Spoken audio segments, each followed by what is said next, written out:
Chapter 1. The Special Assignment.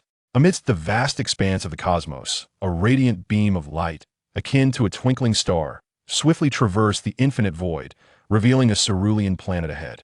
As the brilliance gradually retracted, a figure emerged, quietly suspended before this azure orb.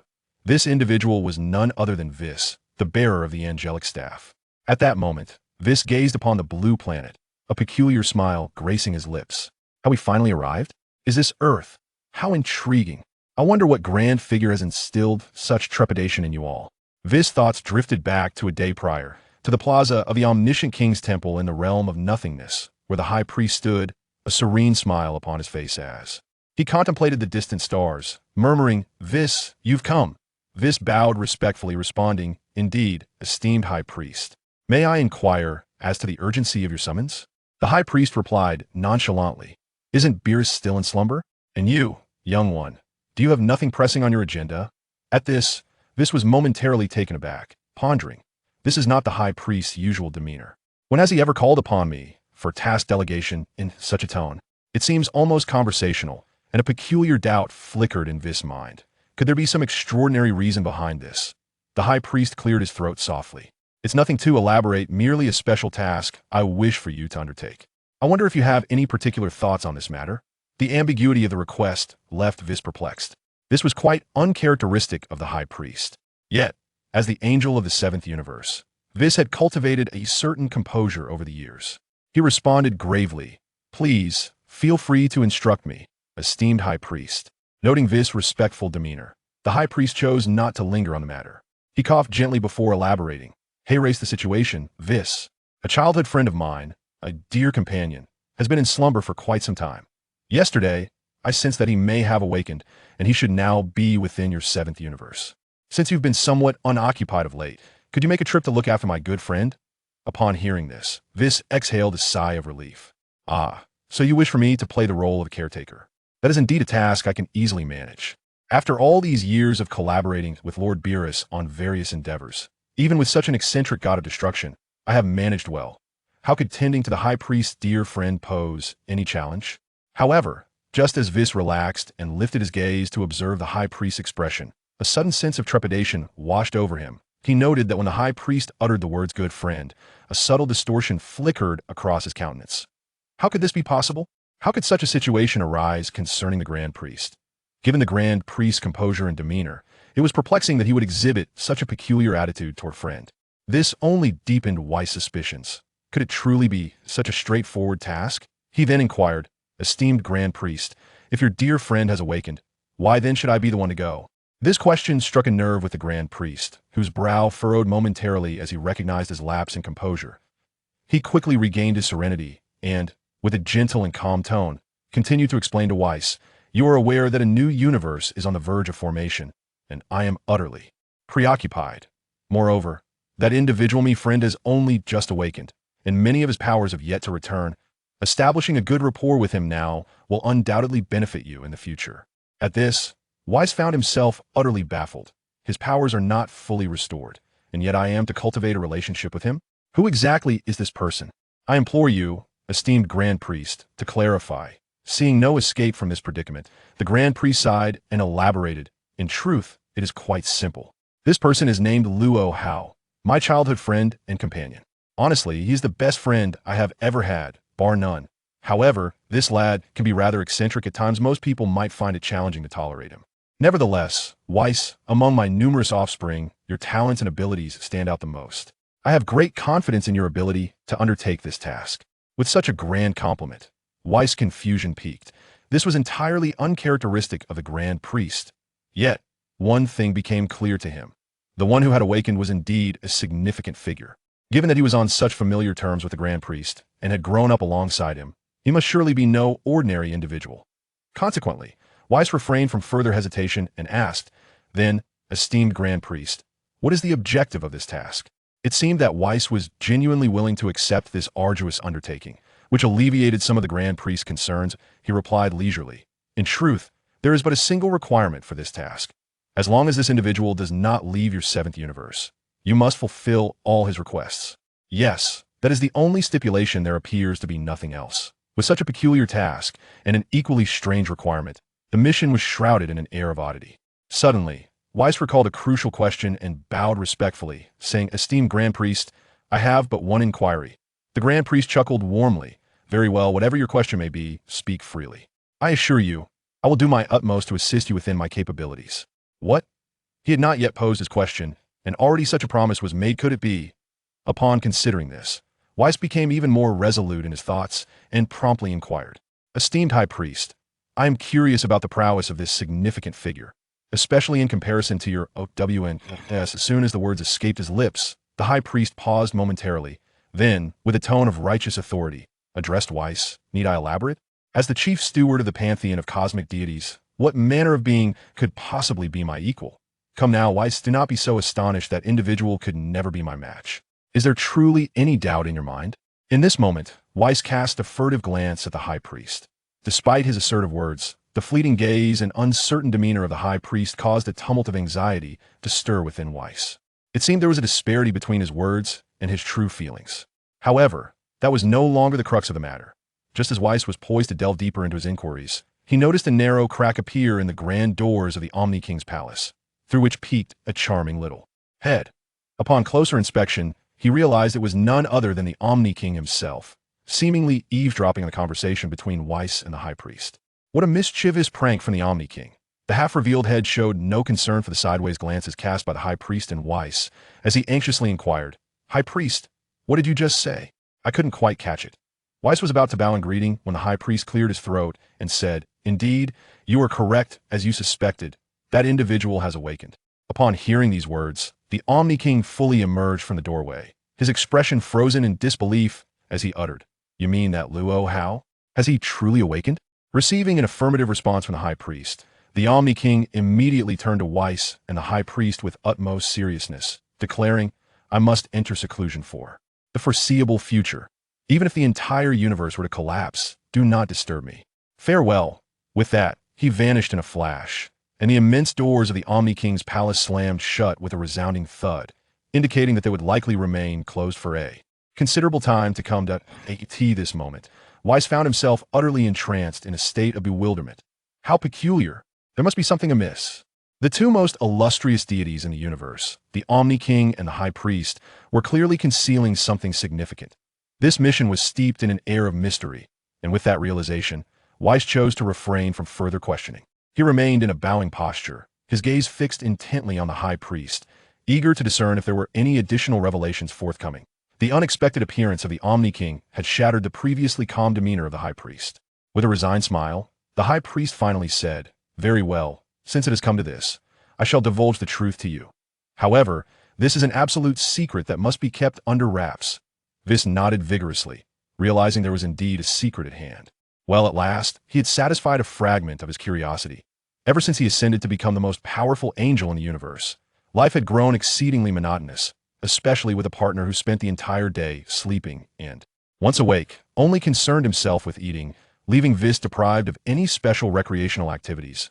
The tedium had stretched on for far too long, and now, to his astonishment, he had received some fresh intelligence from the Grand Priest and the Omni King. Perhaps this mission could indeed alleviate his ennui. As for the Grand Priest's so-called childhood friend, was there anyone Whis could not handle? Truly, they underestimated him. After much deliberation, the Grand Priest exhaled deeply and said, "Whis, it's not as complicated as it seems. You are aware that we once had a total of 18 universes, correct?" Whis nodded in affirmation. "Yes, I am aware this is part of the history of our cosmic space." The Grand Priest spoke gravely. "Do you know why only 12 universes remain?" Whis nodded again. "Isn't it said that 6 were erased due to the Omni King's displeasure? Is there more to it?" The Grand Priest replied earnestly, "In truth, you're only privy to part of the story. The disappearance of those 6 universes is directly linked to an individual named Luo Hao." At these words, Whis was left utterly astonished. What? The 6 vanished universes were directly connected to his mission target. This transformed the mission from a mundane task into something far more significant. Initially, he had regarded it as a simple caretaking duty, but upon hearing the Grand Priest's revelation, Whis found himself completely bewildered. What had begun as a caretaking assignment had now morphed into a life-threatening endeavor, a considerable shift in scope. Nevertheless, the Grand Priest reassured him, "It's not as dire as it seems. As long as you can meet his requirements, he won't be unreasonable." Though his temperament may be peculiar, as long as he remains within the seventh universe, it should be manageable. Observing this crestfallen demeanor, the Grand Priest offered further consolation. Do not be so pessimistic. This individual has only just awakened, and it will be a considerable time before he reaches other universes. As long as you foster a good relationship during this period, I believe you won't wreak havoc on other universes. With this statement, Whis finally comprehended the peculiar stipulation that he then inquired. So, Grand Priest, you mean to say that as long as we keep him within our seventh universe, allowing him to cause mischief solely here, it will prevent chaos in other universes? The Grand Priest, taken aback by Whis' astuteness, found himself slightly embarrassed by the implications of this responsibility. With a nonchalant glance at Whis, he then vanished in a flash of golden light, leaving no trace behind. This moment, the vast square was left with only Whis, who stood therein. A daze. Was this a stroke of good fortune or bad luck? How could such an event occur? Yet, he had boldly accepted the task earlier, and there was no opportunity to retract his decision now. The Grand Priest had vanished, and Lord Zeno was in seclusion. It appeared that everything must be faced alone. Now, Whis found himself envious of Beerus, who spent his days in blissful slumber. Regardless of the circumstances, this fellow was always asleep, leaving Whis to bear the weight of all matters and uncertainties alone.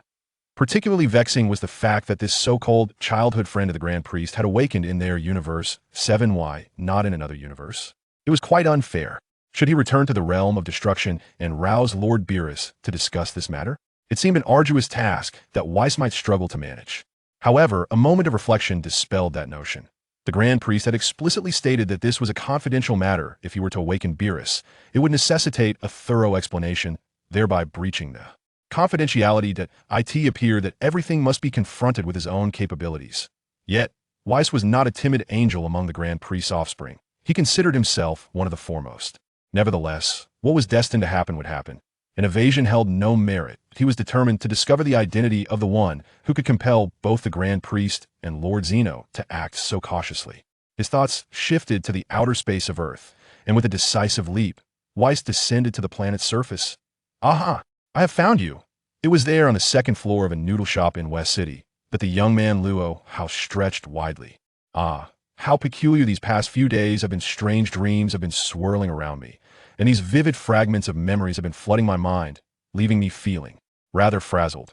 Each dream felt as though he had lived through them, and he sensed subtle changes within himself, evoking an odd feeling. These dreams were no mere figments of imagination. The bizarre transformations in his body left him bewildered.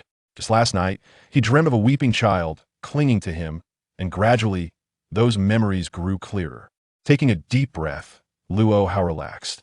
It seemed he had awakened some memory or remarkable legacy. As long as he was not descending into madness, all would be well. The thought of these experiences leading to a split psyche was his greatest fear. Then he would be utterly doomed. This moment, having completed his morning routine, Luo Hao quietly approached the floor-to-ceiling window adjacent to his bedroom. He prepared a cup of his beloved milk coffee, gazing into the distance with contemplative eyes, seeking to organize the tumultuous thoughts that had occupied his mind over the past few days. Various figures continually manifested within his mind: deities, supreme beings, angels, and destroyers. What an eclectic assembly! Yet each character was rendered with such vividness and authenticity. Could it be that the memories of a past life were indeed awakening? Luo Hao was diligently striving to organize his tumultuous thoughts. It seems there is also a technique known as the art of spontaneity that has surfaced within my recollections. What could this be? Is it yet another unparalleled skill that I cultivated in a former existence? Well, at least this offers some semblance of reason. The presence of a technique implies that I must not be an ordinary individual. This is how one embarks on a splendid journey of life. At that moment, Luo Hao slightly raised an eyebrow, pondering, someone is observing me. Who could it be? Not far from Luo Hao, in the air, Whis was quietly suspended. At this moment, Whis' brow was furrowed in confusion, his staff gently waving in his hand, revealing all of Luo Hao's information before him. It was the sight of this entire set of data that plunged Whis into a state of utter bewilderment. Name, Luo Hao. Age, 16 years. An ordinary human from Earth. A high school student at Shidu High School, an orphan, who unexpectedly came into possession of a substantial inheritance, allowing him to live comfortably up to the age of 16. This individual is distinguished by his passion for the culinary arts. At the tender age of 14, he remarkably seized the opportunity during his classes to establish a modest noodle shop, thereby embarking on a venture that would see him rise to prominence as a local entrepreneur. Is this truly the person he is meant to oversee? At this moment, Whis furrowed his brow even more tightly, for after a period of investigation, he could discern no extraordinary qualities in this ordinary earthling named Luo Hao, regardless of the angle from which he scrutinized him. Having perused Luo Hao's modest dossier 3 times using his investigative techniques, Whis found nothing that warranted further attention. Perhaps a closer encounter would reveal more precise insights? Whis pondered this as he swiftly materialized behind Luo Hao. The latter was gazing into the distance when he nonchalantly raised an eyebrow and said without turning around, "Ah, Whis. It's you." What a surprise. At that moment, Whis, who had just appeared behind Luo Hao, was taken aback. This fellow, though seemingly unremarkable in appearance and informations, had managed to detect his presence without so much as a glance, and even called him by name. Could he truly be a hidden powerhouse? As he observed the youth slowly turning around to greet him with a broad smile, Luo Hao exclaimed, "I can't believe it's really you, Whis." Whis stood there, momentarily dumbfounded, staring at Luo Hao with a perplexed expression, unsure of how to respond. Yet, Luo Hao seemed to read Whis' thoughts perfectly, offering a warm smile as he said, "Hey, Whis, there's no need to be so tense. As you've discovered, I'm just an ordinary earthling." Whis' mouth twitched slightly, and, driven by an inexplicable impulse, he asked, "How did you sense my presence?" Luo Hao chuckled lightly, "That's quite simple. I saw your reflection in the glass before me." Whis glanced at the window, and, indeed, there was his own reflection. At that moment, he felt a wave of relief wash over him. Could it be that he had been overthinking the situation? This individual appears to be an ordinary inhabitant of Earth, causing himself a moment of surprise. While wiping his brow, Whis suddenly recalled a crucial question. "Wait, how do you know me? I have never set foot on this planet before." At this moment, Whis began to grasp the essential issue. The real question is not how this young man discovered his presence, but rather how he came to recognize him. Observing the perplexed expression on Whis' face, Luo Hao shrugged and remarked, "This is quite a lengthy story. Why don't we sit down and discuss it at our leisure? By the way, Whis, would you like something to drink?" Whis, with utmost respect, inclined his body in a bow and replied, "My lord," but was promptly interrupted by Luo Hao, who said, "What lord? I hold no official title. Calling me that feels overly formal." Whis then revealed a gentle smile, thinking to himself, "This fellow truly possesses no airs. He seems far from the ruthless deity the high priest described. Perhaps he is indeed an amiable person." Subsequently, Whis inquired, "How should I address you?" Chapter 4. A courtesan? Who is a courtesan? Luo Hao leisurely approached the coffee table, pouring coffee for Whis as he spoke. "Oh, let us dispense with the formalities. Our meeting is fate, henceforth. Let us interact as equals. You may call me Luo Hao, and I shall refer to you as Whis. This will facilitate our communication. Now, Whis, to give my coffee a taste and let me know if it pleases your palate." The young man was not as difficult to approach as he had imagined. Since the other party was willing to engage in an open and honest conversation, Whis naturally had no objections. Though he was an omnipresent angel, facing such an enigmatic task was a novel experience for him. After all, Whis' mind was overflowing with questions, reaching a point of near explosion. If he truly could not unravel the mystery, he might very well succumb to frustration. This was Whis' most straightforward thought. Observing that the other party had prepared a cup of coffee for him, he found himself slightly incredulous as he inhaled the peculiar aroma. How could this ordinary planet offer such an exquisite beverage? It is truly something I have never encountered before, both in scent and appearance. Across from him, Luo Hao observed the wide-eyed wonder of Whis, and suddenly, his inexplicable memories made sense. It appeared that Whis was indeed a glutton, having never tasted anything truly delectable before. In terms of culinary delights, Earth is reputed to be the second best in the universe, and no other planet dares to claim the top spot. Well, it seems this fortunate fellow has found his way to my side, thus, I ought to extend the courtesy of hospitality. After all, Whis is a genuine angel and the child of my childhood friend. One might say I was a predecessor to this being in my past life. At this moment, Whis gripped his staff tightly while seated on the sofa, his posture rigid and tense. Luo Hao casually remarked, "Whis, here with me, you need not be so anxious. It's like being at home. I am hardly a fearsome beast. Besides, you are a formidable angel. Is there truly any need for such tension and pretense?" Whis pondered this, realizing that they had yet to form a deep bond. Engaging in behavior that might tarnish the dignity of an angel would indeed be quite impolite. Luo Hao casually patted Whis on the shoulder and said, "Whis, relax a bit. After all, you are in your own home, so there is no need for apprehension." At that moment, due to Luo Hao's gentle touch, Whis' smile became completely frozen upon his face.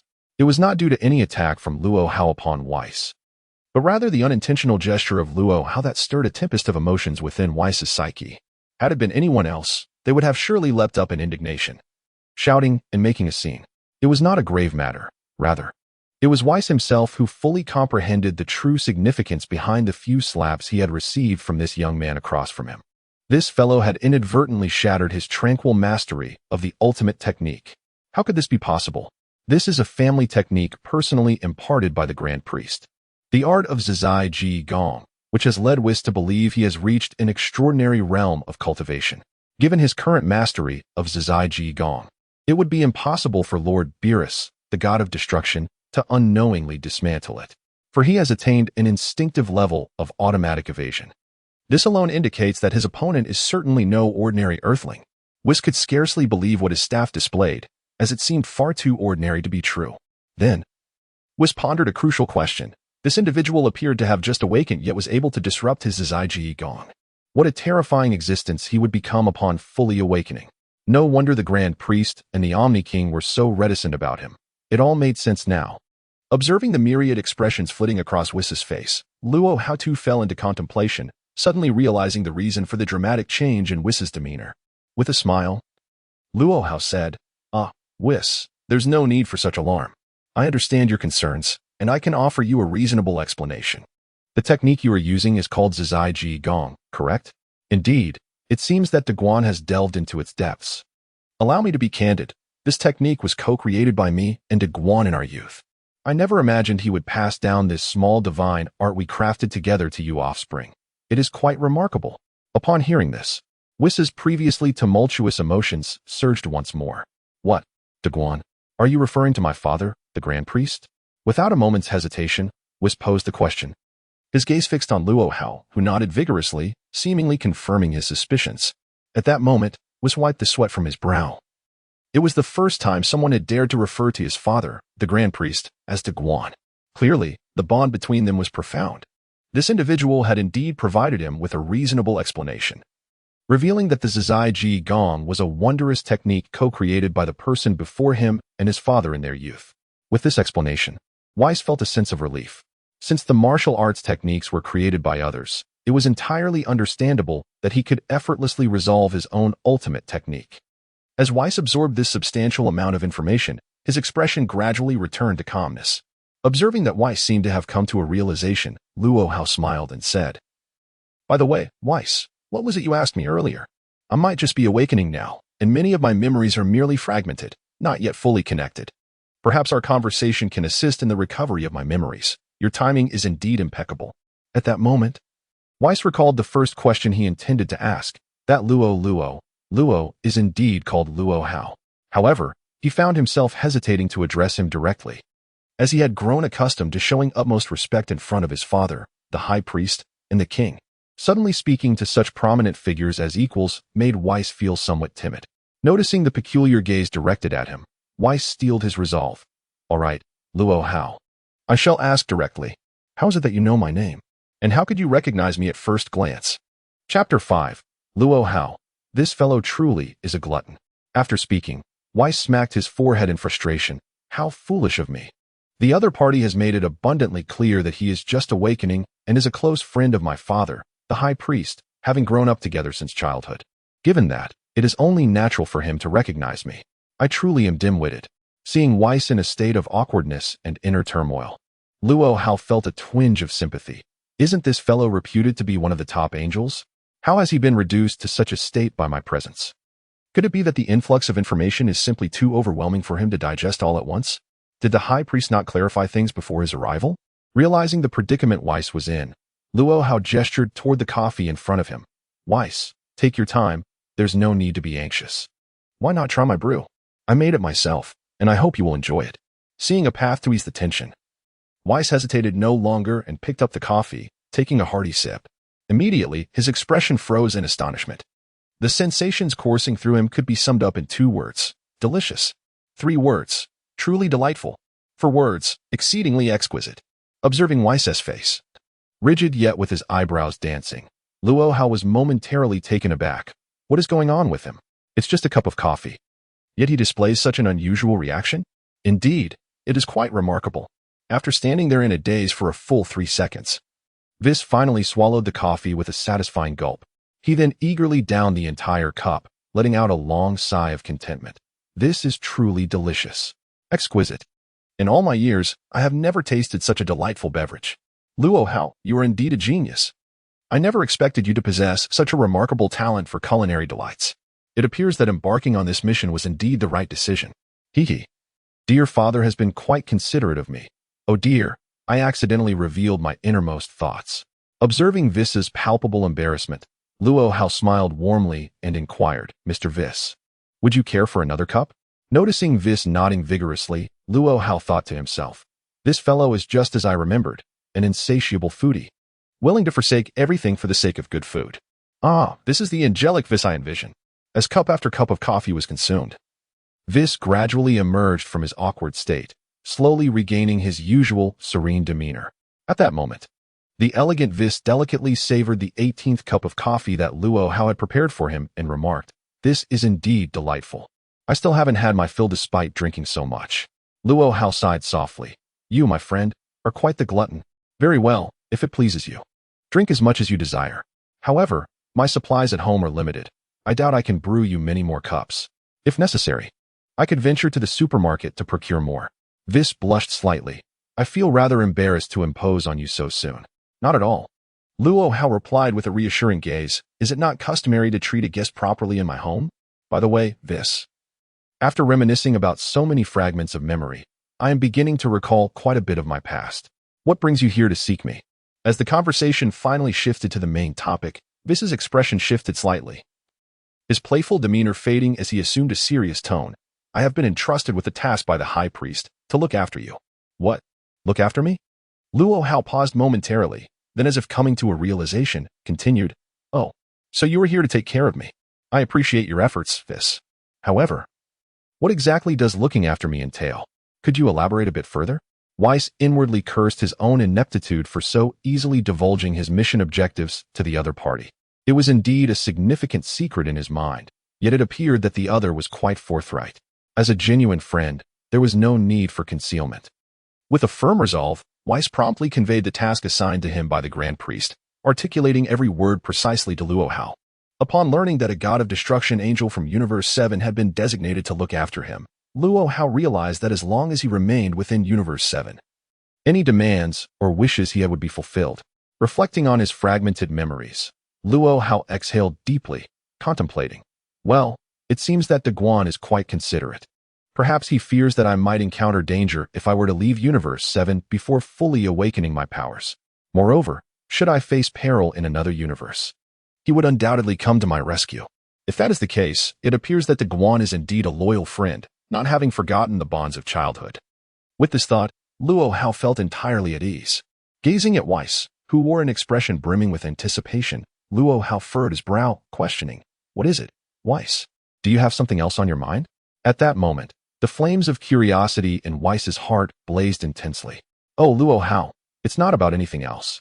Just based on your address to my father, the Grand Priest, it reveals how unbreakable your friendship was back in the day. Could you share some stories from your childhood?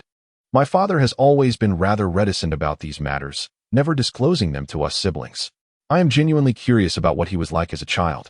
Haha, this is indeed a unique opportunity for exclusive insights. Would you be willing to share? Luo Hao twitched his lips, responding with a hint of reluctance. Isn't that rather inappropriate? Whis, after all, we are discussing matters concerning your father, the Grand Priest, and doing so in secrecy seems to contradict my principles.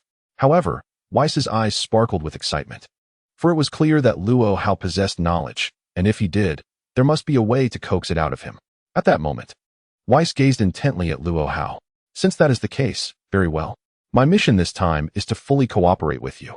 Whatever your demands may be, I shall unconditionally fulfill them, provided you divulge some secrets regarding my esteemed father. I am truly curious, after all these years, I would be the first to possess my father's confidential matters. Please, enlighten me. Chapter 6. The Slug? The Crybaby? Observing Whis's relentless determination. A glimmer of clarity flickered in Luo Hao's eyes. Do you truly wish to know, Whis? You would agree to any condition? Whis nodded vigorously. Of course. As long as you are willing to speak, I shall comply with any request. Meanwhile, Luo Hao murmured to himself, in truth, the esteemed officer refrains from visiting me due to his own considerations. After all, we are far too familiar with each other. Moreover, throughout his life, there is hardly anything that I am unaware of regarding his trivial matters. At this point, Whis's eyes brightened even further. Luo Hao continued his musings. I did promise him, however, that once we reached adulthood, I would not casually share the nicknames he bore as a child, Crybaby and Slug, with outsiders. This is a secret between brothers, one that I shall never disclose. Upon hearing this, Whis, seated directly opposite, began to wipe the sweat from his brow vigorously. Slug? Crybaby? The esteemed officer has these two notable nicknames? He pondered, realizing that only someone as close as Luo Hao could possibly know such anecdotes from his father's youth. However, it seemed prudent to keep this information to himself. If he were to reveal these secrets, the esteemed officer would likely eliminate him before anyone else had the chance. This was Whis's foremost consideration. Meanwhile, Luo Hao appeared to be lost in thought, as if he had opened a floodgate of memories. He murmured, back in the day, that rascal stole a female teacher's. Suddenly, he became aware of his indiscretion and hastily covered his mouth. No, I cannot reveal that. This matter is absolutely off limits. We have an agreement. How could such a secret be carelessly disclosed? Very well, Whis, do not attempt to pry further. I shall categorically refuse to share such secrets with you. At this moment, Whis was in a state of perspiration akin to a waterfall. Despite being drenched, he struggled to wipe the sweat from his hands. And this is what you call withholding secrets? You have already articulated your thoughts quite clearly. It is no wonder that such pretentiousness exists. Now, Whis has come to a complete understanding of why the high priest harbors a mix of affection and resentment towards this individual, exhibiting an enigmatic demeanor. Observing the high priest's expression at that moment, coupled with Luo Hao's current behavior, has led Whis to a profound realization. If one were to befriend someone like him, it would undoubtedly invoke a sense of helplessness. Well, one can only hope that this fellow can truly keep his lips sealed. Should the high priest discover that he is privy to certain secrets not meant for his ears, it is likely that Luo Hao would not face any peril. Yet Whis might very well find himself struck down on the spot by the high priest's wrath. The fact that this individual could even unearth matters such as the theft of a female teacher's belongings indicates that their bond from years past was indeed akin to that of brothers. In the depths of Luo Hao's profound gaze, Whis perceived a glimmer of clarity, and his heart was set at ease. This esteemed individual possesses a delightful sense of humor. Although he presently exists as an ordinary inhabitant of Earth, his essence undoubtedly reflects that of an exceptional figure, perhaps even lacking in decorum. At this moment, Whis has come to grasp the entirety of the situation. He gradually assumes a composed demeanor, engaging in casual conversation with Luo Hao. Meanwhile, Luo Hao finds himself quite perplexed. The angel has arrived, all necessary explanations have been conveyed, and they have met face to face. Yet he lingers without any intention of departing. However, given Luo Hao's character, he is disinclined to issue a dismissal. Yet, this fellow shows no signs of rising to leave, which indeed presents a challenge. He recalls that the angel had mentioned as long as he remains within this seventh universe, anything is permissible. Could it be? Surely not. He has his own life to lead, and if such a companion were to constantly shadow him, what would become of his studies, his business, and his daily existence? Observing Whis engage him in polite conversation, Luo Hao holds a favorable impression of the angel. His temperament aligns well with Luo Hao's preferences. Nonetheless, the sudden emergence of a living being seeking to integrate into his life evokes a peculiar sensation. Thus, Luo Hao casually inquires, by the way, Whis, what is the nature of your current mission? Whis responds with a beaming smile, naturally, my task is to take good care of you. As long as you do not leave this universe, everything is negotiable. And what comes next? Luo Hao questions. Next? Well, as an angel, my role is to accompany you. I shall reside here from now on, Luo Hao. Where do you think would be most suitable for my stay? With that, Whis makes himself at home, exploring Luo Hao's residence without any hesitation. Upon hearing this, Luo Hao concedes defeat. This individual is not only overly familiar, but has entirely disregarded the notion of being an outsider. In Whis's mind, Luo Hao is akin to a childhood friend of his father, yet that seems to belong to a past life. After all, he has been reincarnated.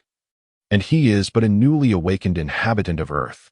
With this thought, Luo Hao's mind begins to whirl, and he devises a rather unconventional solution. He rummages through his bedside drawer, retrieving a yellow object, and hands it to Whis, saying, "Here you go, Mr. Whis, take this." Whis, momentarily taken aback, asks, "What is this? You mentioned caring for me, yet why do you give me this?" Luo Hao chuckles softly. "It's quite simple, really. I cannot afford to employ idlers. As you know, I am in the restaurant business, managing this small noodle shop during my academic breaks, and I find myself quite overwhelmed with the workload. I'm currently in need of a waiter, so here, put this on. This is your first work uniform. Wear it and see if it fits. Since you will be residing here frequently, why not lend a hand at my establishment?" At that moment, Whis stood utterly frozen in place. "What? I am a genuine angel. And you expect me to serve as a waiter in a mundane noodle shop on Earth? Isn't that a bit excessive?" Observing the sincere expression on Luo Hao's face, it was evident that this fellow was serious. Meanwhile, Luo Hao smugly thought to himself, "Humph. Let this illustrious angel toil as a waiter in my establishment for a few days. I refuse to believe he can endure it here for long. My life and future do not necessitate the presence of an angelic attendant. Let us see how you respond to that." Chapter 7.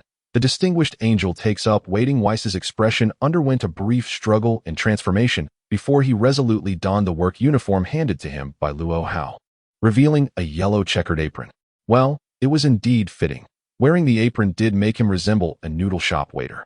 In that fleeting moment, Whis' mind wrestled with countless thoughts, ultimately recalling the task assigned by the high priest. He realized that fulfilling this mission was his primary objective, as he had come to care for this notable individual. Since working as a waiter in a noodle shop was not a disgraceful endeavor, he might as well embrace it. After all, he could enjoy complimentary food and drink here. Why not take advantage of it? Witnessing Whis' swift acceptance left Luo Hao momentarily speechless. This fellow has quite the temperament. Could it be that today's top-tier angels are also adaptable? Nevertheless, it mattered little. Frankly, his small noodle shop was indeed in need of a waiter, so if this angel was willing to stay, then let him remain. After all, this was a kind gesture from a great figure, and resorting to other means to drive him away did not align with Luo Hao's nature. Suddenly, a fleeting memory sparked in Luo Hao's mind, prompting him to inquire, "By the way, Whis, don't you have a few sisters who are angels in other universes?" Whis vigorously nodded. Yes, I have 3 sisters. But how does that relate to my waiting here?" With these thoughts, Luo Hao felt an immense sense of relief. "Humph. I shall certainly devise a few strategies to oust this little angel. If a beautiful female angel were to accompany me daily, it would be more befitting of my so-called esteemed status." As Whis adjusted her newly acquired work attire, Luo Hao was lost in contemplation, pondering how to replace Whis with Bados and other female angels. At that awkward moment, the doorbell rang incessantly, a cacophony of chimes echoing through the house. Whis paused slightly, glancing at Luo Hao. Who could that be? Luo Hao sighed resignedly. Judging by the manner in which the bell is being rung, it must be that girl, Bulma. No one else could be so persistent. Bulma? Whis queried, her brow furrowed in curiosity. Who is that? Luo Hao shrugged his shoulders, responding, "She is a high school classmate of mine, my desk mate, a girl named Bulma. She has been pestering me for several days now, and I never expected her to show up at my house today. Quite bothersome indeed." As he spoke, the doorbell's ringing grew increasingly frantic, prompting Luo Hao to flash an apologetic smile at Whis. Noticing Whis' lack of reaction as she continued to adjust her work clothes, Luo Hao hastened towards the door. This girl is as impatient as ever. Upon opening the door, a striking young woman stood there, her face adorned with a sulky expression. "Luo Hao, I know you're home. Why did it take you so long to answer? Moreover, what has to deal with you constantly avoiding me?" "Humph, I finally caught you." Luo Hao managed a wry smile. "Bulma, let us take this slowly. I have my reasons." "Reasons? You, a solitary bachelor, what could possibly be so pressing? Are you really going to make me stand at the door without inviting me in?" Rubbing the back of his head, Luo Hao conceded. "Well, all right then, do come in." With that, he stepped aside to allow Bulma into his room. Upon entering, Bulma continued to murmur, "Luo Hao, what on earth are you up to? What time is it? Shouldn't you be operating your noodle shop? Do you no longer wish to run it?" Luo Hao shrugged. "It's just that there's someone at home." He gestured towards Whis, who stood stiffly in the corner. At that moment, it seemed Bulma finally noticed Whis. "Oh, There is someone else here. How did I miss that? Whis, feeling somewhat bemused, thought to herself, am I not standing here as a grown individual? This girl seems to have eyes only for Luo Hao, completely disregarding my presence. Nevertheless, Whis chose not to dwell on it and simply offered Bulma a warm smile. This is indeed Whis' signature smile. Upon witnessing Whis' expression, Bulma was momentarily taken aback, and then immediately tugged at Luo Hao's clothing, exclaiming loudly, "Oh, Luo Hao, is this your friend? I've truly never seen anyone like him before. Quickly tell me, where did you find this avatar uncle?" The moment those words were spoken, Whis' smiling visage became utterly frozen. Can this girl speak? What does avatar mean? Well, even if I cannot comprehend that, why does she refer to me as uncle? Am I truly that old? With a hint of insecurity, Whis touched his face, noting the absence of wrinkles. Surely, he did not resemble an uncle. Observing Bulma's astonished expression, Luo Hao earnestly explained, "All right, Bulma, please refrain from your antics. This gentleman is neither an avatar nor an uncle. He is known as Whis." Bulma immediately pouted and remarked, "You, who have been so mysteriously avoiding me these past few days, have hidden a handsome uncle at home. What do you truly mean by this? Could it be that you—" At this point, Luo Hao swiftly covered Bulma's mouth, saying, "You speak so indiscreetly, don't you? This newcomer, Whis, is simply the new waiter I have recruited for the restaurant. As you know, I am the sole proprietor of my establishment, and I have been quite overwhelmed. I have been conducting interviews, and today, I just signed a contract with this gentleman, Whis. Must I consult you about every little detail?" Upon hearing Luo Hao's explanation, Bulma's eyes widened in realization. Why didn't you say so? It turns out you were short-staffed at your restaurant and have hired a new employee. You should have clarified earlier. I thought you were up to something mysterious." Luo Hao retorted, "What could I possibly be up to? You, my dear, are truly something. At such a young age, how can your thoughts be so impure?" Bulma, feeling somewhat helpless, replied, "You should have mentioned that you needed help. You could have asked me." Luo Hao countered, "I have sought your assistance before, yet you are unwilling to endure any hardship. When you come to my restaurant, apart from enjoying free meals, what have you actually contributed?" Chapter 8. Bulma, why do I feel he resembles an avatar? At this point, it seemed to strike a nerve with Bulma. Her cheeks flushed slightly as she circled Whis, murmuring, "Handsome avatar uncle, you truly are quite dashing. Did you really come to apply for the waiter position?" Luo Hao, somewhat exasperated, responded, "You truly are indiscreet. I have told you, this gentleman's name is Whis. Do not underestimate him. He is, in fact, a genuine angel." This statement could be considered one of Luo Hao's most candid remarks, as he solemnly acknowledged the status of Whis. At this moment, Whis stood tall and proud, exuding the aura befitting an angel. However, Bulma, in a tone laced with skepticism, remarked, "Angel? Really? He strikes me more as an avatar." Immediately, Whis' innate ultra instinct unconsciously activated, causing Bulma to lightly clap her hands, only to find herself grasping at emptiness. Bulma, feeling displeased, exclaimed, "Luo Hao, this guy claims to be an angel, yet he possesses no wings, nor does he have a halo atop his head. I suspect he is a fraud. Have you investigated his identity? You cannot employ individuals of dubious origin in your little shop. What if he is a criminal or a fugitive? That would spell disaster. We cannot invite a wolf into our fold." Luo Hao wiped the sweat from his brow and replied, "All right, Bulma, what brings you here this time? I have already signed a contract with Mr. Whis, so you need not worry about this matter any further." Bulma seemed to suddenly recall something of importance, no longer fixating on Whis' identity or whether this gentleman was referred to as an avatar or an angel. With a flourish, she produced a large pocket watch-like device from her bag and presented it to Luo Hao, exclaiming, "Luo Hao, look at my research achievement. I have finally succeeded in creating it." Luo Hao scratched his head in confusion. "What exactly is this? Did you really go to such lengths to seek me out?" Upon realizing that Luo Hao had completely forgotten about this matter, Bulma's frustration boiled over, discarding her supposed demure image. With one foot perched on Luo Hao's coffee table and one hand resting on her waist, she shouted at him, "Did I not tell you that I found a 2-star Dragon Ball in my home as storage?" Luo Hao nodded. "Indeed, you mentioned this before. What of it?" Bulma continued, her irritation mounting. "I also told you that I researched the ancient texts, and these Dragon Balls are extraordinary items. There are 7 in total, and once gathered, they can grant a wish. Have you forgotten?" Luo Hao pondered seriously and realized that there had indeed been such a conversation in the past. However, at that time, Bulma had spoken casually, and he had merely listened without giving it much thought afterward. Bulma, growing increasingly exasperated, declared, "You imbecile! How could you forget something so crucial? I harnessed the energy fluctuations emitted by this two-star ball to create the device I hold, known as the Dragon Ball radar. With its existence, we shall ascertain the precise locations of the remaining Dragon Balls, enabling us to gather all 7 successfully. What do you think? Is my idea not novel? Once 7 Dragon Balls are gathered, any wish can be granted. Haha, my dream could finally come true. So it is."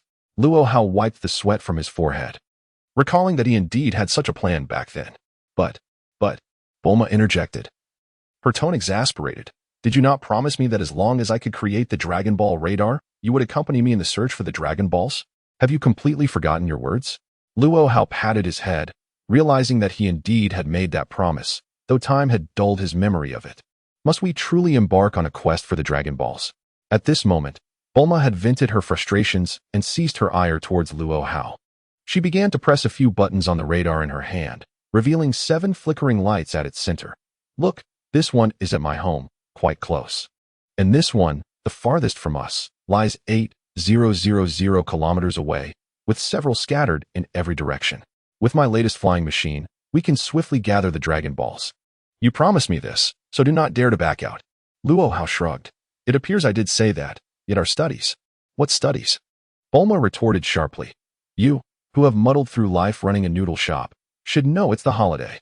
Instead of wasting this time, do you wish to pursue something else? Do not offer me any further excuses. This search for the Dragon Balls is a pact we made. If you dare to change your mind, I possess a unique method of entanglement, and I shall not let you escape." Bulma's threat was indeed effective. Reminiscing about the years spent with her, all Luo Hao could do was offer a wry smile. Having been an orphan since childhood, he possessed a keen understanding of human nature. In terms of personality, Luo Hao was resolute and decisive.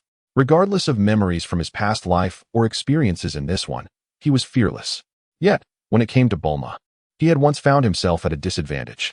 Since surpassing this prodigious girl academically, Bulma had developed a keen interest in him, determined to draw him closer to her side. This may very well be the tender awakening of youthful emotions for the innocent young boy and girl. However, Luo Hao himself remains blissfully unaware of this burgeoning affection, as he finds himself tormented by Bulma's relentless pursuits. Due to Bulma's prestigious family background, she resorted to some rather unconventional methods, ultimately managing to transfer into the same class as Luo Hao, and even becoming his desk mate. While the situation is perplexing, it has undoubtedly caused him considerable distress. Bulma entangles him in her affairs, effortlessly wielding the 3 formidable tactics of a young girl: crying, throwing tantrums, and making threats. Whenever Luo Hao declines her requests, she incessantly nags him, transforming her persistent murmurs into a ceaseless barrage of complaints, escalating to tears and tantrums, and ultimately resorting to threats against her own well-being to compel him to relent. With such a tenacious class beauty perpetually entwined in his life, Luo Hao finds himself in a state of both torment and reluctant joy. Chapter 9. With Whis by my side, what wish cannot be fulfilled? Although he has awakened memories of his past life during this period and has entirely lost interest in the pursuit of Dragon Balls, the sight of Bulma's relentless determination leaves Luo Hao with no alternative but to surrender. He raises his hand in capitulation, exclaiming, "All right, you win. I recall there is indeed something to attend to. I shall accompany you in searching for the Dragon Balls. Surely that suffices?" Finally receiving the affirmation she sought, Bulma contentedly stowed away her dragon radar and clapped her hands, declaring, "Now that's more like it. At least you're perceptive." With that, she dashed into Luo Hao's kitchen like a general reveling in victory, grabbing a can of beverage and indulging in it with fervor. Observing the newfound tranquility between the two, Whis comprehended the intricate dynamics at play. It seems this youthful pair indeed shares a tangled connection, given that he has grasped the situation and, as a newly appointed angel, aims to foster a good rapport with Luo Hao. Whis pondered whether he should intervene. Noticing Luo Hao's apparent reluctance to accompany Bulma in her quest, he felt it might be an opportune moment for his involvement. With renewed confidence, Whis adjusted his apron and addressed the duo in a gentle tone. "Is it true that there exists something called Dragon Balls on your planet that can grant any wish? How remarkable. However, why seek distant solutions?" Bulma, casting a curious glance, questioned, "Why is this gentleman still here? Angel, do you have any inquiries?"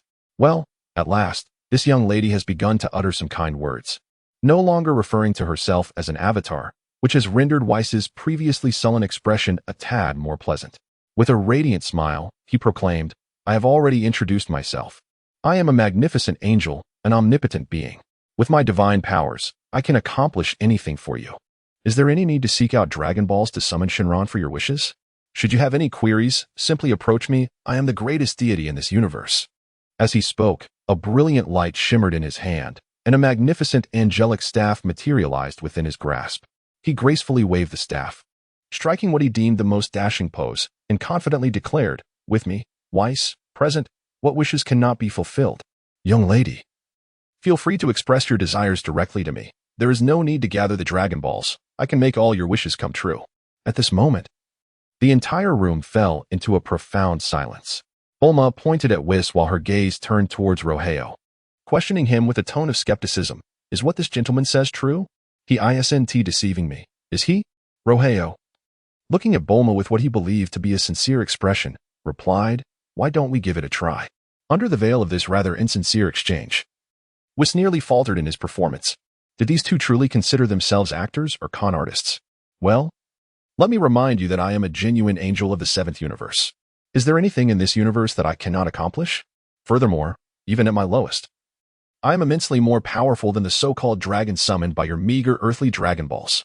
How dare you two naive children doubt my authenticity? It would be utterly shameful not to demonstrate my true capabilities. Initially, Bulma was engulfed in a cloud of doubt. But upon witnessing Whis conjure a magnificent staff seemingly out of thin air, her skepticism began to wane. Since Luo Hao suggested that she test the waters, Bulma was indeed intrigued. If she could encounter an omniscient angel, why expend effort searching for those elusive Dragon Balls? With her arms crossed, Bulma pondered her desires deeply. Suddenly, her eyes brightened as she looked at Whis and said, Angel, how about? Before she could finish, Whis interrupted, wiping the sweat from his brow. Bulma, may I propose something? Just call me Whis. There is no need for titles like angel or uncle. After all, Luo Hao and I are good friends, and we simply address each other by our names. Isn't it more straightforward to call me Whis? Bulma glanced at Luo Hao, who shrugged in agreement. That's right. You should just call him Whis. It feels a bit chaotic with all these titles, doesn't it? I call him Whis, and he calls me Luo Hao. Isn't it better for us to address each other as equals? After contemplating this, Bulma conceded. All right, Whis, I'm about to express my wish. Upon hearing this, Whis straightened his posture. I am indeed a true angel. What kind of extraordinary challenge could a mere girl from Earth present that I cannot fulfill? Don't jest. With Whis radiating confidence, Bulma, filled with anticipation, promptly declared, Whis, could you procure for me the most delicious cake in the world? The previously buoyant expression on Whis's face froze. You want me to play the role of a chef? That seems rather challenging. Wiping the cold sweat from his forehead, he candidly responded, I'm sorry, but I cannot cook. So you can't prepare food? Bulma exclaimed, astonished. Bulma wore a look of disappointment and said, since you cannot cook, will you assist me in dealing with classmates who bully me? This time, Whis responded succinctly, no. What? Not this either? You neither cook nor fight. Whis weakly explained, we, the angelic race, are truly a neutral species. We abstain from any disputes and battles. This is a matter of principle for us angels, and we shall not compromise for anyone. This is absolutely beyond question. Observing Whis's earnest demeanor, Bulma began to ponder whether her request might have been a tad excessive. Thus, she quickly conceived a more modest wish. Perhaps my earlier request was a bit unreasonable. Since you cannot assist me in combat, and you claim to possess unparalleled strength as an unfathomable master, could you impart a few techniques to enable me to triumph over that individual? Chapter 10. Bulma unexpectedly set her sights on the angelic staff. Immediately, Bulma pointed her delicate finger at Luo Hao. As long as you teach me enough to overcome him, that would suffice. He bullies me the most. Just a bit of your wisdom would be enough for me to deal with him. At this moment, Whis was utterly stunned. Bulma, what did you just say? You want me to teach you a few martial arts moves to defeat Luo Hao? Surely, you jest. In truth, Whis was already wiping the cold sweat from his forehead, pondering. This young lady truly dares to make such an outrageous request. It's one thing for you, but even if I were to engage personally, I would hardly stand a chance against Mr. Luo Hao. And let us not even consider me. Even our esteemed Grand Priest's personal intervention might not guarantee success. How could you possibly make such a wish? Amidst the myriad expressions on Whis's face, Luo Hao maintained his gentle smile, observing how Whis would handle this predicament. At this moment, Bulma was genuinely displeased. This fellow can't do this, can't do that, yet claims to be an angel capable of fulfilling all wishes. He must truly be a fraud. She approached Luo Hao and asked softly, "Are you certain this guy isn't a charlatan? Isn't he just an actor?" Luo Hao nodded vigorously, affirming, "Indeed, Whis is truly an angel. I can vouch for that with my integrity. Bulma, please don't make it any harder for him. Your requests seem rather excessive." Upon hearing Luo Hao's words, Bulma pondered momentarily. Are her requests truly excessive? Well, even if they are, she decided to smile brightly. "Mr. Whis, it seems I may have been a tad unreasonable. Please forgive me. I'm merely a naive young girl. Let us do this. I want to say I'm not giving you a chance. I'll make one final small wish. If you can fulfill it, I shall retract my previous judgments against you. That should be acceptable, right? This wish should be easily granted with just a gentle gesture from you." At that moment, Whis sighed in relief. Thankfully, this girl showed some sense and did not press him further. Although her requests were not exceedingly difficult, they were nonetheless unattainable for Whis. It appeared this girl had indeed given him a sliver of hope. Whis quickly regained his earlier spirited demeanor. Since the other party stated that fulfilling her final wish required only a simple motion, he struck a heroic pose and declared, "Very well, Miss Bulma. As long as your wish is not utterly absurd, I shall certainly do my utmost to assist you. Pray tell, what is your final wish?" Bulma extended her small hand and gently pointed, saying, "Asking you to do something else might be a bit unreasonable. I'm not quite sure how potent your angelic powers are. So, let us simplify things. If you could hand over your staff to me, that would suffice. This wish shouldn't be too difficult to fulfill, right? Moreover, I've already said, it merely requires a casual gesture from you, and the staff will be mine. Does that sound agreeable? This scepter is truly exquisite. Luo Hao, what do you think?" Upon hearing this, Whis was utterly frozen in place. What nonsense is this?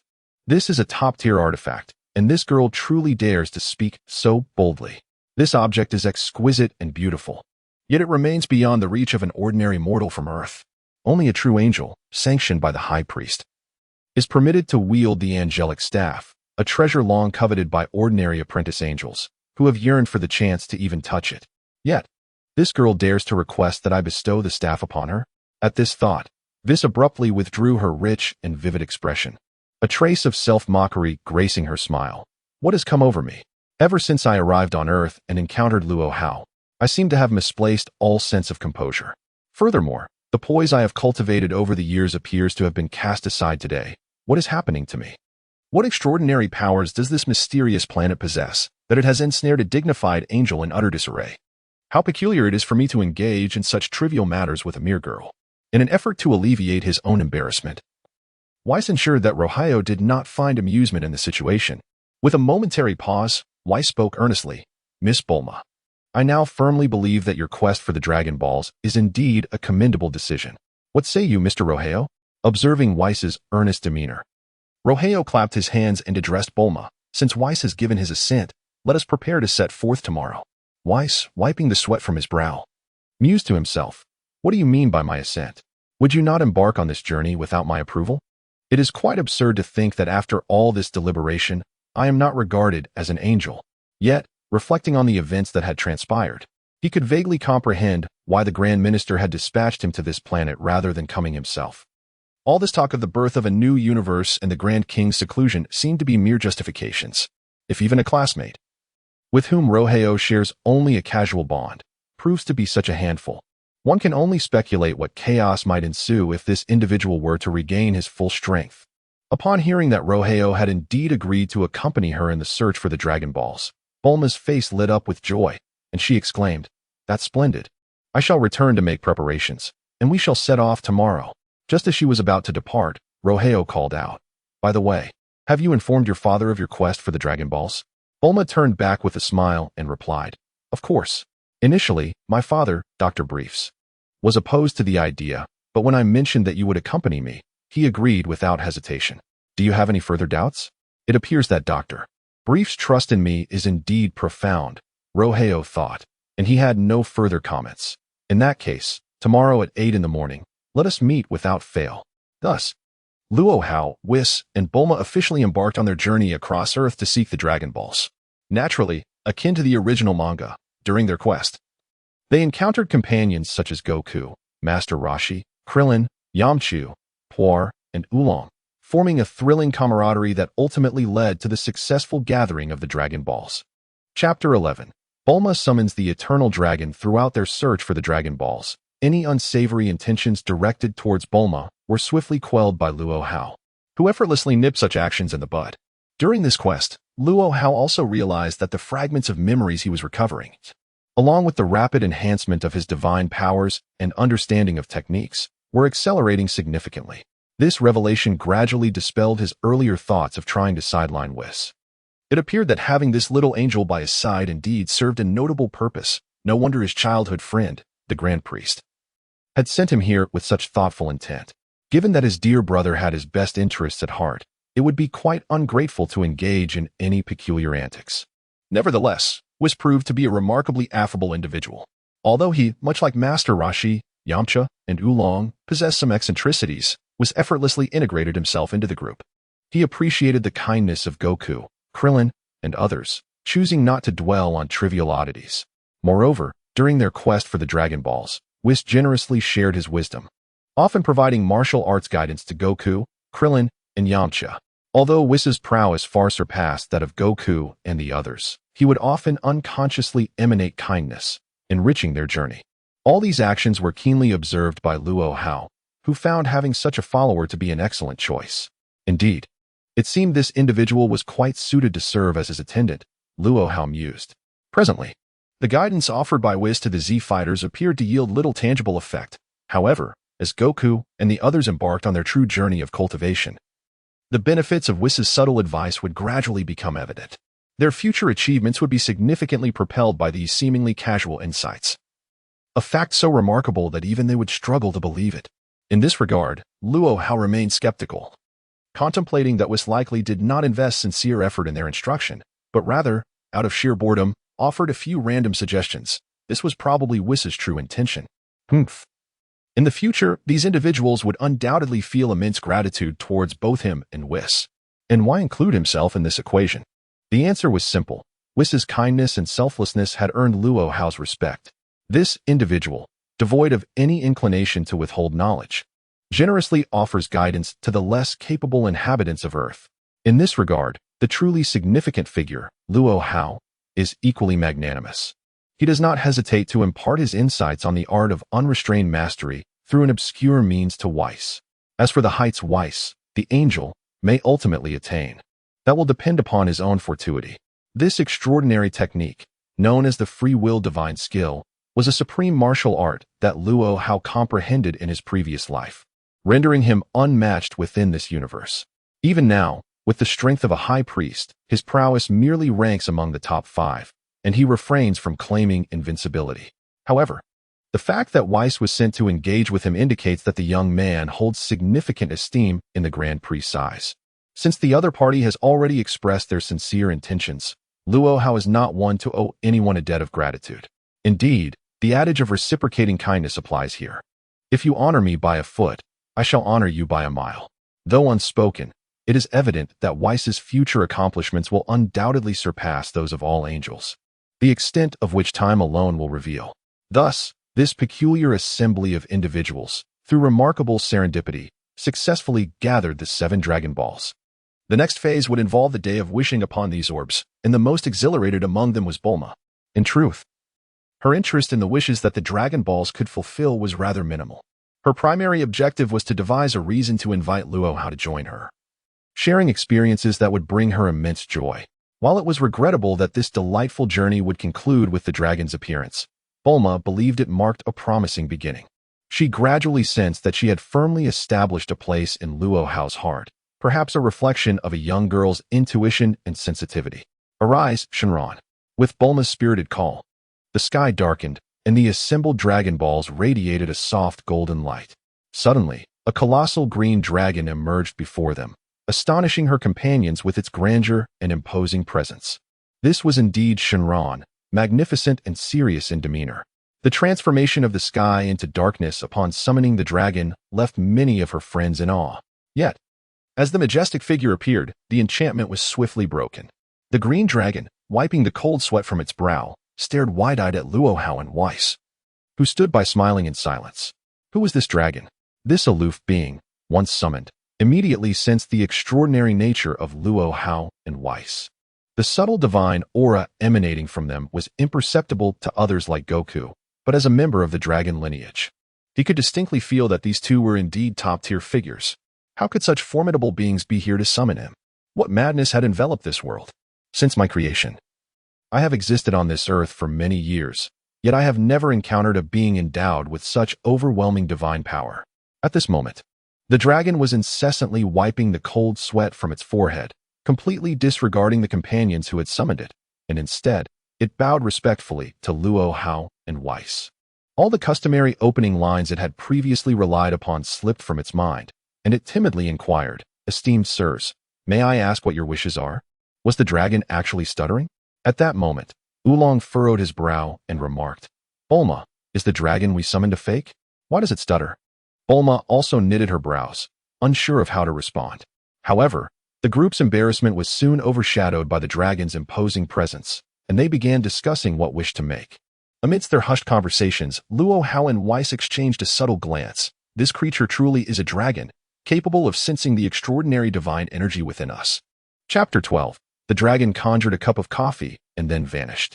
Whis smiled gently. Indeed, I too perceive that this being is unlike those fraudulent entities. It can sense the divine power within us, indicating it is no counterfeit. Observing that the two prominent figures showed no inclination to engage with it further, the dragon exhaled a sigh of relief. Just as it was about to inquire, Luo Hao lightly waved his hand, saying, "Dragon, since you have been summoned, please fulfill your wishes without concern for us. Whis and I are merely two ordinary individuals here. Pay us no mind." The dragon felt as if it had received a great pardon, and with an authoritative tone, it addressed Bulma, Goku, Oolong, and the others. "Those who have gathered the Dragon Balls, state your wishes. I can grant any desire." It then stood silently, awaiting their response. Meanwhile, the companions below continued to deliberate over what wish to make, whispering among themselves and ultimately failing to reach a consensus. Each person's wish was entirely distinct.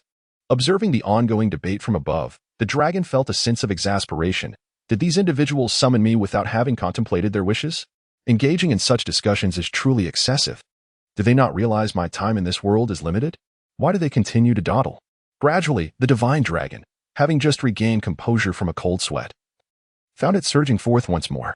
Had he encountered an ordinary individual, he would have effortlessly dismissed them without a second thought, vanishing as the time expired and leaving them to await another year. However, in the presence of two extraordinary beings endowed with immense power, the dragon found himself caught in a dilemma, unable to depart or remain. As his strength waned, he stammered to Lord Luo Hao, "Esteemed sir, it appears my time is indeed limited and nearing its conclusion. If you do not articulate your wishes soon, I shall, I fear, truly vanish." It was evident that the dragon had exerted his powers to their utmost. Should the wishes remain unspoken, they would have to wait for another opportunity. At this revelation, the crowd, previously engaged in fervent discussion, fell into a momentary silence, the atmosphere thick with anticipation. At that very instant, the enigmatic Whis yawned and remarked, "Ah, I find myself truly desiring a cup of coffee at this moment." This statement has indeed absolved the divine dragon from all blame. In the sky, a cup of perfectly tempered coffee gently descended, landing directly in Whis' hand. The dragon's eyes glimmered with a crimson light as it declared, "Your wish has been granted. Farewell." With that, it vanished in an instant, leaving the onlookers in astonishment. The 7 Dragon Balls, transformed back into mere ordinary stones, swiftly scattered in all directions, disappearing from sight. The sky instantly returned to its usual hues, while Whis, still in a state of bewilderment, gazed at the cup of coffee in his hand, pondering, has this fellow truly fulfilled his own wish? I merely expressed a desire for a cup of coffee, and he has indeed taken the bait. The cunning Shenlong. Let us deal with him properly the next time we meet.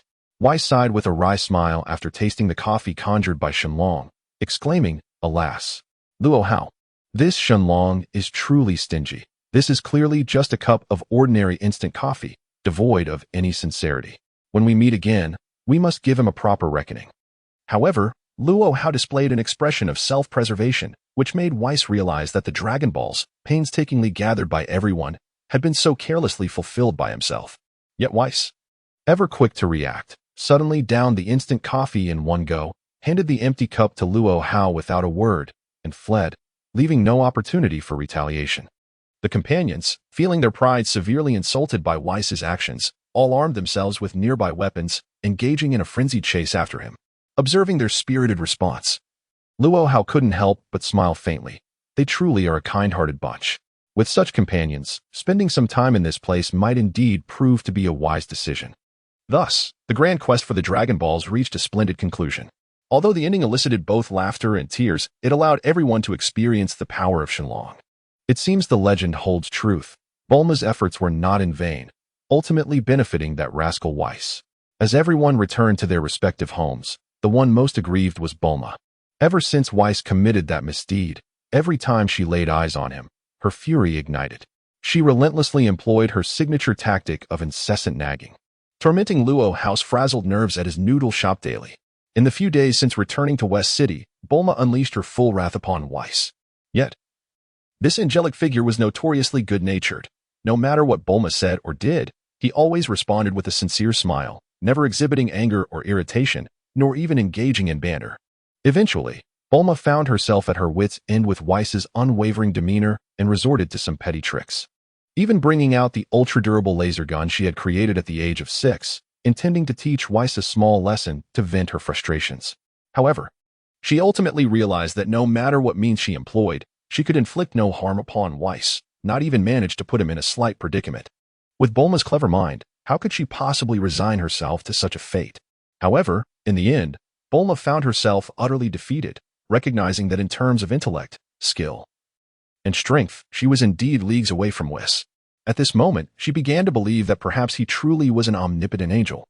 Yet this angel merely appeared each day at the noodle shop of the Luo Hao family, adorned in his signature apron, radiating a warm smile. Occasionally, when the hustle and bustle of work consumed him, a few stray flower dustings would decorate his face, resembling a humble restaurant waiter. Since Whis' arrival, the business of the Luo Hao family's eatery had remarkably flourished. Chapter 13. Luo Hao's surrender to Bulma. Previously, Luo Hao had managed this quaint establishment during his spare time. But with Whis' involvement, the shop's fortunes had indeed transformed, paving the way for Whis' seamless integration into Luo Hao's life. The one left in distress was Bulma. Yet she soon conceived a more ingenious plan. Since she found herself powerless against Whis, why not turn her attention to this fellow named Luo Hao? After all, Whis was brought back by her, and her original intention was to foster a deeper bond with Luo Hao.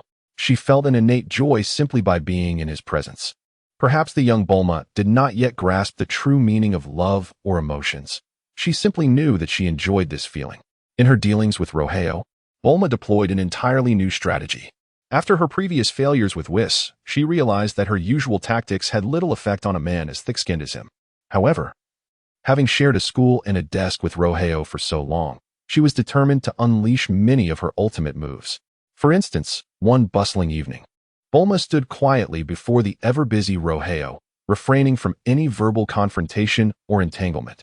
Instead, she gazed at him with eyes filled with deep longing, unwavering in her focus. Regardless of what Luo Hao said or did, embodying the essence of a forlorn maiden. This, however, sparked a flurry of discussions among some patrons within the restaurant.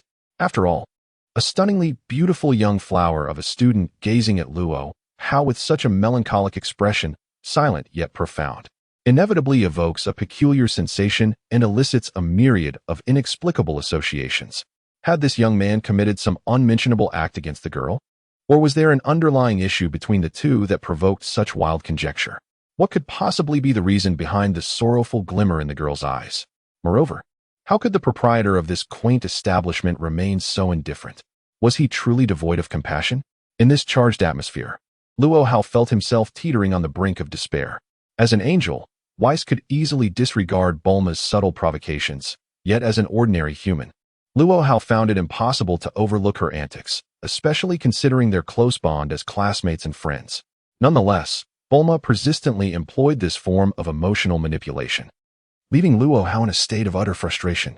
Initially, he had been a mere spectator, but now, with Bulma directly targeting him, he chose to surrender. After all, it was indeed uncharacteristic of him to hold a grudge against a young girl. Ultimately, Pressed by Bulma's relentless pursuit, he conceded. All right, Bulma, just say what you need to say.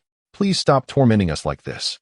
Upon witnessing Luo Hao's capitulation, Bulma's sorrowful gaze transformed instantly into one of radiant joy. With her remarkable ability to shift emotions in an instant, Luo Hao believed she deserved an Oscar for her undeniable talent. Pointing towards Whis, who was bustling about, Bulma declared, Luo Hao, this waiter is bullying me, and you must seek justice for me. Ah, so it was merely this trivial matter. Luo Hao had expected Bulma to present some outrageous demand, but it turned out to be a simple issue that could easily be resolved. He thumped his chest and said, all right. I understand that the last incident regarding the Dragon Balls has become a sore spot for you. Rest assured, I will deal with him when I have the chance. You should be satisfied with that, right? However, Bulma retorted with a scoff, given the bond between you two, do you really think you'll confront him? Don't deceive me. I am not a child of 3. Luo Hao shrugged his shoulders and asked, then, what will it take for you to let this go? Bulma's eyes sparkled with mischief as she promptly replied, I demand compensation. He stole my wish. And I refuse to let this go. You two must compensate me. If the compensation pleases me, we can put this matter to rest. Otherwise, I will pursue you relentlessly. And this will never be over. It appears that Bulma has indeed made up her mind. Luo Hao pondered for a moment. Under these circumstances, it seems reasonable to request some form of compensation, as it was Whis who had appropriated everyone's wishes. Moreover, Bulma was the initiator of the quest for the Dragon Balls. And it was her invention, the Dragon Radar, that ultimately led to a fruitless endeavor. Reflecting on this, he felt a twinge of guilt towards her. With this thought in mind, Luo Hao resolutely declared, very well, whatever your demands may be, feel free to express them. Whis and I shall do our utmost to accommodate you, if that is acceptable. Upon hearing Luo Hao's genuine agreement, Bulma felt a surge of confidence.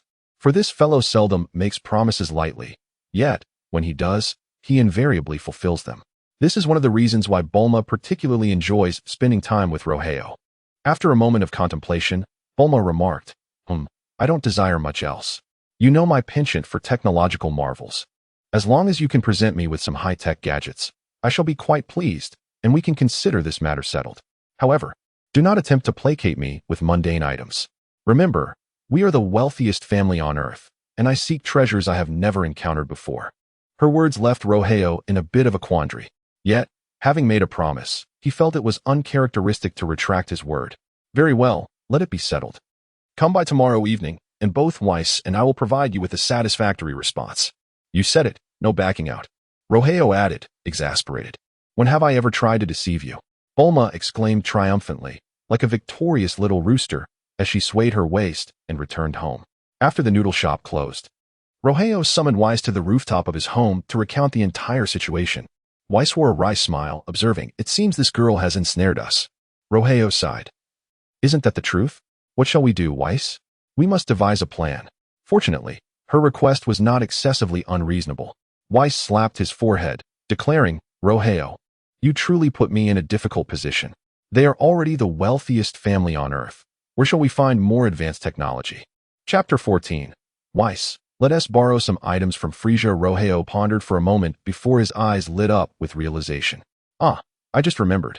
According to my memories from a past life, doesn't T-Universe 12 possess a time machine? Perhaps. As he spoke, he noticed Whis's expression change dramatically. He immediately raised his voice, exclaiming, No, absolutely not. I promised the Grand Minister that as long as you remain in Universe 7, you can do anything. But please do not entertain such thoughts.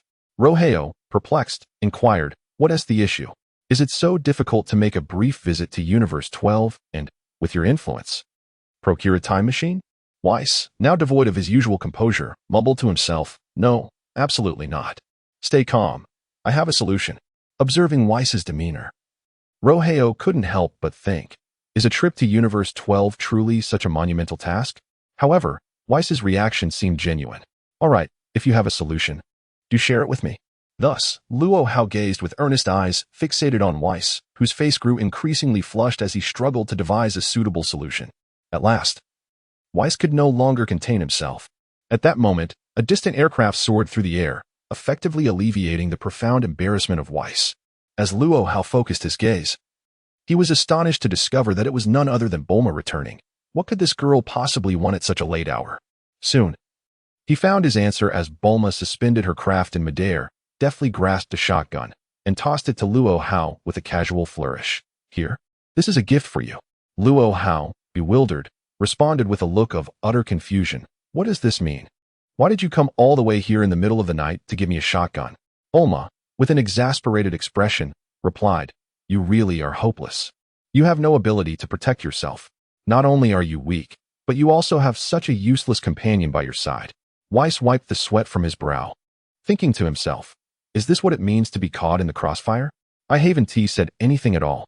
Bulma continued, On my way home, I heard that the security in this area has been quite poor lately, with some delinquents causing havoc. I'm giving you the shotgun so you can adequately defend yourself. Now remember to uphold your promise to me. With that, Bulma piloted her aircraft away, disappearing from Whis and Luo Hao's sight without a backward glance. The young lady truly knows how to create a scene. Luo Hao, gazing helplessly at the double-barreled shotgun in his hands, couldn't help but exclaim, Well, at least Bulma is considerate enough to think of her own safety. However, if Bulma were truly aware of her own capabilities, it would likely render any military assistance futile. Thanks to Bulma's interruption, the previously flushed Whis suddenly had a revelation, slapping his arm with enthusiasm. Indeed, I now have a solution, and I owe my gratitude to Miss Bulma for the reminder. Meanwhile, Luo Hao shouldered the double-barreled shotgun gifted by Bulma, regarding Whis with a look of skepticism. Go on. What is your plan? Don't deceive me, or else. Rest assured. Whis reassured Luo Hao, patting his chest. I just remembered that Lord Beerus has a subordinate named Frisia, a notorious cosmic pirate throughout the universe. When Miss Bulma mentioned the poor security in this vicinity, I was reminded of him. Since he is infamous as a cosmic marauder, he must be involved in various destructive missions on behalf of Lord Beerus. All right, and then what? Luo Hao inquired, puzzled. Whis exclaimed, It's quite simple. These individuals roam the cosmos in their spaceships, pillaging and wreaking havoc. They essentially assist Lord Beerus in his task of obliterating planets. Given this, Frisia must possess an array of advanced technology. Why not approach him for some resources? It would fulfill Miss Bulma's wishes. What do you think? Luo Hao pondered for a moment. Borrowing high-tech equipment from Frisia does seem like a plausible strategy. But do you think he would lend it to us? Whis smiled nonchalantly. With me, Whis, personally involved, is there anything that cannot be accomplished? Do not underestimate me. This is in the 7th universe. Seeing Luo Hao's doubtful expression, Whis sighed and clapped his hands. Very well, Luo Hao. Since that is the case, let us go together. You can at least oversee the situation, right? I am certain I will successfully complete this task and return with some high-tech equipment to present to you and Miss Bulma. That should be acceptable, yes? Noting Luo Hao's agreement, Whis gently summoned his angelic staff, lightly gesturing in front of him, causing Frisia's likeness and the images of his legion to materialize before them. Whis pointed, Behold, this is the infamous Frisia, and behind him lies his army. Their equipment and technological prowess should far exceed that of Earth by several magnitudes. Obtaining something from them will surely satisfy Miss Bulma. Luo Hao surveyed the images. All right. Then Whis, I appreciate your efforts. Let us make the journey. Whis chuckled. As you wish. With a graceful motion, Whis appeared directly before Luo Hao. Luo Hao. Simply place your arm upon my shoulder, and I shall take you there.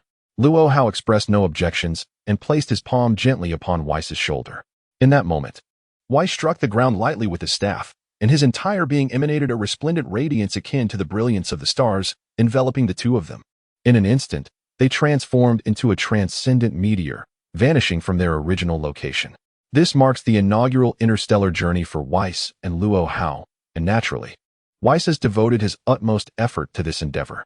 In a flash of brilliance, the two have already soared beyond the confines of the Milky Way. During their flight, Luo Hao inquired, Oh, Whis, your speed is quite impressive.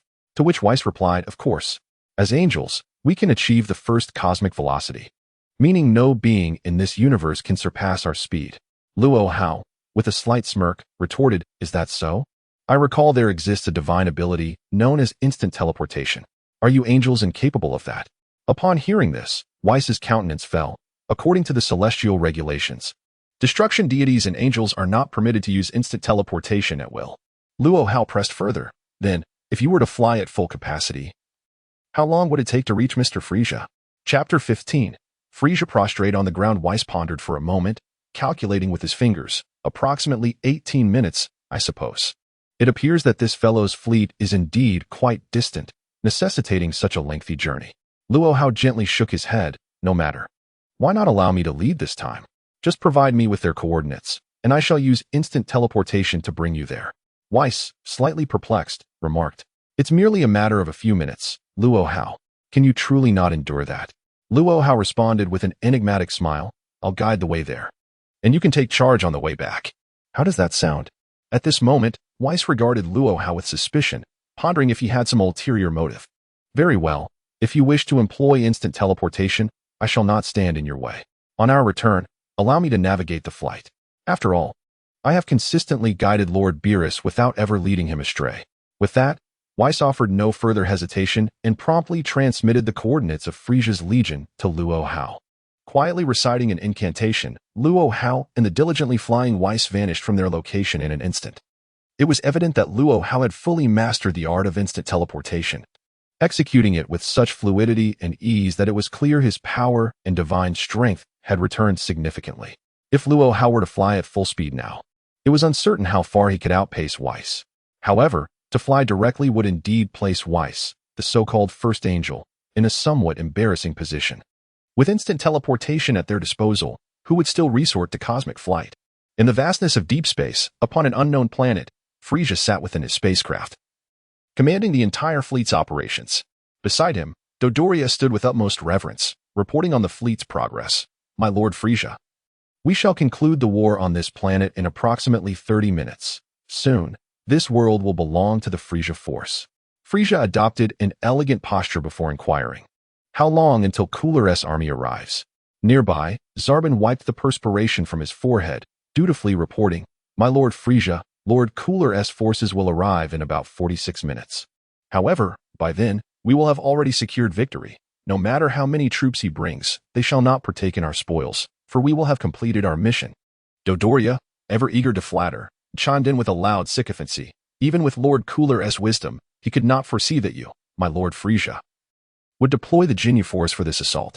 Yet, for this planet, it seems an extravagant use of resources, with the Jinyu force's might. Concluding the battle within 30 minutes is utterly assured. Frisia cackled with delight. Haha. Cooler, once I secure victory, you shall have no share. This planet promises a handsome price. Indeed, just as he boasted, Frisia noticed the command chamber's lights flickering ominously before extinguishing completely. What is the meaning of this?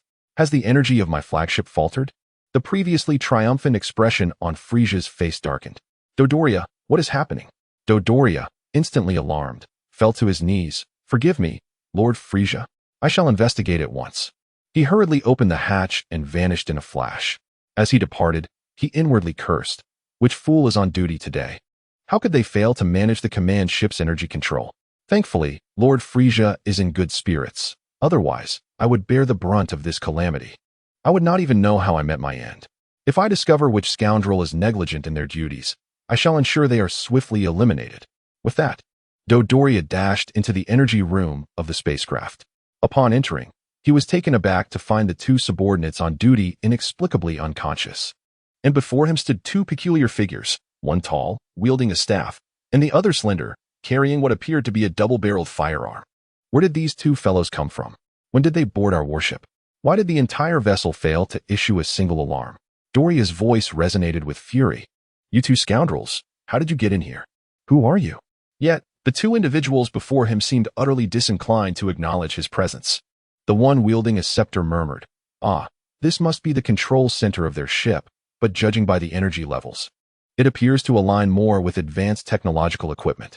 Meanwhile, the other, who carried a double-barreled shotgun, nodded in agreement. Indeed, considering the technological sophistication of this vessel, it should suffice to report back to Bulma. Should we not discuss matters with the owner of the ship? The scepter-wielding individual vigorously nodded. Yes, yes.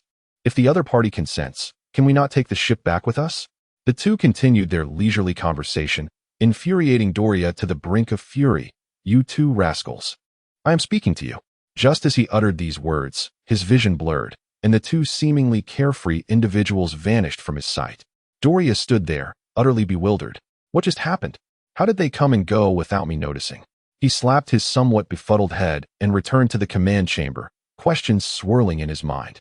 As the hatch opened, he was met with a shocking sight. The once proud Lord Frisia lay prostrate on the ground, displaying utmost reverence towards a certain direction.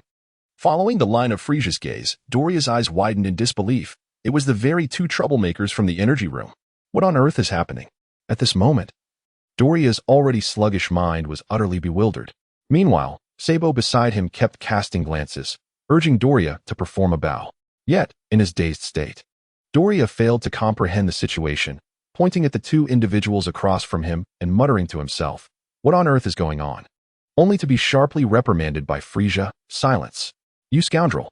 Chapter 16. Whis, "Frisia, may I borrow your spaceship?" Then, in an obsequious tone, he continued, "Lord Beerus, I never anticipated your esteemed presence. It is indeed a failure on my part not to have welcomed you properly.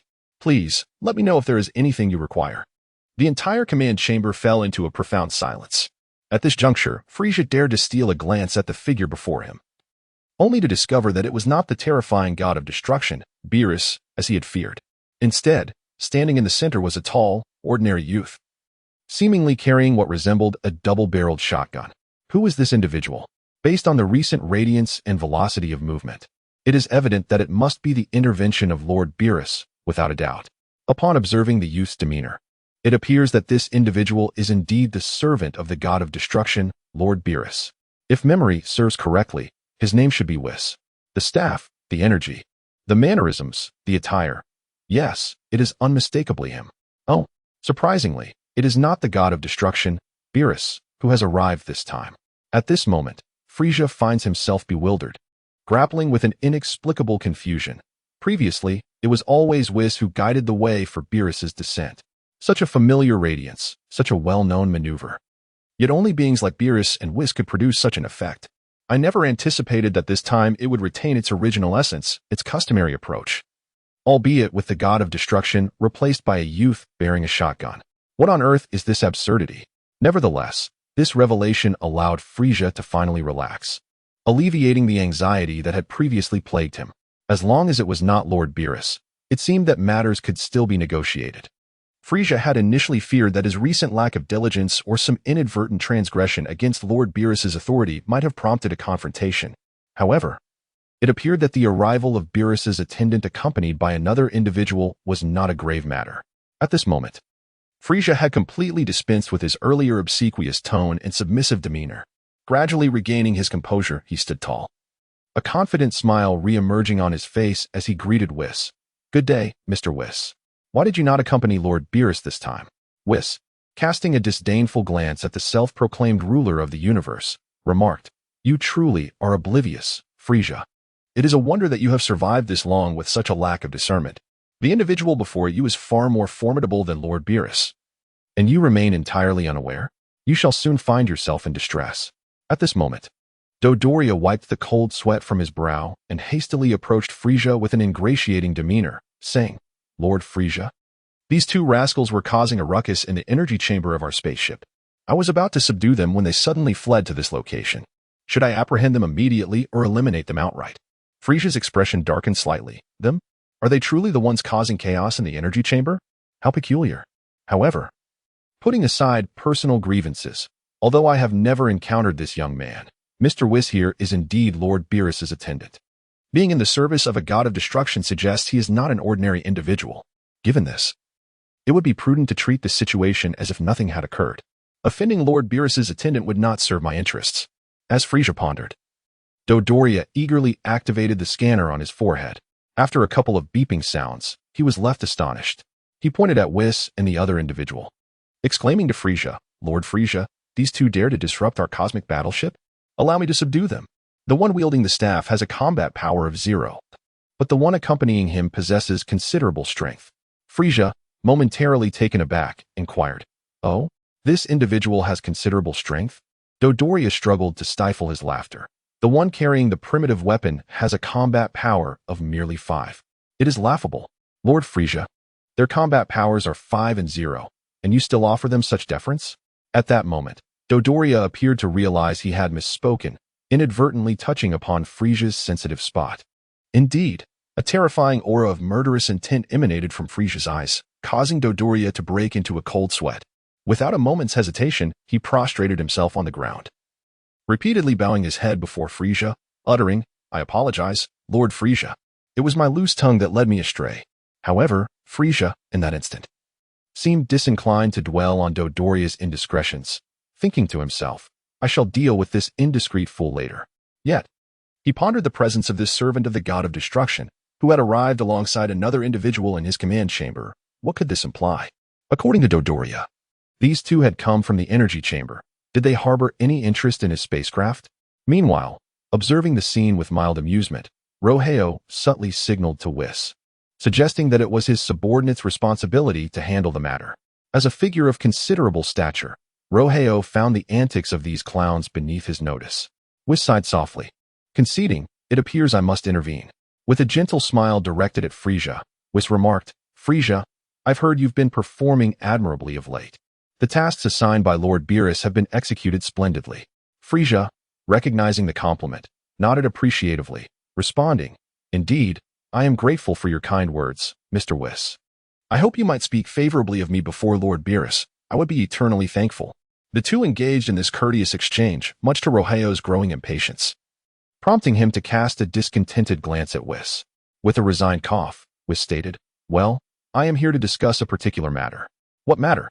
Frisia inquired directly. Whis replied, "It's rather simple. I wish to borrow your spacecraft." "What?" Frisia's mood instantly began to tumult, his thoughts racing. What does this individual mean by requesting to borrow my ship? Is this a loan? Is this attitude not a blatant act of robbery? Do you really think I, Frisia, the Emperor of the Universe, am to be trifled with?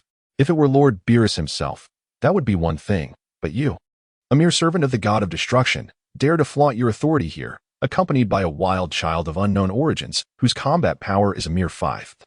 To attempt to raid my spaceship? Not a chance. Chapter 17. Frisia, defeat me, and the entire fleet is yours. However, it is not the time to sever ties with this servant of the god of destruction just yet. Frisia's triangular eyes twirled as a clever idea struck him. "Mr. Whis, this spaceship holds significant importance for me. How about this? If you desire it, I cannot refuse you, but fulfill one request of mine, and you may take the ship." Whis paused, contemplating. This malevolent being seems surprisingly astute, not pressing further, and is willing to relinquish the spaceship for just a minor request. Perhaps this trip was not in vain after all. Whis smiled warmly. "Very well, Mr. Frisia, what is your request?" Frisia clenched his fists. "It is simple. If you can defeat me, not only this spaceship, but my entire fleet will be yours." Upon hearing this, Whis was momentarily taken aback. This Frisia truly knows no bounds. To challenge me in Luo Hao to defeat him is akin to crushing an ant. Typically, I follow Lord Beerus, assisting in various daily tasks. In truth, both the god of destruction and the supreme Kai are considered disciples of Whis, with these two supreme deities of the universe having been meticulously trained by him. Yet, this underling of Beerus, Frisia, dares to boast in front of me? Does he truly perceive me, Whis, as a soft target? However, it must be noted, as an angel, there exists an unyielding law I must adhere to. Despite our overwhelming strength and exalted status within the universe, our singular mandate is to maintain neutrality in all matters, merely supervising and upholding order, without intervening indiscriminately. Though at this moment I could easily obliterate this audacious individual with a mere breath, doing so would violate the angelic code. Contemplating this, I found myself in a quandary. Suddenly, a light flickered in my eyes. Of course, I have Luo Hao by my side. This esteemed figure is neither an angel nor a god of destruction, thus will not entangle himself in the laws of cosmic order. This individual currently presents himself as merely an ordinary 16-year-old boy from Earth. Indeed, with his presence, is there a need for my involvement? Whis, with a calculated expression, chuckled softly. "Luo Hao, it appears I must rely on you now, as I have already faced his disdain." Luo Hao, adopting a posture of resignation, replied, "Whis, you truly are something else. To think you referred to this fellow as a subordinate of Beerus, it seems your influence here is rather limited." Whis, displaying an air of indifference, responded, "You may say whatever you wish, it matters not to me. After all, I am unable to intervene. If you desire the equipment here, you must defeat him yourself." He chuckled. "I am confident that with your prowess, subduing this insignificant Frisia should pose no challenge." With a weary sigh, Luo Hao conceded, "Very well, it appears I have no choice but to take matters into my own hands. How bothersome." I initially sought merely a spaceship. Yet this fellow insists on offering his entire fleet to me. To decline would seem rather disrespectful. Wouldn't you agree? Whis, momentarily taken aback, exclaimed, "What? His entire fleet?" Luo Hao chuckled again. He stated that should I triumph over him, his fleet would be mine. Did you not hear that? The two resumed their banter, seemingly unfazed by the impending confrontation. Meanwhile, Frisia had reached the limits of his patience. These two imbeciles. One possesses such feeble combat power, while the other is merely an ordinary attendant, yet they truly believe they can manipulate me at will. Am I to be trifled with so easily? Frisia, no longer hesitating, unleashed a surge of energy, transforming into his final form before the onlookers. With a self-satisfied demeanor, he proclaimed, "Mr. Whis, for your sake, and out of respect for Lord Beerus, since you have introduced this opponent, I shall engage in battle with this boy in my complete form. I am a man of my word. Should you manage to best my fist, then whatever you desire from my fleet shall be yours. All will belong to you. Otherwise, do not blame me for lacking in courtesy. Everything is off the table." It was clear that Frisia was resolutely intent on battling Luo Hao. Meanwhile, Dodoria, seeking to atone for his earlier slip of the tongue, pondered deeply before voicing his incredulity. "Boy, do you dare challenge our Lord Frisia with your measly combat power of merely 5? You truly do not know the meaning of the word death. Are you unaware that our Lord Frisia possesses a combat power exceeding 530,000? What a laugh. At that moment, he sensed a deadly aura emanating from Frisia, who shot him a cold glare. "You fool, be silent. I have now transformed into my ultimate form. To be frank, I am demonstrating my full power, which stands at a staggering 120 million. What 530,000? One should refrain from speaking nonsense if one lacks understanding. Utter another word, and I shall ensure your immediate demise." At this moment, Dodoria realized he had again misspoken, instinctively directing his scouter towards Frisia. With a resounding bang, the device on Dodoria's forehead was reduced to mere fragments. Indeed, Lord Frisia's power was unfathomable. The scouter's instant destruction indicated that Frisia's might exceeded their expectations. Meanwhile, Zebo, quick to assess the situation, despite his usual discord with Dodoria, urged him without hesitation, "A fierce battle is imminent. We must depart at once." Dodoria, recognizing the gravity of his previous blunders, acquiesced. Having already erred twice today, remaining any longer could very well lead to his annihilation. As the three of them lingered in their indecision, Luo Hao raised his fist, addressing Whis with a playful glint in his eye. "Are you certain you wish for me to engage? I must clarify that my strength has only recently begun to recover, merely 2 or 3 tenths restored. My control over this power is not yet perfected, and should anything unforeseen occur." Chapter 18. Whis and Frisia discuss reason. Whis responded with a chuckle, "Rest assured. Should any complications arise, I shall be there to mitigate them. How much trouble could you possibly cause? With a bona fide angel like myself present, what challenge remains insurmountable?" "Very well. With such a promise, I am at ease." Casting a glance at Frisia, Luo Hao remarked disdainfully, "It appears Mr. Frisia is quite the proponent of rational discourse." "Very well. I too am fond of reasoned argumentation.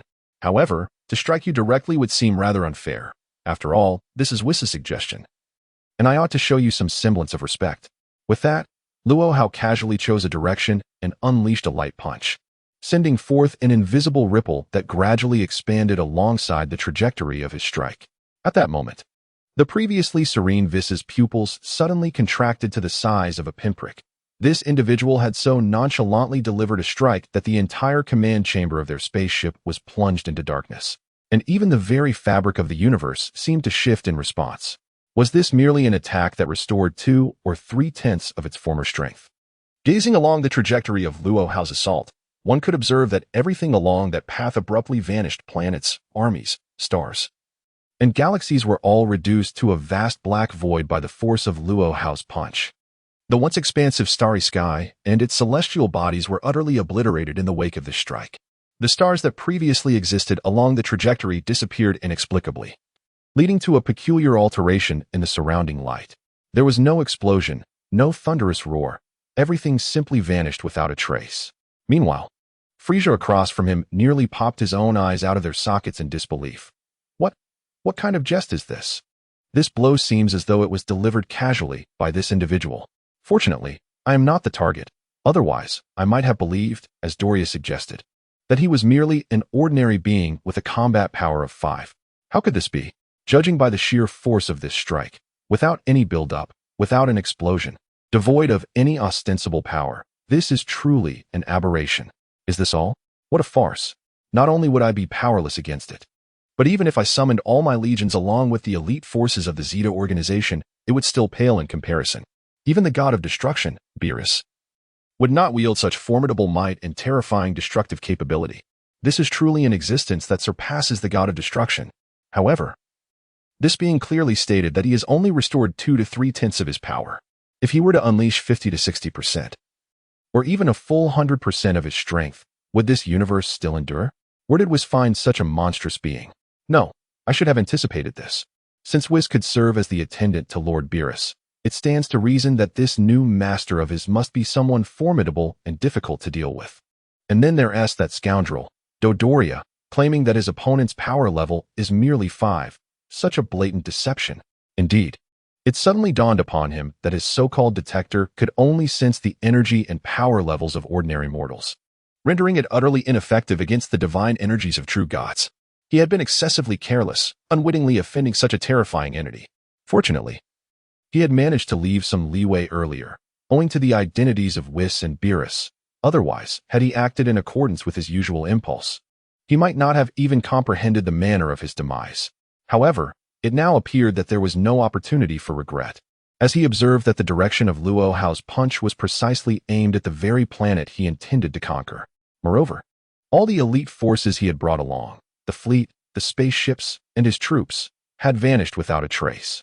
All that remained was the dilapidated spaceship beneath his feet, along with Dodoria and the bewildered Zabon.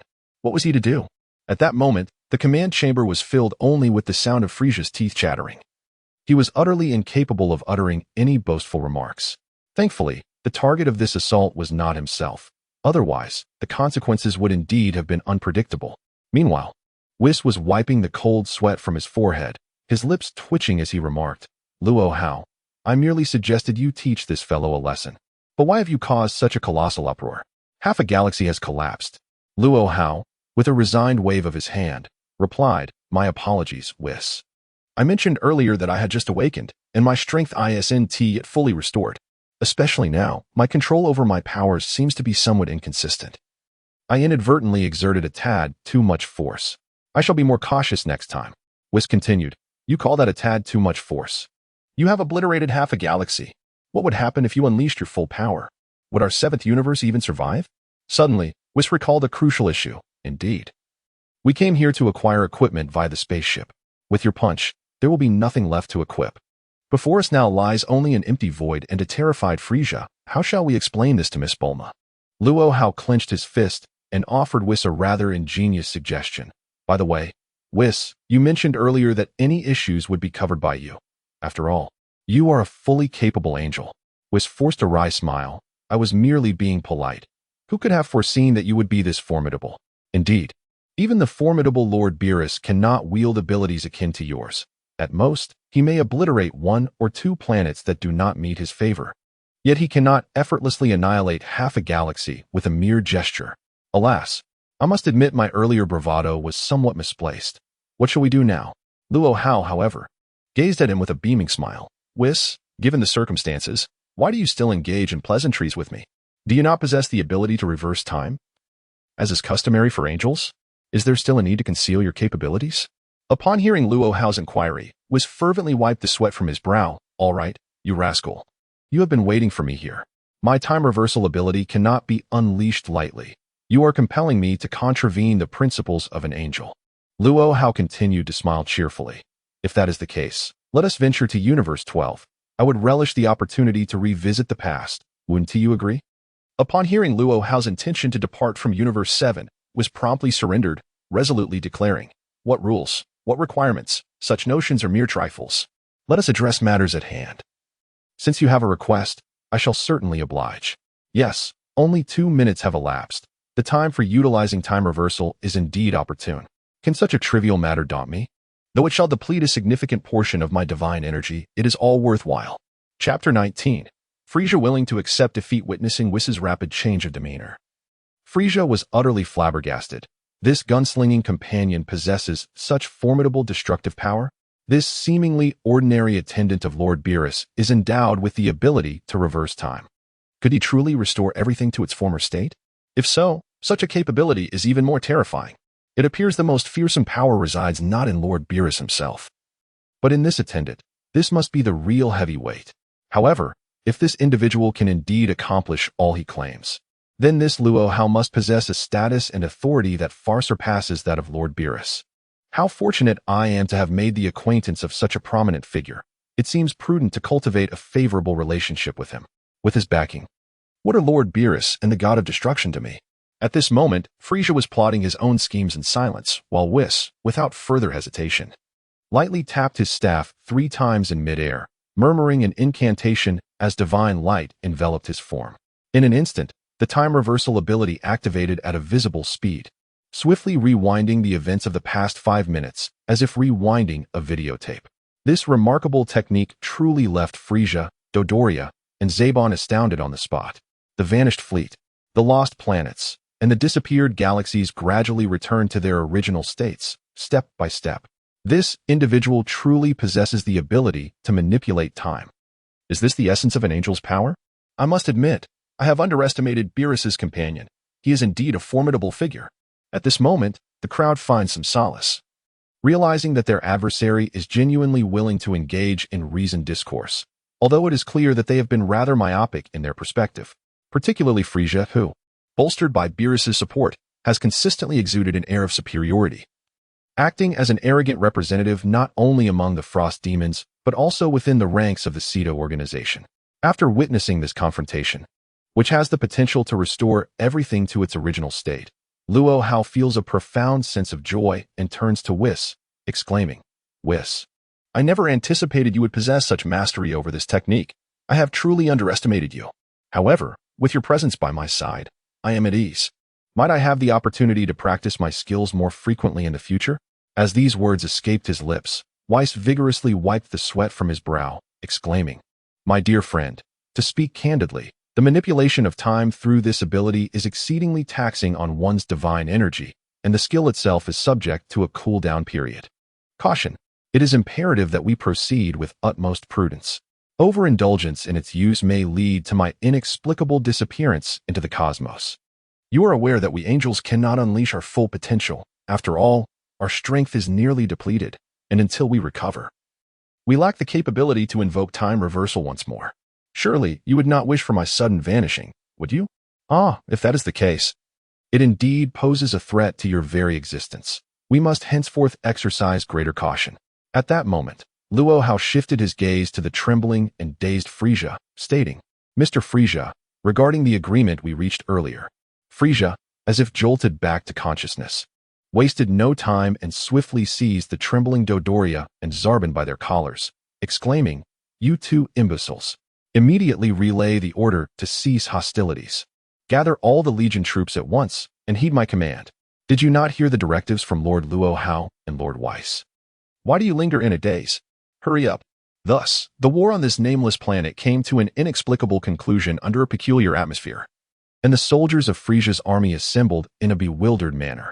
In the end, this planet was seized, and the remaining forces of resistance found themselves in a state of utter despair, bewildered as they witnessed the sudden retreat of the fierce warriors opposing them.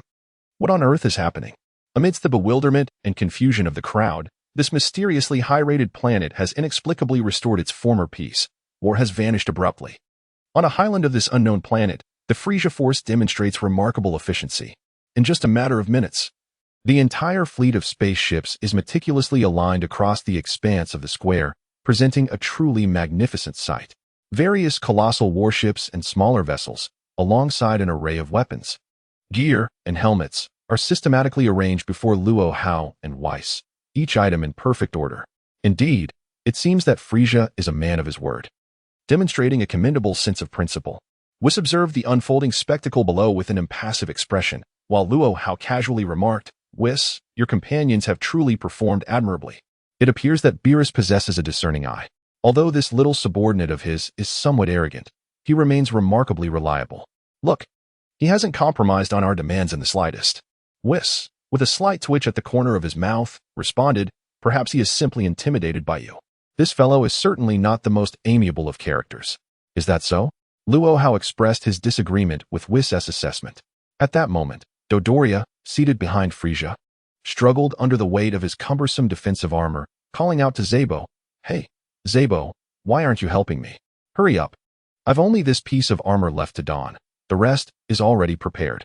Meanwhile, Luo Hao, with one hand on his forehead and a bemused expression, interjected, "Hey, you, the pink rotund one. Yes, I'm addressing you. There's no need to remove the armor you've already worn. I have no desire for anything bearing your scent. You may take that with you. Just leave the rest." Whis wiped the cold sweat from his brow with determination, pondering, these individuals are indeed quite straightforward. If Luo Hao does not intervene, might he unwittingly end up surrendering his battle attire and undergarments as well? If this reaches Bulma's ears, it's likely that while I remain unharmed, Luo Hao will be thoroughly exasperated. It appears that strength truly is the ultimate authority. Luo Hao approached Frisia with a beaming smile and gently patted his shoulder. At this gesture, Frisia's face paled with fear. Wondering if Luo Hao intended to settle scores and unleash his wrath, Frisia quickly prostrated himself on the ground, exclaiming, "Lord Luo Hao, I have complied with your every request. Please, do not punish me further." Chapter 20. Luo Hao. I borrow, not steal. Luo Hao clapped his hands, reflecting, it seems Frisia is genuinely terrified. He then stated, "No worries, I merely wish to commend you on your reasonableness and integrity. With that, let us consider our misunderstandings resolved. However, I must clarify that these items are borrowed, not stolen. You've seen Whis beside us. The value of these possessions is duly recorded under Beerus. Should you harbor any grievances, feel free to address them directly with Beerus. Do not spare my feelings, haha." Whis, shaking his head with a wry smile, remarked, "You, my friend, speak with such lofty rhetoric, claiming it is alone. How shameless. You have clearly intimidated others before seizing their troops and equipment. Yet you wish to attribute it all to Beerus? If Lord Beerus were awake, he would undoubtedly be furious upon learning the full extent of these events. However, upon further reflection, one might chuckle at the thought. Should Beerus dare to cause you any trouble, it would merely be a self-inflicted wound. With your prowess, by the time Beerus awakens, even 10 of him would stand no chance against you, correct?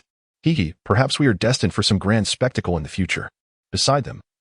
Frisia trembled, stammering, "I wouldn't dare. I truly wouldn't. As for this equipment, I willingly concede. I bestow it all upon you, my lord." Luo Hao, however, waved his hand dismissively. "Please, spare me the formalities. Just call me Luo Hao. Even Whis refers to me as my lord, but I have clarified that I am merely an ordinary earthling with no titles or positions. Being called my lord feels quite awkward." Frisia could only suppress his retorts, though his mind churned with discontent. Originally, the intelligence gained from the Gula Legion's operation was meant to seize this lucrative planet in advance, securing a handsome profit. Yet, unexpectedly, two formidable figures had emerged, completely thwarting his plans and resulting in the loss of both his men and resources. This venture had turned into a significant loss. Just as this realization struck him, he noticed a multitude of dark specks appearing in the sky. Could it be that Gula had arrived? Anxiety gripped Frisia once more. Would he perform some reckless act that would implicate him? In that moment, he could no longer afford to be cautious in Luo Hao's presence.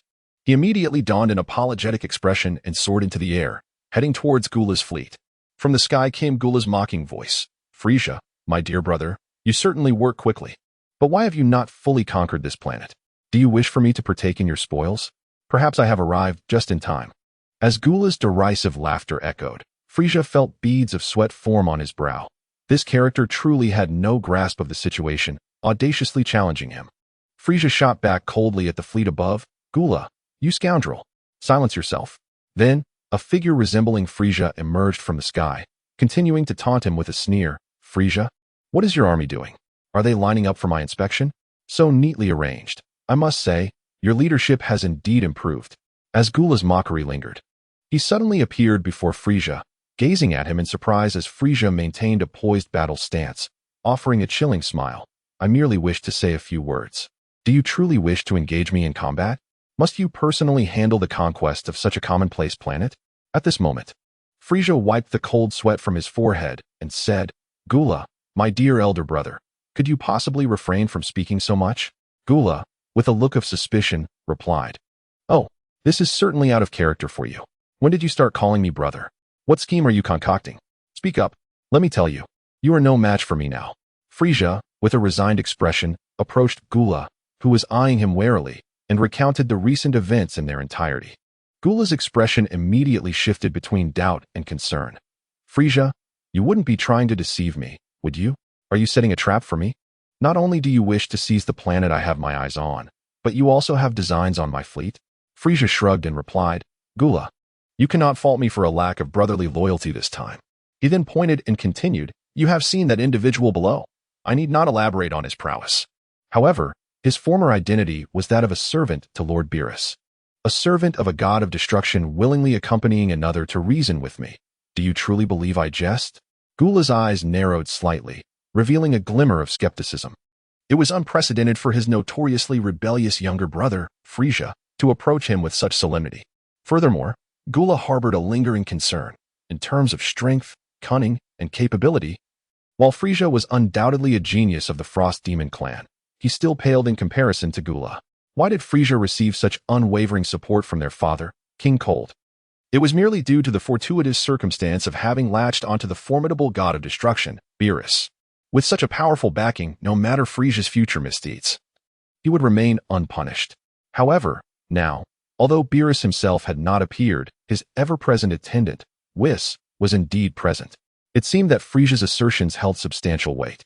Better to err on the side of caution than to overlook a potential threat. That was Gula's guiding principle. With Beerus's attendant appearing here, if Gula wished to establish connections with the god of destruction in the future, he must not offend those in Beerus's circle, regardless of their individual strength.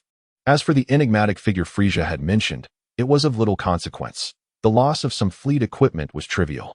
If this led to securing an alliance with a significant figure, Gula would no doubt gain considerable influence within the cosmos. Regardless of the veracity of Frisia's words, one must still take a gamble. Indeed, in terms of cunning and capability, Gula undeniably surpasses Frisia. Had Frisia possessed such foresight and intentions, he would not have found himself in this predicament. In Chapter 21, Gula offers all his advanced technology. The two brothers whisper among themselves in midair, and Gula promptly descends before Whis, kneeling respectfully and stating, "It is a pleasure to meet you, Lord Whis. My brother Frisia has informed me of your keen interest in our warships. I have also brought a portion of my forces and am willing to contribute all my high-tech equipment. I sincerely hope you will graciously accept." He then awaited Whis's response. Whis, displaying a faint smile of disbelief, mused, "How curious it is that such a scenario has unfolded. When I first arrived, I approached that fellow named Frisia with cordiality. Yet he was unyielding, insisting that Luo Hao demonstrate his strength before he would comply. In contrast, this Gula immediately chose to concede. It appears the Frost Demon clan is indeed rich in talent. However, whether I desire these items is of no concern to me."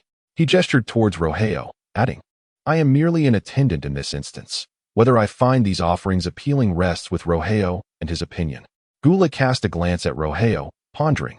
This individual does not seem to possess any extraordinary abilities, yet he must have some merit, for he is favored by Lord Beerus, even if I am unaware of it. Gula refrained from the arrogance exhibited by Frisia and respectfully remarked, "Then I await your guidance, Mr. Luo Hao." Luo Hao lowered his head in contemplation before responding, "Whis.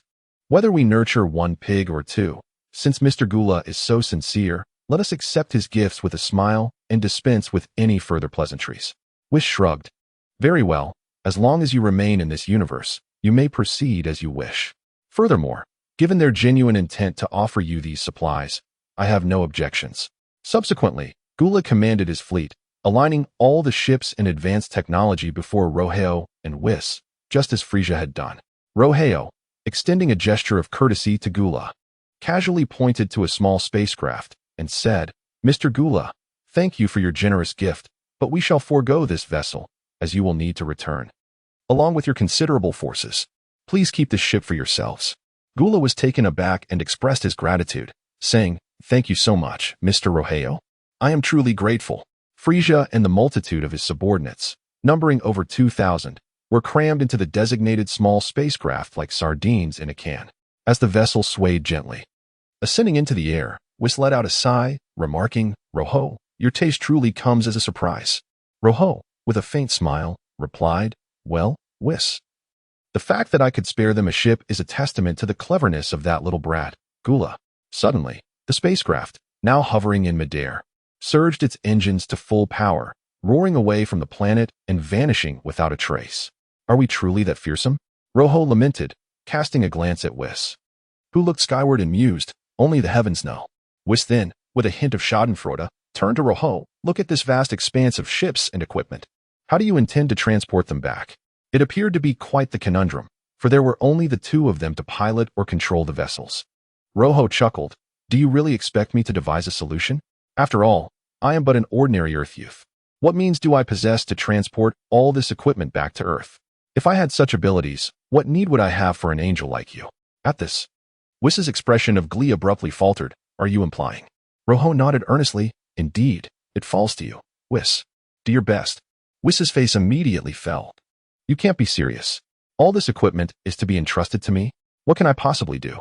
Luo Hao, beaming, responded, Oh, come now. Whis, don't feign ignorance. I know you possess a special ability to create an expansive hidden space. If you could just enlarge that space to encompass all this equipment, we could easily bring it back with your unique skill. Whis continued to protest, but using that ability would preclude instant teleportation. Luo Hao, with a playful demeanor, countered. That's why I used instant teleportation to arrive here. On our return, you can envelop everything with your divine power and gradually make our way back. Didn't I mention that I would guide us back? Realization dawned on Whis, his face morphing into one of exasperation. So you've been waiting for me all along. This is truly outrageous. In the depths of space, a crowded spaceship raced ahead at high speed. Inside, Sabo swatted away a foot that had intruded upon his space, indignantly exclaiming, Which scoundrel dares to thrust their filthy foot in my face? Beside him came a resigned exclamation from Dualalia. Enough, Sabo, please refrain from being so picky. Do you think I wish to encounter you? It is simply unavoidable. The sheer number of individuals aboard this vessel is overwhelming. Look at me. I am being jostled as well. Oh, and you there, could you kindly refrain from pressing your posterior against my face? Reflecting on this matter is disheartening. Initially, a grand assembly of combat personnel was mobilized to assault this planet, only to be inexplicably robbed. All ships and equipment appeared to have been thoroughly plundered, leaving behind only this diminutive mothership. Yet, with such a multitude crammed into this confined spacecraft, how could it not be cramped? However, there seems to be no alternative. Sabo lamented, If only I possessed the ability to survive in outer space, would I still be here, cramped in this can with you lot? Doria, unperturbed, retorted, If you find it too crowded, why not head to the command room? Lord Frisia and Lord Cooler have ample space. Do you dare venture there? Amid their banter, a chilling voice emerged from the corner. Captain Jinya barked, Are you two finished? It's already cramped enough without your incessant chatter. Endure a little longer. We are nearing Frisia's third planet, where we should find sufficient equipment to expedite our departure from this star system. Honestly, hey Jis, could you refrain from groping around? You're touching my ribs. How unfortunate it is to be crammed into this metallic can with such a motley crew. Where can I seek justice for this predicament? With Captain Jinyu having spoken, the remaining subordinates showed no dissent. Chapter 22. Cooler. This loss shall be attributed to you. Meanwhile, in the command room, Frisia and Cooler exchanged glances filled with unspoken grievances. It was Cooler who first broke the silence. Didn't you always look down upon these insignificant subordinates? Why bring them along this time? He questioned, casting a sidelong glance at the sullen Frisia. Frisia, irritated, shot back with a dramatic eye roll. Is this my fault? These soldiers are, after all, borrowed from my father, King Cold. If any losses occur, how shall I explain it to him? Otherwise, their demise on that planet would bear no consequence to me. Cooler took a sip of his red wine, exhaling a resigned sigh. You truly have a knack for attracting formidable adversaries, don't you? Frisia, still vexed, replied, I'm at a loss. Cooler, adopting a more serious demeanor, inquired, By the way, isn't your benefactor that god of destruction named Beerus? Why don't you seek his assistance? Isn't he claimed to be the greatest deity in this universe? Even our father, King Cold, wouldn't dare act recklessly in his presence. Observing Cooler's incessant prattle, Frisia snapped, Just say what you mean already. Can't you see that the individual accompanying him is Lord Beerus' attendant? They are undoubtedly a pair. Why provoke them when there are countless others to challenge? Enough. If you have something to say, then speak up. I have no patience for idle chatter. It is evident that a few words have already left Frisia in a state of perplexity, while Gula, in a nonchalant manner, placed his wine glass upon the table. Since you are being so forthright, I shall not beat around the bush. As you can see, the fleet I have brought this time is of an entirely new model. I need not elaborate on the personnel and combat capabilities. Among them is a detector that I just procured from our father, King Kurt. I have yet to settle the payment. All losses incurred this time shall be attributed to you.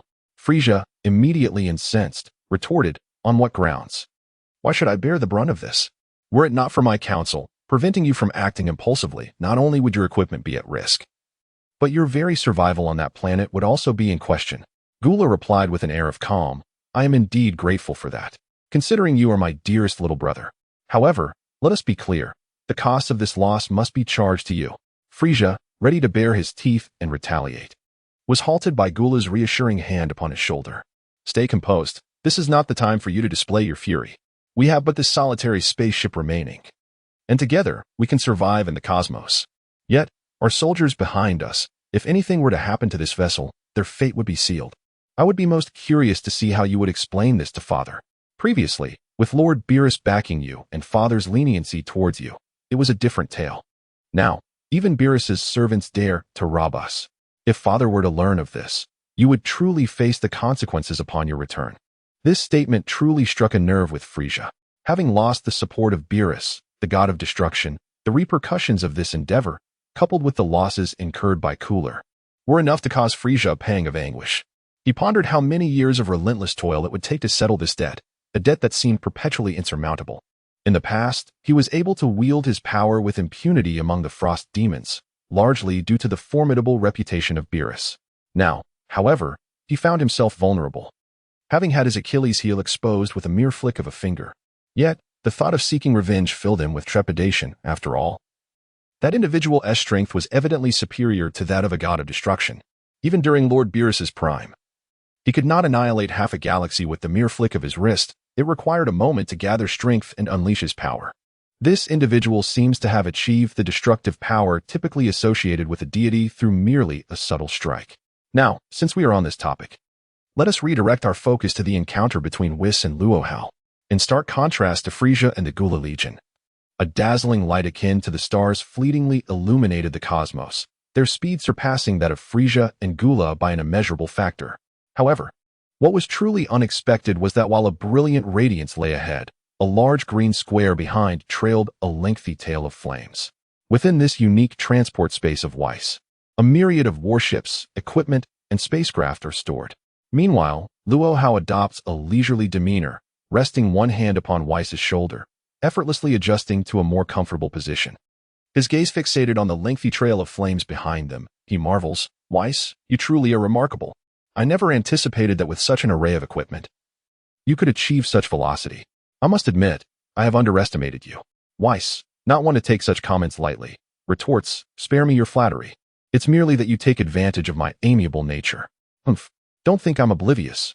Were you in my place, your speed would surpass mine by a considerable margin. I suspect your laziness is the culprit. Luo Hao, far from feeling chastened, waves a dismissive hand and replies, all right, Whis. No need for complaints. I know you simply crave a cup of coffee. How about this? Upon our return to the seventh universe, I shall personally brew you a cup. Does that suffice? Whis' eyes light up with excitement as he eagerly responds, no, I want 10 cups. Luo Hao, shaking his head in exasperation, replies, you truly are insatiable.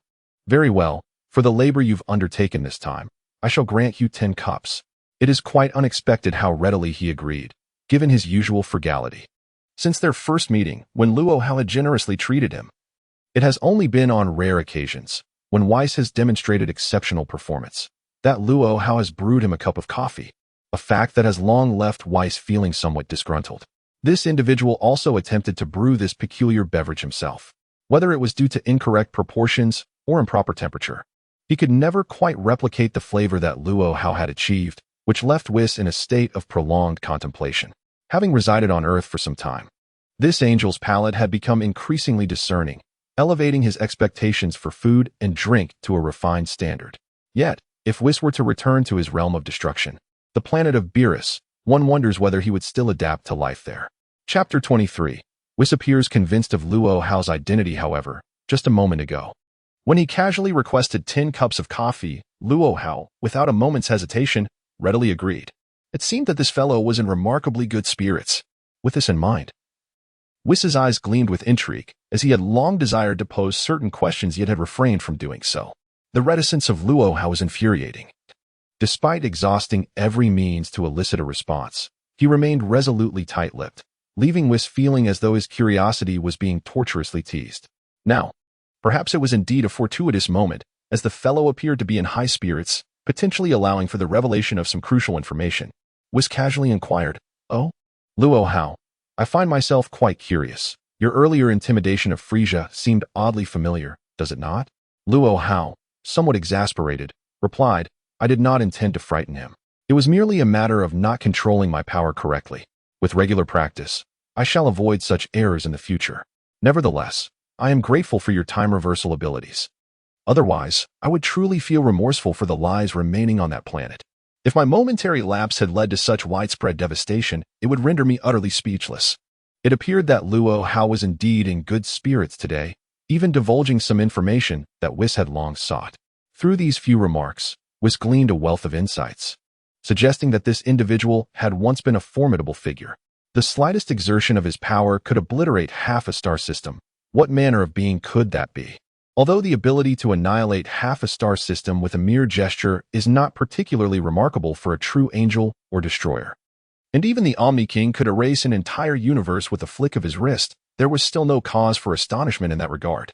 However, this individual had only just awakened, and according to his own account, had merely restored 2 or 3/10 of his strength to wield such capability. One could only ponder the magnitude of his existence should he regain his full prowess or possess complete memories. Suddenly, a flash of insight struck Whis. Could it be that this individual is? Suddenly, Whis recalled that the Grand Priest had seemingly mentioned that this individual bore a direct connection to the 6 obliterated universes. If all of this were indeed true, then the identity of this person named Luo Hao would become abundantly clear. If I am not mistaken, he truly is. At this thought, Whis shuddered, and immediately voiced his inner question. Luo Hao, if my conjecture holds any weight, might you be the god of destruction? This inquiry was no longer posed as a question, but rather asserted with certainty. With unwavering confidence, Whis was convinced that this individual was one of the 3 legendary cosmic titans, the long-lost god of destruction. It could not be otherwise. How else could one explain the terrifying power he possessed upon awakening, surpassing even that of a god of destruction? Moreover, his intimate connection with his father, the Grand Priest, along with the palpable tension surrounding him from both the Grand Priest and the Omni King, further solidified this belief. If he were not the god of destruction, then who else could he be? Whis, being a bona fide angel, though somewhat uncertain and unclear about some ancient matters, was nonetheless well-versed in the structure of the divine hierarchy. In a typical universe, there exist angels, gods of destruction, and supreme kais. Thus, within this space-time continuum, the overseer of all deities would be the Grand Priest. The Grand Priest assists the Omni King in maintaining cosmic balance. And surely there would be a leader among the gods of destruction, namely the god of destruction himself. However, this matter had always remained shrouded in secrecy for both the Grand Priest and the Omni King, never once mentioned. The peculiar behaviors exhibited by the individual before him led Whis to believe that if he were not the reincarnation of the god of destruction, then he could not fathom any other explanation. Upon witnessing Whis's resolute conviction regarding Luo Hao's identity, Luo Hao's expression plunged Whis back into a state of confusion. For from behind him came Luo Hao's languid voice. The god of destruction? Who is that? I have no recollection. I don't seem to know that fellow. Why would you think I am the god of destruction? Is he particularly formidable? Upon hearing this, the once exuberant Whis deflated like a punctured balloon. Well, based on your response, it appears I was indeed mistaken. However, apart from the god of destruction, who else could you possibly be, a figure of such high stature? Why can't I seem to recall? Yet, judging by this individual's manner of speaking, he seemed utterly unrelated to the god of destruction. Whis felt an overwhelming sense of exasperation, casting a sidelong glance at the languorous figure behind him, and solemnly remarked, "All right then, having spent so much time together, we can consider ourselves friends who share everything, yes?" Luo Hao nodded in agreement. "That is certainly the case. Given how much you have assisted me as a good friend, you have proven to be exceptionally competent and dedicated. Ves solemnly declared, as good friends, we should be partners who share everything. Wouldn't you agree? Luo Hao responded with a slight nod, which sufficed as an answer. Ves turned around abruptly and exclaimed, you must tell me your true identity. After all this time, is it truly amusing to keep it a secret? Are you unaware of my insatiable curiosity? I have speculated endlessly without success. Can't you just be honest with me about who you really are? Honestly, observing V's melancholic demeanor, Luo Hao pointed ahead and cautioned, Vs, you must pay attention while flying. No sooner had he spoken than the enormous tail flame trailing behind them collided forcefully with an unknown planet, reducing it to a cloud of cosmic dust. In that moment, Vs hastily adjusted their flight path to avoid crashing into a second celestial body looming ahead. V's spirits soared, realizing that with his angelic prowess and might, he had inadvertently struck an uncharted planet, a rare mishap indeed. It was evident how exhilarated Vs was, to the point where he had momentarily forgotten the fundamentals of piloting. Witnessing V's forlorn expression, Luo Hao felt a twinge of empathy. He suppressed his usual irreverent smile and spoke softly, Vs, you have truly misunderstood me. It is not that I am withholding information. Rather, I have yet to fully recall it myself. I have only recently begun to awaken fragments of memories. As for deeper insights, I require more time for gradual restoration. Currently, what I can remember are merely snippets from the High Priest's childhood and fragments concerning Daquan and Xiaoshu. It is largely thanks to your arrival that I have been able to piece together these memories. As for other matters, I assure you, it is not my intention to keep them hidden. Chapter 24. Luo Hao. Brother, you've flown past your mark. Upon hearing Luo Hao's words and gazing into his sincere eyes, Vs pondered, could it be that I have truly misjudged this individual? After all, how can someone with gradually resurfacing memories recollect everything at once? It seems he genuinely does not know his own identity. Perhaps I have been a bit hasty and owe him an apology. Ultimately, it is he who bears the greatest burden of incomplete recollection. With this thought, Ves felt a pang of guilt. Yet, he soon recalled what Luo Hao had mentioned earlier, Daquan and Xiaoshu. This appears to be yet another monumental revelation. Immediately, Whis adjusted the course of flight, steering clear of a calamity reminiscent of a star collision. Although the planet just encountered bore no signs of life, its shattering was inconsequential. However, should he inadvertently obliterate a planet teeming with life, would he not be fulfilling the role of a harbinger of destruction? This indeed contravenes the principles upheld by their celestial kin. As a steadfast angel, this would never dare to tread upon taboos. Yet, the words of Luo Hao had undeniably ignited a profound curiosity within Vis. Daquan? Xiaoqian? Who might they be? They appeared to hold a standing comparable to that of his father, the High Priest. Suddenly, a realization struck Vis. Daquan and Xiaoqian? Could you possibly be referring to Lord Quanwang? Without hesitation, he voiced his inquiry. Luo Hao, as if recalling something, responded, oh, did I mention that? Vis affirmed, you did. Referring to Daquan and Xiaoqian, undoubtedly indicating Lord Quanwang. If one of them is Lord Quanwang, then who could the other be? Luo Hao tapped his forehead, pondering aloud. Let me think. Then, as if a light bulb had flickered on, he exclaimed, I believe I recall now. Yes, the Lord Quanwang you speak of must be Xiaoqian. A round-headed, adorable little fellow. Am I mistaken? Vis vigorously nodded. At last, we have aligned. After such a convoluted journey, I finally understand that Lord Quanwang was once affectionately known as Xiaoqian. Quite endearing indeed. However, such a statement seemed to be something only Luo Hao could utter. Had it been anyone else, a mere flicker of divine light would likely have erased them on the spot by Lord Xuanwang's decree. Nevertheless, returning to the earlier thought, why did Lord Quanwang retreat into seclusion upon hearing of your awakening? Did you, in some manner, instill a profound psychological shadow upon him? And who, then, is Daquan? Yet, this time, Vis did not voice that particular inquiry. Instead, Luo Hao murmured to himself, could it be that there is only one Lord Quanwang now? That cannot be. The bond between Daquan and Xiaoqian is exceedingly strong. I recall my childhood companion, Daquan, taking great care of Xiaoqian and cherishing him dearly. Why is it that only one Lord Quanwang exists now? This seems amiss. Vis inquired promptly, what is the relationship between the Daquan and Xiaoqian you mentioned? This appears to be the crux of the matter.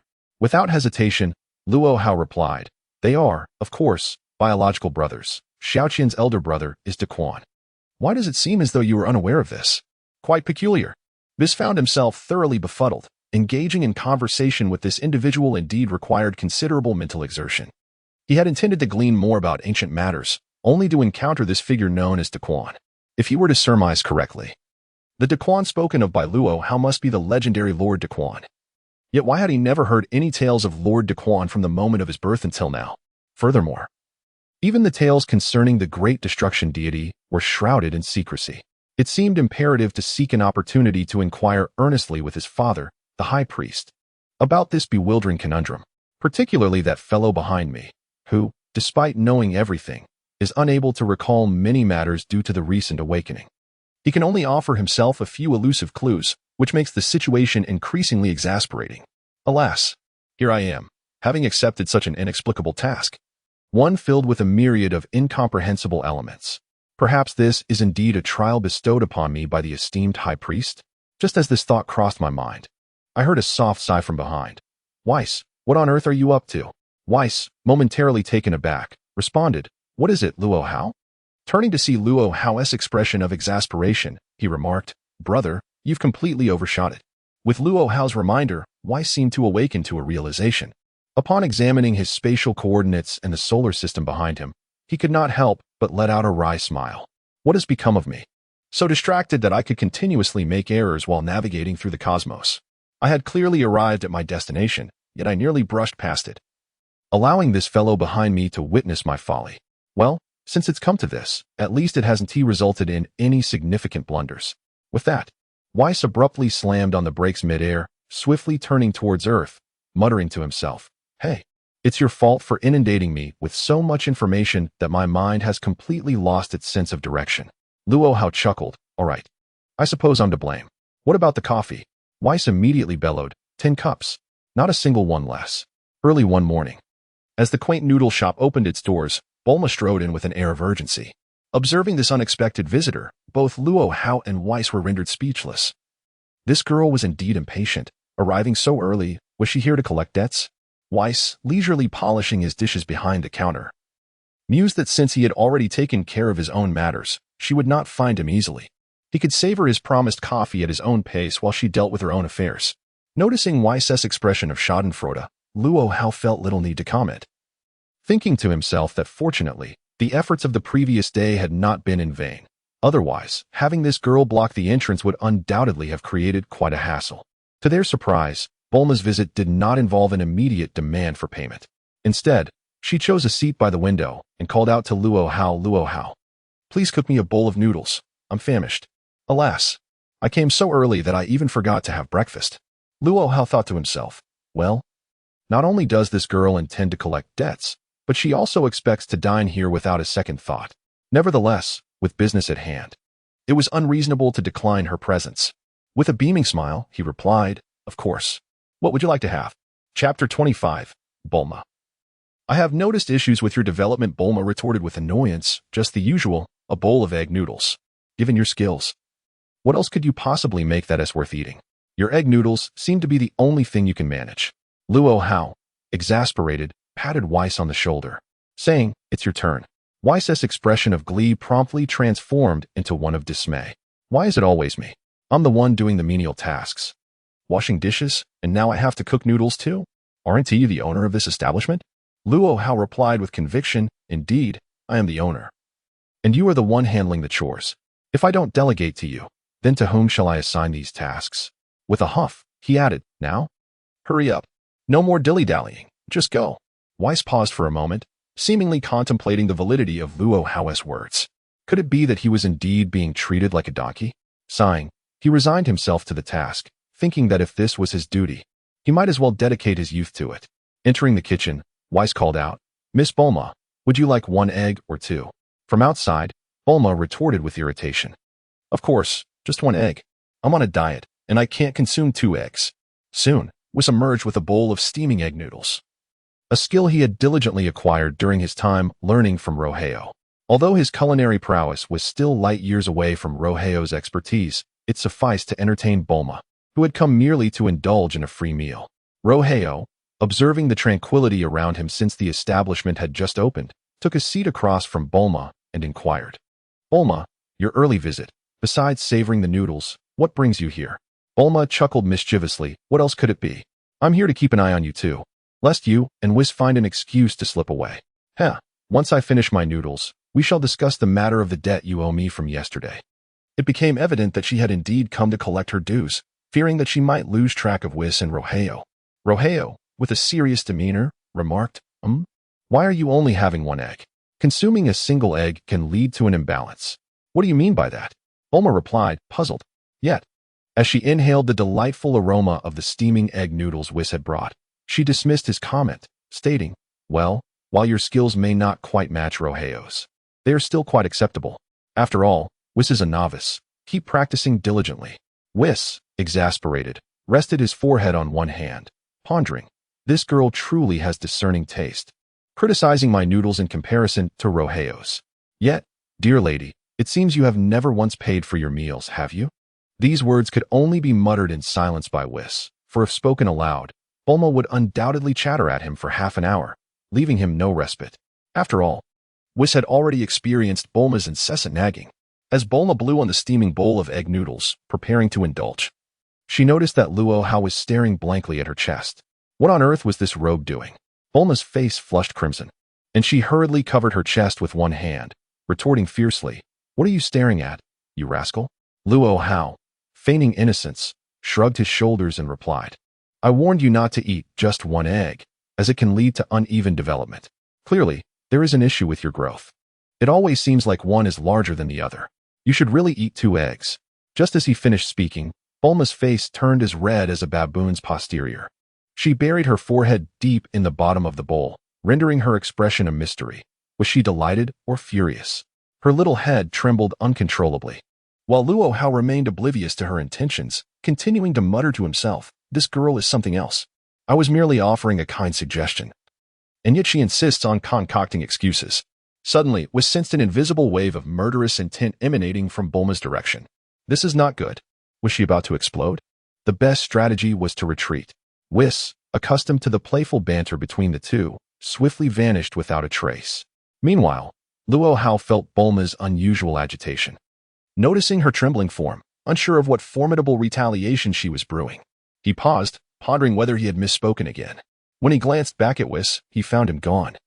Like a rabbit struck by an arrow, utterly untrustworthy.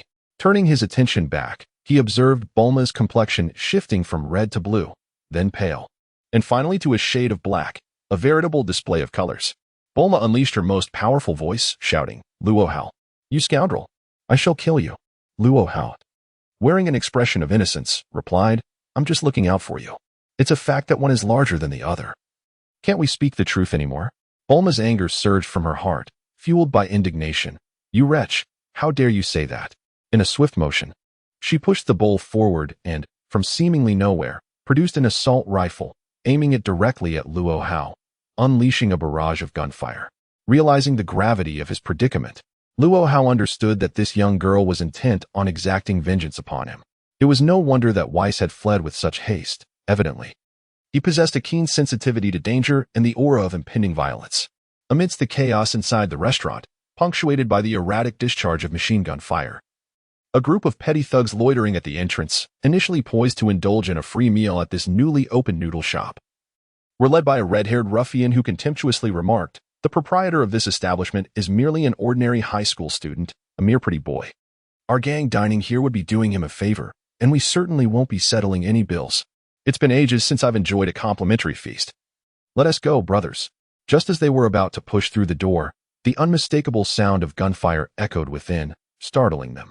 A stray bullet, seemingly from nowhere, severed a portion of the leader's flamboyant red hair. He instinctively recoiled, exclaiming, Good heavens! Is this a den of iniquity? Retreat, brothers.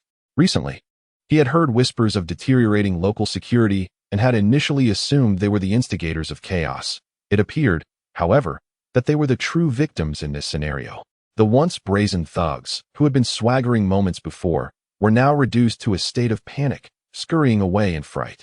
Before long, the gunfire within the restaurant subsided, and Bulma, fuming, casually discarded her empty assault rifle onto the dining table. Chapter 26. Luo Hao, I have prepared numerous treasures for you. Gazing at the still smoldering barrel, she furiously declared, Luo Hao, you scoundrel, do not let me lay eyes on you again. If I do, I shall strike you every time. Subsequently, She resolutely resumed her meal of egg noodles, savoring each bite in the very establishment she had just wreaked havoc upon. After she released her pent-up frustrations, this girl surprisingly continued to indulge herself in feasting. Meanwhile, having narrowly escaped this unforeseen calamity, Whis quietly appeared behind Bulma, shaking his head in resignation. Well, it seems I must once again take it upon myself to clean up this mess. How exceedingly unreasonable. The unscrupulous employer, refusing to pay himself, forced him to toil in this menial job.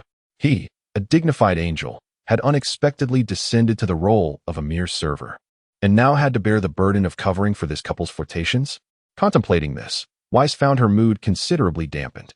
Yet, behind her, Luo Hao gently patted her shoulder, saying, "Whis, I'll leave this to you. Fortunately, it's just within 5 minutes, and the scope is quite limited."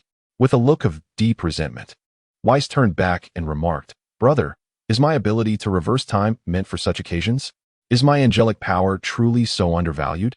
Luo Hao glanced helplessly at the battered bar, the door now riddled with damage, and the tableware scattered chaotically across the floor, a result of Bulma's relentless barrage.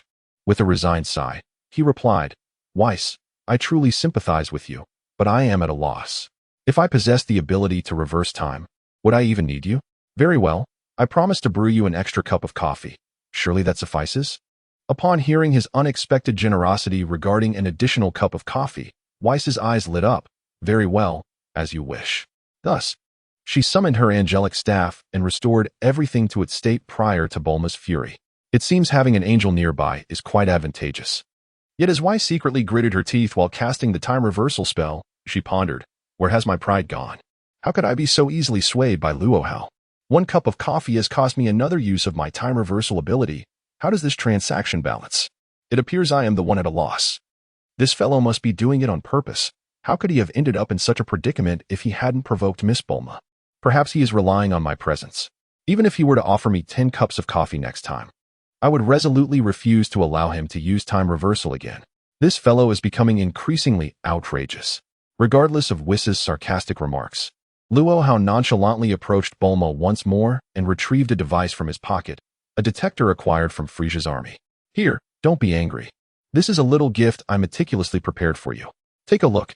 It's certainly something you won't find on Earth. This should resolve everything, right?"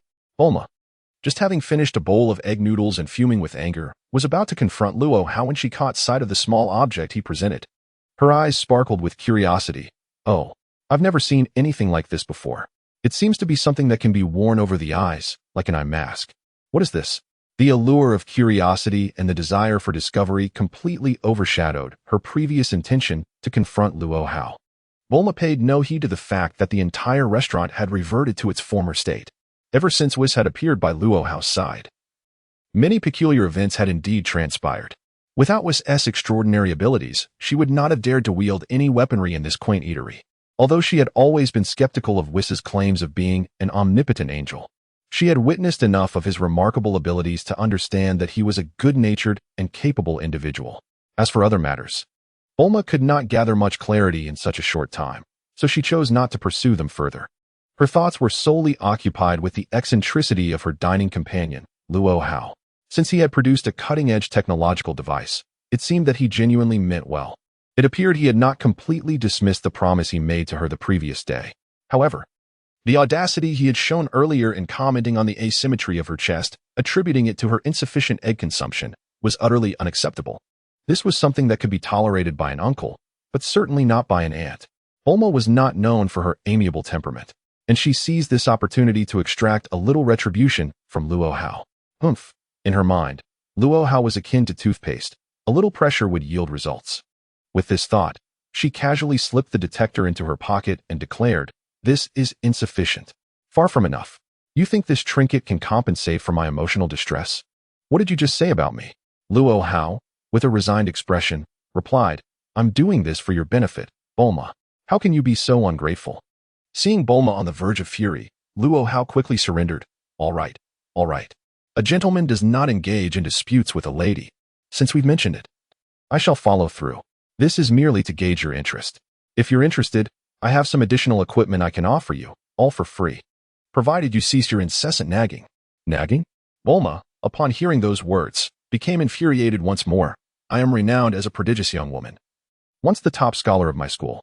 Ever since you rascal, transferred here, you have usurped my position as the academic star. I am still the daughter of the world's most famous billionaire, a distinguished heiress and a former top student, yet I spend my days indulging you. And you dare to say I am being clingy?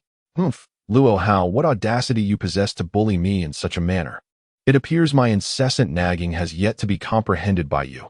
Allow me to demonstrate the true essence of my relentless discourse. As Bulma prepared to unleash her formidable verbal prowess, Luo Hao swiftly conceded. All right, it's all my fault, okay?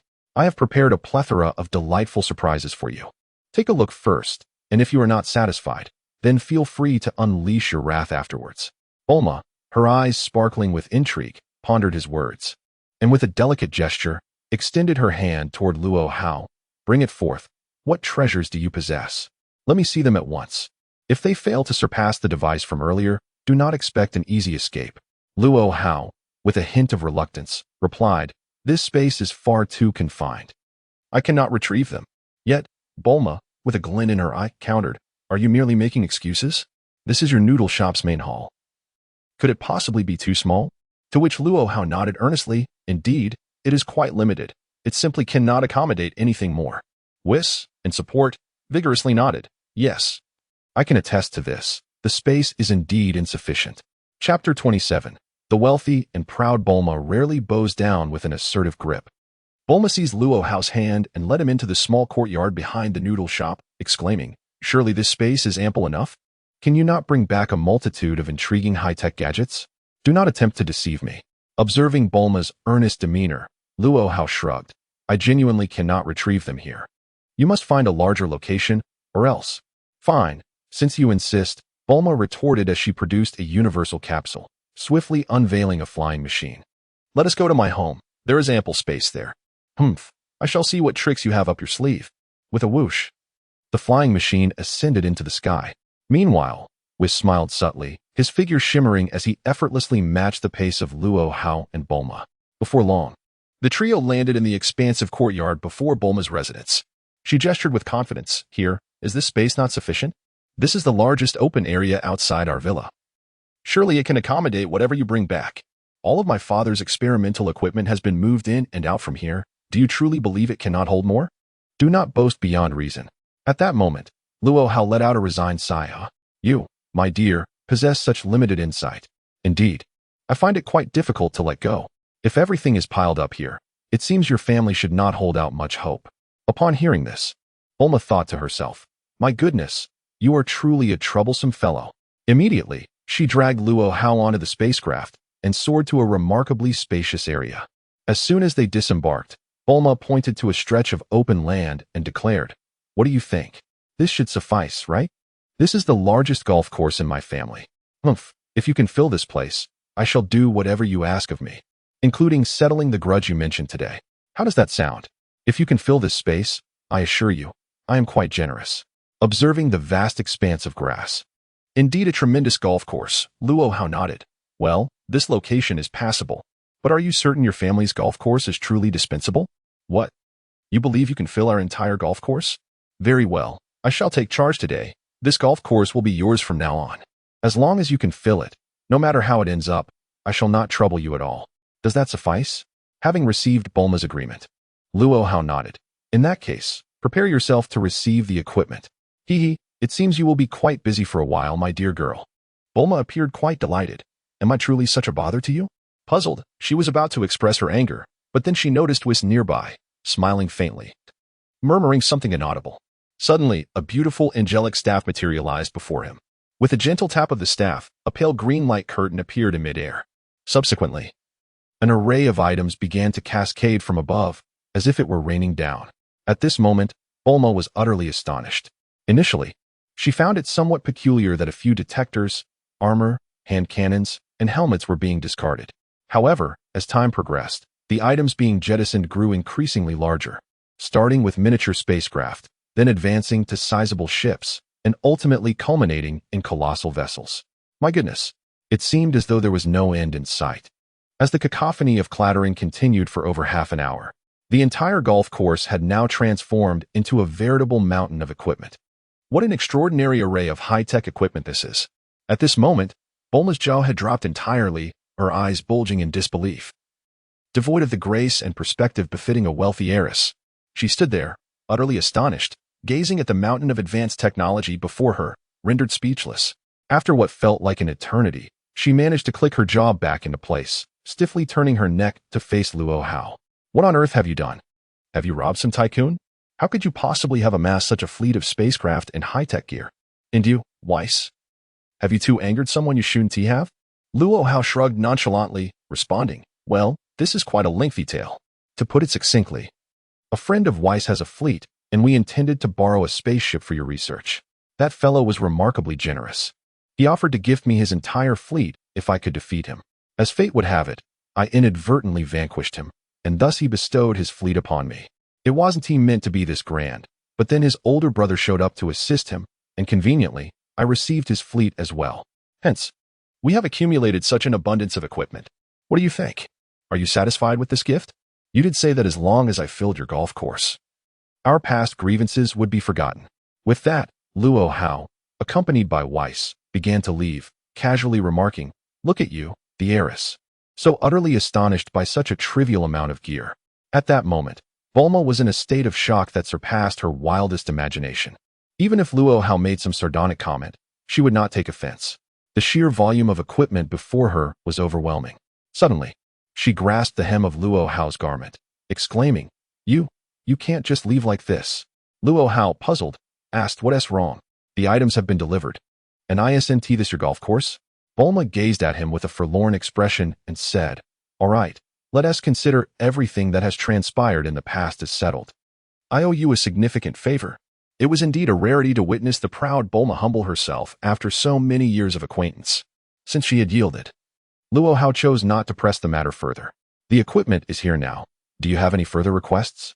Bulma pointed at the towering pile of equipment and said, as a woman, how am I supposed to transport all of this home? At the very least, you must assist me in moving everything to our laboratory. It would be most inappropriate to leave it here, looking like a heap of junk. As Luo Hao contemplated, it seemed that Bulma's words held considerable merit. It was indeed somewhat unreasonable to expect a young woman to manage such an array of equipment all by herself. Subsequently, Luo Hao's gaze shifted directly to Whis. At that moment, Whis shuddered slightly, thinking, not again. Is it me once more? Chapter 28. Bulma's tireless pursuit of advanced technology. Time in tranquil days always seems to pass swiftly. In the blink of an eye, several years had elapsed. Notably, Bulma had seldom troubled Luo Hao during this period. Ever since acquiring a mountain of advanced technological equipment from Luo Hao and Whis, she had become thoroughly engrossed in her pursuit of mastering the pinnacle of scientific innovation. Meanwhile, the training of individuals like Goku and Krillin continued steadily and methodically. They had resolutely chosen Master Roshi as their teacher and had experienced remarkable growth through various battles, ultimately defeating the formidable Tao Pai Pai of the Red Ribbon Army. The climactic confrontation with the Demon King Piccolo also facilitated significant development for Goku. In truth, Bulma reaped the greatest rewards during this time frame. In a later quest to gather the Dragon Balls, she finally succeeded in assembling them once more, fulfilling her modest wish of eternal youth.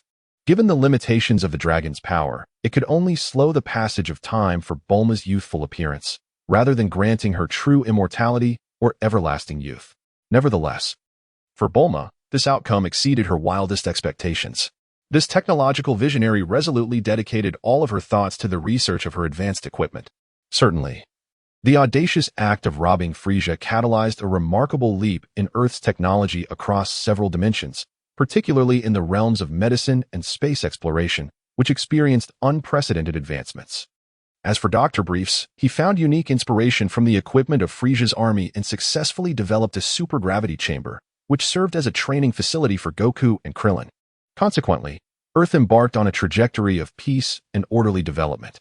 Regarding Luo Hao and Whis, since Luo Hao's successful graduation from university, he has transformed their modest noodle shop into a distinctive and expansive dining club.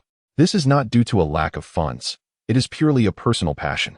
The most remarkable among them is Whis, who has ascended from a humble server in a small noodle shop to gradually becoming the actual overseer of the entire dining club. Whis perceives this as the most judicious decision of his angelic career. A true culinary enthusiast, Wes has found immense satisfaction since the noodle shop, owned by Luo Hao, underwent its transformation. Regardless of the introduction of new dishes, beverages, or wines, Wes is always the first to indulge in and savor these delights. Consequently, all the dissatisfaction stemming from the execution of this perplexing task has been completely cast aside by Wes. Here, one can indulge in delightful food and drink, while also enjoying various forms of entertainment, seamlessly integrating this formidable angel into the fabric of earthly society. Perhaps sharing a meal is indeed the most profound means of communication and connection between individuals. Over the past few years, Luo Hao has not been idle. Through his experiences on Earth, his memories and abilities have gradually awakened and evolved, though such matters remain unspoken to outsiders. Nevertheless, throughout these years, aside from savoring an array of exquisite delicacies to satiate his culinary desires, the greatest amusement for Whis has been witnessing Luo Hao's continual misadventures in matters of the heart. This individual's emotional intelligence is so lacking that it could scarcely be described as zero. Indeed, it resembles a negative value. After all, he is an exceptional young man. Once a charming and radiant student, and now managing a substantial dining club, which has undeniably captured the attention of numerous youthful admirers. Yet, he remains oblivious to romantic nuances. Akin to a wooden figure, in Bulma's words, Luo Hao is like a pure steel-reinforced concrete creation, adorned with vibrant paint yet devoid of sentiment. For him, notions of flirtation or subtle glances are mere nonsense, while he finds no difficulty in forming friendships. The mere mention of romance or personal matters sends even the usually carefree Bulma into a state of utter exasperation. After so many years of companionship, Bulma has grown completely accustomed to Luo Hao's behavior and approach to matters, and in this regard, she has entirely let go of her concerns. This fellow truly causes one to worry incessantly. One sunny morning, Bulma, for once, set aside her pressing work and drove her limited edition supercar, roaring into the parking lot of the Luo Hao Dining Club. With a sudden screech of brakes, she enthusiastically leaped from her vehicle and glanced over, exclaiming, "Oh, Mr. Whis, what on earth are you doing?" Whis, wearing an expression of utter despondency, replied, "What else could I possibly be doing? As you can see, the flower beds here need watering, and I am attending to that." Bulma rolled her eyes dramatically, letting out a sigh as she remarked, "You too are something else. I won't say much about the small noodle shop from before. Having you as a helper was sufficient. But now that your business has expanded significantly, transforming into a renowned dining establishment, why must all the menial tasks fall solely on you, Mr. Whis? Have you not voiced your concerns to Luo Hao? Isn't he being a bit excessive in this regard?" Her words seemed to strike a nerve with Whis, who indignantly responded, "Isn't that the truth? Whether it's watering the plants, tidying up, cleaning various corners, or delivering dishes, all of it falls to me. It appears as though the entire operation revolves around my efforts. Even the accounting and cash handling is my responsibility. That fellow is clearly just a hands-off manager." Seeing Whis filled with righteous indignation, Bulma felt a pang of sympathy for him. "But surely Luo Hao must offer you some form of compensation?" "Compensation? What nonsense!" Whis, usually composed, let slip a curse. "That scoundrel Luo Hao, do you know what he said? He spoke of to whom much is given, much is expected, as a powerful angel. He claims he possesses enough divine strength to handle it all himself. How outrageous.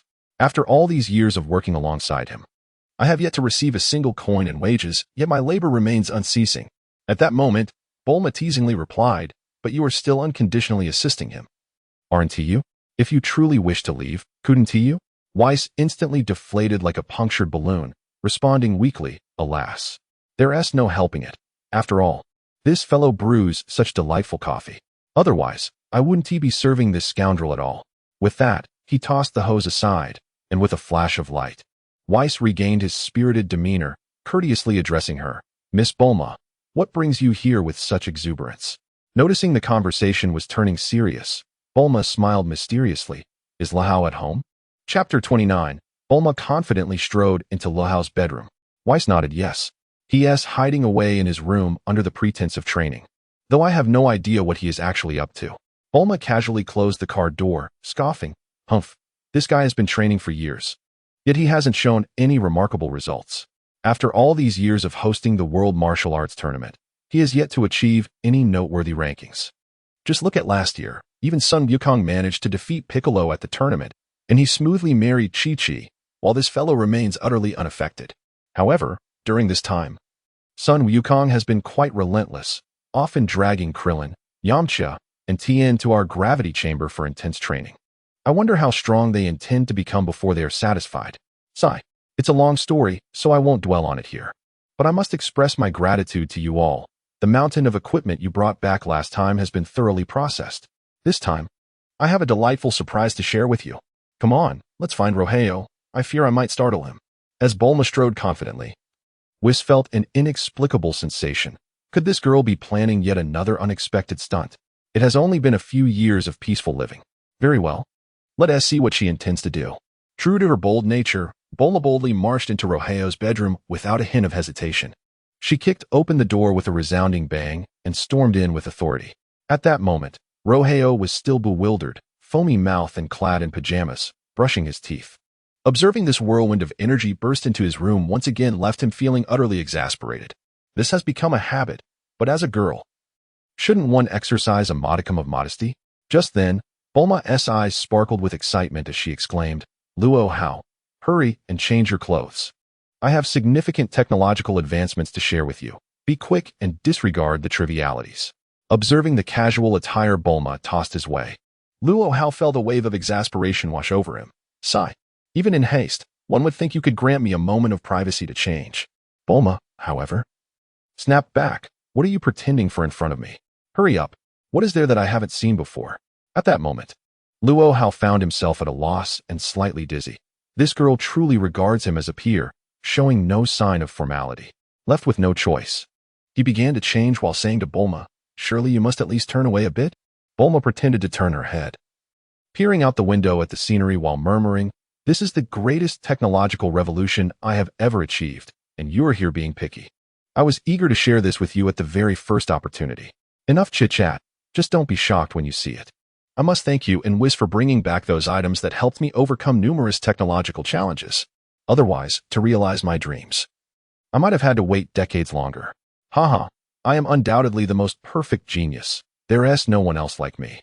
Moreover, this latest research achievement is something even my father, Dr. Briefs, and my mother, Bikini, are unaware of.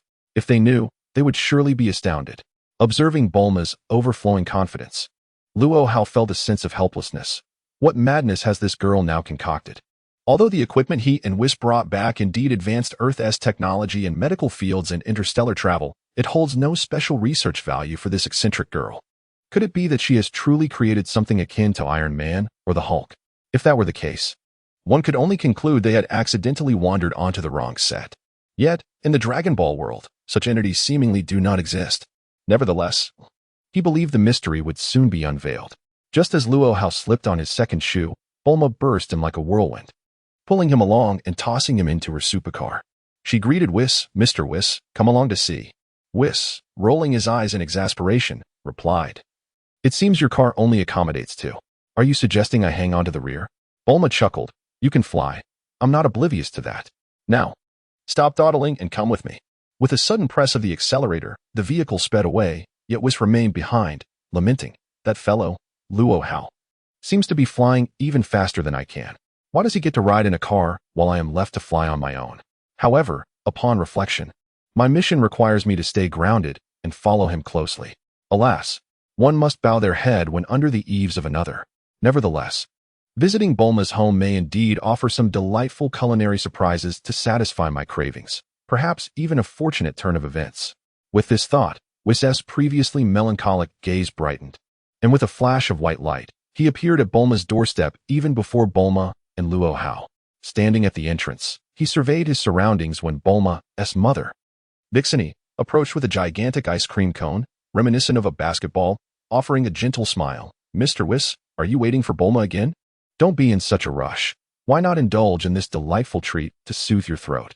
Whis graciously expressed his gratitude, contemplating the extraordinary perks he often encountered during his visits to Bulma's home. How fortunate it was to be in the presence of such kind-hearted and gentle souls as Dr. Briefs and his wife. Yet, he found himself puzzled as to how such amiable parents could raise a daughter with Bulma's fiery temperament. As a true angel, he held little interest in delving into such details. After all, with a delectable dessert in hand, he didn't mind waiting a little longer. Before long, Bulma and Luo Hao burst through the door with the speed of flight.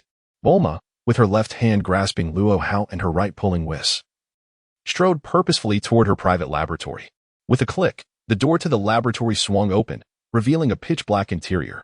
At that moment, Bulma appeared even more enigmatic. While Luo Hao and Whis exchanged puzzled glances, questioning what mischief she might be up to so early in the day. Suddenly, the lights flickered on, illuminating the vast space within. Chapter 30. Bulma creates a time machine. The chaotic scene unfolded before them. Was this truly Bulma's laboratory? Could something astonishing be revealed before their eyes? As they pondered, Bulma led them to a large contraption cloaked in a massive canvas. With a swift tug, she unveiled an egg-shaped, peculiar object that stood before Whis and Luo Hao. What is this? Seeing Bulma's eyes gleaming with excitement, the two were baffled. Is this object really so remarkable?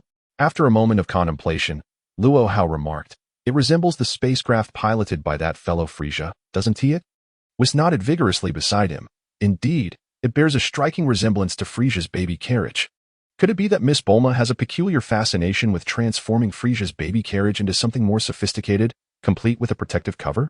What does this truly signify? The two individuals began to ruminate around this circular contraption. A baby carriage? Frisia's baby carriage? What peculiar thought processes you two possess? Can you not discern? This is the greatest technological marvel of our era. Bulma rolled her eyes as she explained to the duo, observing the two fools. She had little patience left for their jesting and exclaimed sharply, "This is my newly crafted time machine." Surprised, are you? Indeed, this is a genuine time machine. With it, we can traverse the fabric of time at will. Impressive, isn't it? Upon receiving Bulma's revelation, Luo Hao pondered thoughtfully. This time machine is quite remarkable. Bulma, if this is indeed a true time machine, then your technological achievement is genuinely monumental. It is indeed impressive. To my recollection, aside from the 12 universes, no entity in the cosmos has succeeded in developing a second time machine.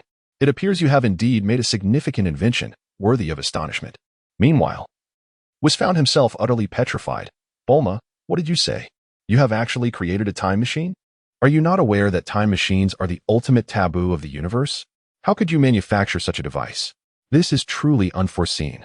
Observing the stark contrast in their reactions, Bulma crossed her arms and addressed the two bewildered individuals. Humph, I care not for the cosmic taboos. I only know that this has been my dream for many years. Yet, I owe much to you both. Previously, I faced insurmountable bottlenecks in materials and energy. Since you brought back so many devices and materials, I have finally overcome these obstacles and challenges. If a time machine is indeed taboo, then Whis, you are its greatest accomplice. Without your extraordinary cosmic materials, I could never have constructed such an extraordinary time machine.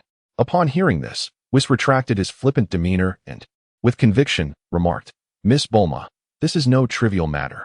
If this is indeed a time machine, it is undoubtedly the greatest taboo in the universe.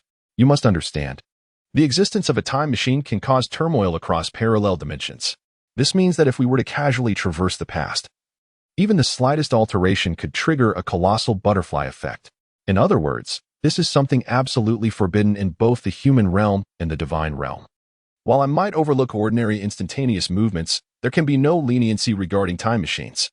Even a carefree and irreverent individual like Whis can articulate the gravity of the time machine with such solemnity, causing Bulma, who was previously brimming with enthusiasm, to wilt on the spot like a frostbitten persimmon. This is her dream, her most remarkable invention. Over the past few years, all her labor has been devoted to the creation of the time machine. However, it seems that this latest endeavor has inadvertently transgressed the cosmic taboos.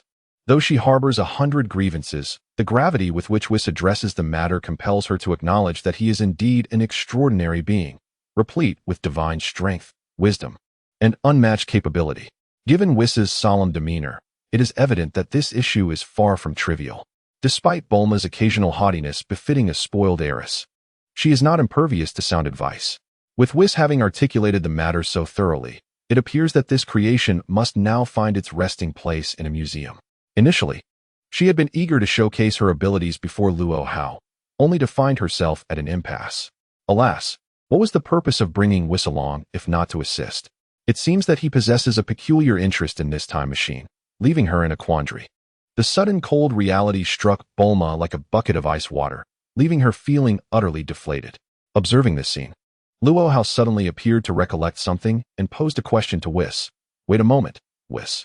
You spoke with such gravity, and it seems quite reasonable. Yet why do the Kais possess time rings? How do they possess the ability to traverse time and space?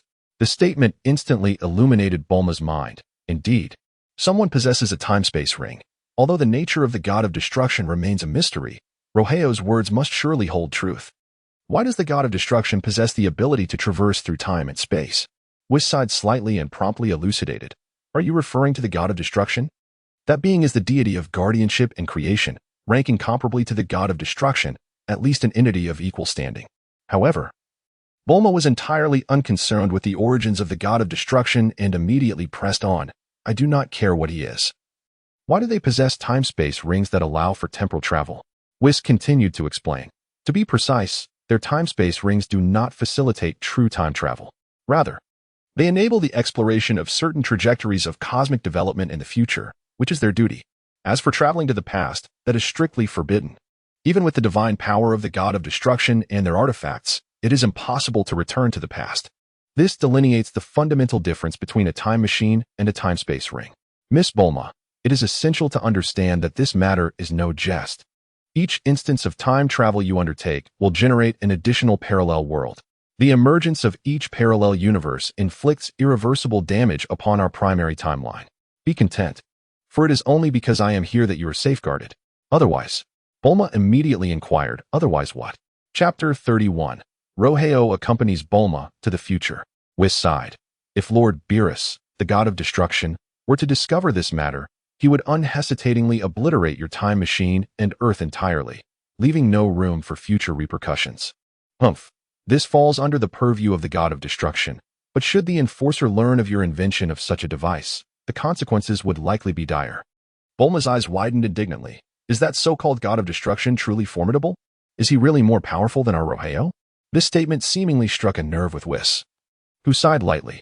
Compared to Lord Beerus, that is indeed nothing. Ha ha ha, then there's no problem at all. Immediately, Bulma's eyes twinkled with realization. I understand your implication. It suggests that if the time machine were to traverse back to the past at will, it could be the greatest taboo of our universe. Am I correct? Whis nodded vigorously. Yes, indeed, Miss Bulma, I assure you I am not jesting about this matter. If you were to actually venture into the past and cause a ripple in the fabric of time, many unforeseen events could unfold. This is undoubtedly the most significant taboo, and such actions must be avoided at all costs. Bulma continued in agreement. Since we cannot return to the past, how about we explore the future? Surely that would not breach any taboos, would it? You mentioned earlier that the Supreme Kai can observe the evolution and trajectory of the universe in future timelines. And this time machine, after all, is a product of my arduous efforts. Thus, I assure you, I will not venture into the past. I merely wish to glimpse the future, just a fleeting glance to satisfy my curiosity. Would that be acceptable? I promise, I will not cause any trouble. That should suffice, right?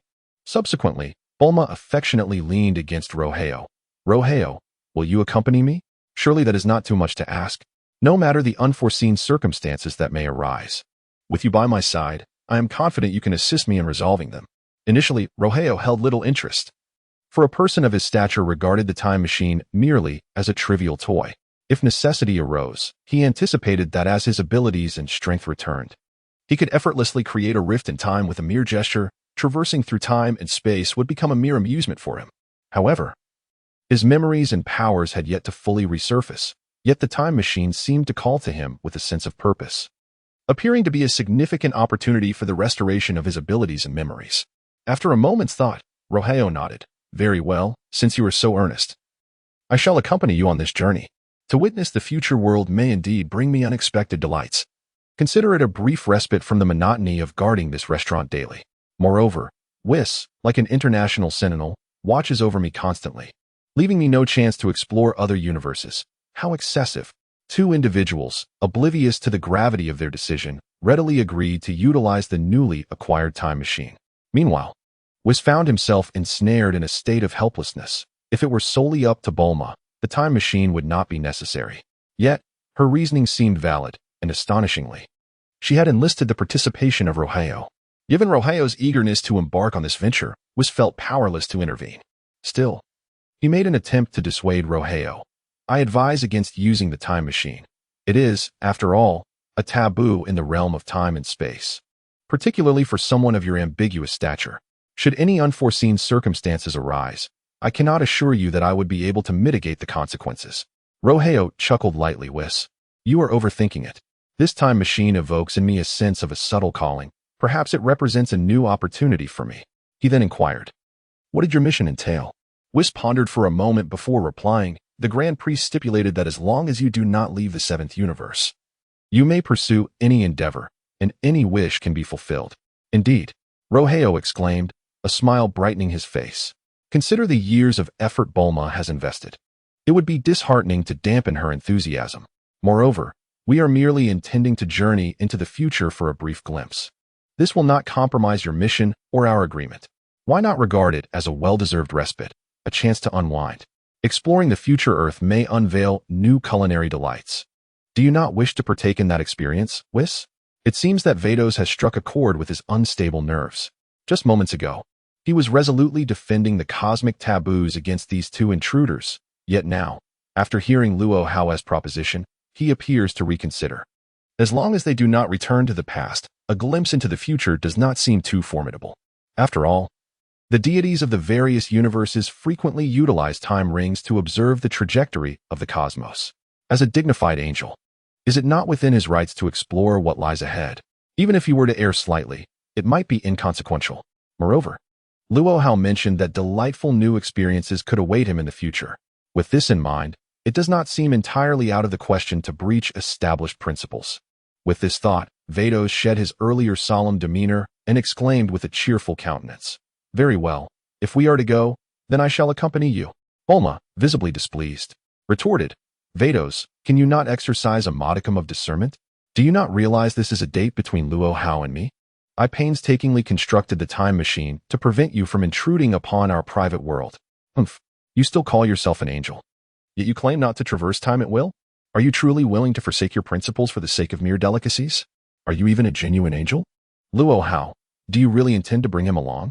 Before Luo Hao could respond, Vados declared with righteous fervor, regardless of what you two plan to undertake, do not think you can shake me off. Who knows what mischief you might engage in with the time machine?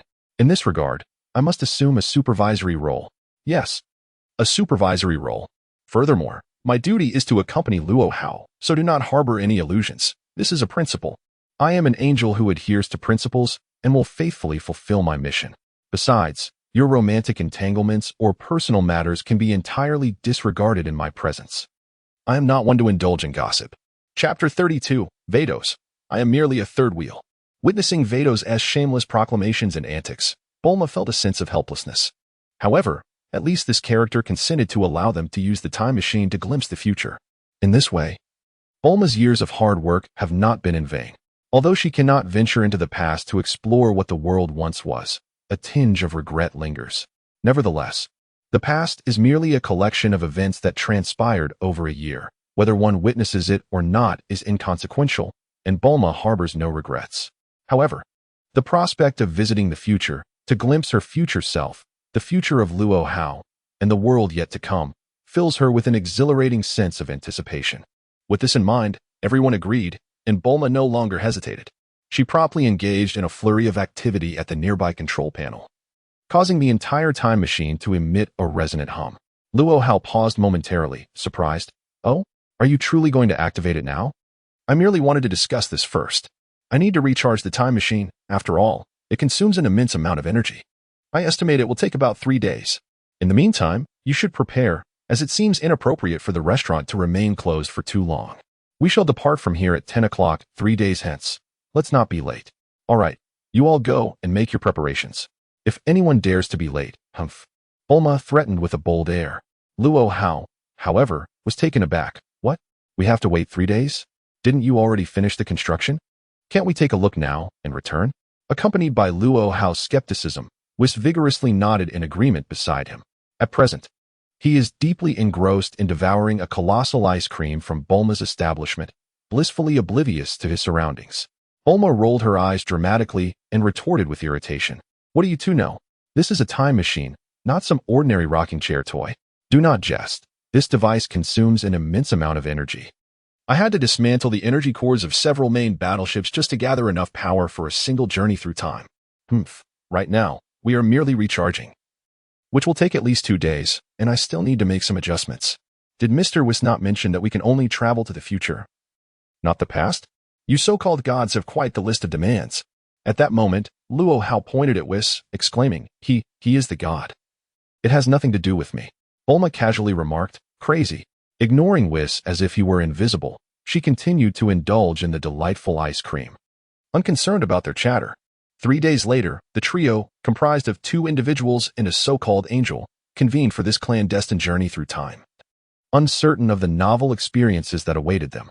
The only surprise for Bulma was Whis, who was carrying an enormous backpack resembling a mountaineering pack. With a suspicious expression, Bulma queried, Whis, are you fleeing? We are merely traveling to the future. What is the meaning of that massive bag? Whis, somewhat irked, replied, who knows what the future holds? Isn't it prudent to be thoroughly prepared? Thoroughly prepared? Luo Hao shrugged helplessly, adding, Whis is primarily concerned about missing out on the coffee I brew myself. He even brought along our coffee machine. I am truly at a loss. A deity so insatiably greedy is indeed a remarkable sight.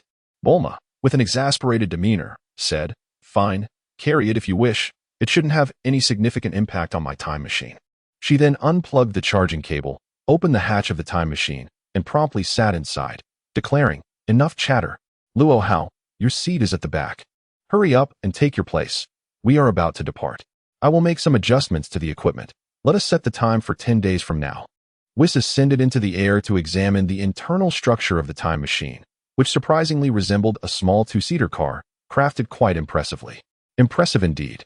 It seems Bulma has genuinely put in considerable effort to design this time machine as a dual-seater model.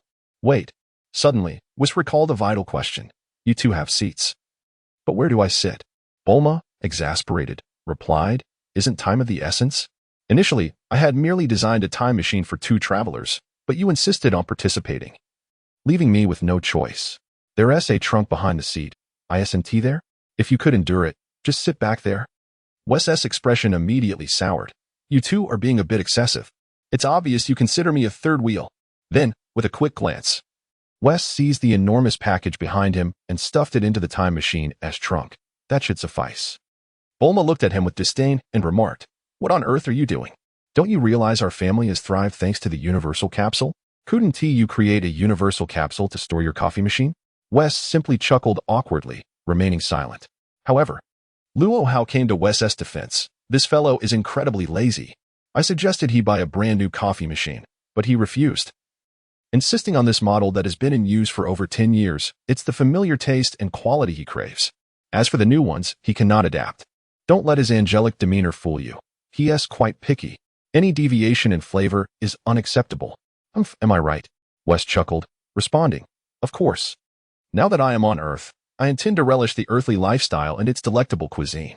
Since we are embarking on a journey, I must indulge myself just this once. Bulma stared in disbelief. You've placed the coffee machine in the trunk, so where do you intend to sit? Surely, you can't expect us to squeeze together. With you being such a glaring presence already, if you position yourself between us, this time machine will be unbearably cramped. And I certainly won't tolerate that. Whis, however, retorted with irritation, to put it plainly, neither of you intended to bring me along.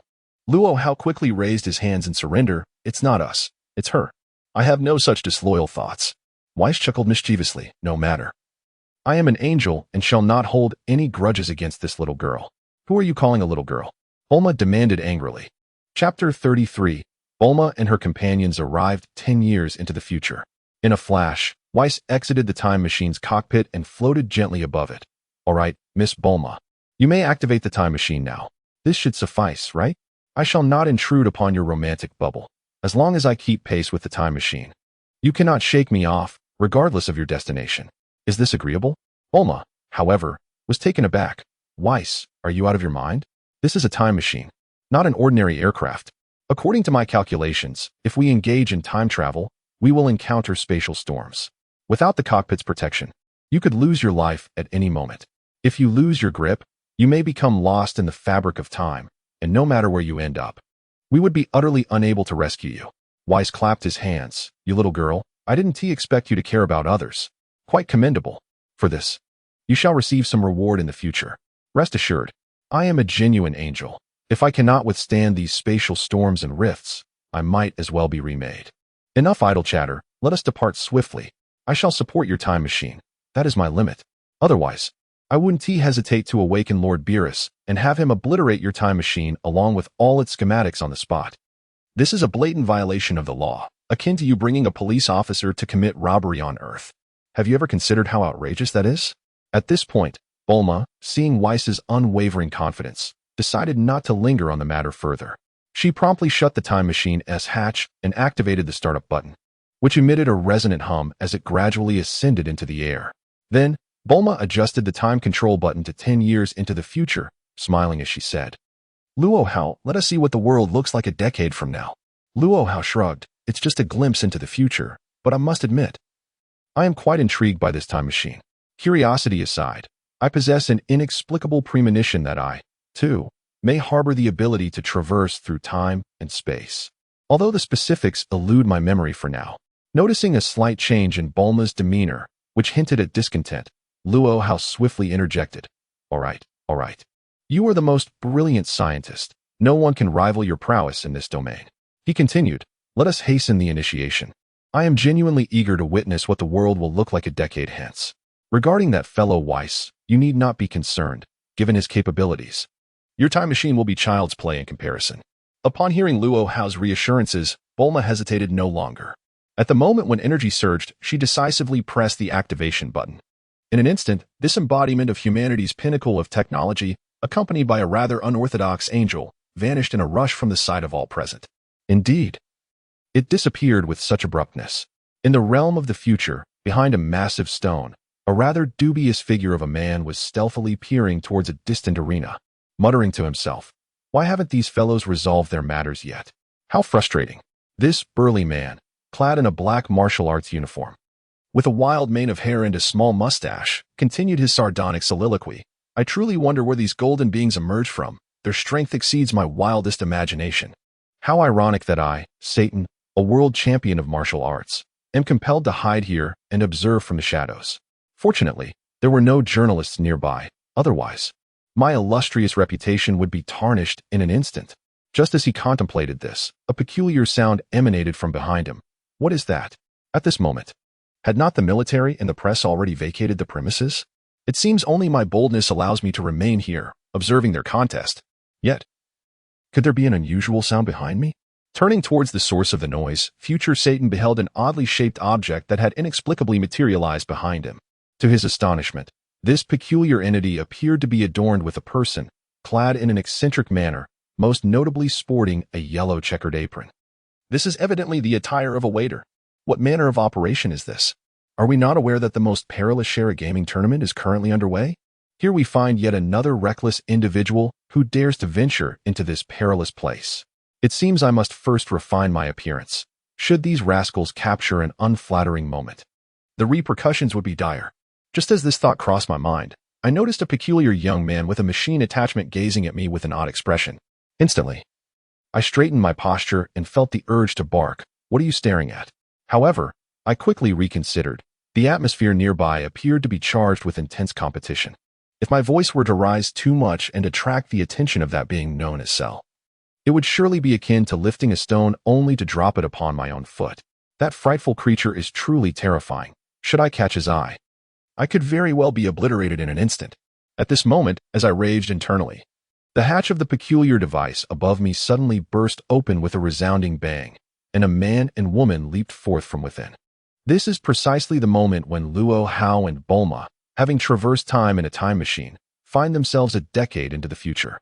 They surveyed their surroundings. Is this truly the future? Why does it evoke such a desolate feeling? If memory serves, this area was once a quaint town, part of the suburban landscape.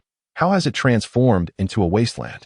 Noticing the puzzled expression on Bulma's face, Luo Hao offered a faint smile and remarked, "It seems we have indeed arrived in the future.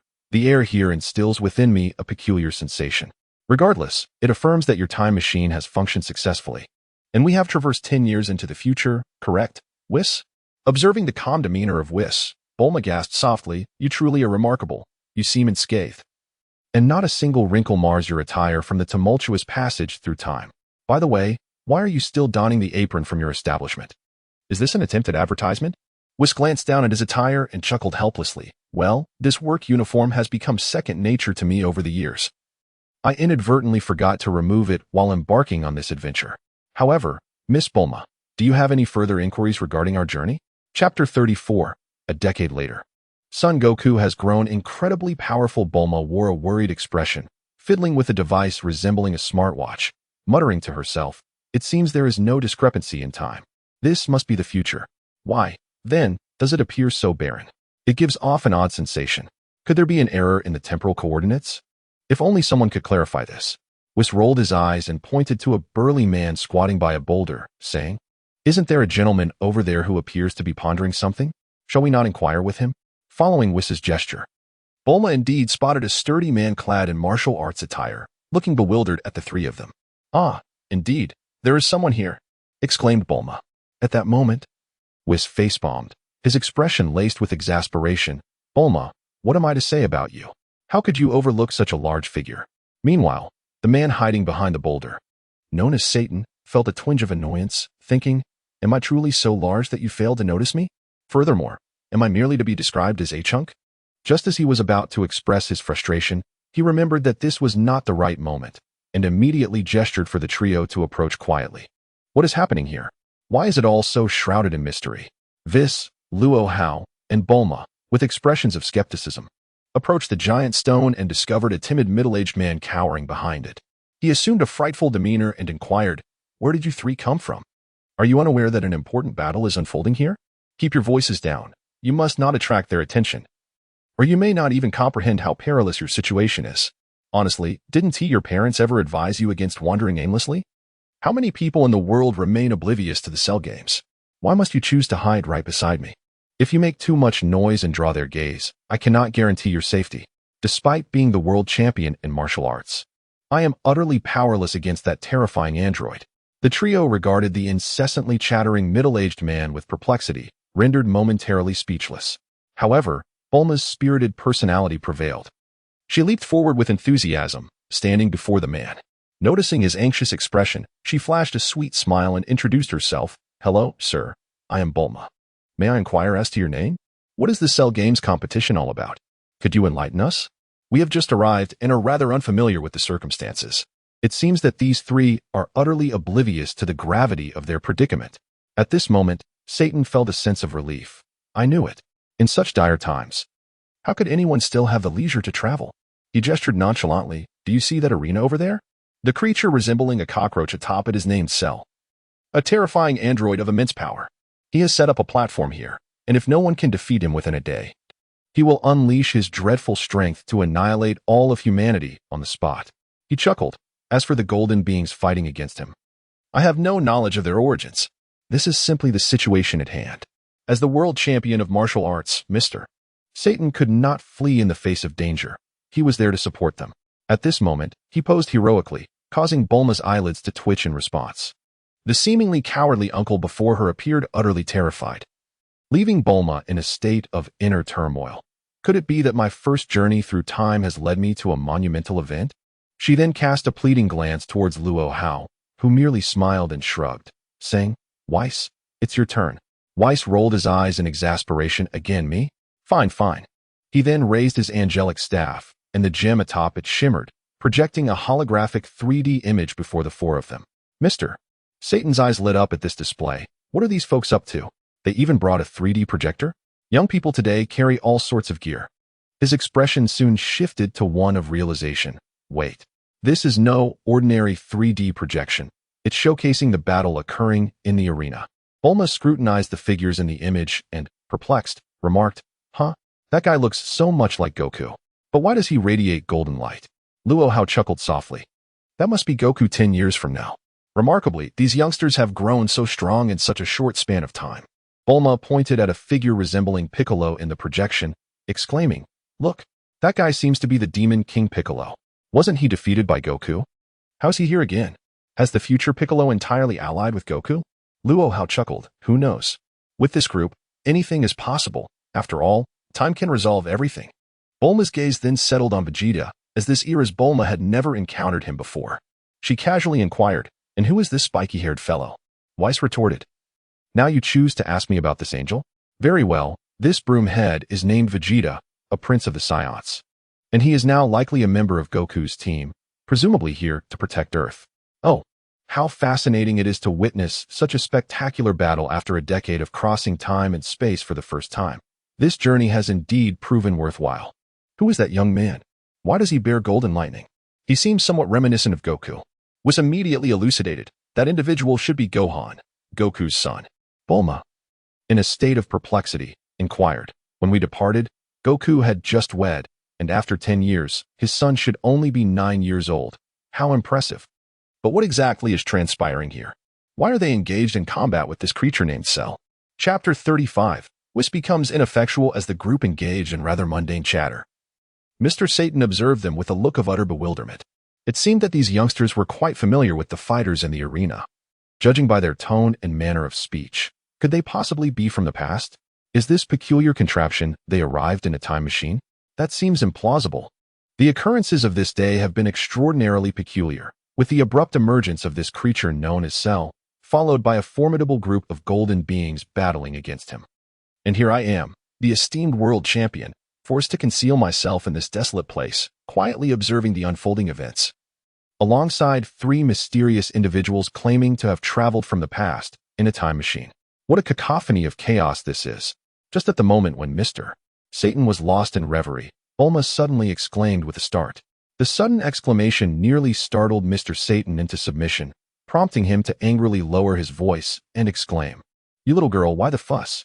Do you not realize that frightening someone could lead to dire consequences?" Meanwhile, Bulma, with a furrowed brow, clutched the hem of Luo Hao's garment and lamented, "Why is it that I am absent from the ranks? Is it possible that I have met an untimely demise a decade hence? What shall I do?" At this juncture, Luo Hao and Whis burst into amused laughter. "You lot can still find humor in this? A decade from now, I am non-existent?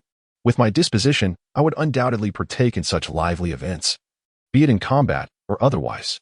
Is it truly conceivable that I have encountered some misfortune?"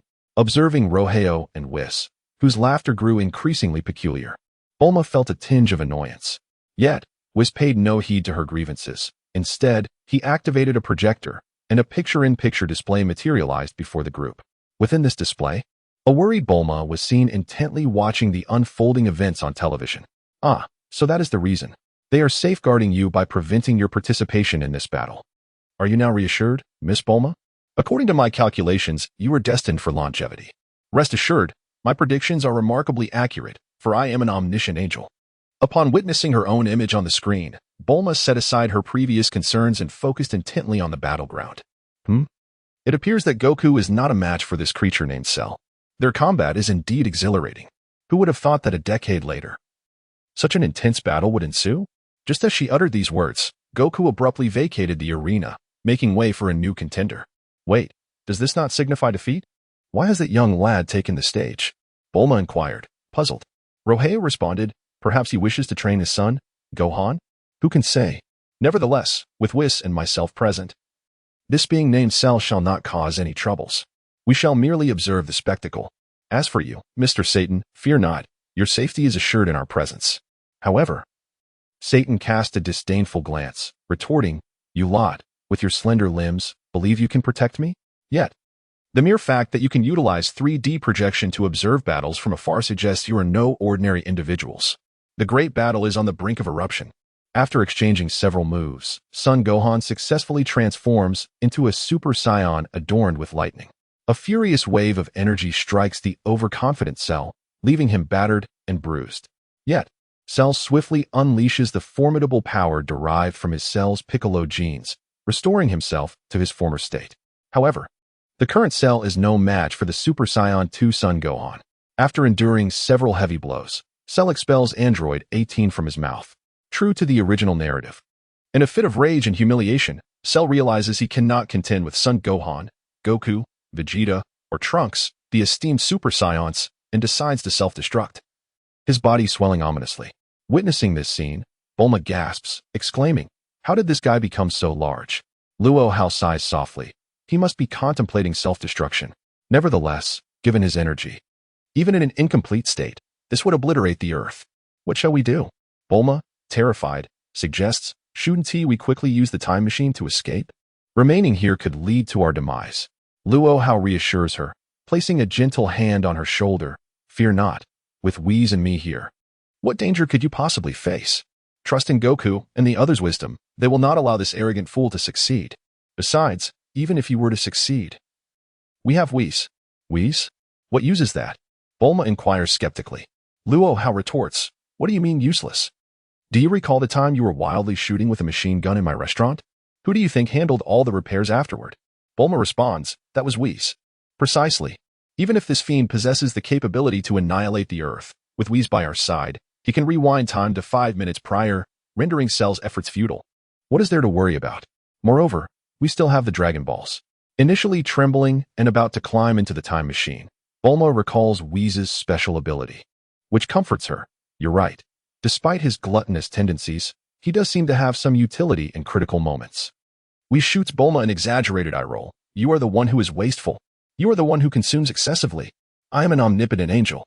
Show me some respect from now on. Suddenly, Whis appears to remember something, and with a gentle flick of his staff, he turns to Luo Hao. His face clouded with concern. Oh dear, there is indeed a slight unexpected development. Luo Hao, taken aback, inquires, what is it? Whis, aren't you the all-powerful angel? Whis frowns slightly. This is, after all, the timeline of the future. It is not the same as ours.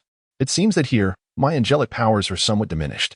I just tested it, and I am unable to utilize the time reversal ability in this place. However, other minor spells pose no issue.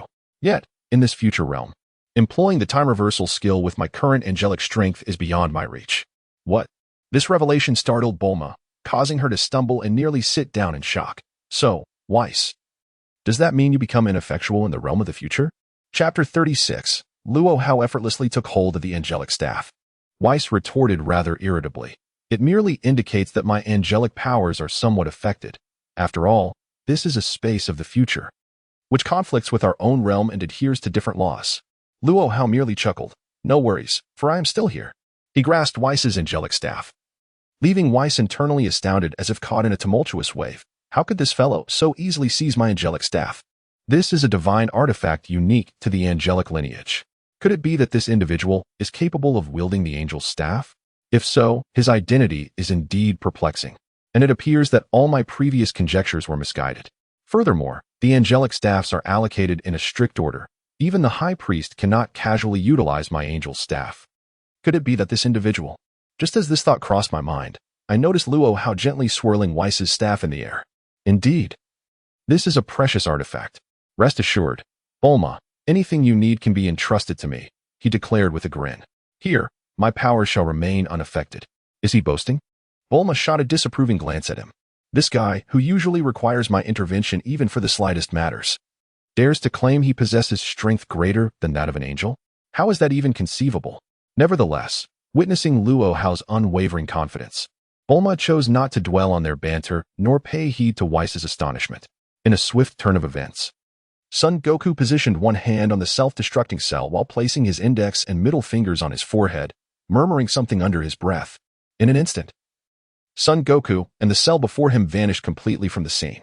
The Dragon Ball warriors nearby stood in stunned silence, utterly bewildered by the unfolding events. At this moment, Bulma lost her inclination to dwell on Luo Hao's showmanship and inquired, Whis, what is going on here? Meanwhile, Luo Hao casually tossed the angel's staff to Whis, saying, such trivial matters are best left to you.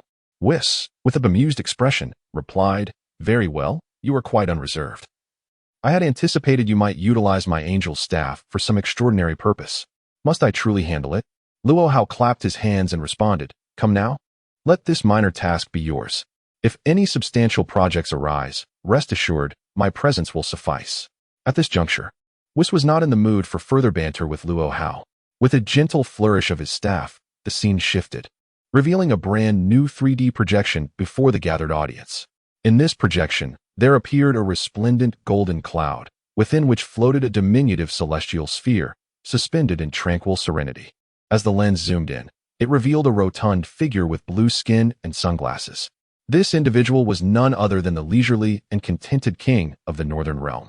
The fellow was indulging in hot pot, while singing, relishing the exquisite pleasures of life.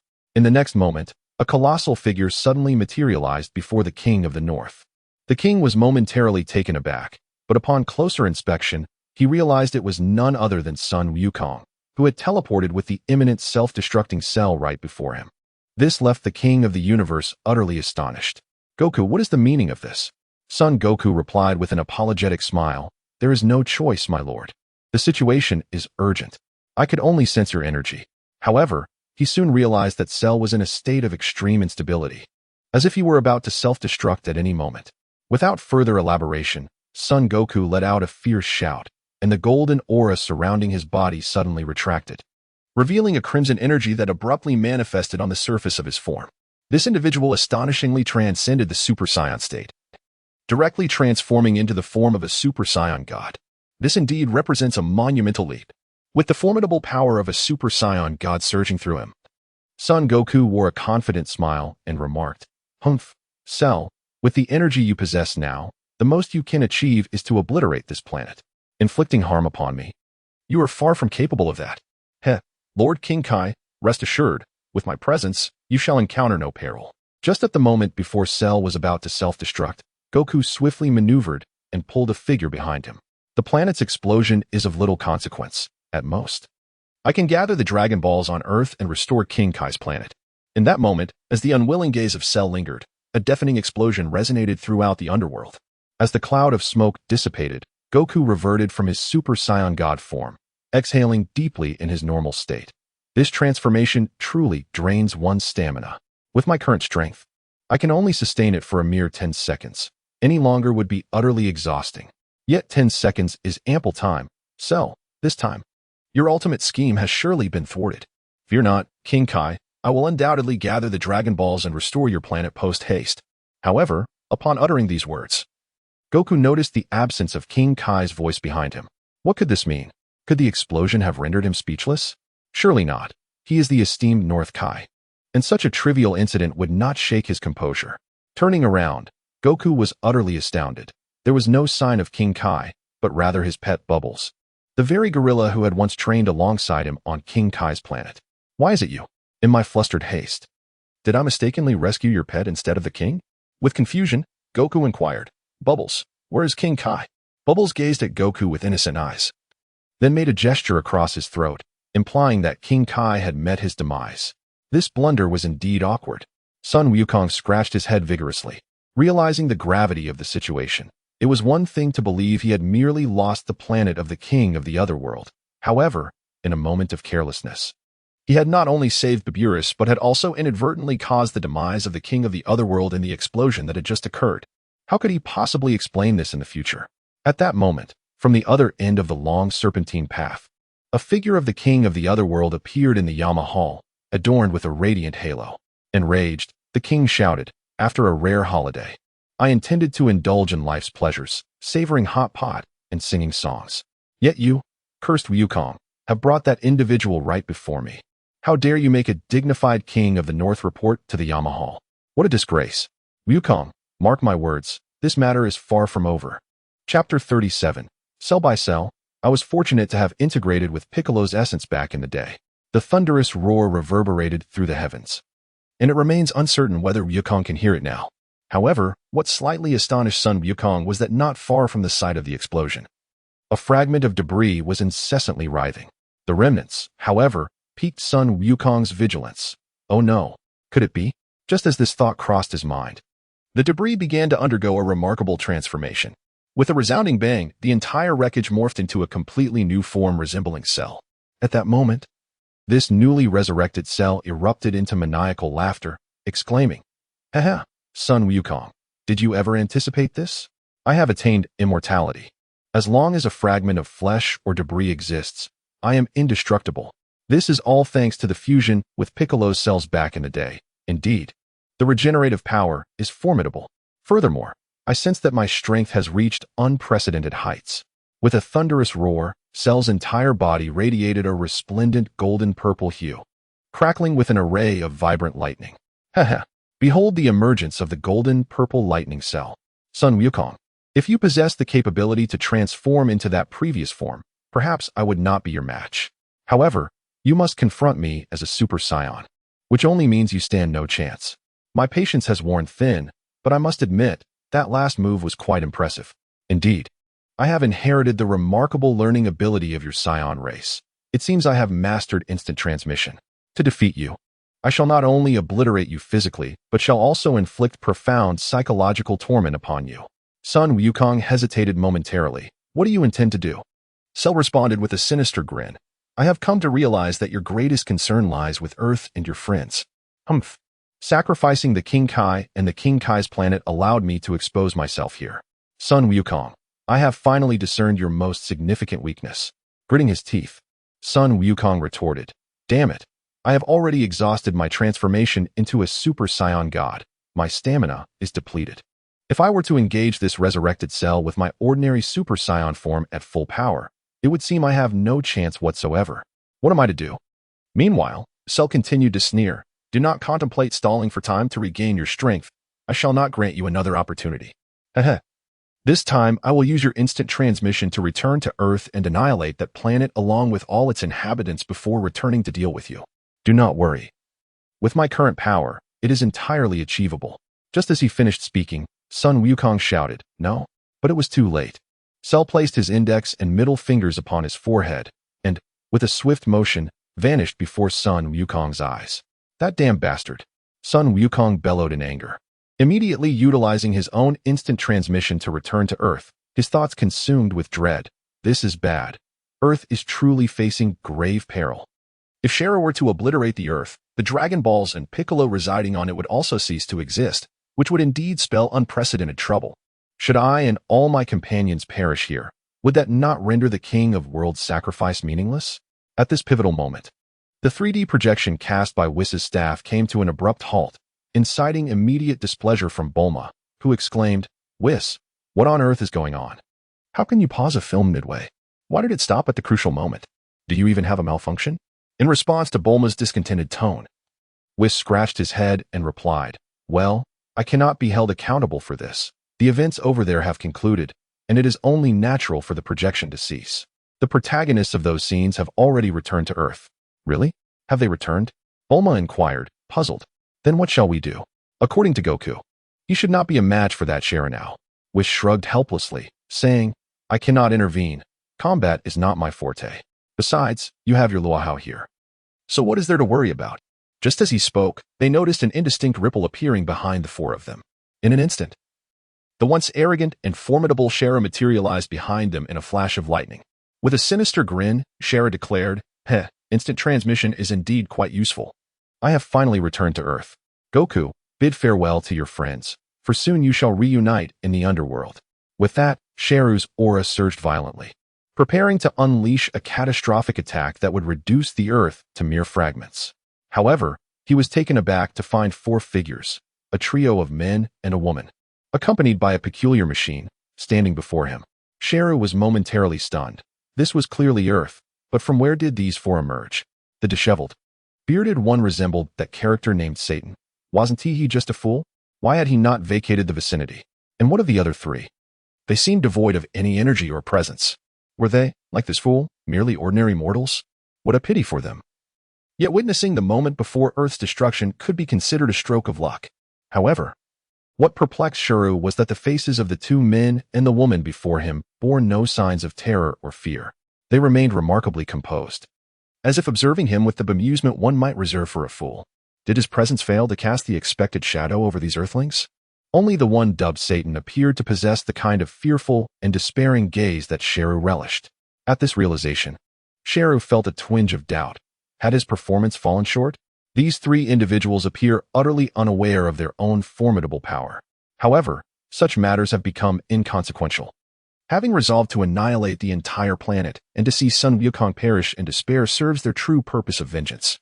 Without further hesitation, Sharu unleashed his energy to its zenith, preparing to hurl a colossal blue energy sphere towards Earth.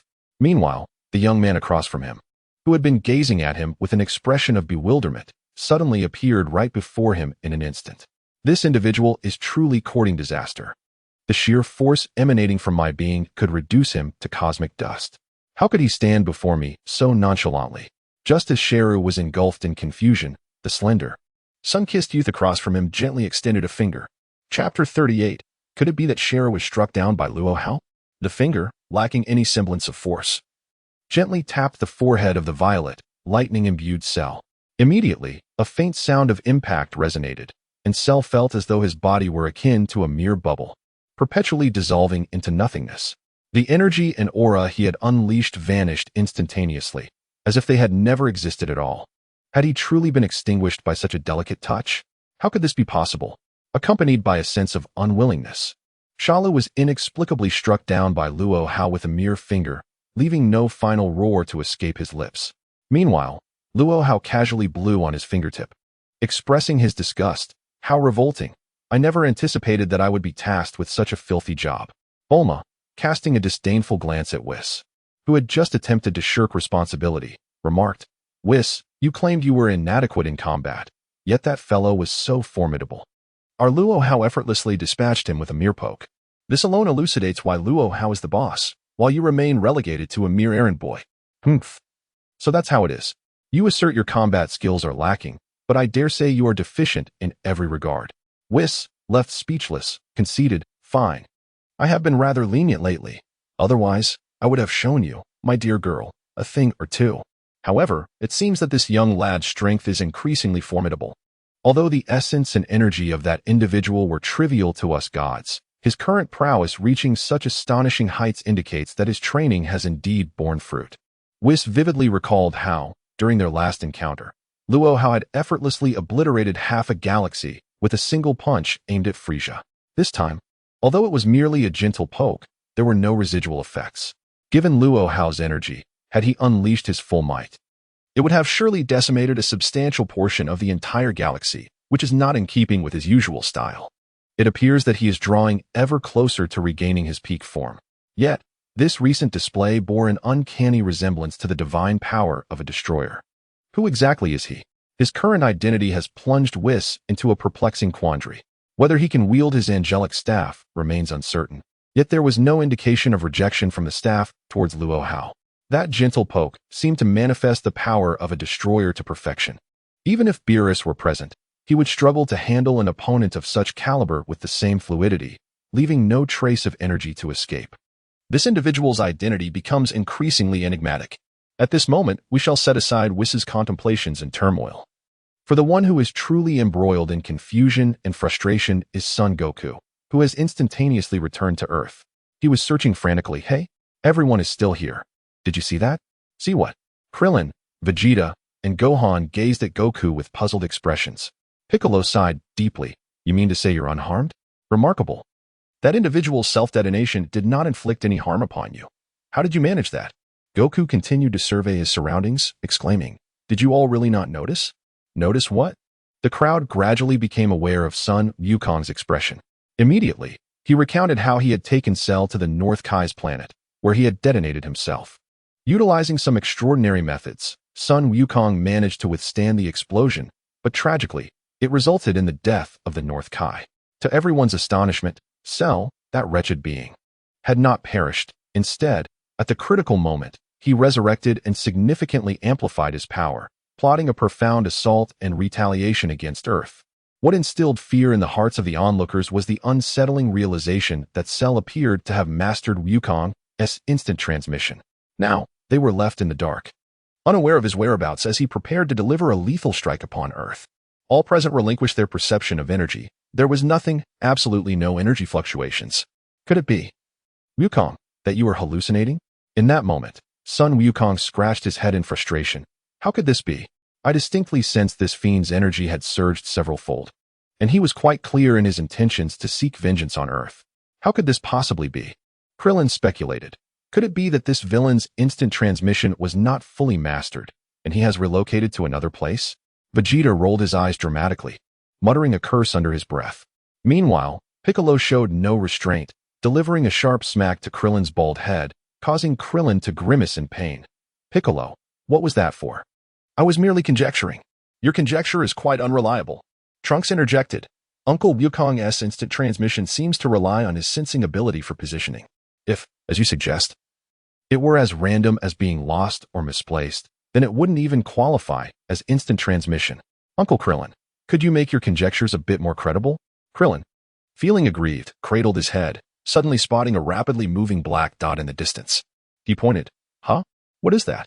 The crowd turned their wary gazes towards the horizon, where a speeding car was racing towards the arena where they stood. Isn't that the car we saw earlier? Klin was the first to react. Yes, that's the vehicle that the fellow named Satan drove away in when he fled. Why is he back? Sun Wukong, perplexed, inquired.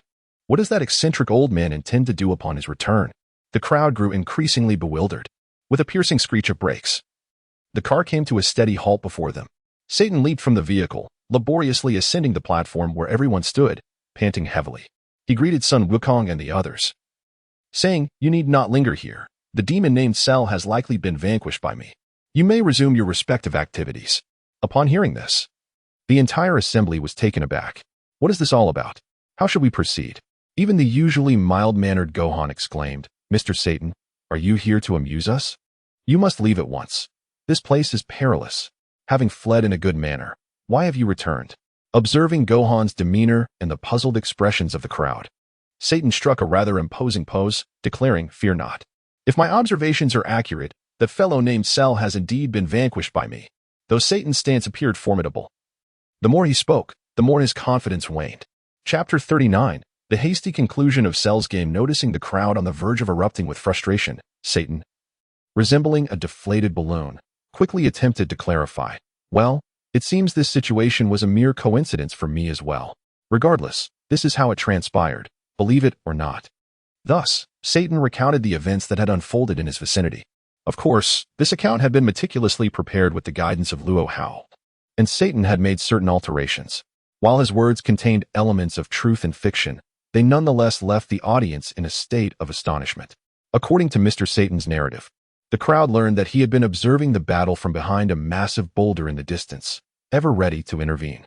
Naturally, this statement was met with skepticism, as the crowd interpreted it as mere nonsense, thinking that the coward had not dared to flee too far. As for the various battles between Sun Wukong and Cell in the later stages, including the instantaneous movements, Satan found himself utterly bewildered, unable to comprehend the spectacle. He merely understood that Sun Wukong had teleported away and then returned in an instant. At that critical moment, he suddenly sensed a peculiar disturbance in his concealed location. Faint and elusive, it seemed as if a shadow resembling Cell had emerged. Just then, for reasons unknown, Satan felt an overwhelming urge to sneeze, and he unleashed a tremendous sneeze. This powerful expulsion struck the glass surface where the image of Cell had appeared, resulting in a resounding crack as the glass shattered into fragments. Consequently, Cell vanished completely from Satan's sight. It was at this moment that Satan became convinced that this version of Cell had indeed been eliminated by a singular sneeze, possibly due to some extraordinary magic. With no further developments to observe and the others still waiting in bewilderment, Satan hastily drove back in his small car, eager to share this astonishing news with everyone. The formidable purple lightning Cell had, astonishingly, been shattered by Mr. Satan's sneeze. While Mr. Satan spoke eloquently, with conviction, the others could sense no trace of Cell's energy. It seemed as though, as Mr. Satan had asserted, this world champion of combat had truly eradicated the android Cell with nothing more than a sneeze. How could this be possible? The only one lost in contemplation was Sun Wukong, who furrowed his brow and pondered for quite a while before addressing the group. This situation indeed seems plausible. What?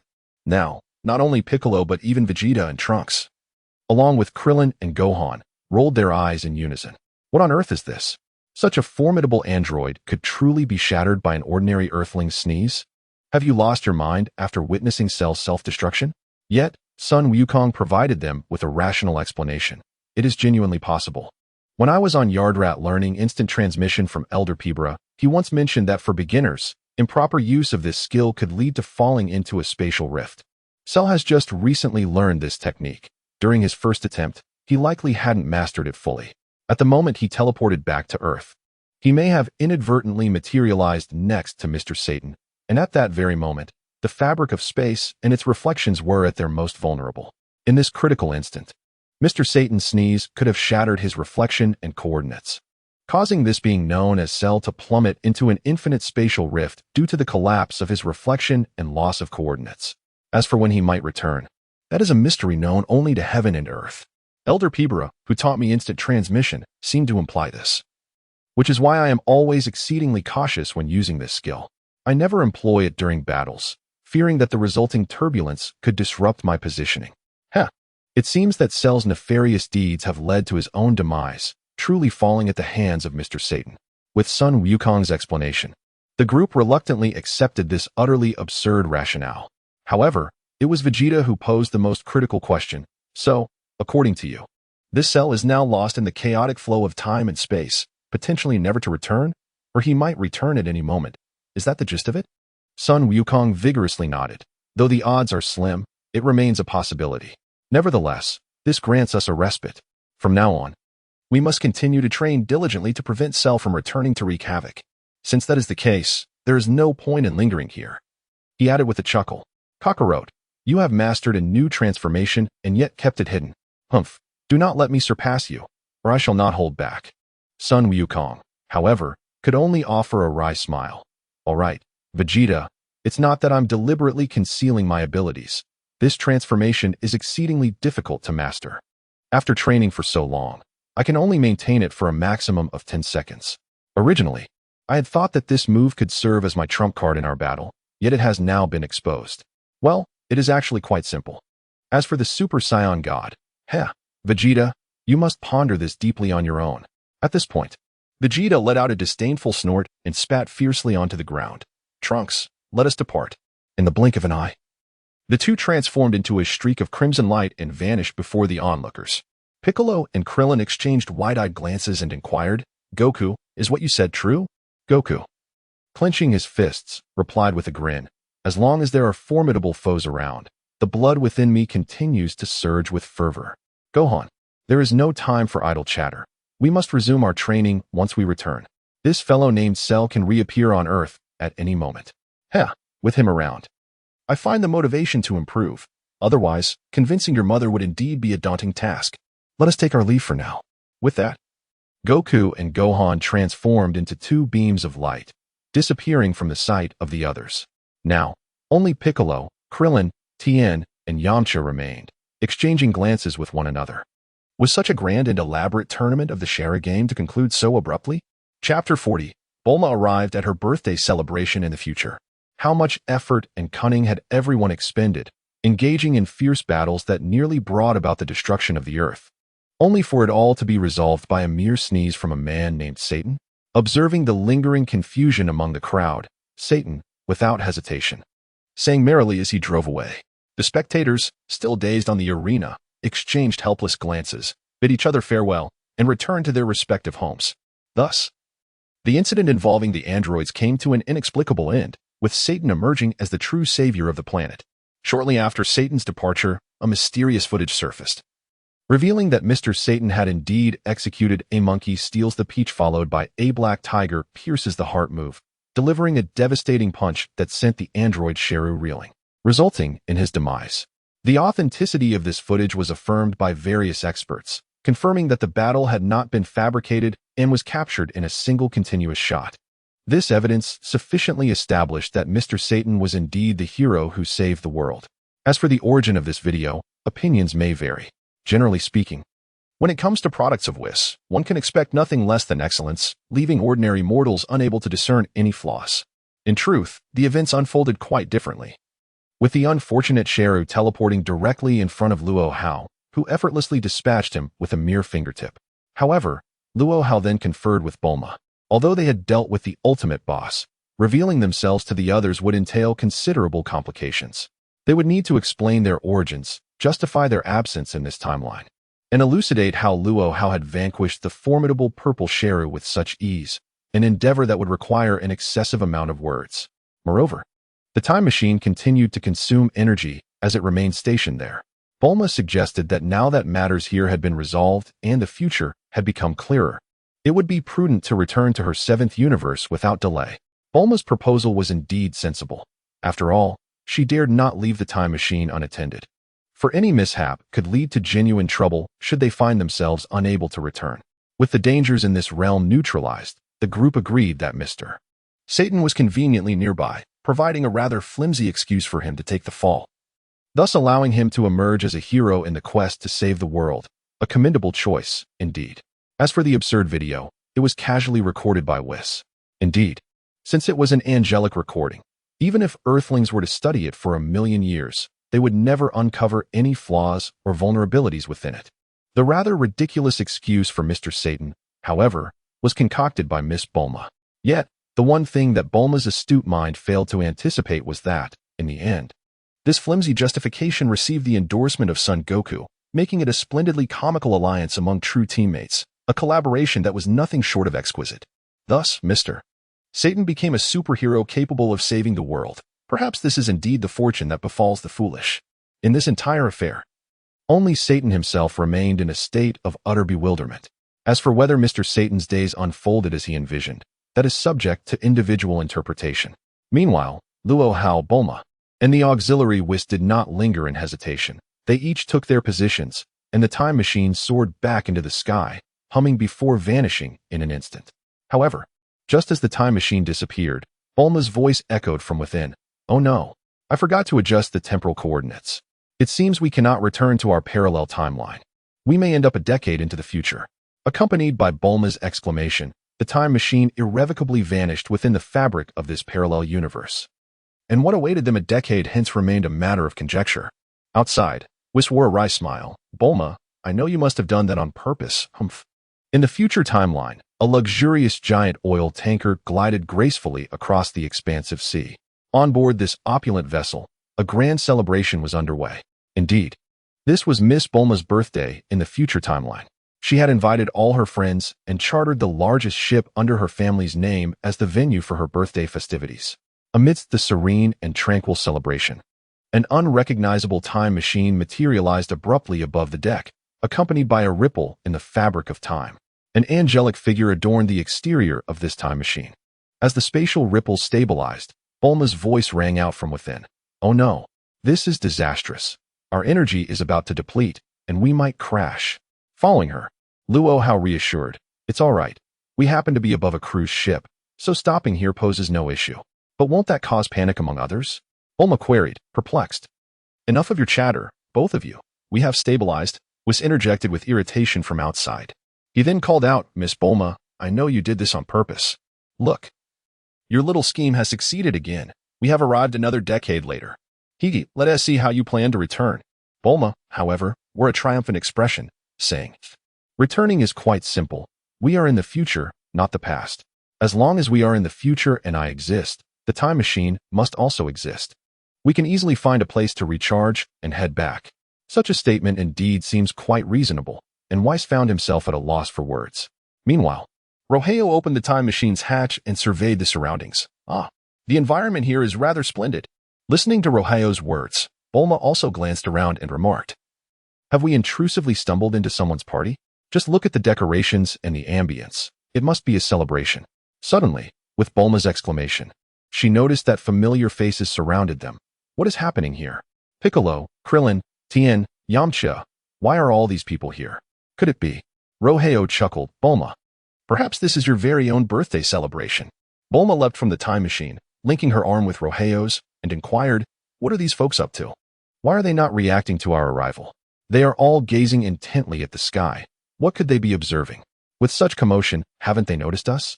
Chapter 41. Seek Whis in times of trouble. As Bulma's confusion mounted, the others remained oblivious to the presence of the three unexpected guests. The considerable noise generated by the time machine had evidently failed to capture their attention, as they continued to fixate on the heavens. Bulma particularly noted that the one referred to as Vegeta appeared to be frowning at the sky. Is something happening up there? She then turned her gaze skyward, but saw nothing. Just a clear blue expanse, a perfect day. What on earth was going on? How could the environment have transformed so drastically over 10 years? It was truly perplexing. However, Bulma soon spotted a figure with long, lustrous black hair. Why does this person seem so familiar? After a moment's reflection, she recognized him by his attire and stature. It was Krillin. How extraordinary. She hadn't anticipated that after a decade, he would sport a hairstyle like this. It was quite impressive, indeed. Approaching, Bulma tapped Krillin on the shoulder. "Hey, Krillin, what are you all looking at in the sky?" Krillin glanced at Bulma with a puzzled expression and replied, "Miss Bulma, Weren't you supposed to be changing clothes with Miss Emily? Why are you still here? You need to hide quickly. Don't you know there's a battle in the sky? Goku has already gone to confront the enemy, and this foe is exceptionally formidable. You should really find a place to take cover. At this revelation, Bulma was left utterly bewildered. What? Have I once again found myself among my friends? And are they facing yet another powerful adversary? Such extraordinary fortune. Observing Krillin's indifferent demeanor, Bulma thought to herself, it appears that no valuable intelligence can be extracted from this fellow's lips. Given everyone's keen interest, something truly remarkable must be occurring in the skies. Indeed, when in trouble, seek out Whis. Bulma scanned the surroundings, only to realize that Whis had vanished shortly after making a sarcastic remark. Where has Whis gone? Rohai, have you seen Whis? Rohai chuckled softly. It seems he has been taken away by someone. Even Whis has his fears. However, Krillin is correct. Goku has indeed grown formidable over the years. Yet the being arriving from the heavens appears even more powerful. Oh, you can see it too? Naturally, is there any difficulty for me in this? Rohai sighed helplessly, while Bulma, with a look of discontent, exclaimed, You all seem capable of observing everything, yet you take delight in my inability to see. This is simply unfair. Rohai, I don't care, I want to see too. Just as she spoke, Rohai gently patted Bulma's shoulder. No need to look anymore. Goku has descended. With Rohai's words, a blue figure suddenly plummeted from the sky as if hurled from outer space, transforming into a fiery blaze before crashing with a resounding splash into the unfathomable ocean. Nearby, Vegeta coldly shouted, Kakarot, you fool. You still require my assistance. Immediately, Vegeta's body underwent a remarkable transformation, a blue aura enveloping him, and with a powerful burst, he ascended into Super Saiyan Blue. He soared into the air, racing towards the unseen foe.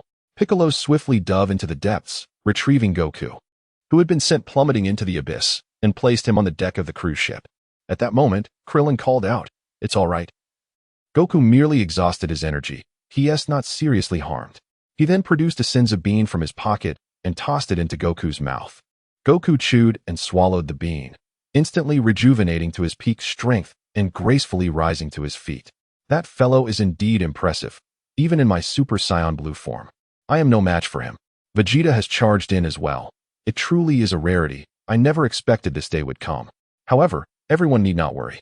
Noticing the concerned expressions on the faces of Piccolo, Krillin, Lu Ping, and Tien Shinhan, Goku reassured them. Fear not. That being harbors no malice. He is simply extraordinarily powerful. A truly terrifying individual. I shall ascend once more to test my mettle. It is not often we encounter such a formidable opponent to hone our skills against. So do not fret. Suddenly, Sun Wukong unleashed a radiant blue aura, transforming into the Super Saiyan Blue state, soaring into the air and charging towards the adversary suspended above. Observing that Sun Wukong was unharmed and sensing no malevolent intent from the opponent, the onlookers began to relax, concluding that it was merely a friendly sparring session. With both Vegeta and Sun Wukong fully engaged in combat, they felt a sense of assurance that, regardless of the opponent's fearsome reputation, victory was within reach. At that moment, the crowd was startled to notice the sudden appearance of two individuals, accompanied by a time machine. Among them, Krillin was the most perceptive. He had been puzzled by Bulma's swift return after claiming she would change outfits. However, the Bulma standing before him appeared markedly different from the one he had known for years.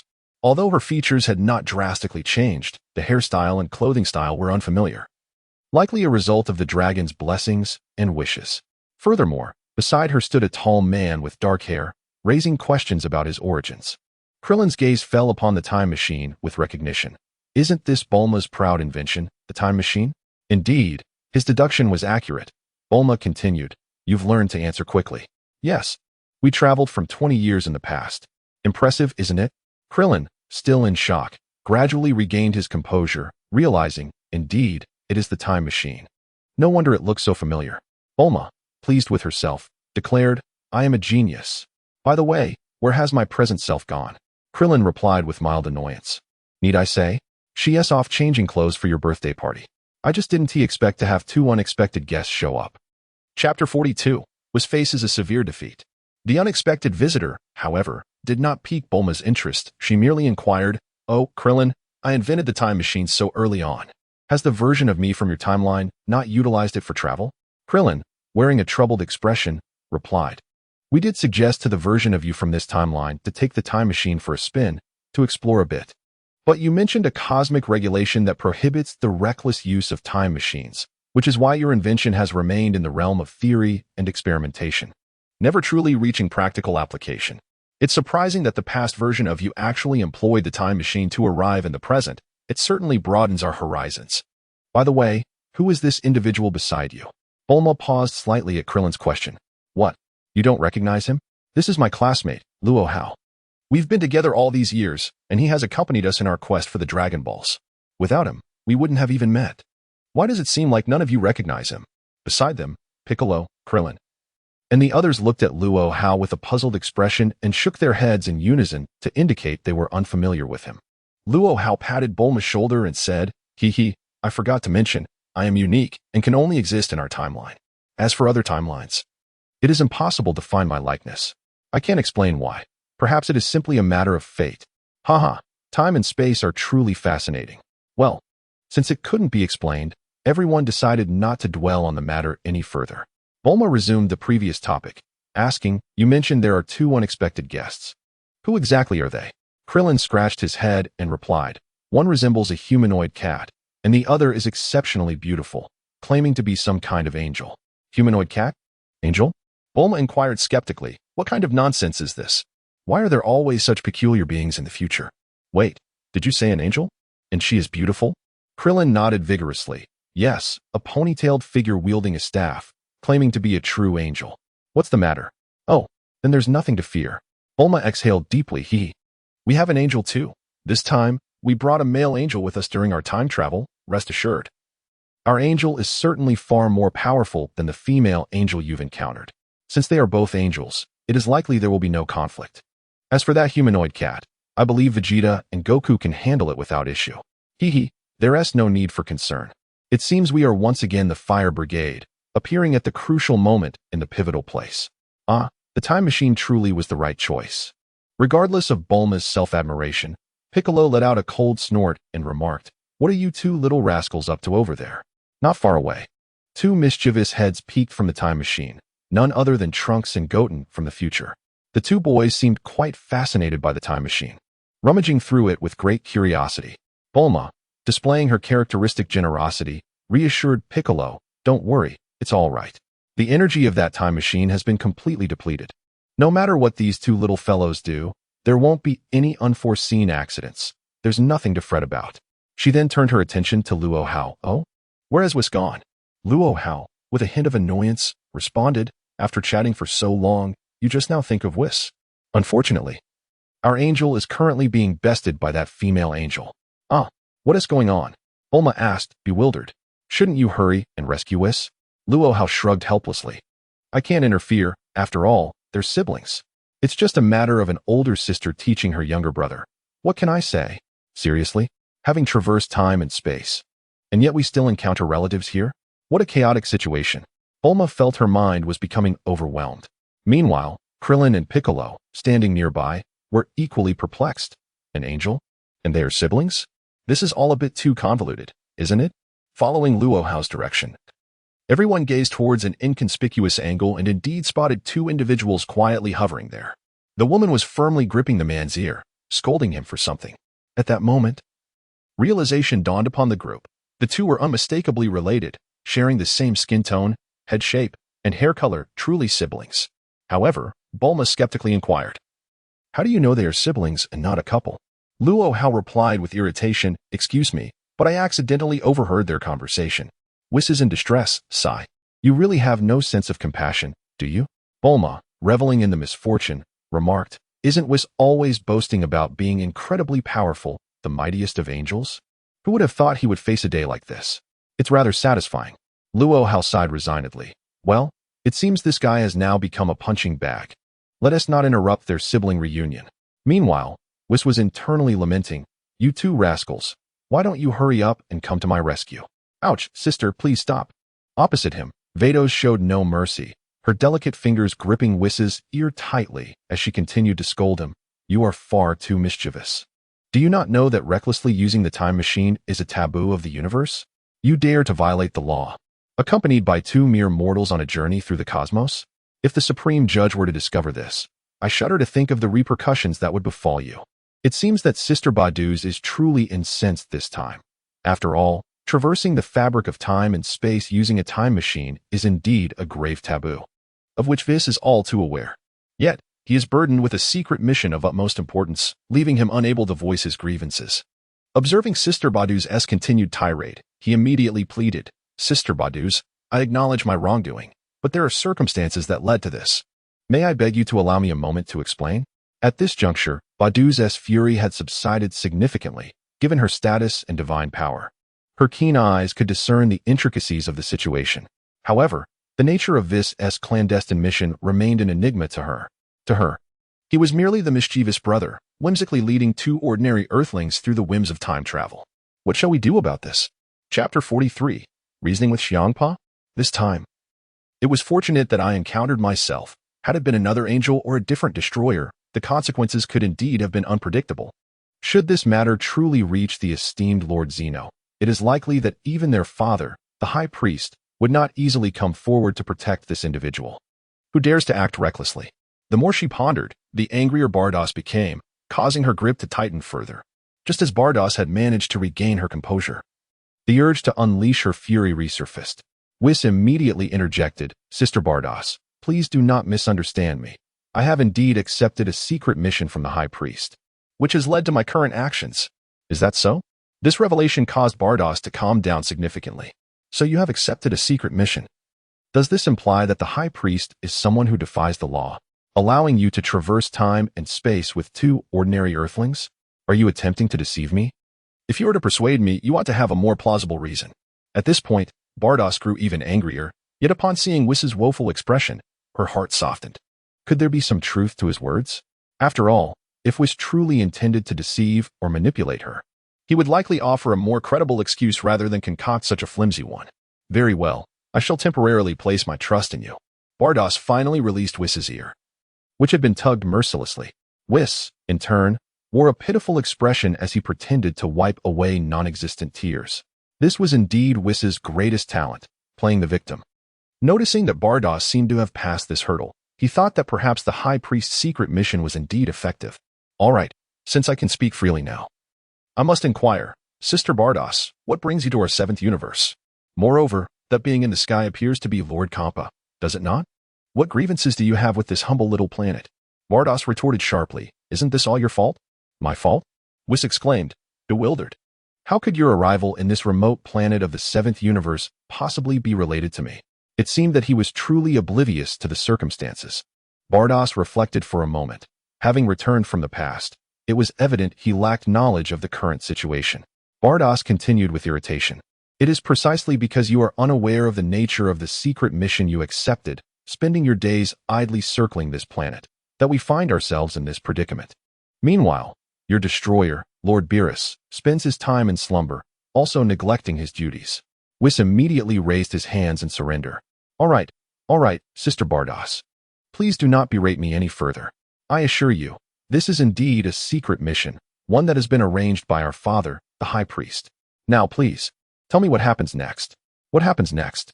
Bardos elegantly rolled her eyes and remarked, "Of course, it is your sneaky actions that have drawn the attention of Lord Beerus, as well as that of Lord Kampa."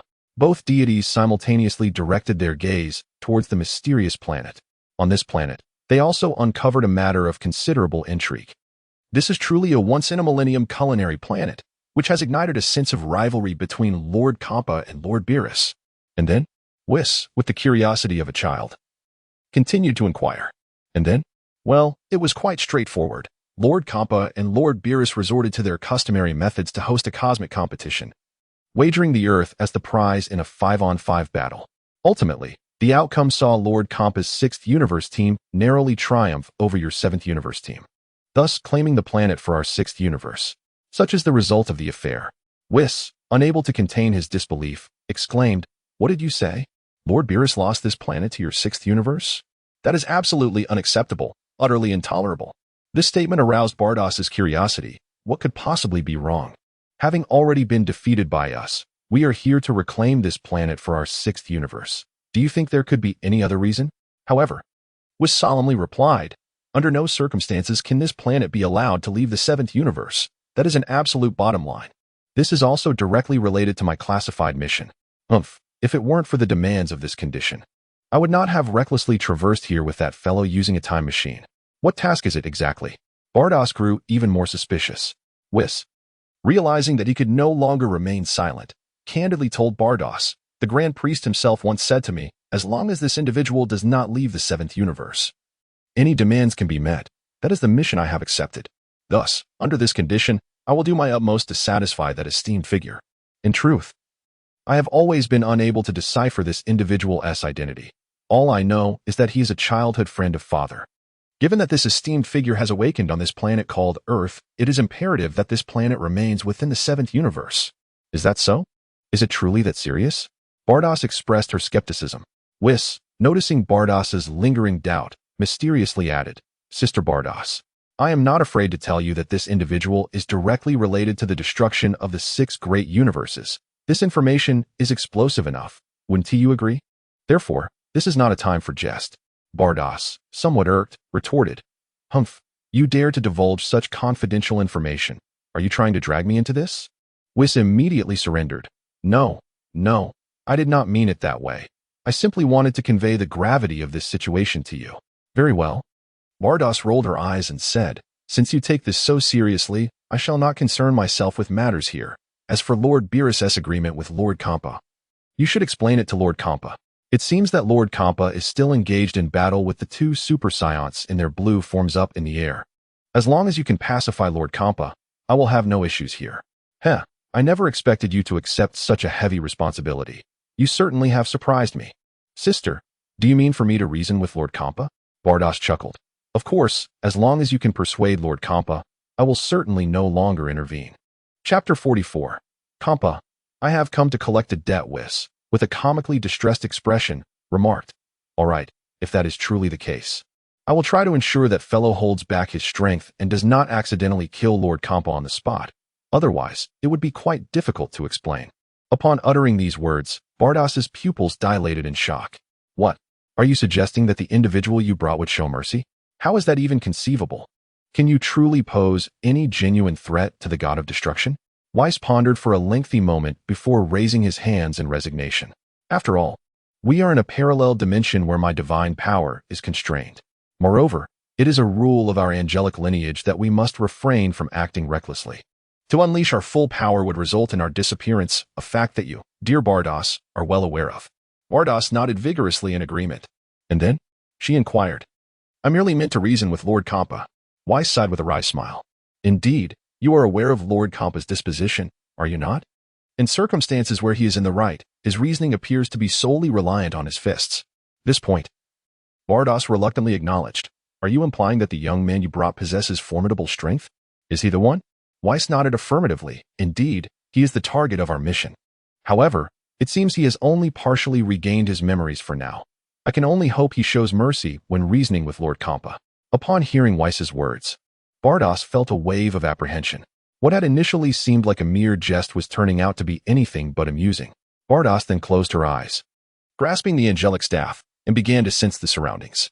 She remarked to Whis, "I have sensed him, and it appears that fellow is merely an ordinary earthling, albeit with faint traces of divine power emanating from him, yet nothing as grand as you describe."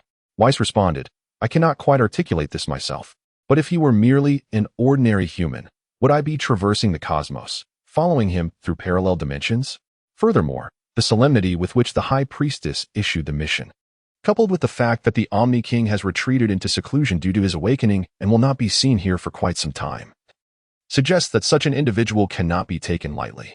To be candid with you, Sister Bardos, during our first encounter, this individual seemed to have only awakened a few days prior, and yet he effortlessly shattered my ultimate technique. At this moment, Bardos's pupils constricted sharply. "He was able to disrupt your ultimate freedom technique immediately upon awakening?" Visto replied, "There is more to the matter. During our previous traversal to a certain temporal juncture, this fellow was astonishingly able to wield my angelic scepter at will." At this moment, Bardos's mouth gaped wide open, large enough to accommodate 2 goose eggs. "Is this true?" Whis continued. "There is one audacious individual who dared to provoke him, and with just a mere finger, He obliterated this insolent wretch into nothingness. This indicates that his strength is indisputable, and he poses no challenge against divine angelic powers or destructive abilities. Nor can he be thwarted in his mastery of the ultimate freedom technique. Such a terrifying creature, and you suggest he engage in rational discourse with Lord Kampa? I genuinely feel a pang of anxiety for Lord Kampa. At this moment, Battos's eyes nearly bulged out of their sockets as she murmured, "Whis, what kind of dreadful prodigy have you brought forth?" Well, there's no need to dwell on it. It seems that this individual has already confronted Lord Kampa. By the way, what is his name? Whis shrugged. He goes by the name of Luo Hao, a mere ordinary human from Earth, or so he claims. However, once he fully awakens, I truly have no idea what his true identity will be. That is a question for our temporal divine overseer, but I lack the courage to ask. Batos contemplated for a moment and replied, "Very well, I shall handle this matter." With that, she instantly vanished and reappeared in the center of the battlefield. Above the battlefield's deck, Sun Wukong and Vegeta had completely reverted from their Super Saiyan blue forms, each clutching their injured abdomens, struggling to stand. They exchanged glances. This fellow is indeed formidable. Who would have thought that after our arduous training over the years, we would find ourselves outmatched by him? Meanwhile, the arrogant, corpulent cat-like figure before them chuckled coldly.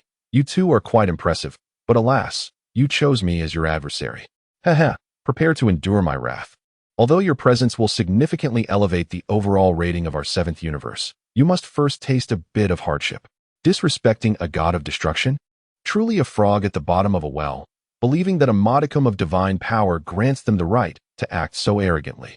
Accompanied by Kampa's sinister laughter, Sun Wukong and Vegeta finally grasped the meaning behind his words. You are a god of destruction? Isn't that Lord Beerus?" Kampa snorted dismissively. "Beerus? What nonsense. I am Kampa. I am the god of destruction of the 6th universe. You may address me as Lord Kampa." Observing the puzzled expressions of those around him, Kampa elaborated. "As for this planet, in a wager with Lord Beerus, he has conceded this planet to our 6th universe. Henceforth, this planet will belong to us. My arrival is to collect what is owed, and soon, you shall accompany me back to the 6th universe along with this planet. With someone as formidable as I watching over you, you ought to feel fortunate. How dare you even consider defiance? Indeed, it is only fitting that you should face some hardships." This left everyone utterly speechless, rendered completely dumbfounded on the spot. What? Our planet has been used as a wager? And it has been lost? This is utterly unacceptable to the proud Z warriors. Yet, beneath the overwhelming force of absolute power, it seems they possess no means of resistance, only able to argue. This is our Earth. We are the masters here. Why should your words, as a god of destruction, dictate our fate? Kampa clenched his fist and chuckled. "Oh, so you intend to reason with me? Very well. I am the most reasonable among the gods of destruction. Do you see this? My fist. Should you manage to defeat me, then you shall have the final say, and my previous words can be dismissed as mere folly. Does that sound agreeable to you?" Observing the exhausted Goku, Vegeta bared his teeth and retorted, "Is this what you call reasoning? What then of our universe's god of destruction? Lord Beerus?"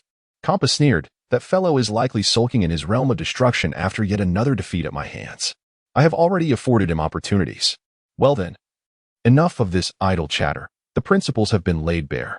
I hope you thrive in my 6th universe."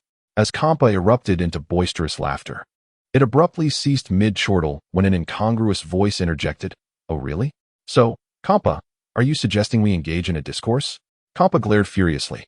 "Who dares to emerge and address me so? You will refer to me as Lord Kampa. How audacious to utter my name so freely. It seems you seek your own demise." The discordant voice approached Kampa with measured steps. "Very well. In front of this audience, I shall grant you a modicum of respect. O god of destruction, if we are to reason, then let it be known that my philosophy is simply this. The one with the mightiest fist holds sway." Kampa smirked disdainfully. "You, a mere mortal from Earth, dare to offend me, the god of destruction? Truly, you are courting death. However, you are correct about one thing. Indeed, we all appreciate reason." At this moment, Goku and Vegeta exchanged bewildered glances, questioning, who is this person? The figure before him is a god of destruction. Even together, we would not stand a chance against him. Please, do not act rashly. Meanwhile, Piccolo and Krillin stared intently at the bold Luo Hao advancing, pondering, this fellow is remarkably audacious. Does he believe that having come from a different timeline makes him invulnerable? If he perishes here, there will be no returning. Amidst the growing concern, only Bulma, having returned from the past, shouted with encouragement, "Go, Luo Hao, teach this reasoning-loving cat a lesson. I know you excel at presenting your arguments." Humph, this fellow is exceedingly arrogant. Regardless of their so-called destructive divinity, how dare they wager our Earth? It's truly something that even I can endure, but my dear aunt cannot.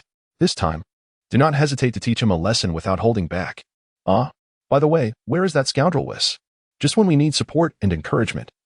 He has seemingly vanished. Amid Bulma's outcry, a graceful figure materialized before Kampa and Ro. It was none other than Vados. With a swift motion of her staff, she effortlessly pulled the haughty Kampa away. "Lord Kampa, let us consider this matter settled." Upon hearing Vados's quiet counsel, Kampa was nearly infuriated to the point of distortion. "Vados, what are you saying? At this juncture, we are but a step away from victory, and you suggest we let it go? Fine, while I may overlook many things. This mere mortal from Earth dares to disregard the majesty of our destruction gods and provoke me. For that alone, I shall impart a thorough lesson. Humph. I never imagined that a trivial little planet such as Earth, which to me is merely a culinary paradise, would harbor so many insolent beings daring to defy me. Lord Kampa, they truly do not understand the meaning of their own demise. This time, Vados, refrain from intervening. I shall make them aware of the consequences of offending me. Lord Kampa, until I leave his face adorned with blossoms of punishment, they shall not comprehend why the flowers bloom so red." Yet Vados solemnly replied, "Lord Kampa, I only wish for your well-being. Regardless, I implore you to withdraw. We still have time to depart. Otherwise what?" Kampa retorted with a roll of his eyes. "Very well, let whatever consequences arise be upon my shoulders. You need not concern yourself. Humph, a mere insignificant planet has dared to rebel. The ownership of this planet belongs to our sixth universe, and no one can alter this reality. Even that arrogant Beerus has begrudgingly accepted it, has he not? By the way, could it be Whis from earlier? Wasn't he sulking in the realm of destruction alongside Beerus? How did he come to be here? Did he perhaps mention something to you? You, as the elder sister, are rather soft-hearted, are you not? Are you to support your little brother this time? There is no room for negotiation. I have earned this victory through my own merit. At this point, Vados let out a resigned sigh. "Lord Kampa, I have said all that I can. As for your insistence on pursuing this course, you shall bear the consequences alone." Bardos contemplated. "I have done my utmost. This fellow is now akin to an arrow drawn, unable to retract. Convincing the obstinate Kampa to withdraw seems an insurmountable task. I can only hope that Whis can persuade him to show some mercy and refrain from slaying Lord Kampa on the spot. Otherwise, my side will find it impossible to account to the Grand Priest and the Omni King." At that moment, Whis appeared before Luo Hao, exasperatedly raising his hands. "Luo Hao, may I discuss a matter with you?" Luo Hao arched an eyebrow. "What is it? I do relish a good debate.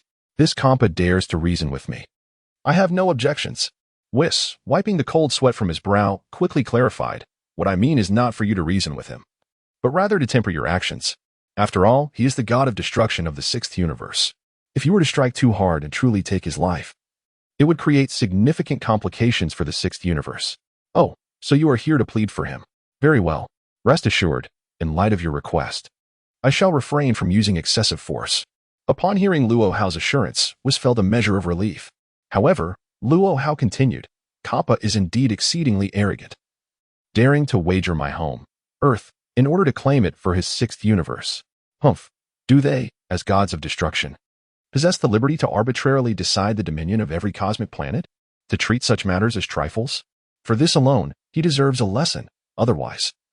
Upon our return to our cosmic realm, I shall have to address Beerus as well. To dare use my home as a wager and then lose it is utterly outrageous. As Bulma aptly stated, this is simply intolerable." Whis was fervently wiping his sweat. All right, Luo Hao. It appears that they acted without justification. Once we return to our main timeline, I shall earnestly advise Lord Beerus and Lord Kampa to refrain from making such elementary mistakes again. However, this time, all I ask is that you teach Kampa a proper lesson without causing any fatalities. Otherwise, I truly cannot explain it to Sister Bardos. Bardos. Luo Hao paused slightly. The enchanting angel from earlier was indeed Bardos? She is just as beautiful as I remember, radiating an ethereal aura. Suddenly, a novel idea struck him. Whis, questioning with skepticism, inquired, "What is it? What whimsical idea do you have now? Please, enlighten me." Chapter 46. Luo Hao's instant infatuation with Bardos. Luo Hao chuckled mischievously. It's nothing much, really. Just allow me to show leniency towards this god of destruction named Kampa. That would be perfectly acceptable. However, I do have a small request. What do you say, Whis? Can you acquiesce to my wish?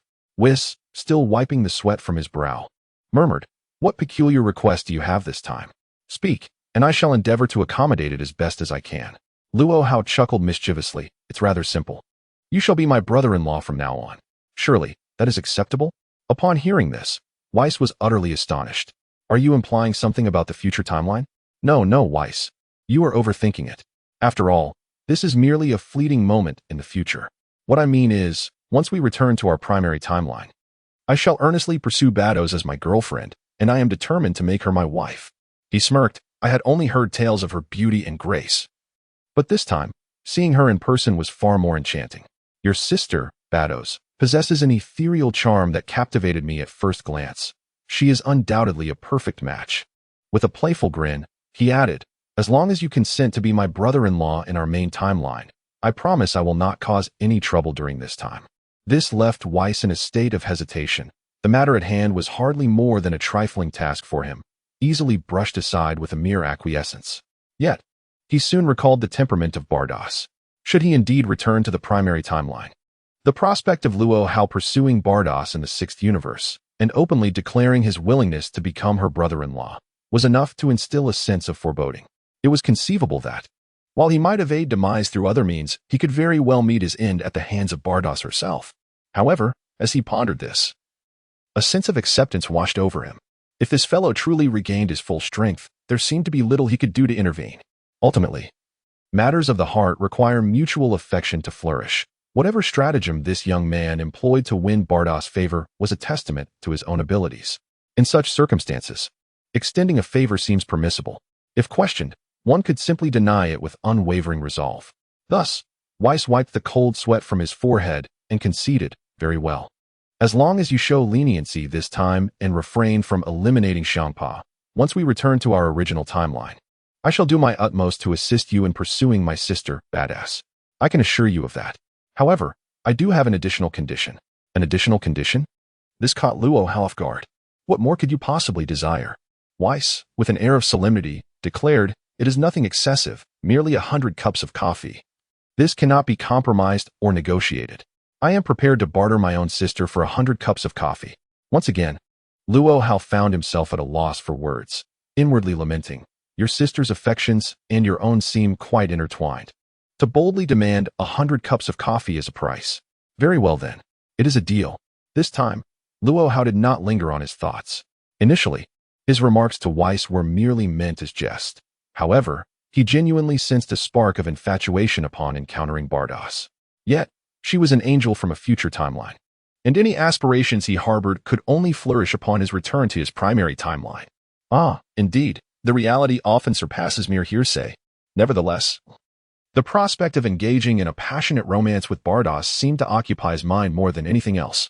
As for how Bulma might perceive this situation, that remained a matter of personal interpretation. Nonetheless, Luo Hao was quite clear about the nuances of his relationships. His bond with Bulma leaned more towards friendship, lacking any romantic inclination. Perhaps their prolonged acquaintance contributed to this sentiment. Yet meeting Bardos in the future timeline undeniably evoked within him a sensation akin to love at first sight.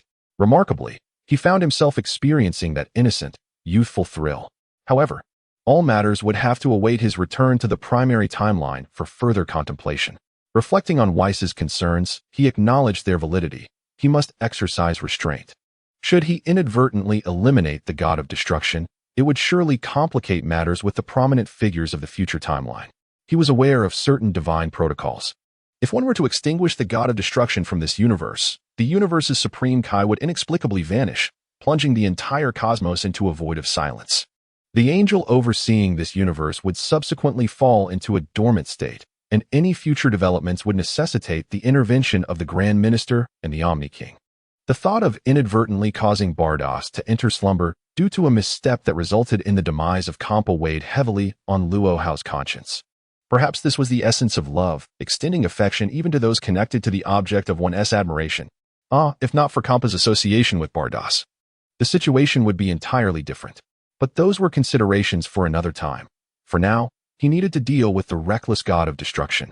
Ascending into the air, he slowly hovered, declaring, "Kappa, come forth and let me witness the true extent of your destructive prowess."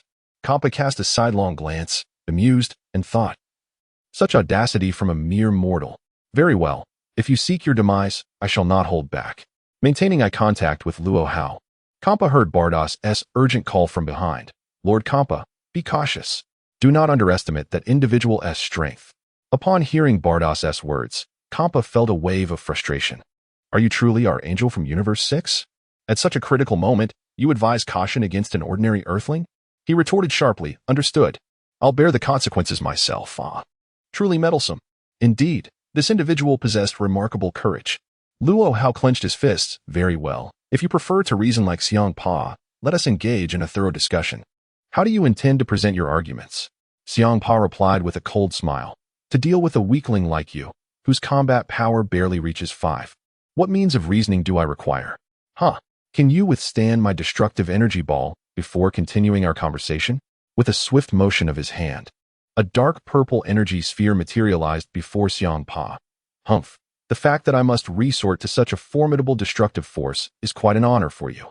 Should you perish under my energy blast, it shall be a painless demise, a benevolent gift for your audacious self. If you can endure this attack, then we may continue our discourse." Chapter 47. Luo Hao truly conceals his might with a piercing whistle. The dark purple energy sphere surged towards Luo Hao at a speed that surpassed the eyes of the onlookers. Although Xiang Pa feigned indifference, it was evident he had heeded Bardos's warning, initiating his assault with a destructive energy blast. After all, Bardos's serious caution implied that this opponent was far from ordinary. If that were the case, this adversary must possess greater power than the previous Super Scion who could transform. If he were to falter, Xiang Pa's reputation would be irrevocably tarnished, for this planet was to become the private domain of their 6th universe. It would be unacceptable for the humans residing here to disregard the authority of Xiang Pa. However, what transpired next left Xiang Pa dumbfounded. That individual extended a hand, seemingly intent on directly receiving his destructive blast, a truly reckless act. At the moment the energy sphere met Luo Hao's palm, Xiang Pa barked furiously. "You fool! Are you unaware that my destructive blast cannot be deflected or obliterated? Upon contact, it will unleash a violent explosion. Humph, you have chosen your own demise. Do not claim I did not warn you. Fortunately, the power I have summoned this time is not overwhelming, otherwise. The force of this destructive energy blast could indeed reduce this newly acquired planet to cosmic dust. Such a loss would be entirely mine." A sudden scene left Xiang Pa in a state of utter bewilderment. What was once an innocuous warning transformed into the most compelling evidence of his own folly. The destructive energy projectile he had meticulously launched vanished in an instant upon contact with Luo Hao's palm, akin to a fleeting bubble that simply popped in the air. With a mere pinch, Luo Hao effortlessly obliterated it, rendering it less substantial than a whisper. The formidable force he had unleashed sank into oblivion without a trace, creating not even the slightest ripple. His earlier bravado and anxiety now stood as a stinging testament to his own miscalculation. This individual appears to be no ordinary character, effortlessly countering his own attacks. Quite remarkable, indeed. Initially, I presumed there would be little amusement to be found here, yet this person might genuinely surprise me. Suddenly, Xiang Pa's expression shifted, and he emitted a sinister chuckle. "You are impressive, managing to deflect my attack with such ease. It seems I have underestimated you. Now, I shall become serious. If you can handle one, what about hundreds?" With that, Xiang Pa raised his palm skyward, and to his astonishment, hundreds of destructive energy orbs, exuding a terrifying aura, materialized around him, enveloping his form. He smirked coldly. "Humph, let's see how you withstand this. Should even one of them make contact and explode, it would trigger a chain reaction. At that point, I wouldn't mind obliterating this entire star system. After all, Bados is here, and at most, she can use her time reversal ability once. However, your disdain for the might of a god of destruction is utterly unforgivable. Prepare to meet your demise." With a subtle gesture of his finger, hundreds of destructive energy orbs surged towards Luo Hao. Witnessing this spectacle, Vegeta and Son Goku stood in stunned silence. Moments ago, a mere destructive energy orb had compelled Son Goku and Vegeta, in their Super Saiyan Blue forms, to unleash a Super Kamehameha and a Super Gallic Gun, respectively, just to barely withstand a single orb's assault, exhausting all their stamina in the process. Yet, this unknown youth effortlessly annihilated the incoming energy orb with a single hand. However, it was evident that Xiang Pa had not exerted his full strength previously. Now, with hundreds of energy orbs racing towards them, how could they possibly defend against such an onslaught? As they beheld the despair in their opponent's eyes, Son Goku and Vegeta experienced an unprecedented realization of their own inadequacy, a profound sense of helplessness washing over them. Meanwhile, Piccolo and Krillin remained entirely detached from the battle, merely observing the extraordinary display in the air. Initially, they believed this individual was merely a companion brought by Miss Bulma, only to discover he was a formidable force in disguise. Perhaps, in light of this, their planet might still be spared. However, the ensuing combat left them utterly baffled, and Bulma, who was cheering them on, found herself equally dumbfounded. This guy claims to be a god of destruction, yet he seems rather unimpressive. Is he only capable of launching purple energy spheres? Moreover, these orbs burst in Luo Hao's hands like bubbles. What purpose does that serve? How utterly tedious. At that moment, Bulma felt a wave of boredom wash over her. She poked Whis, who was wiping sweat from his brow, and remarked, "Whis, this battle is truly lacking in excitement. How about we take this opportunity to grab some delicious food? I'm feeling rather hungry." "You truly possess a remarkable sense of calm," Whis remarked with a hint of sarcasm. Yet he promptly acquiesced to Miss Bulma's suggestion. Indeed, this is, after all, a genuine birthday celebration. There should be quite a feast to indulge in.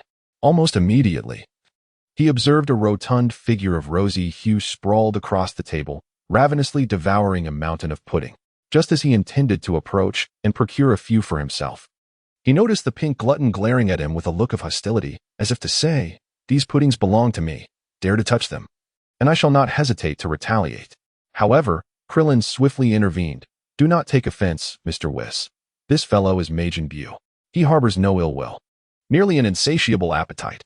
Do not fret. Whatever you wish to eat, we shall procure it for you immediately." Whis chuckled softly. "Let me have 2 servings of dessert, please." Krillin, displaying remarkable agility, conjured a colossal ice cream cone, reminiscent of a torch, and handed one to Bulma while thrusting the remainder into Whis's hands. "Mr. Whis, please, indulge in some dessert." Observing Krillin's keen awareness, Whis refrained from further insisting. Instead, in a flash of light, he materialized beside Vados, offering half of the cone to her. "Sister Vados, do give this a try. The cuisine of this planet is indeed delightful." Vados's enchanting eyes sparkled. "Huh? Not bad at all. You possess a semblance of conscience." Chapter 48. Zampa. "Alas, I have encountered an insurmountable challenge." Vados took a lick of the cone Whis had presented, her eyebrows dancing with excitement. "Wow, this is truly delectable. No wonder Lord Zampa is so intent on claiming this planet. Were I in his position, I would not relinquish it easily." However, the situation unfolding in the heavens appeared precarious, and her gaze shifted towards the 2 combatants engaged in battle above. At that moment, hundreds of destructive orbs, conjured from the energy of the god of destruction, surged towards Luo Hao. With a slight shift in his form, Luo Hao seemed to manifest hundreds of clones, effortlessly grasping each of the destructive orbs in his hands. Suddenly, all the forms converged back into one, and the energy blasts unleashed by Zampa were likewise captured by Luo Hao, amalgamated through an extraordinary force. Luo Hao examined the object in his grasp, perplexed, and directed his gaze towards Zampa. "You mentioned that this object is volatile. A mere touch would trigger an explosion, and it appears quite potent. Yet, you launched so many at once, and not a single one detonated." He then squeezed the compressed, radiant purplish-red destructive orb in his grasp and, with a gentle prod, it emitted a sound no louder than a whisper before Luo Hao effortlessly dispelled the maximally compressed destructive energy orb with a mere finger. At this moment, it was the turn of Xiang Pam to be utterly astonished. How on earth had this individual managed to completely absorb the destructive energy projectiles I had unleashed? Furthermore, he possessed the strength to coalesce them together and effortlessly puncture them with a mere fingertip. What manner of energy is this? It appears that this individual is indeed no ordinary expert. It seems I have encountered a formidable obstacle. Nevertheless, I cannot afford to lose face here.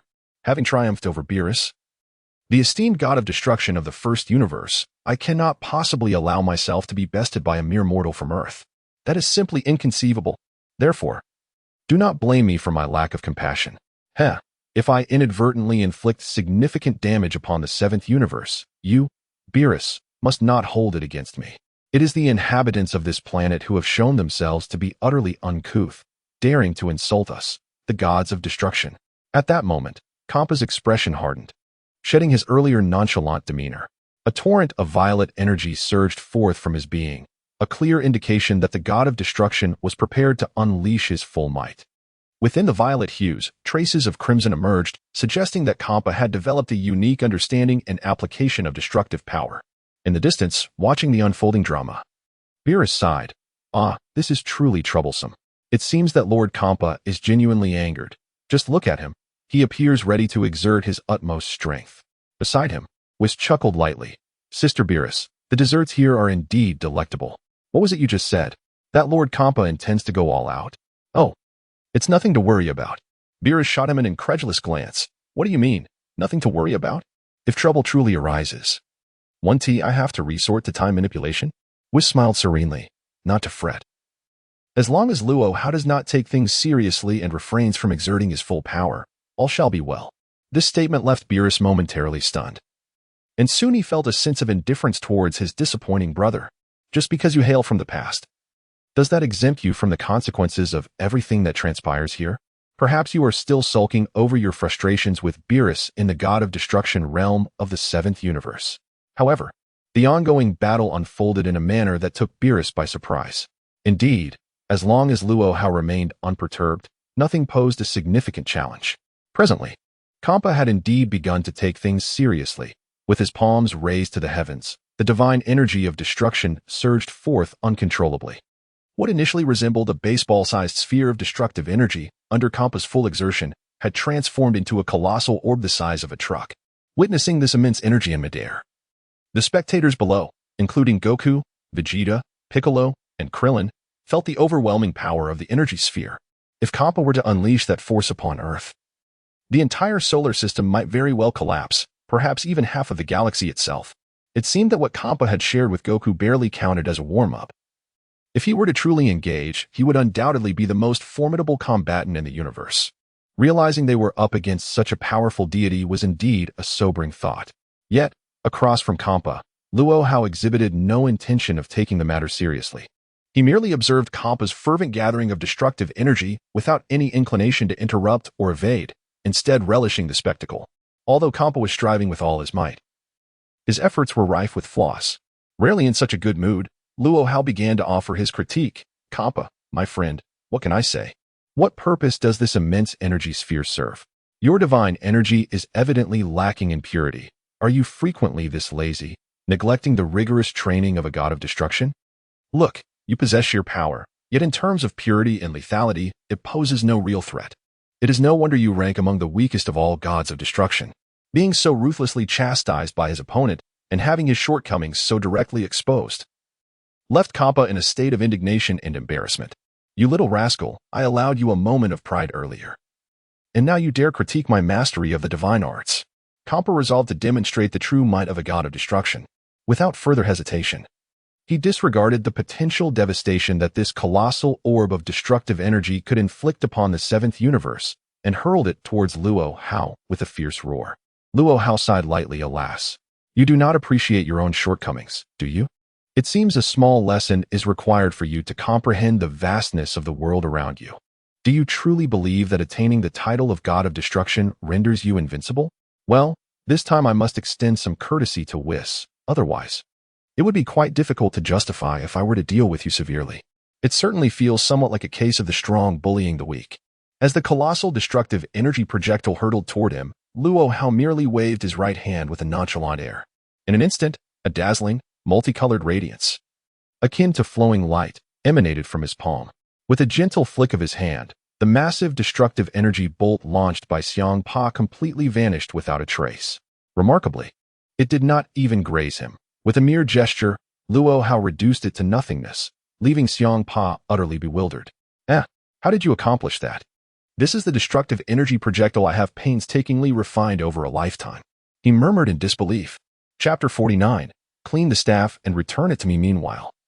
Luo Hao waved his hand dismissively, saying, "Your energy is exceedingly impure. You can't possibly believe that." If you could refine your destructive energy to a higher level and condense such a vast volume to the size of a baseball, perhaps I would take you seriously. But with your current level of power, you truly bring shame to the god of destruction. In the distance, Beerus's pupils constricted sharply. This guy can actually use the erasure technique? Whis, where on earth did you unearth this individual? How does he possess the erasure technique of Lord Zeno? This is simply inconceivable. After all, Beerus's knowledge far surpassed that of Xiangpa. And the minuscule display of power and energy fluctuations from Luo Hao had already put him on high alert. This individual truly possesses the ability to wield the erasure technique. Had he merely countered Kampa's destructive energy during their battle with his own, Beerus would have remained indifferent, treating it as inconsequential. After all, as was noted earlier, this person could potentially be the newly awakened god of destruction. If it were indeed a god of destruction utilizing their divine powers, it would align perfectly with logic. However, the maneuver just executed was unmistakably the exclusive technique of Lord Zeno, the erasure technique. What leaves Beerus utterly bewildered is the possibility that this individual, who traversed through time, could be the Grand Zeno himself. It seems to be merely a legend. It is said that Lord Zeno has an elder brother known as the Grand Zeno. Yet throughout their tenure as angels, they have never encountered him, nor have they had any genuine interaction. Legends, after all, are but tales. Yet, this individual has indeed wielded the erasure technique. If all of this holds true, then Lord Kampa may have inadvertently provoked an adversary far beyond his capacity to contend with. It is not merely a case of striking an iron wall. He has likely collided with an impenetrable steel barrier. At this moment, Beerus genuinely begins to feel anxious for Kampa, while Whis chuckles, urging him to continue observing the unfolding events. Meanwhile, Kampa, suspended in the air, appears utterly at a loss and lacks the courage to initiate another assault against Luo Hao. In contrast, Luo Hao claps his hands and remarks, "If I were to strike directly, my control over this power is still under 100. Should I accidentally inflict serious injury upon you, it would be quite a disservice to the audience below." He continues, "Allow me to borrow a fragment of another's power, Whis." Whis promptly responds, "Here, please bring forth your angel staff. I would like to utilize it." Luo Hao exclaims, "What? You wish to use my angel staff again? Luo Hao, you are quite inconsiderate. My staff is..." Before he can finish, a flash of light materializes before Whis, and his staff unexpectedly appears in front of him. Whis, taken aback, reaches out to grasp his staff, only to find it completely unresponsive to his commands. With a swift motion, it flies to Luo Hao's side, swirling around him as if it inherently belongs to Luo Hao, disregarding Whis' orders entirely. At this moment, Whis wore a face resembling that of a bitter melon. "You rascal! Have you no shame in usurping my angelic scepter?" he exclaimed. However, Luo Hao merely smiled gently. "What can I say? Just moments ago, you implored me to show restraint. If I were to take matters into my own hands, I might inadvertently damage this plump feline. By employing your scepter, I can at least preserve his dignity. Wouldn't you agree?" This conceded. "Very well. You always possess a point, but do remember to return it to me in pristine condition, or else..." "Humph. What's that huffing about?" Luo Hao retorted impolitely, dismissing Whis' concern with a wave. Whis, pinching his nose, relented, "All right, you are invariably correct. However, this cannot be without compensation. For each use, 10 cups of coffee, no negotiations." Noticing the gleam of mirth in Luo Hao's eyes and his clenched fist directed at Xiangpa, Whis hesitated, muttering weakly, "All right, this time it's a complimentary loan, but next time, there will be a fee." He then tightly sealed his lips, refusing to utter another word, resembling a pouting bride with a flushed face. Such lack of resolve. It seemed he would once again be embarrassed in front of Sister Bajuos. Meanwhile, Bajuos stood utterly dumbfounded, for it was indeed a rare occurrence for an angel of her stature to exhibit such astonishment and discomposure. The intensity of her emotions had reached its zenith, causing the ice cream cone in her hand to inexplicably plummet into the sea. Over the years, she had never exhibited such a lack of composure. After all, the matter concerning Luo Hao borrowing the angel's staff from Whis had not weighed heavily on her mind. It was merely a casual exchange among friends, quite ordinary. However, what astonished Bardos was that this individual had the audacity to forcibly summon the angel's staff despite Whis' disapproval, and furthermore, in the face of Whis' refusal, he managed to summon the angel's staff to his side for his own use. This is indeed the method employed by her father, the esteemed high priest. How could this possibly be? This individual not only excels in the art of wielding divine powers, but also possesses the formidable erasure technique of the Omni King. Even if all of this remains within acceptable bounds, it is astonishing that he can manipulate the angelic staff, a treasure of his kin, with such ease. Who precisely is this enigmatic figure? With the few skills displayed by Luo Hao, Bados finds herself utterly perplexed. Despite her wisdom, she is unable to discern the true identity of this person and can only cast a hollow gaze towards Whis. Whis, do tell me the truth. From where did you acquire this individual? Whis, equally confounded, raised his hands in exasperation and replied, Bados, please do not press me further. I have divulged all that I know. All I can say is that he is a childhood friend of my father. Beyond that, I truly have no inkling. I previously mentioned that he could wield my angelic staff and harness the powers of the great destroyer. I never imagined he would also possess the abilities of the Omni King. If we truly wish to unveil his identity, I fear we must consult my father, the High Priest. Let us refrain from idle speculation and instead pray for the safety of Lord Xiangpa. As Whis' staff circled around Luo Hao, the despondent Xiangpa seemed to awaken to a revelation, his eyes gleaming with intensity. So, it is you. Huh. Finally, I comprehend. Humph. Pretending in front of me. Without Whis' assistance, would you have so effortlessly dismantled my divine powers? Do not jest. After all this, you are merely a paper tiger. Chapter 50, Lord Xiangpa. Take care of yourself. He then pointed a finger at Whis, who stood bewildered, gazing at Xiangpa. I am merely a bystander observing the spectacle. Why are you pointing at me, Lord Xiangpa? However, Xiangpa retorted without a hint of politeness. Humph, do not think I am unaware. This fellow before me is nothing but a paper tiger. It is you who have inadvertently revealed the truth, allowing them to evade exposure. Aren't you supposed to be a neutral angel? When did you begin to side with the humans of Earth? This is utterly outrageous. For this transgression, I shall report you to the High Priest and the Omni King. However, that is a matter for another time. First, I must unmask the paper tiger before me and compel you to perform your little act. I maintain that an ordinary human from Earth could never be a match for me, Lord Xiangpa. Humph, now that I have unveiled your ruse, I shall grant you no further opportunities. Accompanied by Kampa's self-satisfied and audacious proclamations, at this moment, Vados found herself with one hand pressed to her forehead, gazing incredulously at this individual who, in terms of both knowledge and strength, undeniably ranked at the bottom among the destroyers. It was truly astonishing that he believed this formidable opponent before him could only reach such a level of combat through the assistance of Whis, showcasing the remarkable extent of Kampa's imagination. This plunged Bados into a state of utter bewilderment. Presently, her thoughts revolved around the fervent desire to drag the oblivious and foolish Xiangpa away from this planet post-haste. For the embarrassment she had endured was simply too great to bear. Even if she, Bados, were to personally intervene and demonstrate her full might, she would still lack confidence against such an opponent. Yet, here was Xiangpa, boldly declaring the adversary to be naught but a paper tiger. This was truly incomprehensible. Most perplexing of all was his unfounded belief that Whis was orchestrating this chaos from behind the scenes. How could that be? Even if Whis harbored such intentions, he surely lacked the capability. Could it truly be possible for him to silently eradicate the destructive energy blast of a god of destruction who was unleashing his full power without a trace? This is an overestimation of Whis. At this moment, Whis looked on with a sense of schadenfreude at Xiangpa on the battlefield. Very well, Lord Xiangpa. I can only say, may you fend for yourself. Indeed, Whis had no explanations to offer to this unfortunate, foolish cat. Meanwhile, Luo Hao, holding Whis' staff, chuckled heartily. I see.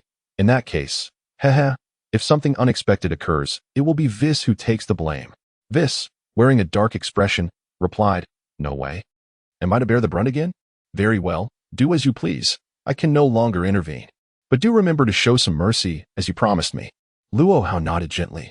All right, since you are willing to take the blame, this matter will be much easier to handle. Suddenly, Luo Hao's expression stiffened, as an invisible energy surged violently from his body. This is a unique divine power, one that even the likes of Bados, Whis, and Kampa have never before experienced. Such an overwhelming and majestic energy. Kampa, who was poised to unleash a few more harsh words, suddenly found himself rendered speechless, as if his entire being were wholly subdued by the terrifying and formidable force of his opponent. How can this be possible? I am the most formidable destroyer in the universe, yet this sense of helplessness has inexplicably engulfed me. My body, against my will, is being drawn closer to that adversary, the distance diminishing with each passing moment.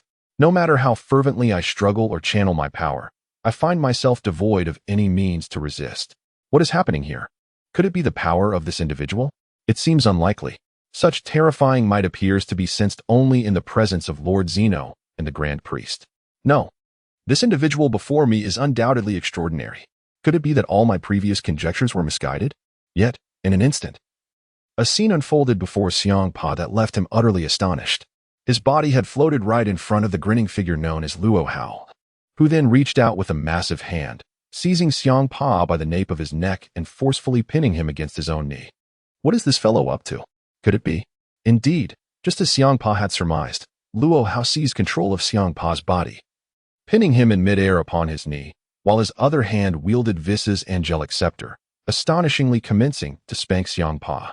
With a resounding smack, Luo Hao admonished as he struck. This is what you get for straying from the right path, for daring to emerge and plunder planets, for engaging in reckless gambling with various celestial bodies as your stakes.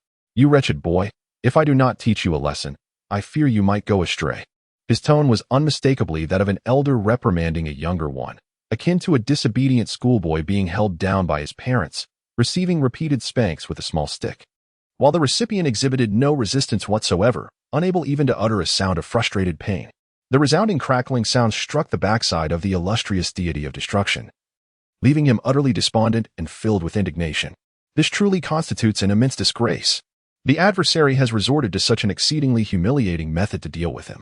However, no matter how hard Xiangpa attempts to harness his divine powers or invoke his techniques, he finds himself utterly incapable of mounting even the slightest resistance. Most tragically, he is now rendered mute, unable to utter a single sound. He had initially intended to unleash a few sharp retorts. After all, though he may not triumph in battle, he has never shied away from a verbal confrontation. Yet, in this moment, he is powerless to strike back or to voice his indignation. Moreover, the manner in which his opponent has chosen to confront him, a dignified god of destruction, is such that Xiangpa would prefer to be physically subdued than to endure this mortifying treatment.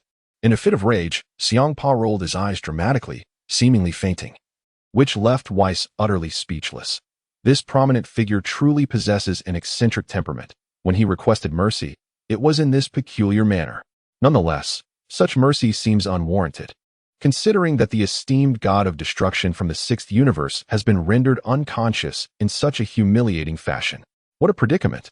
Upon witnessing Xiangpa's collapse, Luo Hao chose not to expose the little trick of the chubby cat, casually tossing the angel's staff he held to the utterly astonished Whis. Here, take it back. I'm done with it. As for cleaning it, that's up to you. Whis lamented. Very well, my angel's staff, a top-tier instrument, has somehow become your tool for disciplining unruly children. Only you, Luo Hao, could accomplish such a feat. Chapter 51. The time machine exploded, and there is no turning back. Meanwhile, Luo Hao glanced at the fainting Xiangpa and smiled faintly. Well, teaching you a lesson is one thing, but if you compel me to take action against you, it would seem rather unfair. He then casually tossed the unconscious Xiangpa to Bardas. Upon receiving Xiangpa, Bardas was left speechless. What can I say about you, Lord Xiangpa? This truly qualifies as a tremendous humiliation, doesn't it? Observing the expressions of those around him, Luo Hao couldn't resist adding a cutting remark. Honestly, you ought to manage your own unruly child better. It seems I must step in to educate him. Don't you know that discipline fosters filial piety? Very well, Bardas. For Whis' sake, I shall refrain from holding this against you. Hurry and take your unruly child back to your sixth universe. As for the ownership of this planet, do not entertain any further thoughts. Otherwise, no matter who it is, I shall confront them each time. By the way, regarding that one feigning unconsciousness, perhaps it is time for you to awaken? To think that this fellow could see through him, just as Kampa was about to awaken and unleash his power. He suddenly felt a forceful strike to his neck. The assailant was none other than Beerus, who could no longer bear to witness the embarrassing spectacle unfolding before him. It was apparent that the onlookers below, Goku, Vegeta, and Piccolo, were struggling to contain their amusement, and if they could not suppress their laughter any longer, it might very well result in internal injury. At that moment, Beerus felt utterly speechless and, in a fit of exasperation, decisively rendered the comical Kampa unconscious once more. With a graceful wave of his staff, without uttering a single word, he transformed into a radiant light akin to the stars, enveloping the god of destruction of Universe 6. Kampa, and whisking him away from the scene. Thus, an alarming upheaval concluded in such an absurd manner. Observing the departure of Beerus and Kampa, Whis sighed in resignation, contemplating that it was likely these two would never set foot on Earth again. This was indeed an embarrassment of monumental proportions. With a lingering gaze imbued with a hint of reproach, Whis fixated upon Luo Hao, conveying a silent understanding.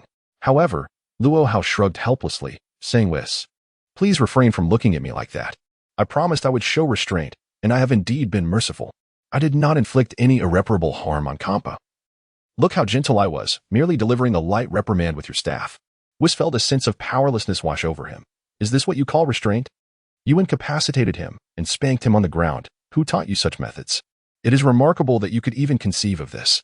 Noting Whis' discontented expression, Luo Hao concluded, "Nevertheless, this is a solution that yields lasting results. At the very least, Kampa will likely have no further intentions or actions concerning this planet for the rest of his life. After all, Earth is my home." At this point, Whis appeared momentarily taken aback, as Luo Hao's reasoning held a modicum of truth. Regardless of the circumstances, Earth was where Luo Hao awakened. And given that some individuals had set their sights upon it, his actions were not excessively extreme when considering the long-term development and safety of the planet. Whis pondered sadly. How would he and Lord Beerus face Kampa in the future? Suddenly, a shrill voice pierced the air. "What are you two rascals doing? Do not touch that red button." Then came a thunderous explosion. Glancing back, they beheld the time machine that had carried them here, now reduced to mere remnants by an inexplicable force of destruction. Amidst the debris, two pitiful children emerged, Trunks and Goten, who had just moments ago been frolicking on their time machine. Bulma surveyed the scattered wreckage, her anger boiling over as she exclaimed, "Did I not expressly forbid you from pressing that red button?" Trunks, his face a picture of innocence, replied, "And Bulma, you mustn't blame me. You said not to press that button. I truly did not intend to. I merely brushed against it accidentally. How was I to know the machine would self-destruct? Was that the self-destruct button?" "Indeed, it was, you little rascal. You've unleashed quite the predicament." With a resigned glance at Whis, who stood staring blankly at the sky, Bulma shrugged her shoulders. "Well, I did install a self-destruct button on this time machine, and unfortunately, this little one discovered it. Now, how on earth are we to return to our own parallel timeline? Luo Hao, do you have any ideas?" Just moments ago lost in thought, Luo Hao and Whis exchanged glances, both equally perplexed. What now? Piccolo, however, reacted swiftly, darting forward to grasp Trunks and Goten, one in each hand, and present them to Bulma. "These two little mischief makers are far too unruly. I warned you not to let them play around with your time machine. What shall we do now?" Piccolo's fierce demeanor was, in fact, a protective guise for Trunks and Goten, shifting blame away from them. "Indeed, you were the one who allowed these two to meddle, Bulma. If your time machine is now malfunctioning, do not place the blame on us." It seemed that beneath Piccolo's tough exterior lay a considerate heart. At that moment, the most awkward figures were Goku and Vegeta, both utterly at a loss. Luo Hao and Whis slowly descended beside Bulma, witnessing the unfolding chaos, and in unison lamented, "My coffee machine." They then exchanged looks, each thinking, "This is a significant problem." Upon hearing their words, Bulma's barely contained fury erupted once more. "You two imbeciles. Are you seriously worried about your coffee machine at a time like this? The time machine has exploded. Where will we even find another? We are faced with the dire possibility of never returning to our previous timeline. What shall we do?" As the situation reached a stalemate, it was Krillin who devised a brilliant solution. Clapping his bald head with sudden inspiration, he addressed the group. "I've got an idea." With all eyes now on him, Krillin proudly declared, "Have you all forgotten? In this dimension, Miss Bulma, have you not also created an entirely new time machine? Perhaps we could utilize this time machine from our realm to return to your timeline? If that proves unfeasible, you could employ the materials from your laboratory to construct another time machine, enabling a return to your past as well. Would this not resolve the predicament? At most, you would merely remain here for a little while longer." Chapter 52 Krillin, "Miss Bulma, I find myself at a loss." Upon hearing Krillin's suggestion, Bulma's eyes sparkled with realization. "Yes, Krillin, I have always known you to be the brightest among us. This idea is indeed quite splendid." However, Whis interjected, "Might I request that you fashion me an identical coffee machine? The coffee produced by that machine is simply the most delightful." Bulma shot Whis an exasperated glare and retorted, "Get lost." Krillin, exhibiting remarkable efficiency, immediately retrieved his mobile phone and dialed Bulma's number. After connecting, the two engaged in a hushed conversation. And soon Krillin approached the group with a rueful expression. Just moments ago, he was brimming with enthusiasm. What had caused this sudden transformation into a downcast demeanor? Krillin, do speak up, Bulma urged anxiously. Krillin, truly at a loss, shrugged and explained to Bulma. I'm sorry, Miss Bulma, but I find myself powerless now. I've just contacted you in the present. And then? Bulma pressed eagerly. Then, Miss Bulma mentioned that her time machine had apparently come to the attention of a rascal named Whis. The nearby Whis raised an eyebrow in surprise. How's this my business? And did you just call me a rascal? Do I know you? Krillin cast a casual glance at Whis. These are the exact words of our Bulma from this timeline. She stated that her time machine was discovered by an ne'er-do-well named Whis, who claimed that such a device is a taboo across the cosmos and must be destroyed. Naturally, Miss Bulma vehemently opposed this, only for that scoundrel, Whis, to summon an ominous figure known as Beerus, the god of destruction. With a mere flick of his finger, he obliterated Bulma's laboratory, declaring that he had done so with utmost cleanliness, warning that any further aspirations towards such inventions would invite dire consequences. Subsequently, that scoundrel vanished without a trace. The group finally understood, so that was the case. Whis wore a wry smile, thinking, how delightful this is. To have unwittingly set a trap for oneself. Future me certainly finds this gossip quite amusing. As the sovereign angel of the seventh universe, I find myself in a rather tedious predicament. Here I am, on this desolate little planet called Earth, accompanying Lord Beerus to dismantle their time machine. Is this what they call poetic justice? No, that bald-headed imp is clearly acting with intent, using others to cast aspersions upon me. It's evident that this rascal is doing it on purpose. However, dwelling on it serves no purpose. Klein then remarked, because of this incident, whenever I mention the time machine, Miss Bulma berates me mercilessly, claiming that not only was the time machine lab destroyed, but all her design drafts were also obliterated by that so-called god of destruction, leaving not a single remnant behind. As for how you wish to address the past, it's entirely up to your own capabilities. Upon hearing this, Bulma's irritation dissipated as she realized the gravity of the situation. Initially, she held on to hope that even without the time machine, she could recreate one using the lab and materials, an endeavor that wouldn't require much effort. But now, everything had been thoroughly destroyed. She cast a glare filled with malice at Whis. Whis, however, defended himself, saying, I am quite innocent in this matter. This predicament is not of my present self, but rather my future self. Regardless of the timeline, it seems to bear relevance to me, which is difficult to clarify. Given this, I adopt a nonchalant attitude. After all, when one is beset by troubles, what is there to fear? Ultimately, it was Luo Hao who sought to mediate. Very well, Bulma, do not hold Whis accountable. He is merely an unwitting participant in this chaotic affair who could have anticipated such an uproar. Moreover, these two youngsters did not act with malice. Yet, I must ask, why on earth would you install a self-destruct mechanism on the time machine? Bulma retorted indignantly, was that my intention? The materials you brought back already possessed that contraption. I merely found it unsightly and was too lazy to remove it, so I left it there. Who could have known these two would activate it? Luo Hao sighed in resignation. No amount of discussion will yield any fruit. This is neither the time to evade responsibility nor to seek justification. We must devise a plan to return to our own timeline. Prolonged exposure to the future may result in adverse effects on this universe's development. Suddenly, an idea struck him. I have a brilliant suggestion. Perhaps it might actually succeed. You have a solution? Bulma and Whis exclaimed, their eyes brightening. What is it? Allow me to keep you in suspense for a moment, Luo Hao sighed softly. I merely propose we try. With that, a divine light enveloped Bulma and Whis as he bid farewell to the onlookers, until we meet again. In a flash, a brilliant light erupted, and the three individuals abruptly vanished from their original location. The onlookers, left in a state of bewilderment, stared at the bizarre scene before them, unable to collect their thoughts for quite some time. However, the first to grasp the situation was none other than Sun Wukong. Rubbing his head thoughtfully, he turned to the still-dazed Vegeta and remarked, well, Vegeta, just as I anticipated, the Super Saiyan Blue is indeed not the pinnacle of our potential. It appears there is still considerable room for us to grow. Look at that mysterious figure who just appeared. Despite hailing from the past, his power is undeniably unfathomable. This statement garnered the approval of Vegeta, that arrogant fellow, who surprisingly nodded vigorously in agreement. Indeed, who would have anticipated that he could utterly decimate that formidable opponent without so much as a counterattack?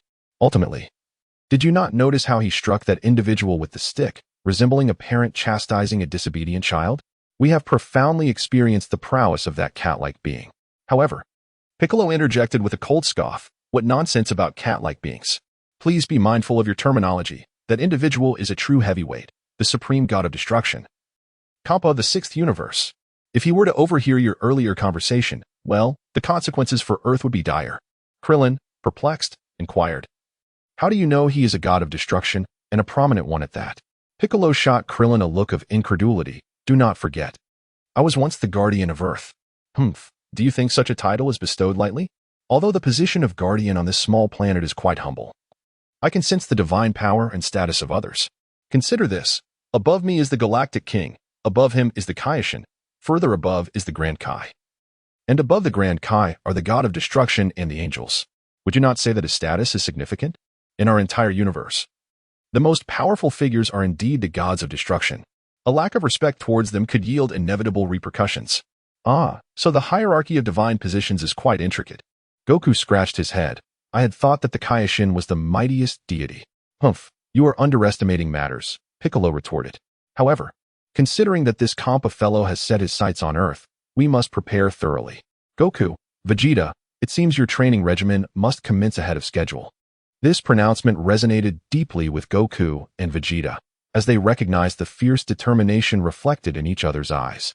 The Scion lineage is inherently a race of warriors, thriving on the challenge posed by formidable foes to foster their growth and training. Vegeta huffed. Very well, then. Kakarot. Let us see who can surpass that legendary god of destruction first, or else, Krillin interjected promptly, we will certainly strive for it. Vegeta, Goku, it is not just you. Piccolo, we must all intensify our training. In a moment of exasperation, Vic tossed a dismissive glance at Klin, who, feeling somewhat deflated, sought a look of assistance from Tenshinhan and Lepin. However, these two silent individuals had come to a stark realization. The disparity between their power and that of these formidable monsters was growing increasingly pronounced. Lepin, cradling his head in his hands, expressed his boredom, stating, the incessant violence is utterly dreary. My true passion lies in baseball. And I have neither the inclination nor the enthusiasm to partake in your trivial games. In the vast expanse of the cosmos, a brilliant blue light, akin to a star, flickered momentarily. It was the swiftly moving Bados and the seemingly lifeless Xiangpa. Bados, rolling his eyes in exasperation, remarked, Lord Xiangpa, we have arrived. There's no need to feign unconsciousness any longer.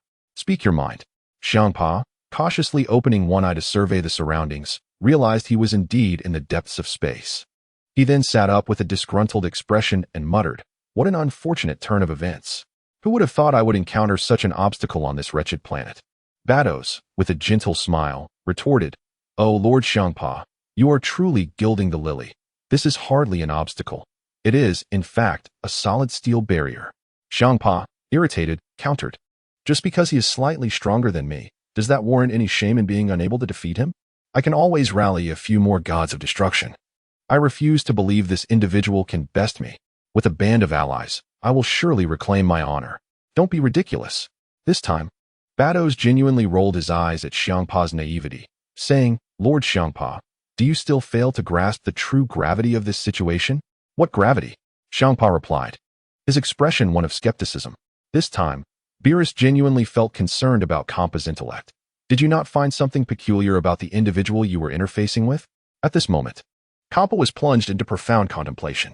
Indeed, it was rather strange to consider that amidst all 12 universes, there existed a being who could withstand even a god of destruction. Reflecting on his battle with Goku, Kampa gradually sensed a distinct flavor to the situation. Yes, seeing that Lord Kampa seemed to be awakening to understanding, Beerus bluntly stated, a being capable of wielding the powers of a god of destruction, possessing the erasure techniques of the Omni King, and even manipulating Whis's angelic staff with effortless precision. Could this individual truly be an ordinary person?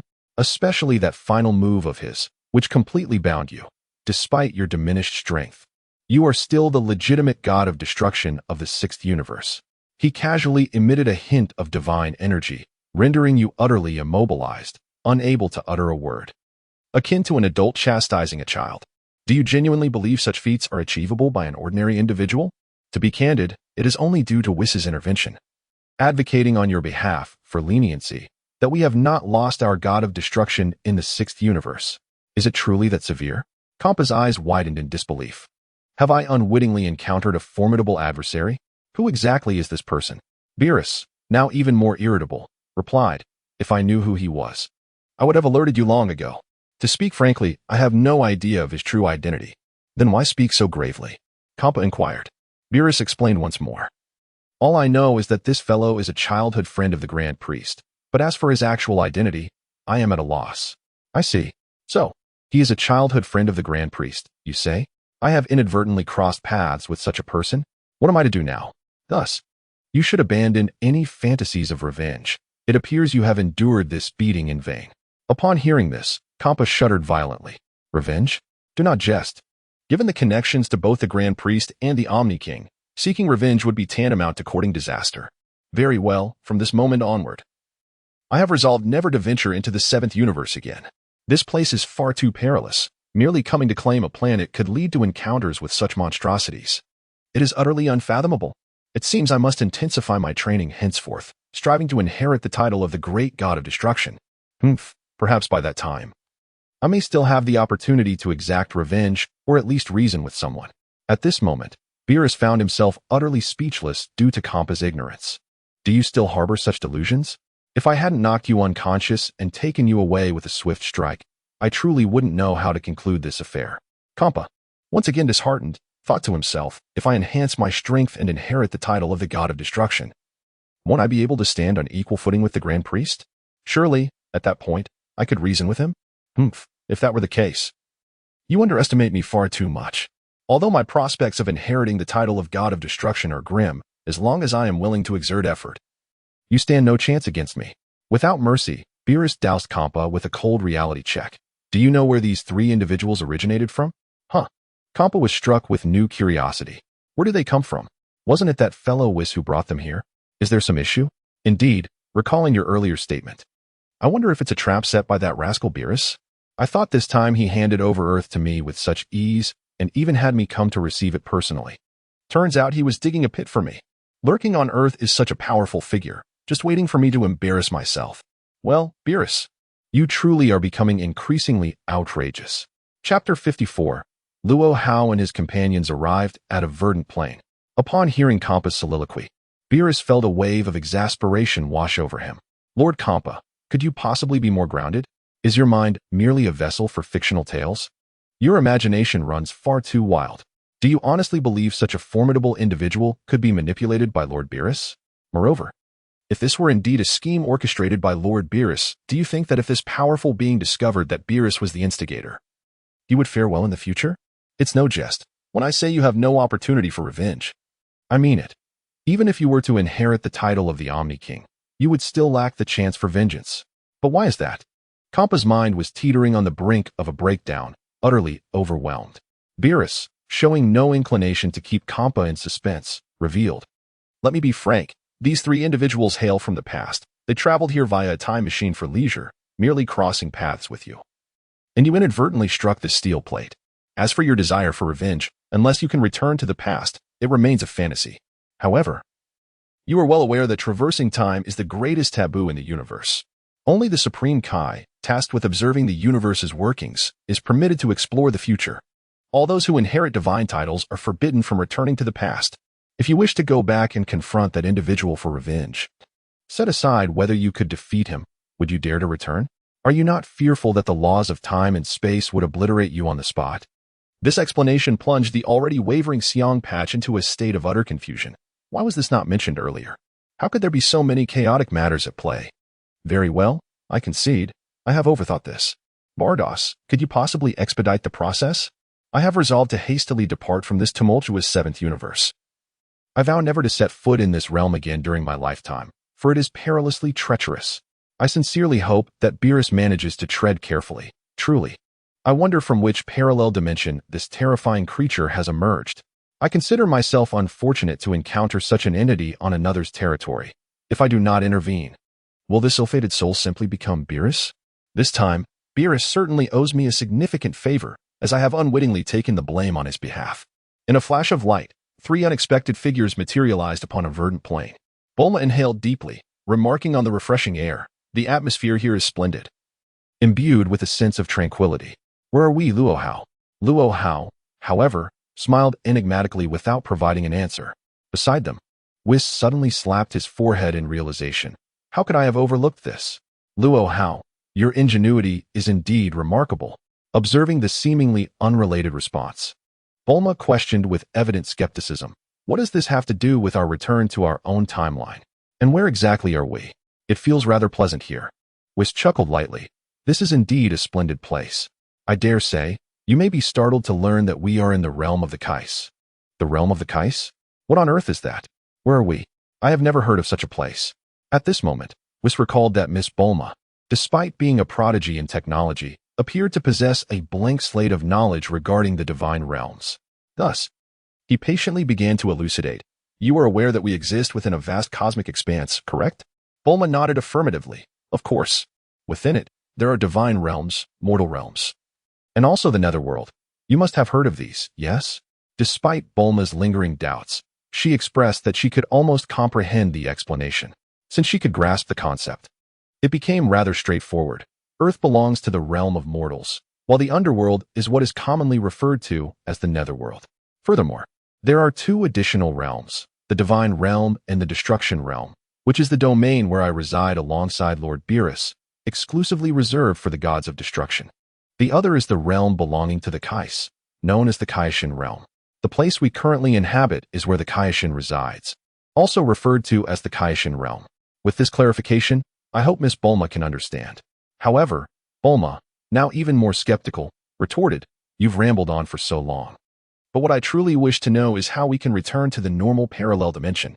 I care not for realms or deities. In my eyes, Luo Hao is the true deity. That so-called god of destruction, who claims to be the strongest in the universe, was merely soundly defeated by Luo Hao moments ago. If it weren't for your intervention, he would likely have been obliterated right then and there. With that in mind, would I have to fear from gods or spirits? Spare me the irrelevant chatter. At that moment, Whis could only wipe the sweat from his brow, acknowledging, well, it appears that Bulma has indeed found a genuine pillar of support. What I have said seems to bear little significance. Even if all the gods of destruction were to unite, they would scarcely stand a chance against Luo Hao. What pretense is there to maintain? What reasoning is there to discuss? Very well, I shall simplify it. Among all the gods, only the Kaishin possesses the undeniable ability to traverse time and space. Upon hearing this, Bulma expressed her understanding. It was to utilize the Kaishin's ability to traverse time and space to return to our past. Is not the Kaishin the greatest of gods? No. Was immediately clarified for this mortal from Earth. In truth, the Kaishin cannot traverse time and space at will. They must comprehend the laws governing the development of the entire universe, for the Kaishin are deities of creation and guardians. Unlike the destructive gods whose purpose is solely to wreak havoc, one creates while the other destroys, thus maintaining the equilibrium of the universe's evolution. Does this clarify things for you, Miss Bulma? Noticing that Bulma was about to lose her temper, he continued, Very well, I digress. To return to the point, the Kaishin possess the ability to travel to the future, but lack the capacity to return to the past. Is that a succinct explanation? Oh, I see. Then, Luo Hao, what do you mean by bringing us here? After contemplating for a moment, Luo Hao finally had his turn to speak. He thoughtfully rested his chin on his hand and explained to Whis and Bulma, My plan is as follows. Given that only the Kaishin possesses the power to traverse time and space, he must have numerous time rings to pinpoint various temporal coordinates. Chapter 55, Bulma. Let us first have something to eat. Since the time machine is damaged, what we lack is not the energy to return to our original parallel timeline, but rather the coordinates to do so. If we can find a time node coordinate in the Kaishin's realm that is relatively close to where we crossed over, perhaps we could return to that specific time node using the Kaishin's time ring. If that fails, we shall have to devise another means, as it is indeed a lack of options. Such an imaginative notion? This idea left both Whis and Bulma quite astonished. This individual truly possesses an extraordinary imagination, conjuring up such unconventional strategies. Even Whis finds himself endlessly marveling. Although Luo Hao's ideas are audacious, their reliability is commendable. Indeed, what we currently lack is a coordinate and a node. If we could identify a similar temporal node coordinate, traversing back to a parallel dimension of the past might not be an impossible endeavor. Given that Luo Hao can use divine power to suspend Xiangpan midair and administer a playful reprimand, it stands to reason that a mere release of divine energy could rend the very fabric of this space. However, if one were to tear apart space without a designated coordinate, it would result in an infinite expanse of spatial rifts. Should one encounter an unforeseen spatial tempest within these rifts, even a being as formidable as Angel Whis would likely find little respite. Although Luo Hao's concept is indeed bold, it is at least plausible, prompting Whis to readily endorse his proposition. It appears that this visit to the Kaioshin realm cannot be in vain. However, the current Kaioshin does indeed evoke some skepticism from Whis. Perhaps the future holds the potential for transformation. For now, Whis can only hope for the best. As for Bulma, witnessing Whis nodding vigorously like a chick pecking at grains, she shot him a disdainful glance. You, of all people, were only contemplating your coffee machine during the unexpected incident? Indeed, it is fortunate that Luo Hao is present, for returning to the past would have posed a genuine dilemma otherwise. Now that the matter has been elucidated, you suddenly grasp the intricacies, and yet you still claim to be an omnipotent angel? Do not underestimate yourself, if you please. Observing Bulma's scornful expression, Whis promptly responded with earnestness, very well. Since Luo Hao's plan exhibits considerable feasibility, I shall take charge of the remaining details. What do you mean by I shall handle it? Bulma and Luo Hao exchanged a moment of surprise. Whis shrugged his shoulders and remarked, all right, for this temporal journey, I have merely been a bystander thus far, contributing little, and have been nothing more than a hindrance.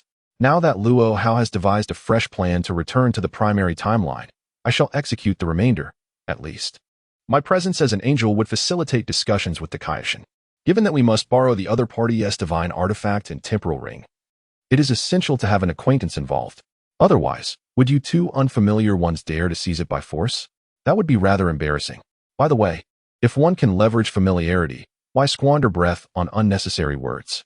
Upon witnessing Whis's unwavering confidence, Bulma exchanged a glance with Luo Hao, as if to acknowledge the validity of his assertions. After all, they were all deities within the same realm, sharing a divine status that facilitated their communication. Although Whis faced certain restrictions on his divine powers in the temporal dimension, merely borrowing an ordinary time ring and utilizing the coordinates of another should pose no significant issue. With Whis willing to take on this role, both Bulma and Luo Hao expressed their agreement. In an instant, the self-assured Whis shimmered and transformed into a radiant beam of light, reminiscent of the stars vanishing from their sight. Whis certainly operates with remarkable efficiency, Luo Hao remarked. He's off just like that. Bulma, are you feeling hungry?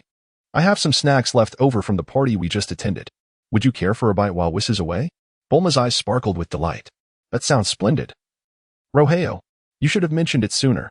Whis, despite his many quirks, has an insatiable appetite and always tries to snatch everything from me.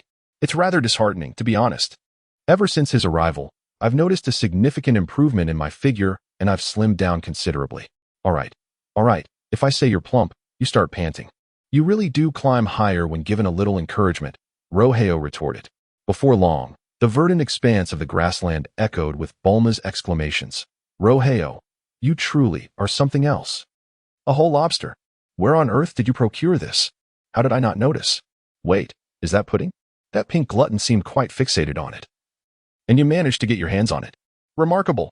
Who would have thought you possessed such a unique talent in this regard? Luo Hao sighed, somewhat exasperated. With all this food, your chatter is still incessant. Why is there so much talk? Thus, the two, taking advantage of Whis's absence, shamelessly indulged in the delightful delicacies from Earth. Just as they finished their feast, a brilliant light, akin to the stars, flickered in the distance, and Whis reappeared before them. Upon closer inspection, Luo Hao and Bulma noted that Whis's expression seemed rather grim. Could it be that he faced some setbacks? They wondered. It was puzzling, as he had departed with such confidence, proclaiming himself an angel in the realm of gods, alongside the Kaioshins and destroyers, all of whom were equals. Surely, borrowing a trivial item would not warrant resistance. However, given Whis's sour demeanor, it appeared he had indeed encountered some obstacles. Understanding his plight, Bulma kindly handed him a cup of yogurt. Whis, do not fret. Have some yogurt to calm your nerves. What transpired? Please, share with us. Whis accepted the yogurt and gulped down the entire bottle in one swift motion, savoring its flavor before releasing a long sigh. What a vexing situation, he exclaimed. This generation of the Supreme Kai is utterly excessive. Not only is he foolish and rigid, but his servant is simply unreasonable. It has been ages since I have felt such indignation. This statement left Bulma and Luo Hao momentarily taken aback. Indeed, since their acquaintance, Whis, the angel, had been renowned for his exceptional temperament. Never had anything truly provoked him to such a degree. Could it be that this god of destruction had struck you? Bulma inquired with a hint of confusion. Chapter 56. The Supreme Kai, Shin, possesses a modicum of decorum and courtesy. Not at all. Whis retorted with an exaggerated roll of his eyes. Your mind is quite peculiar, my dear girl, a servant of a god of destruction daring to strike an angel? We are, after all, deities of considerable standing and cannot engage in petty brawls like common ruffians. I merely meant to convey that their ignorance has left me utterly speechless. What on earth transpired? Do elaborate at once. Bulma pressed on impatiently. With a sigh, Whis finally exhaled the pent-up frustration from his chest and proceeded to recount his recent experiences to the two. According to Whis, upon arriving at the Supreme Kai's estate, the first individual he encountered was not the Supreme Kai himself, but rather the Supreme Kai's servant, Jebet. The arrogant individual failed to recognize that he was an angel of this universe, maintaining a demeanor that was decidedly aloof and unapproachable, which greatly irked Whis. However, considering that he was there to make a request, he restrained his haughtiness and elaborated on the purpose of his visit, expressing a desire to meet with the Supreme Kai. Shin. Nonetheless, given that it was rather uncommon for a higher deity to extend such courtesy to a lower deity, it was surprising that Shin's servant, Jebet, took advantage of his ignorance and audacity, boldly declaring Whis a fraud and attempting to expel him. How could Whis possibly endure this? Just as Whis was theorizing with Jebet, he was unexpectedly splattered with saliva by Jebet, whose loquacity knew no bounds. However, being an upper deity and a man of refinement, Whis found himself unable to react with anger, considering that his assailant was merely a servant of a Supreme Kai. One can only imagine how anyone else would have been driven to madness in such a situation. Whis' ability to calmly return demonstrated his immense poise. As the two engaged in a dispute reminiscent of street ruffians, the Supreme Kai, Shin, made his appearance. Fortunately, Shin did not share the ignorance of his servant Jebet. He possessed an air of aloofness that retained a semblance of decorum and respect. Upon learning of Whis' origins, Shin's demeanor shifted dramatically. His justification lay in the recent chaos instigated by a rogue named Beerus, who had inadvertently released Majin Buu, leaving him and Jebet in a state of constant anxiety as they monitored Buu's movements. Given that Whis was a servant of Beerus, it was only natural that he would not receive a warm welcome from Shin, despite Whis' assertion of his angelic status. It appeared that this Supreme Kai was woefully uninformed. What was an angel? He had never seen one, nor did he recognize the concept. However, since Whis declared himself a servant of Beerus, his words fell on deaf ears. In a surprising turn of events, the immensely powerful and self-assured Whis found himself unceremoniously expelled from the premises by the Supreme Kai and his subordinate. This is something that even Aunt can tolerate. Yet Uncle cannot. Thus, Whis returned to the encampment of Luo Hao and Bulma, his expression one of utter despondency. Upon hearing Whis' lamentations, Bulma could hardly contain her laughter. Is this truly the god of destruction you just described, as easy to get along with? In contrast to Bulma's gleeful demeanor, Luo Hao maintained a more reasonable stance. It was rare for Whis to take the initiative to undertake a task, if he were to be further discouraged. This fellow might become even more lethargic in his duties. He casually inquired, So, Whis, didn't you attempt to reason with those two? Whis, with a look of distress, replied, But this is a future timeline. My divine powers are significantly restricted. Those two treated me like a fraud and expelled me. I would like to reason with them, but my powers are limited. If I cannot make my case and then get beaten, wouldn't that be even more humiliating? Therefore, since we are discussing reason, I believe it would be more appropriate for you to take the lead, as you have always been the most reasonable person I know. I insist. You must help me regain my dignity this time, or else. Whis was so exasperated that he could hardly articulate his thoughts. Remarkably, the god of destruction indeed proved to be a formidable talent, capable of inciting such ire in the usually good-natured Whis. One could only imagine how heated their exchange had been. Luo Hao then handed Whis a pudding. All right, consume this pudding to calm your nerves. Since you couldn't persuade the god of destruction, allow me to handle it. Bulma, full of enthusiasm, responded to Luo Hao's dialogue with sparkling eyes. Is the god of destruction you're referring to truly the greatest deity of this timeline? Upon receiving Whis' affirmative response, Bulma exclaimed with excitement, That's wonderful. Are we going to his home? Luo Hao nodded. What is it? Bulma, do you have a question? Bulma suddenly waved her petite fist in the air. Splendid. Of course, I have no questions. She then retrieved a universal capsule from her pocket. Aha. This capsule will finally find its purpose. Meanwhile, Whis and Luo Hao exchanged puzzled glances. What does this universal capsule have to do with visiting the God of Destruction's home? At that moment, God of Destruction Shin and his attendant, Jebit, were quietly floating above Earth on a cruise ship, observing the slumbering Majin Buu sprawled on the deck. The two deities sighed in relief. Fortunately, ever since Majin Buu was defeated by Goku, he has completely changed. Indeed, Jebit echoed, reflecting on the situation. Now, he seems to do nothing but eat and sleep. It appears he can no longer inflict any new harm upon this universe. Shin furrowed his brow and said, Jebit, we must not let our guard down at this moment. After all, Majin Buu is the most terrifying entity in this universe. Regardless of how harmless he may appear, we cannot afford to be complacent. We must remain vigilant and continuously monitor Majin Buu's movements. Do you understand? Jebit nodded vigorously, akin to a chick pecking at grain, and proclaimed, Indeed, Lord Kaioshin, your wisdom is unparalleled. It seemed that Shin recalled something and inquired, was that brazen trickster just now transported from here to our Kaioshin realm? Jebit paused in contemplation before responding. If I am not mistaken, they utilized instantaneous movement from this very spot to arrive in our Kaioshin realm. As he spoke, the Kaioshin found himself puzzled, for he observed Bulma below, angrily chastising Krillin, Goku, and Vegeta. It appeared that Goku had not led them here. Could it be that someone among them was also capable of instantaneous movement? Who could it be? No, something feels amiss. Shin frowned, lost in thought. Jebit sighed. What is there to be concerned about? Lord Kaioshin, with Majin Buu peacefully slumbering here and everyone engaged in conversation, what worries could you possibly have? The Kaioshin's eyes widened in realization. Yes. I remember now. We are missing someone. Who? Jebit inquired. Gohan. Have you noticed? Gohan is not among the crowd below. Jebit suddenly understood. Ah, that lad. Ever since the battle with Majin Buu, he took our Kaioshin's divine sword and went off to train with that fellow named Beerus. Didn't he? It seems he also participated in some cosmic tournament not long ago, but nothing else remarkable comes to mind. Besides, that lad clearly cannot utilize instantaneous movement. Surely he is not the one causing trouble? It seems there is some truth to this assertion, yet Shin finds himself increasingly perplexed. What is truly happening? An unsettling feeling lingers within him. His intuition has never led him astray, has it? Indeed, Shin's instincts prove accurate. His ominous premonition is undeniably valid. At present, the individual in question is away from home, observing the actions of the demon Buu on Earth alongside Jebit. However, his ancestral abode, the realm of the Kais, has indeed fallen prey to theft, and rather brazenly, by a female thief. The thief in question is Bulma. At this moment, she is in the residence of the Supreme Kai, accompanied by Luo Hao, gazing around with curiosity. It seems that the arrogant fellow from earlier is not home. Where could he have gone? She mused. His servant is also absent. I was hoping to vent some frustration on behalf of Whis, but it appears he remains uninvolved in our endeavor. I truly wonder what that guy is thinking. Luo Hao shrugged helplessly. Perhaps he was embarrassed after being reprimanded earlier?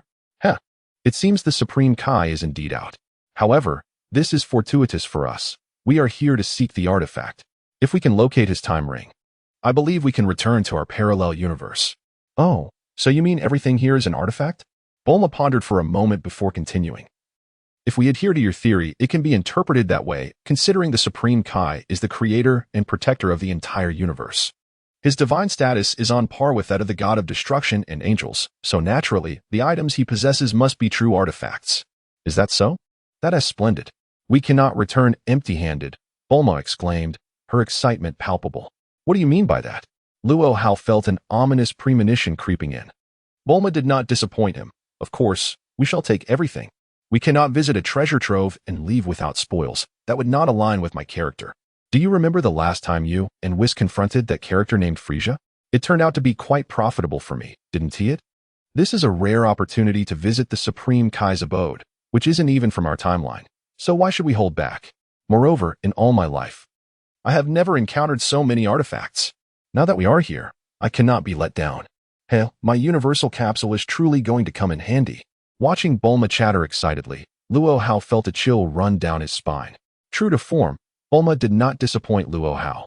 She casually tossed out a universal capsule, and with a loud bang, a massive cargo truck materialized before them. Luo Hao face-bombed and gazed heavenward. Bulma, do you really intend to help this Supreme Kai move? Bulma chuckled mischievously. Whether I help him move or not is uncertain, but I certainly cannot return with regrets. After all, we made quite the effort traveling through time to embark on this journey to the future. I must bring back some souvenirs and local specialties for my father, mother, siblings, and numerous relatives. It's only polite. Wouldn't you agree? Luo Hao, I hope you understand my perspective. If I were to bring back something ordinary, you know our family is the wealthiest in the world. We wouldn't even glance at mundane items. Having arrived in the divine realm and in the Supreme Kai's residence, especially with him absent, I cannot be blamed for my ruthless actions. Immediately, Bulma donned a set of power armor, specifically designed for moving companies, and began assisting the Supreme Kai Shin in completely vacating his residence. This girl truly embodies the essence of a technological prodigy. Her expertise in utilizing and dismantling structures is remarkable. Not a single door, window, bench, chair, bed, pot, pan, or even a single flower remained untouched. Everything that could be moved was hastily crammed into her colossal dump truck, and her shrill scream caught Luo Hao's attention. Upon glancing over, Luo Hao discovered that it was Bulma who had unearthed the warehouse of the Supreme Kai, a veritable treasure trove brimming with artifacts. Various time-space rings and scrying crystal balls filled the entire room. Bulma showed no hesitation, swiftly tossing bags of all sizes onto her overloaded truck. As she continued her plunder, her heavy-duty vehicle soon became completely filled to the brim. Now, in the wake of her escapade, the Supreme Kai's abode lay in ruins, reduced to nothing but piles of rubble and debris. Indeed, the thoroughness of their actions is quite remarkable. One can only imagine that if Bulma's truck were even slightly larger, the architectural remnants of the King Kai's realm would likely be reduced to mere dust, leaving no trace whatsoever. It appears that Bulma possesses a certain talent for thievery. Ever since her last escapade with Whis in plundering Frisia, her desire for such endeavors has grown remarkably intense. One can only speculate how King Kai Shin will react upon his return, perhaps rendered utterly speechless by the enormity of the loss. Just as the two were preparing to depart, a sudden disturbance caught their attention. It was none other than the figure of Shin himself. The individual has returned, seemingly sensing the peculiarities within his abode and wishing to investigate. At this moment, however, Luo Hao's reflexes were sharp. It was imperative that the anomalies here remain concealed, for the consequences could be dire. Regardless of the adversary's prowess, he is still a formidable Kaioshin. In a swift flash, Luo Hao acted before the situation could be fully grasped, delivering a precise strike to the neck of the Kaioshin Xian. In a mere instant, the Kaioshin, having just utilized instant transmission, collapsed unconscious to the ground without comprehending the circumstances. Chapter 58.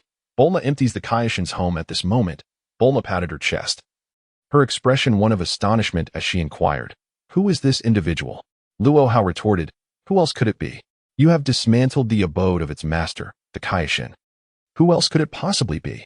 The thought of nearly being discovered was indeed mortifying. Yet Bulma chuckled, "No worries."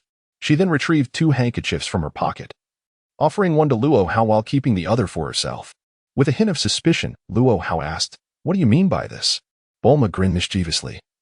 "If one wishes to embrace the life of a thief, one must do so with professionalism. It would be rather unfortunate to be recognized by the owner without concealing our identities. He has merely returned. What if his comrades were to discover us?" Without hesitation, she tied a black handkerchief around Luo Hao's face and donned a white one herself, exclaiming, Life ought to have a sense of ritual, don't you think?" "Luo Hao?" Luo Hao, somewhat exasperated, responded, "Does this truly require a sense of ritual?" Adorning the handkerchief, he indeed resembled a thief. A thief never leaves empty-handed. As per Bulma's principle, observing her excitement, Luo Hao conceded that perhaps the years spent with Whis had spoiled her, making her increasingly audacious. Should they venture into the realm of the destroyer, one could only wonder how many bricks of Beerus's castle would remain unscathed. Bulma, without further hesitation, leapt into her heavy-duty truck, ready to abscond with the entirety of the Kaioshin's possessions, preparing to depart from this tumultuous place. As she revved the engine and pressed the accelerator, her gaze followed Luo Hao's towards the pair of patera earrings adorning the Kaioshin Xian's ears. Oh, how could I have overlooked these treasures? With a swift pull of the handbrake, she exited the truck and dashed towards the patera earrings. Luo Hao, now utterly speechless, mused, "You truly possess a nature that leaves nothing behind, not even a scallion." Bulma, however, retorted with irritation, There are countless other items that are rather trivial. But I have never encountered these earrings before. They must be of considerable value. Since the Kaioshin wears them daily, I believe they are his most precious possessions. Suddenly, Bulma placed one foot on the face of the Supreme Kai, while her two hands vigorously attempted to remove the pair of patera earrings from the ears of Kaioshin Shin. After a while, feeling exhausted and somewhat petulant, Bulma realized that her efforts were indeed in vain. Indeed, this is an extraordinary pair of artifacts that cannot be easily removed. Sitting in the truck, Luo Hao could hardly bear to watch any longer. After all, this is the mighty god of the realm. Although he had been momentarily incapacitated by his own actions, the inherent defenses of the god of the realm are not something an ordinary Earth girl could breach. Moreover, these patera earrings are affixed to the ears of the god of the realm. After several unsuccessful attempts, Bulma tilted her head and noticed Luo Hao, who was reveling in her misfortune. Annoyed, she exclaimed, Why don't you hurry over and lend a hand? Do you truly expect me to handle everything by myself?" At this moment, Luo Hao hesitated and said, "All right, you little rascal, having plundered from others, do you believe you have any justification? You even wish to bring an accomplice? However, I must admit, your taste is rather commendable. Those patera earrings are indeed the foremost treasure of the King Kai's realm. Well then, since it has come to this, I shall not mind playing the villain for once." In a swift motion, Luo Hao darted to the side of King Kai Shuren and deftly removed the earrings from his ears, casually handing them to Bulma. At that moment, Bulma finally caught her breath, rubbed her overheated arms, and glanced at the pair of patera earrings that Luo Hao had effortlessly taken. She rolled her eyes dramatically and declared, "I'm not interested anymore. You can keep them. I was exhausted to the point of numbness for those wretched earrings. It's utterly ridiculous." "Well, such words can only be uttered by you, Miss Bulma," Luo Hao replied. "Do as you please. I cannot be bothered to concern myself with you." Then, he noticed something amiss as he followed Bulma's gaze and discovered she was fixated on the garment adorning King Kai's form. Surely not? Is she contemplating taking the King Kai's clothing as well? Isn't this a bit excessive? Indeed, Bulma did not disappoint Luo Hao, her eyes sparkling. She pointed to the extraordinary divine robe lying on the ground beside the Supreme Kai. "Luo Hao, don't you think the attire worn by the Supreme Kai is a divine garment? Wouldn't it be a pity not to take this with us?" Upon hearing this, Luo Hao found himself utterly at a loss for words. He had come to fully understand Bulma's unrelenting and opportunistic nature. "You can't be serious, can you?" he asked, his voice lacking conviction. Bulma, however, nodded vigorously. Yes, I am serious. We absolutely must take it." "Why?" Luo Hao inquired, voicing a question that had long lingered in his mind. Bulma began to count on her fingers. "You see, Goku married Chi-Chi, and I didn't give them a proper gift. When they have a child, I must bring something for the little one, right? I can't offer anything else of value. And since we are here at the Supreme Kai's home, it is only fitting to bring a gift for the child. And what does that have to do with the Supreme Kai's clothing?" Luo Hao weakly posed his final question. Bulma immediately placed her hands on her hips and exclaimed, "On our Earth, a miraculous garment like this is the finest material for swaddling a baby." Realizing further argument was futile, Luo Hao surrendered to the situation. Without hesitation, he removed the Supreme Kai's distinctive robe and, under Bulma's direction, proceeded to take off the Supreme Kai's shoes. This is quite unfortunate. The current god of destruction can only be described as wretched. Meanwhile, from a great distance, the angel Whis, holding the angel's staff, observes the unfolding events at the god of destruction's residence, utterly stunned. He is seen with one hand resting on his forehead, his face marked by exasperation, bowing his head in an expression that is truly hard to behold. These two nuisances have indeed stripped the home of the god of the realm bare. The journey through time and space with them has left one uncertain of its rightness or wrongness, although the time machine has malfunctioned. Visiting the god of destruction in the realm of the Kaioshin may indeed become the greatest joke in the history of the seventh universe. Chapter 59, Bulma, we are the black and white duo. At this moment, Whis has expressed his inability to comment further. This pair of audacious thieves has truly crossed the line. Regardless of the opponent's weakness, they are, after all, deities. To strip a god's home bare, leaving no garment or footwear untouched, is an act of brazen audacity.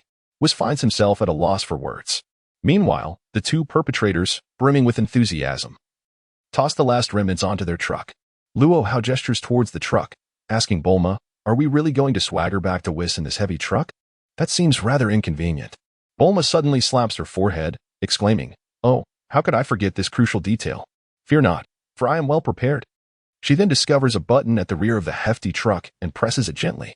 With a sudden bang, the cargo-laden truck transforms into a compact, multifunctional capsule right before Bulma's eyes. See? This resolves everything. Luo Hao stands in stunned silence, pondering how Dr. Briefs would feel if he knew his ingenious capsule had been used by his clever daughter to assist the god of destruction in moving. Just as they revel in their success and prepare to depart, the figure of the god of destruction, Shin, flickers into view, and a ripple materializes in the air. The startled figure points at Luo Hao and Bulma, demanding, "Who are you two? What are you doing here?" In that moment, Bulma and Luo Hao exchange a glance, their expressions shifting to alarm. Oh no, we've been discovered. Fortunately, both are masked with the bandanas Bulma fashioned for their thieving escapades, thus concealing their identities. However, the figure of Jebet appears beside them, raising his voice in a commanding tone. "What have you done here? Where's this place?" The unfortunate Jebite could no longer recognize his own home. As he bellowed in anger, he felt a slight numbness in his shoulder. That boy, clad in a black mask, had appeared beside him in an instant. Meanwhile, Bulma was arrogantly proclaiming, "We, the black and white duo, hail from," before she could complete her sentence. Jebite suddenly felt as though his divine power had been entirely sealed within him, rendering him utterly powerless. In a swift motion, that fellow tossed him into the sky as if he were mere refuse, and he vanished without a trace. Just moments ago, Bulma had been boastful, but now she seemed to realize something, covering her mouth and glancing around furtively. "Luo Hao, did I inadvertently reveal something I shouldn't have? Where did that guy go?" Luo Hao, with a resigned expression, clapped his hands and remarked, "Fortunately, I reacted quickly, and you halted just in time, avoiding the disclosure of our information. Otherwise, wouldn't that just invite trouble for your future self on Earth? If the case were truly solved, and these ruffians traced it back to Earth, I can only imagine the chaos it would bring for you, Sun Wukong, and Vegeta." Moreover, it seemed that Whis was also involved. The distant figure of Whis stumbled slightly, saying, "I was merely observing from afar. How could this possibly implicate me?" However, upon reflection, it was indeed a close call. Bulma had nearly let slip crucial information. Yet, Bulma inquired again, "Oh, what about the person who just returned?" This time, it was Luo Hao who rolled his eyes dramatically. "I tossed him into the sky, allowing him to soar for a while, thus granting us some time to escape." The two had been conversing until they finally heard Jebet's shrill and peculiar cries echoing from the air above. A piercing scream startled Bulma, causing her to shudder. "Well, Luo Hao, I never imagined you possessed such a dark sense of humor. Did you really have to throw him away? Do you find that amusing?" In truth, Luo Hao was inwardly lamenting. "Do you think I wanted to? It would have been far easier to simply knock him out. I fear you might take a fancy to that divine servant's attire, and before long, you'd strip both him and his garments bare. Where would I stand then? Wasn't I compelled into this predicament by you?" Redirecting Bulma's focus, Luo Hao stated, "All right, since they are deities, let them soar in the heavens for a while. After all, these gods relish their flights. However, to avert any future complications, we should first rendezvous with Whis. We have everything prepared. Our primary concern is to return to our parallel universe. Wouldn't you agree?" "Indeed, returning home is our foremost priority." Bulma seemed to have an epiphany as she linked her arm with Luo Hao's.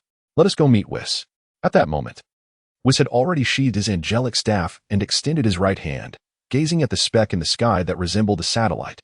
This fellow truly discarded Jebet as if he were a mere trash bag. The poor divine servant is still airborne.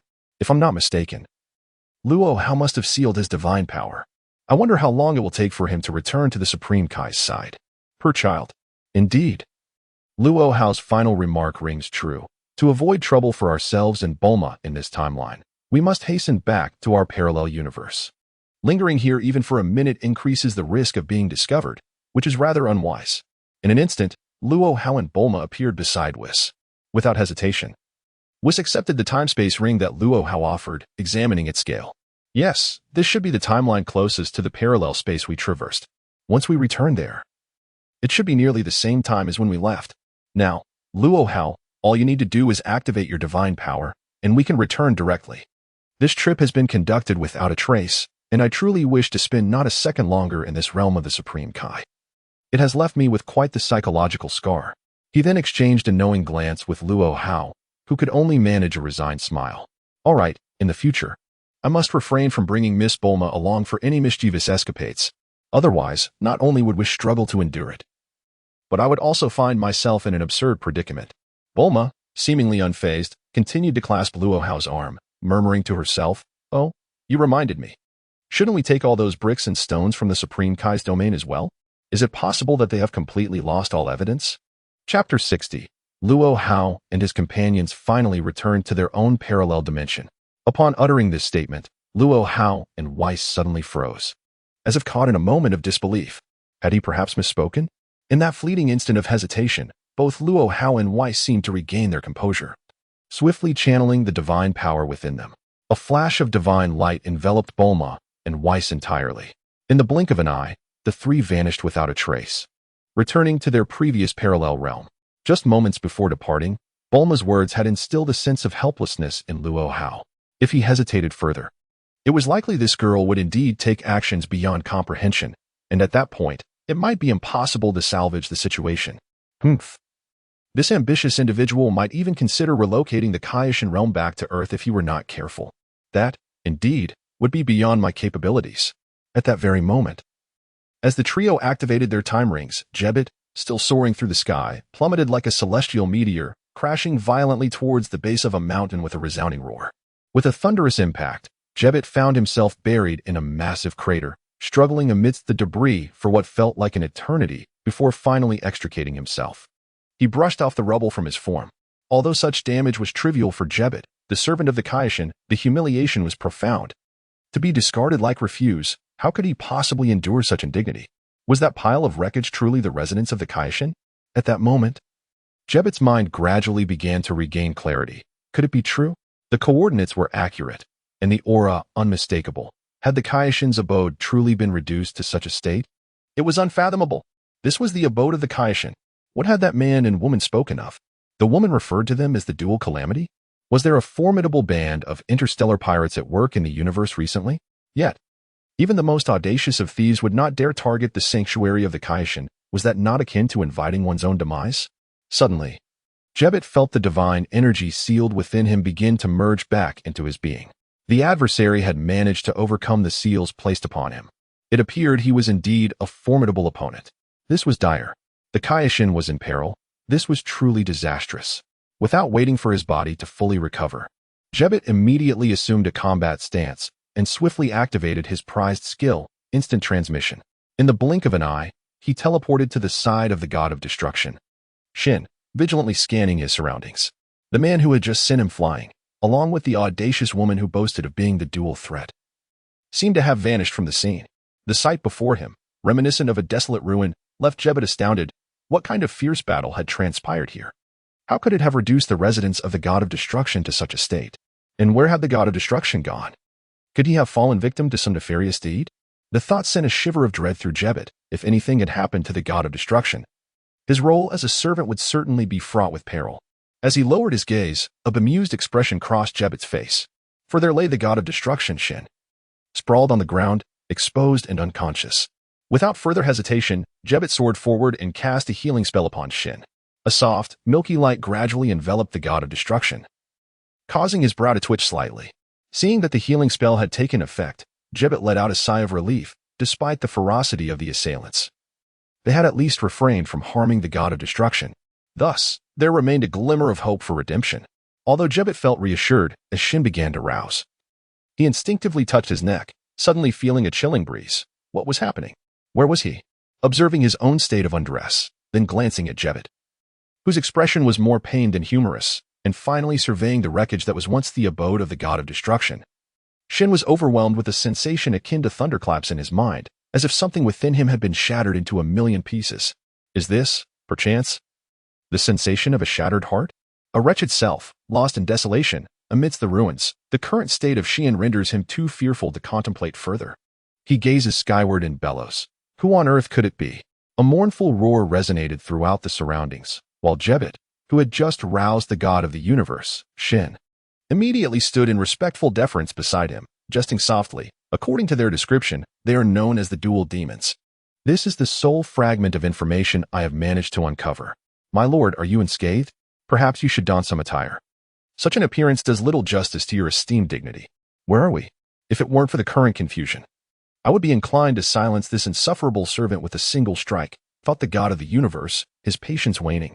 Yet, what had Jebet just mentioned? That pair had even declared themselves as the dual demons? Had such formidable characters recently emerged in the cosmos without his knowledge? Nevertheless, these concerns were secondary. Jebet's observation held merit. His current state indeed tarnished the image of the god of the universe, which was utterly unacceptable. With a swift incantation, divine powers surged forth, and a splendid new garment adorned Shin's form. In that moment, the god of the universe fully regained his regal demeanor, hovering gracefully in midair, surveying his surroundings with a profound sense of disbelief. These two individuals are indeed ruthless, not even forgetting to take their own flower pots, leaving a scattered mess of debris and broken bricks. Who exactly are these people? Shin found himself immersed in deep contemplation. As the illustrious supreme being of the universe, the deity of creation and protection, it seems he has no adversaries. His former foes, Baphomet and Dapula, perished in the last battle several years ago. Even Majin Buu, under his vigilant gaze, has not caused any disturbances. Could it be that a brand new enemy has emerged, daring to set their sights on the Kaioshin? Truly, they must possess an audacious spirit. This matter must be thoroughly investigated. We cannot rest until the truth is unveiled. The dignity of the Supreme Kai has been utterly tarnished. With this thought, the Supreme Kai wore an expression that betrayed his inner turmoil. Chapter 61. Bulma left a shoe print on the face of the Supreme Kai. Meanwhile, Jebet, observing the transformation in the Supreme Kai's demeanor, felt a wave of unease wash over him. It seemed that the Supreme Kai was genuinely angered, and as a devoted servant, he ought to take some action on behalf of his master. Suddenly, an idea struck him. He respectfully bowed and addressed the Supreme Kai, saying, "My lord, I have a suggestion that may alleviate your concerns." The Supreme Kai, visibly irritated, retorted, "Speak quickly. I am already vexed." At that moment, he could no longer maintain his composure or decorum, his voice rising sharply. Jebet, gathering his courage, pointed to the Supreme Kai's face and said, "My lord, there is indeed evidence. Although those two rascals vanished without a trace and possess formidable power, they left behind the most direct proof that should aid us in apprehending them." Evidence? The Supreme Kai gazed at the surrounding devastation with skepticism. "Do you mean this pile of rubble constitutes your so-called evidence?" "I'm not blind. How could this debris possibly lead us to those who ransacked my home?" he replied, exasperated. However, Jebet pressed on, his voice trembling slightly. "My lord, the evidence I refer to is indeed substantial. Those scoundrels left a shoe print on your face, which should serve as undeniable proof." His voice dwindled to a whisper, as the gravity of the situation made it difficult for him to articulate further. Across from him, the Supreme Kai was taken aback. "What? They audaciously left a shoe print on my face? How utterly insolent!" With a flicker of divine energy, a mirror materialized in his hand. Upon examining his reflection, he confirmed the presence of a small shoe print prominently displayed on his visage. This is a blatant slap in the face. Just as Shuren had managed to regain his composure, a surge of rage and the urge to lash out overwhelmed him. This is an unabashed provocation. "Jebet, the evidence is already stamped on their faces. Do not linger on trivialities. Quickly devise a clever strategy to apprehend this pair, who boldly claim to be the dual menace." "Humph.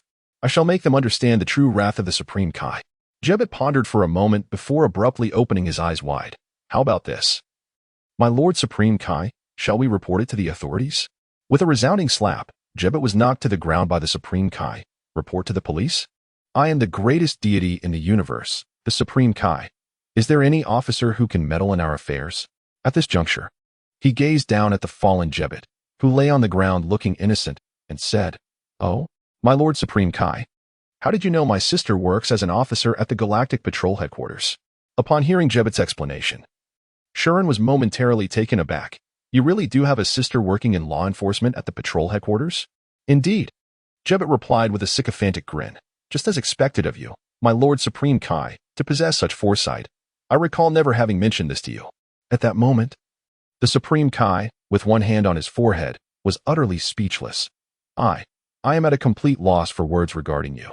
However, if this version of Supreme Kai Shuren were to discover that the mastermind behind the recent theft at his home was none other than a time-traveling angel from Universe 7, accompanied by an even more formidable figure, the esteemed Daishinkan's childhood friend, Luo Hao, one wonders what the Supreme Kai's reaction would be. Report to the authorities? Even if you informed Lord Zeno, it is unlikely anyone would be able to ensure justice for you. Moreover, there exists a temporal gap. Of course, all of this is a matter for another time. Now, let us shift our focus back to the primary timeline. The three individuals returned to the main timeline in a flash of light, creating an unusual ripple. They abruptly materialized in midair. One of them, in a rather octopus-like position, was clinging to another. It was Luo Hao returning to the main timeline with Bulma via a time ring. Standing nearby, with a gleeful smile, was Whis, who appeared to be enjoying the spectacle. Bulma, dear girl, do you not find it unbecoming to cling to me in such a manner? Bulma blushed. It was unavoidable. Had I not clung to you, I would have surely fallen. Oh, where is this place? Have we returned? Bulma inquired suspiciously. Whis, however, offered an affirmative response. Indeed. Miss Bulma, according to my perceptions, our temporal journey has been remarkably successful.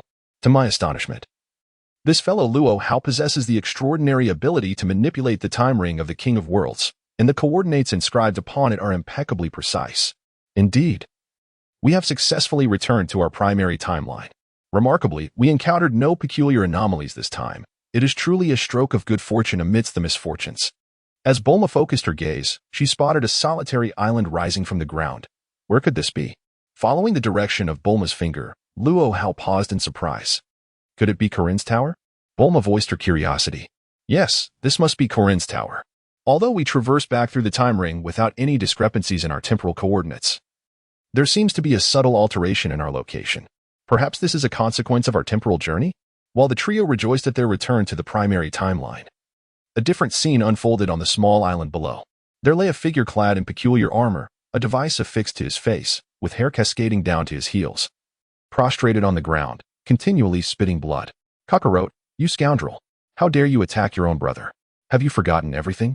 Opposite him stood Sun Wukong, cradling his son's son Gohan, who retorted with fierce indignation, I care not who you are. In my memories, there is no brother such as you.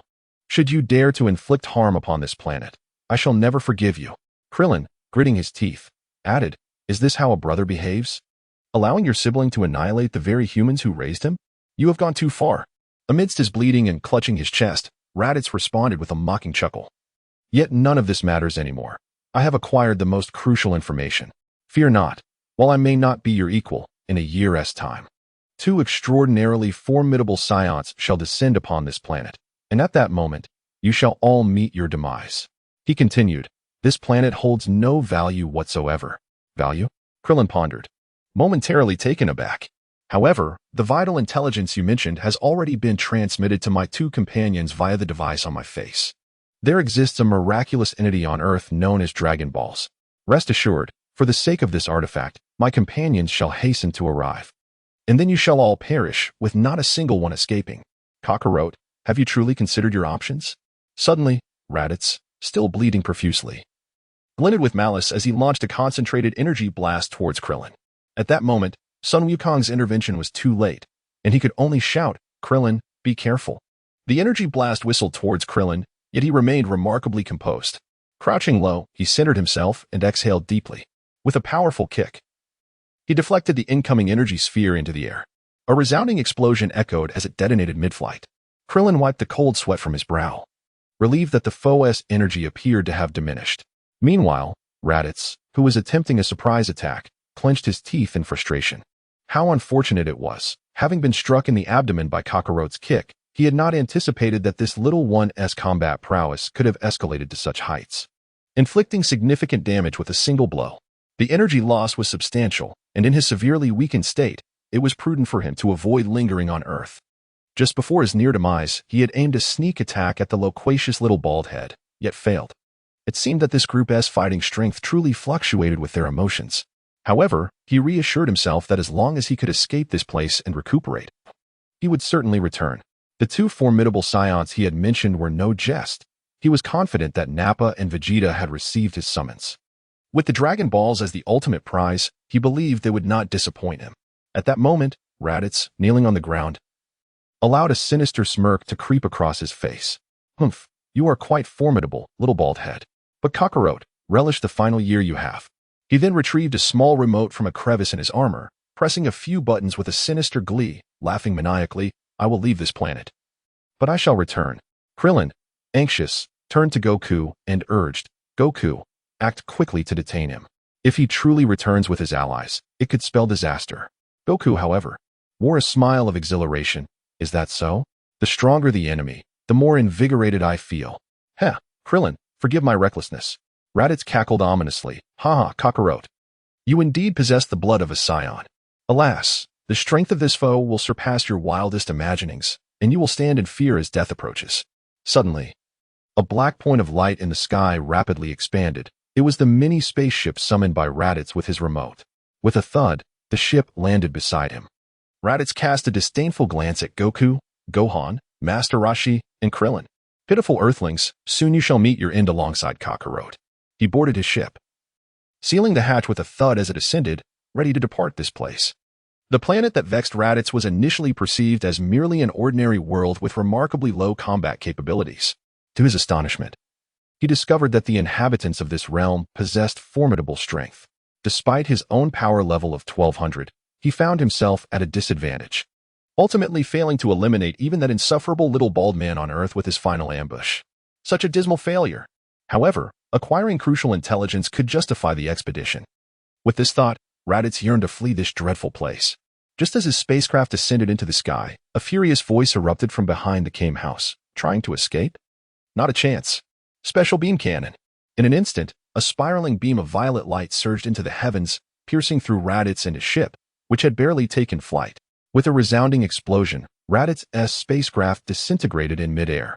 Severely injured and on the brink of death, Raditz plummeted onto the sandy shores of Kame Island. He coughed up blood and, pointing weakly at Son Goku, murmured, killing me is futile. My comrades will come to Earth and resurrect me with your Dragon Balls. With that, he closed his eyes and, with a final push of his legs, succumbed to death. At that moment, Son Goku suddenly turned around, exclaiming, Piccolo. What are you doing? Startled by Goku's fierce tone, Master Roshi and Krillin recoiled in shock. What? The Demon King Piccolo? As they moved aside, a figure emerged from the back of Kame House, none other than the young Demon King Piccolo himself. The man in possession of energy fluctuation scoffed, Humph, Sun Wukong. You remain as merciful as ever. You have experienced his terrifying combat prowess firsthand. Although he may not be our adversary, he has mentioned that two exceedingly formidable allies will arrive on Earth in a year. If we do not eradicate their forces now, the combined strength of the three will indeed pose a significant challenge for us. The great Demon King Piccolo, will not overlook any opportunity to eliminate them, especially when others dare to set their sights on my planet. At this moment, Krillin exhaled a sigh of relief, grateful that Piccolo's intentions were not directed at him. Meanwhile, Piccolo's icy gaze shifted from the enraged Son Wukong to his son, Son Gohan. This lad possesses remarkable potential. To be honest, Son Wukong, I harbor no fondness for you. But your son's performance was commendable.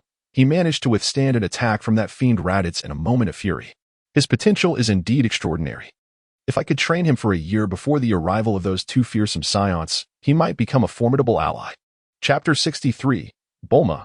I have a surprise for everyone. Son Wukong immediately embraced his son, Son Gohan, saying, You can forget about it. Piccolo, this is my son. Do you think I wouldn't teach him? Humph. You may be a good father, but that does not guarantee you would be a good teacher. At that tense moment, Piccolo suddenly looked up, his gaze fixed on the sky. Who goes there? Who is it? A commanding shout echoed, followed by Bulma's voice. Yay. Everyone is here. How wonderful. Descending from the heavens were Bulma, Luo Hao, and the angel Whis. The quickest to react was Krillin, who waved excitedly, Miss Bulma, Luo Hao, and Whis, you have returned. This is fantastic. With his greeting, Whis, Luo Hao, and Bulma landed gracefully before the group. The previously charged atmosphere between Son Wukong and Piccolo dissipated instantly. Everyone approached, circling around the trio that had appeared so unexpectedly. What are you all staring at? Bulma suddenly pointed at the child in Son Wukong's arms. Wukong, is this your child? Son Wukong chuckled awkwardly. Yes, his name is Son Gohan, sharing the same name as my late grandfather. Miss Bulma, how did you end up here? I thought you were traveling? Has it really been so many years? So many years? At this moment, Bulma realized that Krillin and Son Goku had indeed grown significantly since the time they parted, perhaps differing by several years.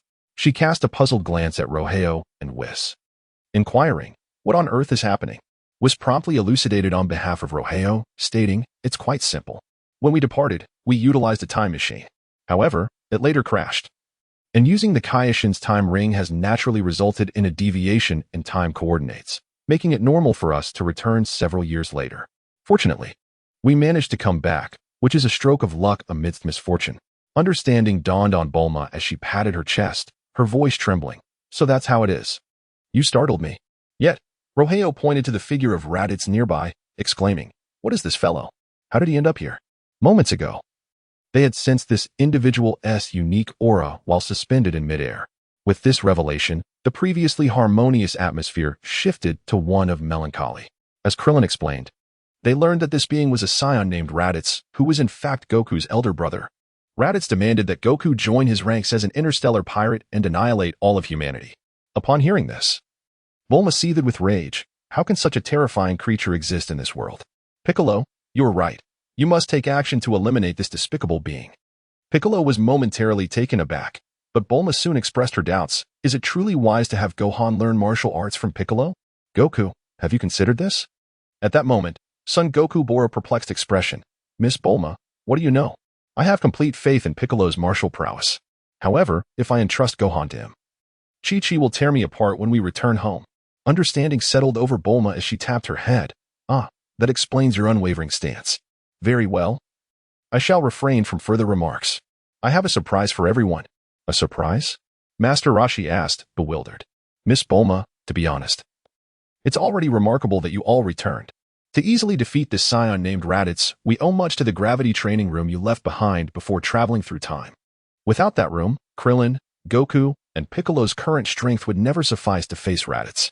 Indeed, Bulma agreed. Now, let me show everyone the gifts I brought back before we reminisce. With that, she tossed the universal capsule onto the nearby beach, and with a resounding bang, a massive cargo truck materialized before them. What is this? Bulma smiled mysteriously. These are some local specialties that Luo Hao and I brought back from a place called the Kaioshin realm in the future. I hope you all will appreciate them. Consider it a token of my affection, a memento of our time-traveling adventure. Suddenly, Bulma climbed onto the enormous cargo truck, rummaging through its contents incessantly. From the truck's bed, her voice could be heard muttering to herself. This one is for Goku. Oh dear, Gohan has grown so much. This must be for him. This item would suit Piccolo quite well. Outside the cargo area, Piccolo, a bit taken aback, inquired, What? Is there something for me as well? Miss Bulma, you truly are generous. After 10 minutes, everyone stood in a daze, holding their respective gifts while gazing at Bulma, who was radiating with pride. A sense of helplessness washing over them. Beside them, Whis could no longer bear to witness their expressions, casting a sidelong glance at the sky, as if to say, I am not acquainted with this woman. Meanwhile, Luo Hao wore a resigned smile, saying, Well, it seems your gifts have completely overwhelmed your companions. At that moment, Goku was surprisingly wielding a kitchen knife he had borrowed from the Kaioshin, while Piccolo stood there, dumbfounded, clutching a brick. Krillin was holding a flower pot he had somehow retrieved, staring vacantly at Bulma. Even Master Roshi was embracing a teapot, exclaiming, Is this what you call a local specialty? A teapot too? The most exasperated of them all was the turtle, who, absurdly, was balancing a massive door panel on its back. Did you really dismantle a door from the Kaioshin's realm and bring it back? And now it's placed upon me? Truly, no one has been overlooked. The only one in a state of confusion was Gohan. Watching this unfamiliar ant as she attempted to drape an exceedingly peculiar garment over him. This, indeed, is the divine garment that Bulma had stripped from the Kaioshin before her departure. However, given Gohan's diminutive stature, it seemed impossible for him to don it. Yet Bulma, embodying her relentless spirit, persistently endeavored to fit it onto him, much to Gohan's bewilderment. Ultimately, it was Luo Hao who could no longer bear to watch. With a subtle gesture of his finger, a gentle radiance shot forth and enveloped the divine robe in Bulma's grasp. As if commanded, the mystical garment swiftly molded itself to Gohan's form. Perhaps this attire was indeed the most reliable gift from Bulma. Chapter 64, Luo Hao. What is your plan for our training? Goku glanced at the kitchen knife in his hand, then at Gohan's peculiar ensemble, and with a deep sense of appreciation remarked, I must thank you, Bulma. Although this outfit is somewhat eccentric, it appears to fit quite well. Goku pondered for a moment and concluded that this was the most fitting description. Bulma, however, shot Goku an indignant glare. What do you know? This is a genuine artifact. Do you even comprehend what an artifact truly is? We encountered a being named Kaishin Shin in the realm of the Kaishins, and everything you possess was taken from his domain. Can you truly doubt that the possessions of such a prestigious Kaishin are not authentic artifacts? You lot really have no sense of perspective, nitpicking here. As Bulma vented her frustration, Whis gazed helplessly at the sky, while Luo Hao wore a wry smile. Meanwhile, in the distance, within the temple, Mr. Popo observed the quaking deity and curiously inquired, "What troubles you, great deity? Are you unwell?" The trembling deity, gripping his staff, lamented, "It seems we have stirred a great calamity. What could possibly frighten a deity so?" Mr. Popo pressed further, perplexed. The earth deity murmured, "It appears that Bulma has truly provoked someone of immense significance. I hope she—" At this point, the earth deity fell silent, leaving Mr. Popo perplexed. Despite his persistent inquiries, the earth deity remained reticent. Though others may be oblivious, he was acutely aware of the gravity of the situation. Above him was the Galactic King, then the Kaishin, followed by the Grand Kai, and ultimately, the Supreme Kai. Moreover, the mysterious energies emanating from the artifacts brought back by Miss Bulma were unmistakably linked to the realm of the Kaishins, while others may not perceive it. The deities sensed an enigmatic aura. It seemed this girl had indeed transported items from the Kaishin's domain. Was this not a grave misstep? That is indeed the esteemed Kaishin. At this moment, the celestial deity found himself utterly at a loss, gazing helplessly towards the heavens. Meanwhile, on Kame House, Bulma remained blissfully unaware, reveling in the splendor of her gifts. Observing the lack of reaction from the others, she promptly swore and declared, "Rest assured, these treasures were casually brought back by me and Luo Hao, and the rightful owners of these divine artifacts have raised no objections. Indeed, this is not without merit." For its master, Shin, had been rendered unconscious by Luo Hao.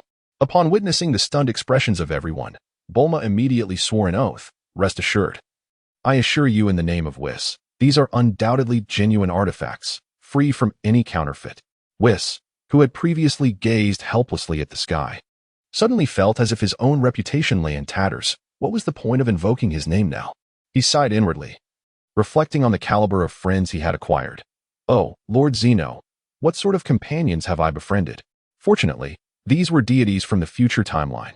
If they were from the present timeline, confronting this individual would leave him at a loss for words. Alas, thankfully, they hailed from the future. Whis could only find solace in this thought. As everyone remained in a state of bewilderment, Luo Hao seemed to recall something. "Miss Bulma, the gift has been delivered. Shall we discuss matters of substance? Is there truly any substantial matter? What could you possibly have in mind?" Bulma inquired, puzzled. The mention of serious matters appeared to awaken Whis. Indeed, had Luo Hao not brought it up, I would have forgotten, thanks to Bulma's meddling. What a misfortune to forget such an important artifact. Whis then posed a question to Luo Hao. "Are you suggesting?" Luo Hao nodded. "Yes. That is indeed my intention." "Very well, I support this notion." Thus, the two resumed their cryptic exchange.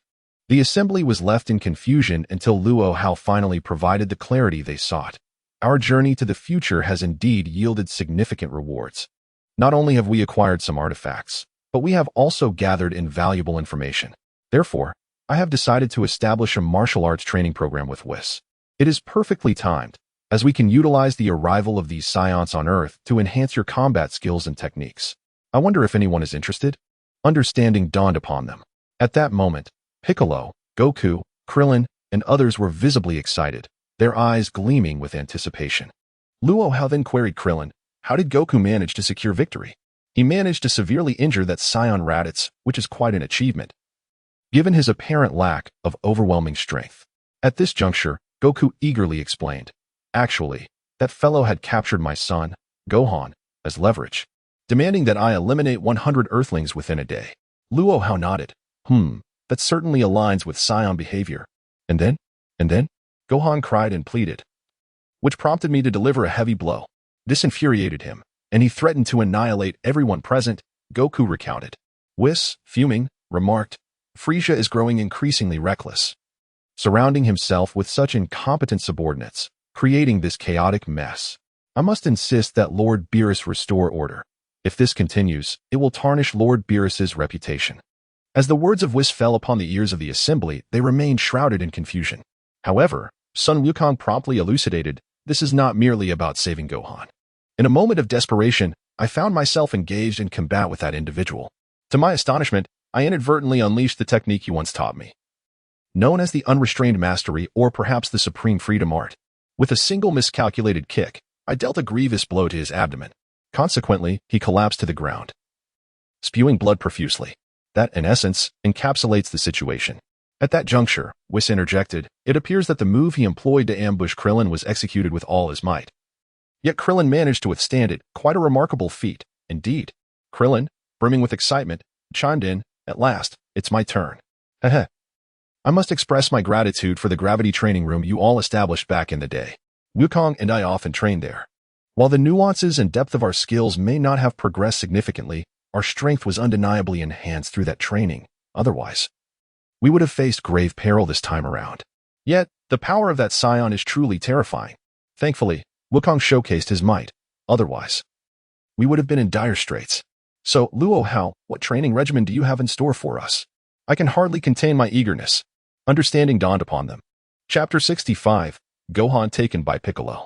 With the sequence of events now clarified, it seemed an opportune moment to bolster everyone's strength. Should unforeseen circumstances arise in the future, where someone were to surrender Earth to that so-called god of destruction, Kappa, it would indeed be a profound humiliation for Luo Hao. Whis, perceptive as ever, recognized this and promptly responded, indeed, everyone must dedicate themselves to rigorous training to prepare for what lies ahead. Observing the collective skepticism on their faces, Bulma swiftly added, you're unaware, aren't you? In the future, we encounter a being named Kampa, a god of destruction whose prowess is formidable. He intends to seize our planet and return it to his universe. Can we tolerate such an affront? It just so happened that we encountered Son Wukong from that time. Wukong, while undeniably powerful, was still no match for that god of destruction. I dare say even Chi-Chi would have failed to recognize him in such a state. Fortunately, we were able to intervene, with Luo Hao personally driving that Kampa, the cat god of destruction, away. Thus, peace was restored to Earth. Otherwise, we would have all been enslaved by that being from another timeline. Such gravity. It seems we truly must commit to our training. The eyes of the group gleamed with renewed determination. Yet, at that moment of collective ambition, an incongruous voice broke through, the detached Piccolo, idly clutching a brick. With a cold scoff, he declared, it seems your training methods may not suit me.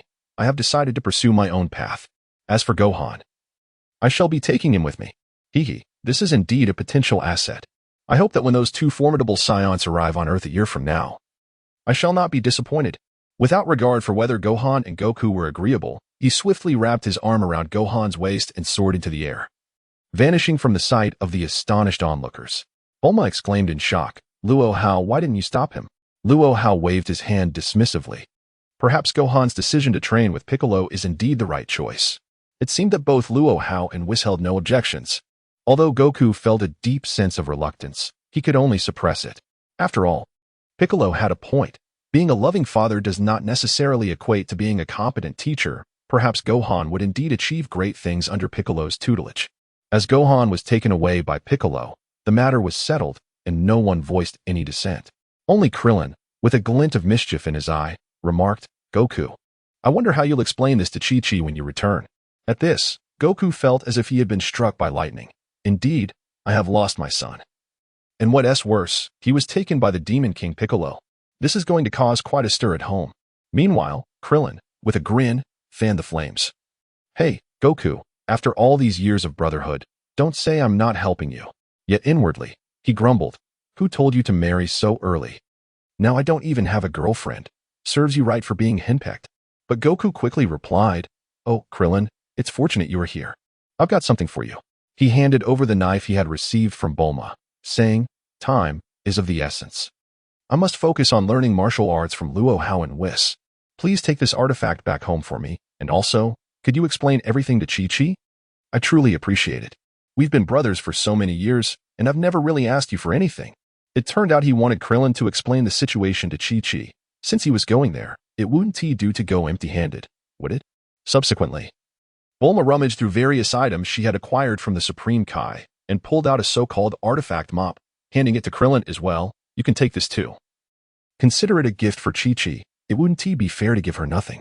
Krillin, balancing a flower pot, a knife in one hand and a mop in the other, sighed with a rueful smile. You guys are a bit much. Are you afraid I'll get beaten to a pulp by Chi-Chi? So you've provided me with some weapons? However, seeing the indifferent expressions on everyone's faces. It seemed they were quite in favor of Krillin explaining the matter at Goku's home, and he felt a sense of resignation. Very well. I suppose this is what happens when one chooses friends unwisely. Moments ago, I reveled in my misfortune. Yet now I find myself experiencing the sensation of having inadvertently harmed my own interests. Nonetheless, Wukong's words resonate with truth. Those scions shall soon arrive on Earth.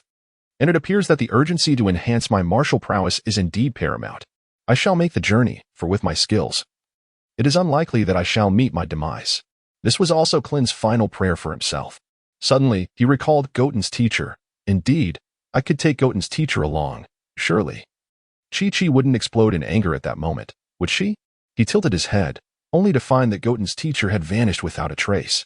After a brief search, he discovered that Goten's teacher was on the phone, communicating with Lepin and Tianjin Fan about the arrangements for participating in a martial arts training class. This fellow is indeed cunning and fleet of foot. Klin gritted his teeth silently and thought, very well, it seems I must undertake this perilous journey myself. Without further hesitation, he braced himself with his flower pot, brandished a kitchen knife, and grasped a mop before soaring into the air. You all examine the training objectives. I shall return shortly. If anything unforeseen occurs, do remember to retrieve my remains. With that, he vanished into the ether. At that moment, Bulma, clutching her belly from laughter, remarked, Goku, you truly are something else. Usually, you appear so simple-minded and harmless, yet in critical moments, you devise such clever strategies. I am utterly in awe of you. In truth, this was not an intentional ploy by Son Goku against Klin, rather. He was simply too engrossed in enhancing his strength and mastering new martial arts to waste even a moment. After a prolonged period of growth and participation in various martial arts tournaments, the sole technique that proved effective against Raditz was indeed taught to him by Luo Hao and Whis. To his astonishment, he delivered a powerful kick that severely injured the fellow known as Raditz. Otherwise, the outcome would have been uncertain. In a true contest of strength, Raditz would not have been his match. Now that these two formidable beings have returned and are present, if he were to return home to report, it would undoubtedly delay his search for Luo Hao and Whis, wasting precious time for cultivation. Chapter 66. Whis suggests returning to the noodle shop for a hearty meal, observing the fiery intensity in Sun Wukong's gaze. Both Luo Hao and Whis felt a sense of helplessness. This individual was indeed a martial arts enthusiast, completely oblivious to everything else when the topic of cultivation arose. Noticing the eager glint in his eyes, Whis quickly intervened, suggesting, how about this? Let us first visit my noodle shop for a hearty meal. It has been quite a while since we savored Luo Hao's culinary skills. Once we are well fed, we can formulate a new training plan, shall we? Upon hearing the mention of food, Sun Wukong immediately set aside thoughts of training, patting his belly in delight. Wonderful. I am truly famished. How can one train effectively on an empty stomach? His words elicited a look of concern from Whis, who appeared to regret his suggestion. Bulma, perceptive as ever, greeted Master Roshi and asked him to inform Leping, Tian Shinhan, Krillin, and others to gather at Luo Hao's restaurant after their tasks were complete, so they could discuss their training strategy together.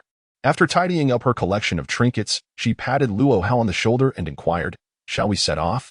Amidst the various thoughts of the group, Luo Hao felt a twinge of gratitude. It was rare to find friends so considerate. Without further ado, he vanished in a flash of divine light. At that moment, within Luo Hao's restaurant, Sun Wukong had already devoured 28 bowls of the signature egg noodles, exclaiming in delight, absolutely delicious. Luo Hao, your culinary skills are as exceptional as they were in my childhood. You never disappoint. Bring me 10 more bowls. Whis, now wearing a face reminiscent of a bitter melon, regretted bringing this voracious eater to their establishment. What was supposed to be a satisfying return turned into a struggle to keep up with Sun Wukong's insatiable appetite. Truly, he was unparalleled. Meanwhile, Bulma took her leave from the two, as she had a plethora of spoils to report back home. The recent damage to the time machine had weighed heavily on her, and she was determined to work tirelessly to construct a new one from the remaining materials. It appeared that this time machine held significant potential, though for now, such thoughts would remain a secret from Whis, the so-called angel. As for the matter of cultivation, she remains indifferent. Regarding the scions, they hold no significance for her, especially with the formidable beings of Luo Hao and Whis standing behind her. No matter how powerful her opponents may be, could they possibly surpass the might of the one known as Luo Hao? This fellow is destined to be the one who will make that feline deity weep and wail in the future. As for assisting Wukong in enhancing his strength, it serves the ultimate purpose of preventing them from easily wagering the earth in future gambles. This is the crux of Bulma's intentions. Thus, this carefree girl promptly returned home with all the artifacts she had pilfered to honor her parents. After indulging in a hearty meal, Wukong, Whis, and Luo Hao found themselves simultaneously in the small courtyard behind their family's noodle shop. With a sense of solemnity surrounding the establishment of a training regimen for the first time, Wukong felt a twinge of anxiety. As the trio settled, Whis cheerfully inquired, "Wukong, there is a question I wish to pose. Do you prefer to learn Luo Hao's capricious techniques or my ultimate freedom technique?" Without a moment's hesitation, Wukong responded, "I certainly wish to learn Luo Hao's capricious techniques." This response left Whis momentarily speechless, swallowing the latter part of his sentence back into himself. Why is this fellow so straightforward? Without a moment's hesitation, he seeks to master the whimsical prowess of Luo Hao. Does he truly perceive his own ultimate freedom technique as insignificant in comparison? Yet, Sun Wukong promptly provided Whis with the answer he sought. Miss Bulma remarked that when confronted by that fearsome being, the cat destruction god, Kampa, it was Luo Hao's whimsical skill that rendered the god in tears. At that moment, Whis, it seems your ultimate freedom technique did not prove particularly effective. Evidently, in practical combat, Luo Hao's whimsical prowess is indeed more formidable. Therefore, it is only natural that I aspire to learn the most powerful technique. The words spoken indeed left Whis without a trace of irritation. However, it was for the best, since it was Sun Wukong's choice. He was content with his leisurely existence. Naturally, he possessed a laid-back disposition, and to expect him to patiently instruct a disciple would be nothing short of a Herculean task. Yet, with Sun Wukong having made such a decision, it could be considered a small triumph for Whis' subtle maneuvering. Just as Whis was about to address Luo Hao, the latter placed a reassuring hand on Sun Wukong's shoulder and remarked, "Wukong, you are only aware of one aspect and oblivious to another. You must first master Whis' ultimate freedom technique. This technique serves as the foundational practice for my unrestrained divine skill. Only upon achieving mastery of the ultimate freedom technique can you hope to learn my unrestrained divine skill. Otherwise, how can one expect to run before they can walk? Thus, you must cultivate patience and truly grasp the ultimate freedom technique to its fullest potential before I impart my unrestrained divine skill to you. Many things cannot be rushed. Do you not agree?" Understanding dawned upon Sun Wukong, who nodded vigorously, his gaze now fixed intently on Whis, although reluctantly accepting this truth. Every word spoken by Luo Hao seemed to resonate with reason. After all, the ultimate freedom technique had been taught to him by the great divine official, and it was indeed a collaborative creation between Luo Hao and the divine official. If the ultimate freedom technique is indeed the gateway to the unrestrained divine skill, then it is hard to dispute its validity. It seemed his plans for idleness were destined to unravel. Contemplating the dismal future that awaited him, he steeled his resolve.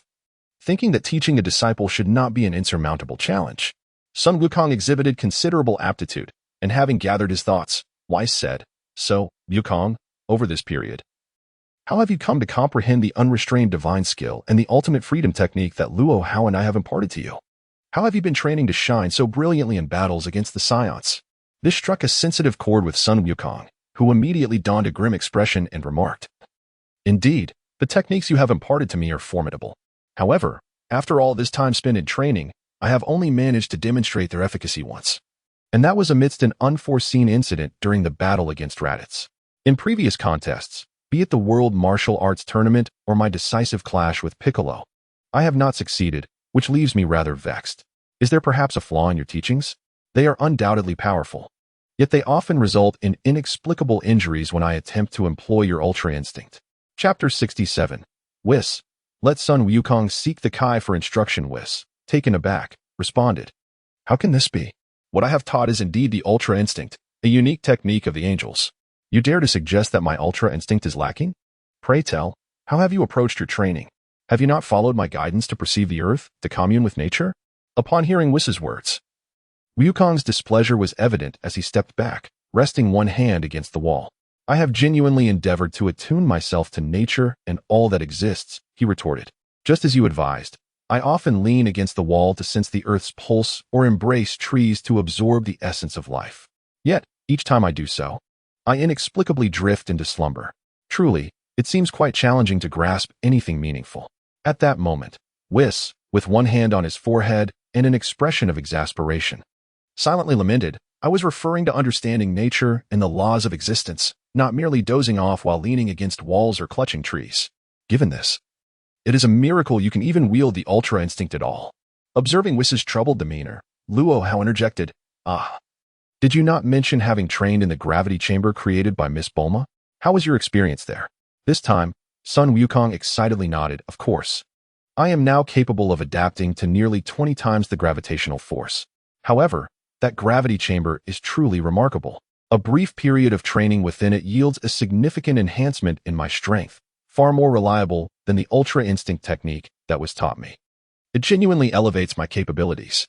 At this moment, Whis had grown weary of conversation, contemplating, this fellow, despite his flawed training methods, dares to attribute his shortcomings to my teachings? In truth, I have little desire to instruct this disciple, yet these individuals represent the hope of Earth. I cannot allow other destroyers to invade the seventh universe without my presence to uphold the situation. Moreover, although Luo Hao possesses immense power, it would be unwise to send such a deity into battle. This fellow is rather reckless in his actions. If things go awry, he might very well bring about the destruction of the entire universe, leaving me with no recourse for argument. It seems that nurturing this disciple is indeed a dilemma. And I wonder when that brash scion, Vegeta, will make his appearance. Perhaps the rivalry between the two could accelerate their growth. However, for now, all hopes rest on this young lad, Goku. Observing Whis's pained expression, Luo Hao kindly suggested, "Whis, could it be that this individual's lack of strength coupled with the complexity of your ultra instinct technique may render his learning of such a profound skill somewhat implausible? Are we not, in a sense, forcing growth too hastily? Perhaps he should first establish a solid foundation, experimenting with simpler techniques before gradually grasping your ultra instinct. This might lead to more substantial progress." At this moment, a realization struck Whis as he slapped his forehead. Indeed, the techniques he was imparting were designed for the god of creation and the god of destruction, and here he was, attempting to match wits with an ordinary Earth scion. If this individual were to fully comprehend ultra instinct in such a short span, would he not then dare to challenge Lord Beerus, the god of destruction? With this thought, Whis awakened to the truth. It was not a flaw in his technique, but rather the inadequacy of this person's strength that suggested a hint of overzealousness. Suddenly, he recalled someone. Yes, he could seek out the King Kai. That fellow holds a lower divine rank and possesses lesser strength. In terms of a gradual approach, allowing Goku to learn some esoteric techniques from him could yield remarkable results. Yes, that's the plan. Let him study with the King Kai for a while. And once he has matured, he can gradually experience the ultra instinct I have taught him, leading to true mastery. With his mind made up, Whis revealed a cunning smile akin to that of a fox. "Goku, how about this? Given your current strength and level, I have found a teacher more suited to your needs. Perhaps you should first learn from him. It may catalyze significant advancements in your abilities." "What? Is this teacher stronger than you?" Goku inquired, his brow furrowed in skepticism. No, this teacher is somewhat weaker than I, but his techniques are perfectly tailored for you." "Is that so?" Goku responded, still doubtful, unsure of Whis' intentions. Whis quickly clarified, "Haven't you trained in a gravity chamber and adapted to 20 times the normal gravity? The teacher I'm introducing specializes in this area. He practices a technique known as the Kaioken.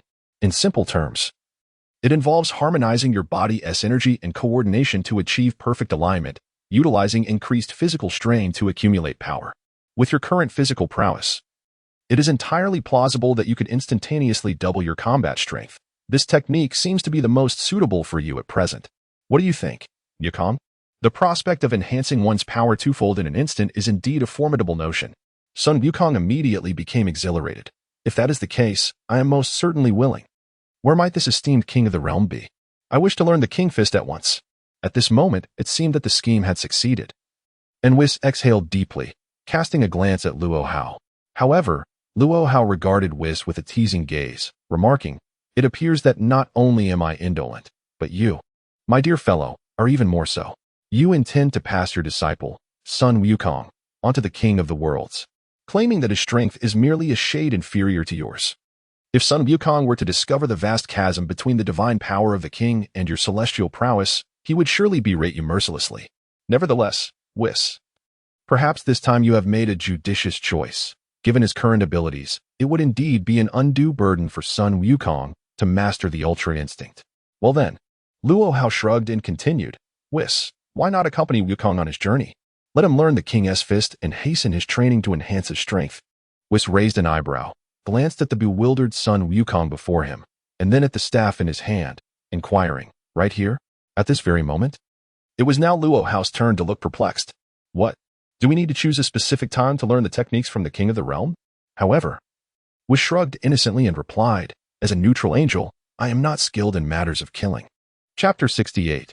Whis delivers son Wukong to the king of the realm. Upon hearing Whis's words, Luo Hao immediately grasped the situation and, in a fit of frustration, kicked Whis playfully. What are you thinking? I meant for son Wukong to take a trip to the underworld to learn the King's fist from that fellow. Who said anything about you killing him and sending him straight to the afterlife? Can't you be a bit more creative? Understanding dawned on Whis, who wore a comically distressed expression. If you were to send him, it would be much quicker. Why must I make the trip? Luo Hao feigned anger, prompting Whis to sidestep, all the while muttering, Isn't it a bit excessive to ask me to escort him when I can teleport? Luo Hao retorted, Humph.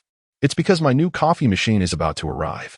You need to go and return swiftly. I'll be here fine-tuning the equipment. By the time you get back, I might just have fresh coffee to enjoy. After all this time drinking, don't you want to savor some brand new coffee? Oh, I see. Whis exclaimed. Very well, Lord Luo Hao, I shall return promptly. As he said this, son Wukong, who had been engaged in their conversation, seemed utterly lost. What? Kill myself? Go to the underworld? Seek the king of the realm? Learn the King's fist? What on earth is going on? And a coffee machine? How does all this relate to my martial arts? Then, Whis, beaming with enthusiasm, approached son Wukong and placed a large hand on his shoulder. Wukong, let us depart. Without waiting for a response, Whis radiated a brilliant light resembling stars and vanished in an instant, leaving no trace behind. In that fleeting moment, Luo Hao thought he heard son Wukong's voice echoing. How am I supposed to come back? The drawn-out off faded into the horizon.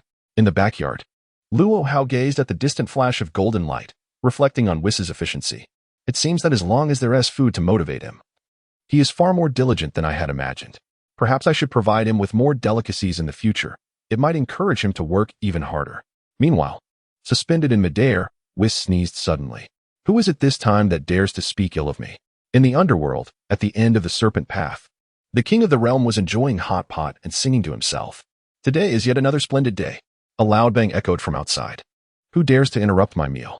The king of the world stepped outside in a foul mood and spotted a rather rotund figure seated on the ground, grimacing in pain. Who is this fellow, he wondered. Does he not recognize that disturbing others during their meal is a most discourteous act? The king cast a disdainful glance at the individual. Meanwhile, a voice floated down from the sky. Study hard. I shall take my leave now. In an instant, the speaker vanished without a trace. The figure on the ground. Son Wukong sighed in resignation. You truly are something else. Yet, the atmosphere here is quite different from that of Earth. It seemed that only then did he notice the corpulent king before him, who appeared equally astonished. You are the king of the worlds? The king, bewildered, nodded. Is it reasonable for you to arrive at my abode and inquire about my identity? Naturally, I am the king of the worlds. No, wait.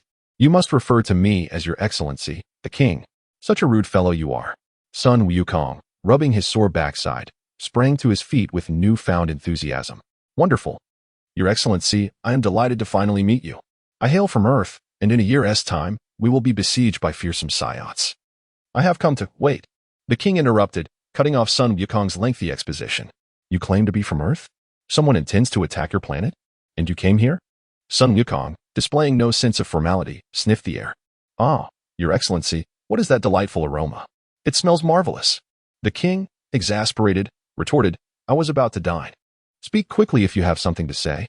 By the way, how is it that you lack a death halo? Did some deity smuggle you in? Smuggled? Son Wukong scratched his head, utterly lost in the king's rhythm. I merely heard that your King's fist is quite formidable, and I wish to learn martial arts from you.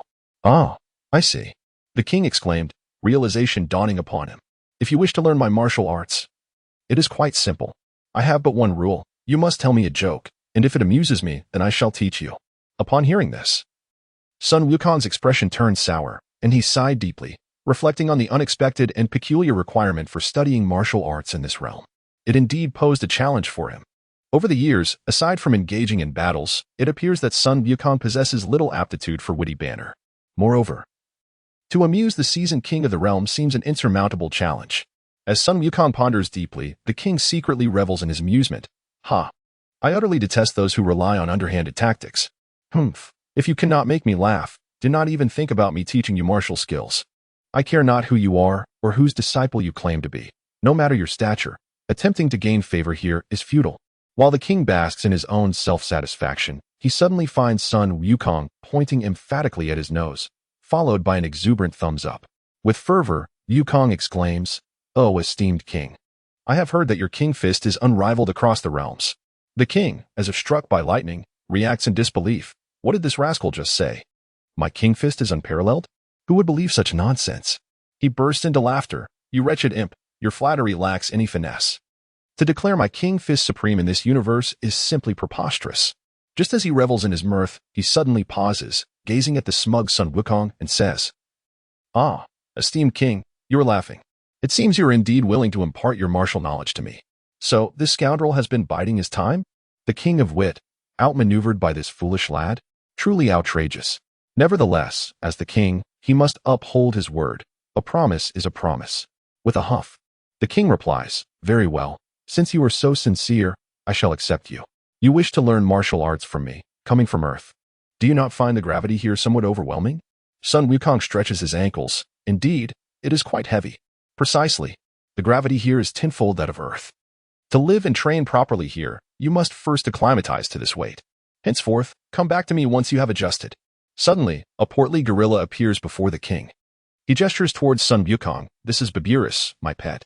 For the time being, he will accompany you as you adapt to the planet's gravity. Should you manage to capture him without external assistance, you shall be deemed worthy of learning higher martial arts from me." With a chuckle, he adds, "Now, I must relish my hot pot before it cools and loses its flavor." Just as the king turns to retreat indoors, he witnesses Sun Wukong swiftly grasping Baburus in his arms. "Esteemed king, I have caught it." The king stutters in astonishment. What? How is this possible? Aren't you from Earth? How could you possibly adapt to tenfold gravity so swiftly? Could it be? Is this fellow truly a prodigious genius? Suddenly, Sun Wukong candidly delivered a resounding retort. "Indeed. It is merely tenfold gravity. In fact, I possess a gravity training chamber on Earth, where I have long since acclimated to a gravitational force 20 times greater. Hee. Lord Kai, this poses no challenge for me at all." At that moment, the king of the worlds was utterly flabbergasted. This peculiar individual, seemingly emerging from nowhere, could astonishingly adapt to a gravitational force 20 times that of Earth. Truly outrageous. He quickly caught sight of Sun Wukong's elusive gaze. "What are you up to now?" the king inquired with a wary tone. Sun Wukong sniffed the air, intrigued. "What is that delightful aroma? King, are you dining? I find myself rather hungry. Might I sample your culinary creations?" The king paused momentarily, taken aback. "Aren't you the one who came to learn martial arts? Are you now seeking a free meal as well? This is rather excessive. You come to me for instruction without a tuition fee. And now you wish to indulge in my provisions?" Sun Wukong rubbed his belly. I only had a bit of noodles before arriving. I still feel somewhat unsatisfied. If you could spare some food, that would be splendid. Surely, you wish for me to learn swiftly and depart. Is that not so?" Unexpectedly, this young fellow had struck a chord with the king's innermost thoughts. "Very well, if that is the case, come in and partake. Try my hot pot. It is a new delicacy I have crafted. Generally, I do not divulge this to just anyone."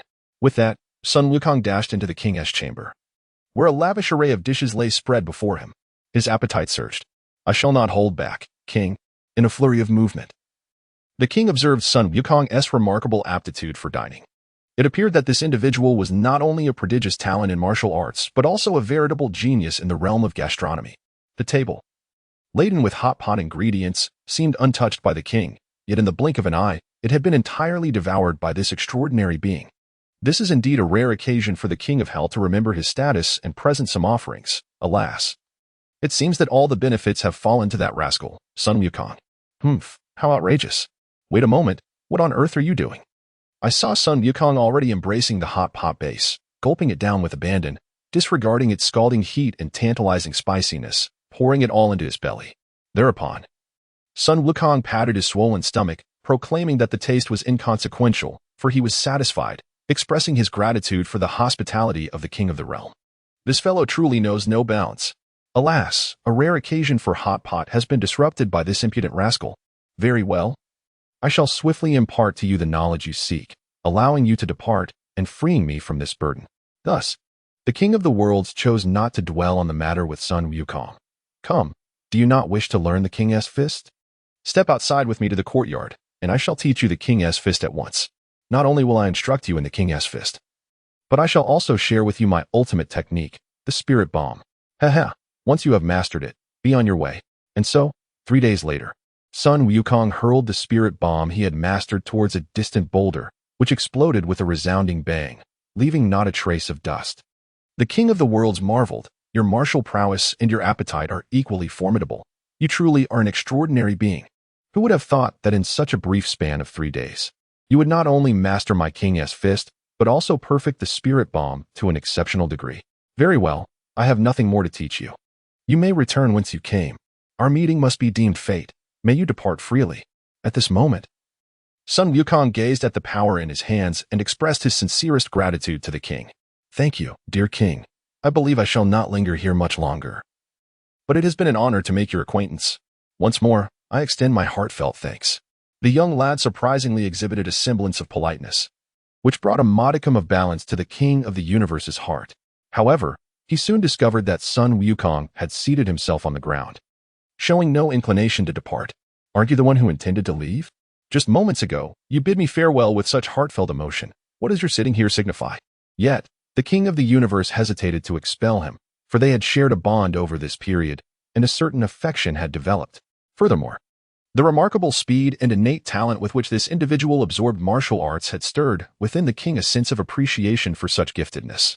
After a brief interval, Sun Wukong, still seated, had reclined once more upon the ground. What is the purpose of this? The king of the world was utterly perplexed and was about to inquire when he noticed Sun Wukong had turned over, adopting a posture of complete submission, prostrating himself upon the entire planet. What is this rascal up to? The king of worlds, unable to contain his irritation any longer, exclaimed sharply, Are you not supposed to leave? What are you doing here? Sun Wukong replied feebly, I am here to cultivate. I have imparted all that I can teach you. So do not squander any more of my time. Hurry back to your earth and your gravity training chamber. The multiplication of the King of Worlds Fist can still be enhanced, and perhaps it will give you a greater edge against your adversaries. Truly, do not waste your time here. Sun Wukong then tilted his head, gazing sincerely at the King of Worlds. Your star is indeed a treasure, my lord. The King of Worlds appeared bewildered and asked, What do you mean by that? Sun Wukong slowly explained, I once had a master named Whis, who taught me a method called the Ultra Instinct. However, on Earth, I struggled to grasp its essence. Since arriving on your King's planet, I have discovered that this little star significantly aids my understanding of the Ultra Instinct. The King of Worlds fell into deep contemplation. Suddenly, he slapped his forehead and exclaimed, You mean the Ultra Instinct? The legendary technique? Chapter 70. Sun Wukong discovers the Ultra Instinct. The King of the Universe's startled reaction took Sun Wukong aback. What? The legendary technique? I have never heard of it. He described an ordinary fellow with blue skin, perpetually wielding a cane, who claimed that his supreme freedom technique was extraordinarily powerful, insisting that Wukong should train with him for a while.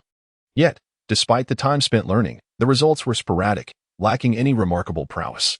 The king then pointed at Sun Wukong and exclaimed, You are utterly squandering a rare opportunity. Do you even know what the supreme freedom technique is? It is purported to be the most formidable skill in this universe, one that can only be mastered by the mightiest deities. To me, it is merely a legend, were it not for your assertion that it bears this name. I would have doubted its existence. My knowledge of the supreme freedom technique comes solely from ancient texts in the archives of the Grand King. Here you are, sitting atop a treasure trove, yet oblivious to its value, failing to master it. How outrageous. You just claimed that there are signs of progress in mastering the supreme freedom technique on my planet? What on earth does that mean? The king was now completely engulfed in a frenzy. You rascal, you possess a master who knows the supreme freedom technique. Yet you choose to study the King's Fist here? Whatever the reason, do you intend to drive me to madness? If you have learned it, then go forth and pursue your path without burdening me with this news. Are you intentionally provoking me? He scoffed. Let me tell you, even the Grand King above me, and the deity of kings above him, do not possess the qualifications to master the supreme freedom technique. And you, having been taught, still cannot grasp it? Is this not a cause for divine exasperation? The king continued to vent his frustrations, his rage palpable. Sun Wukong, taken aback, remarked, My lord, are you experiencing a fit? Or have you learned a new dance? The king, feeling utterly unwell, found himself devoid of any inclination to continue conversing with this troublesome fellow. Very well. You claim that you have had some insights regarding the supreme freedom technique on my planet. Why is that? Sun Wukong appeared bewildered. My lord, you ask me? Who should I inquire? I have trained for many years on Earth without significant progress, yet here, merely by touching the surface of your planet, I experience an extraordinary sensation. I cannot quite explain why. Just moments ago, while seated, I felt a slight breakthrough in the bottleneck of the supreme freedom technique. Lying there, I discovered that my understanding of the technique accelerated remarkably. Subsequently, as I lay on the ground, I sensed the very pulse and rhythm of the planet, which contributed to a rapid advancement in my mastery of the supreme freedom technique. Why this occurs, I cannot articulate. At this point, the king pondered for a moment before suddenly slapping his forehead. I understand. So it is, so it is.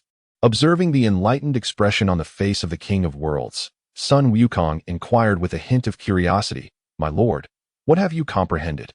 Please share it with me. The King of Worlds retorted sternly, you are indeed a fortunate individual to have genuinely mastered the ultimate freedom technique. I understand why your progress with this technique has been sporadic. It is a skill that only a deity can truly grasp. In other words, without divine power as a foundation, no matter how diligently you practice, you shall make no significant advancements in the ultimate freedom technique. This planet of mine is the King S-Star, forged from divine energy by the great King of Worlds in ancient times. Hence, with divine power as a foundation here, your progress in the ultimate freedom technique will be remarkable. You are quite lucky. Indeed, you have learned the ultimate freedom technique. Had I known this sooner, why bother with the King S-Fist? Such a powerful technique, on Earth, even with 1,000 or 10,000 years of comprehension, you would only reach this level. However, if you diligently cultivate for a time on my King S-Star, you might truly achieve something worthwhile. If you aspire for greater accomplishments in the future, you must first cultivate your own divine power. Only then will your understanding of the ultimate freedom technique yield extraordinary results. You are a fortunate lad. Now, I am quite curious, who is your master? How did he bestow upon you this legendary technique? Sun Wukong scratched his head and replied, He's just a gluttonous fellow, always wielding a staff, claiming his name is Whis. Do you know him, my lord? A staff? Whis? I have not heard of him, the King of Worlds mused. However, I can tell you, he is certainly not an ordinary individual. Not ordinary? To me, he seems rather unremarkable, merely quick on his feet, Sun Wukong scoffed. Having held a dismissive view of Whis from the very beginning, in his eyes, Whis appeared to be solely indulging in pleasures without any remarkable talents. The only impression left on him was Whis's apparent fear of Luo Hao, perhaps a case of like attracting like? Sun Wukong then curled his lips in disdain. That so-called important figure is, in my eyes, merely a scoundrel living off others, unworthy of particular attention. Moreover, his employer is even more excessive. Speaking of some technique called the art of unrestrained will or an upgrade of the ultimate freedom technique. I believe they are just boasting.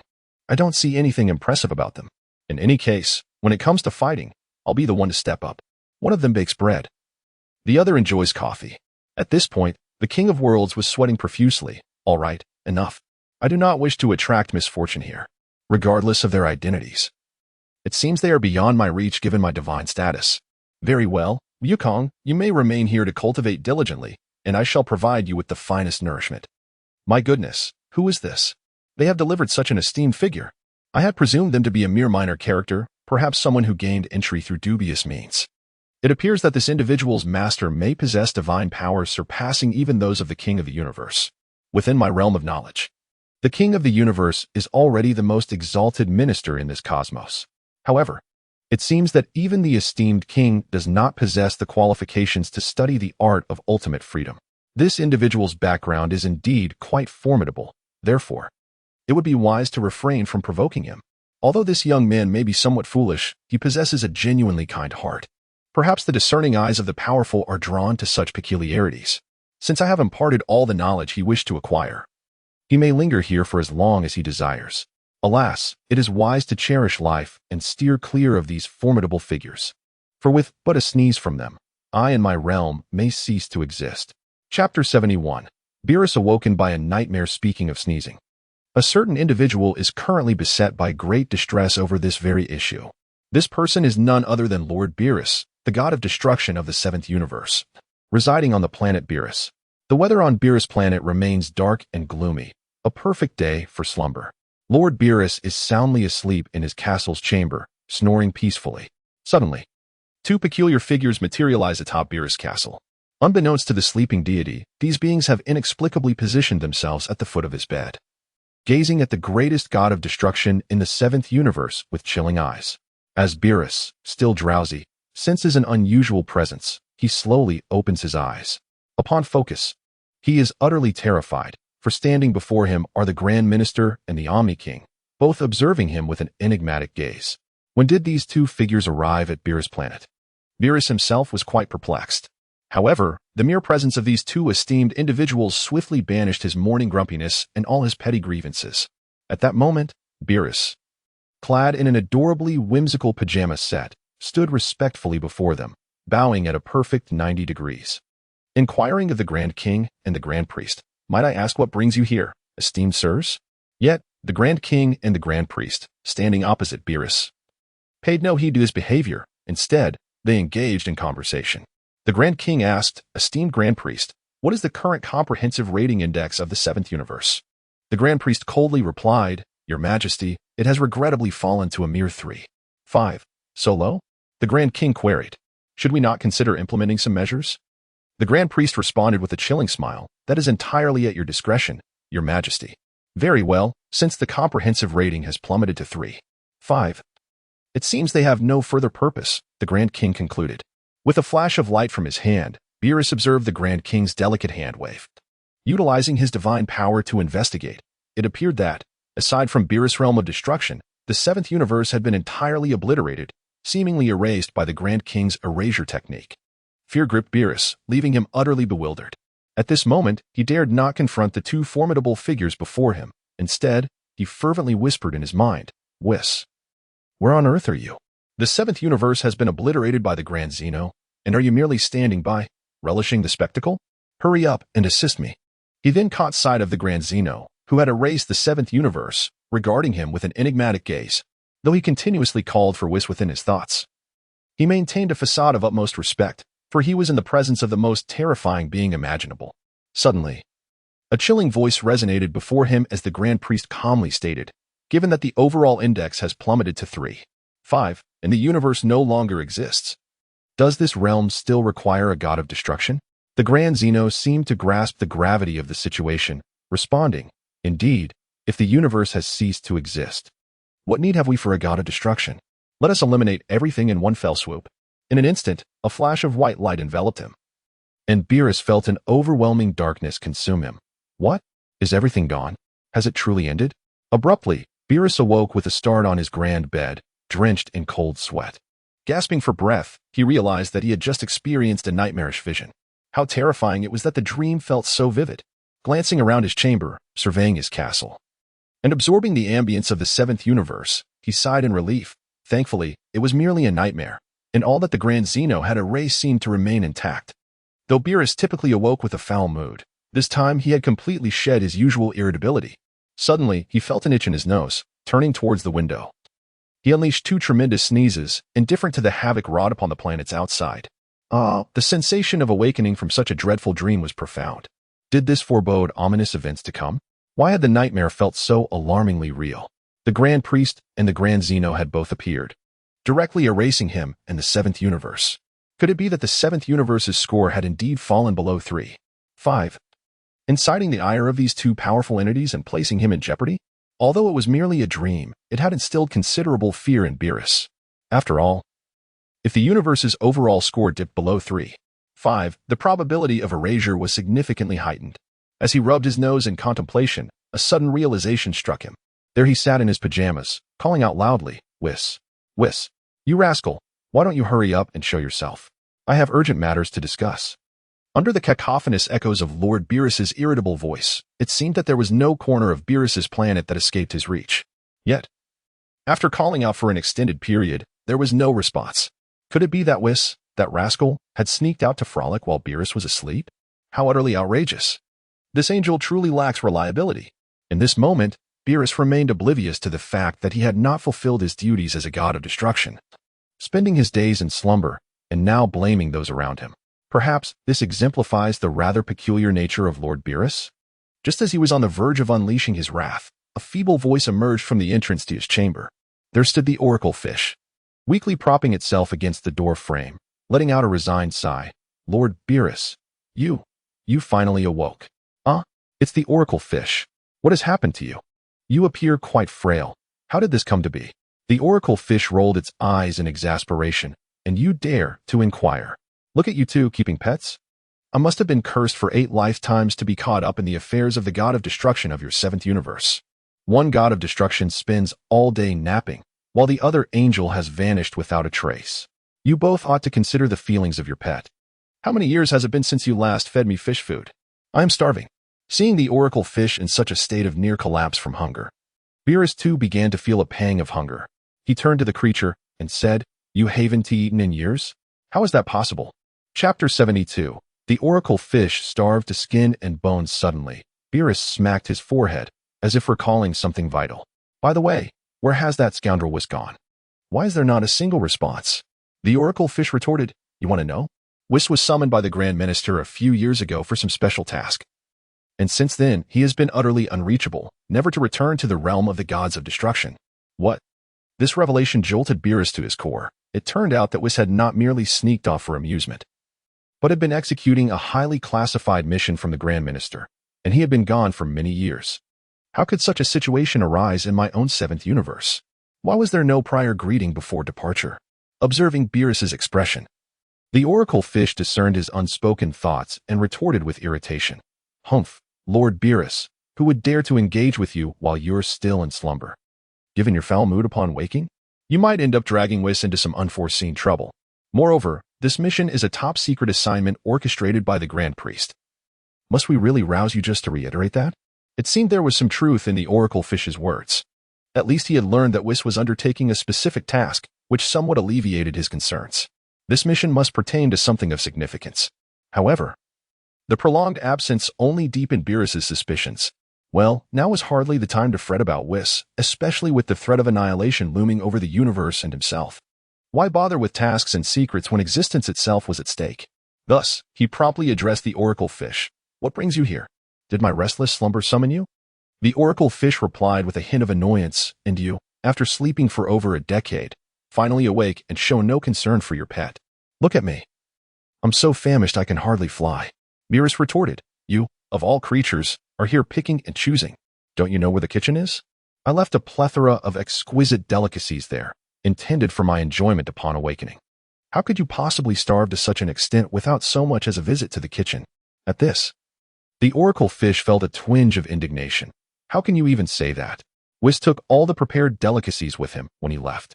As for your various treasures, they are sealed with your divine power, are they not? I'm merely a humble oracle fish. How could I ever breach your seals? Please, Lord Beerus, do not jest. So that was the case. Beerus scratched the back of his head, as if recalling a forgotten detail. The oracle fish's words rang true. Out of a desire to prevent any pilfering by the oracle fish and Whis, he had indeed sealed all the culinary treasures with his divine power before his slumber. It seemed the oracle fish had suffered as a result. With a sheepish smile, Beerus snapped his fingers in the air. Very well, I shall lift all the seals. From now on, feel free to indulge at will. You have truly endured hardships. The oracle fish gazed at Beerus with a mournful expression. Even if I possess only a fleeting memory of 7 seconds, you must not be so cruel. For years, you've denied me sustenance. Were it not for some scraps and leftovers in the garden, you might have awakened to find I had vanished entirely. However, I must admit that you, Beerus, possess a modicum of conscience, as you roused yourself to inquire about me. In stark contrast, Whis, that rascal, has vanished without a trace, neglecting to return to the realm of destruction to acknowledge my existence. I cannot fathom what schemes you two are concocting. Yet, remarkably, Beerus displayed an unusual patience. Let us not dwell on Whis and my affairs for now. Pray tell, what is the current comprehensive rating of our 7th universe? You dare to ask me? The prophetic fish sighed in exasperation, fluttering its delightful fins. Is this not the responsibility of angels and gods of destruction? What purpose does your inquiry serve? Rolling his eyes, Beerus retorted, Is it not the case that Whis is absent, having just awakened? You ought to be the most informed about the 7th universe's rating. Do answer me promptly. Beerus was beginning to lose his composure. observing Beerus on the verge of anger. The prophetic fish, considering the fact that he had lifted the food seal, chose not to prolong their discourse. With a graceful motion, it clasped its fins at its chest and silently chanted an incantation, summoning an enigmatic rune to materialize above its head. With a gentle flap of its fins, the prophetic fish addressed Beerus. Lord Beerus, as I have foretold, the comprehensive rating of our seventh universe has now plummeted to a mere 3.7. Indeed, it is so. Without a doubt, 3.7 what? Beerus exclaimed, his voice rising an octave in disbelief. It has fallen to 3.7. How can this be? I distinctly recall it being 4.2 before I succumbed to slumber. It seems that the oracle fish has become quite displeased. You inquired of me, and my predictions rarely falter, especially regarding such matters. If you doubt, feel free to verify for yourself. However, Beerus felt as if a bucket of icy water had been poured over him. How can this be? Just before I fell asleep, the score was clearly at 4.2. Yet now it has plummeted to 3.7. Nevertheless, should the universe's comprehensive index fall to 3.5, there exists a genuine peril of being erased by the king of all. Could that recent nightmare have been a forewarning? Yet, that cannot be. He had indeed prepared contingencies before slumbering. Although Frisia's underling may possess limited strength, he has tirelessly engaged in the destruction of planets. Although this young man often leverages his power to intimidate others and engages in unsavory deeds, he has nonetheless contributed significantly to the devastation of cosmic bodies. In this regard, Beerus felt rather confident. Otherwise, given his propensity for prolonged slumber, the seventh universe would have long since been obliterated by the king of all. Observing Beerus lost in contemplation without any dramatic reactions, the oracle fish yawned and rolled its eyes, saying, "Very well, I shall no longer indulge in idle chatter with you. Should you have inquiries, direct them to whomever you wish. Humph, it is fortunate that you awoke from that nightmare.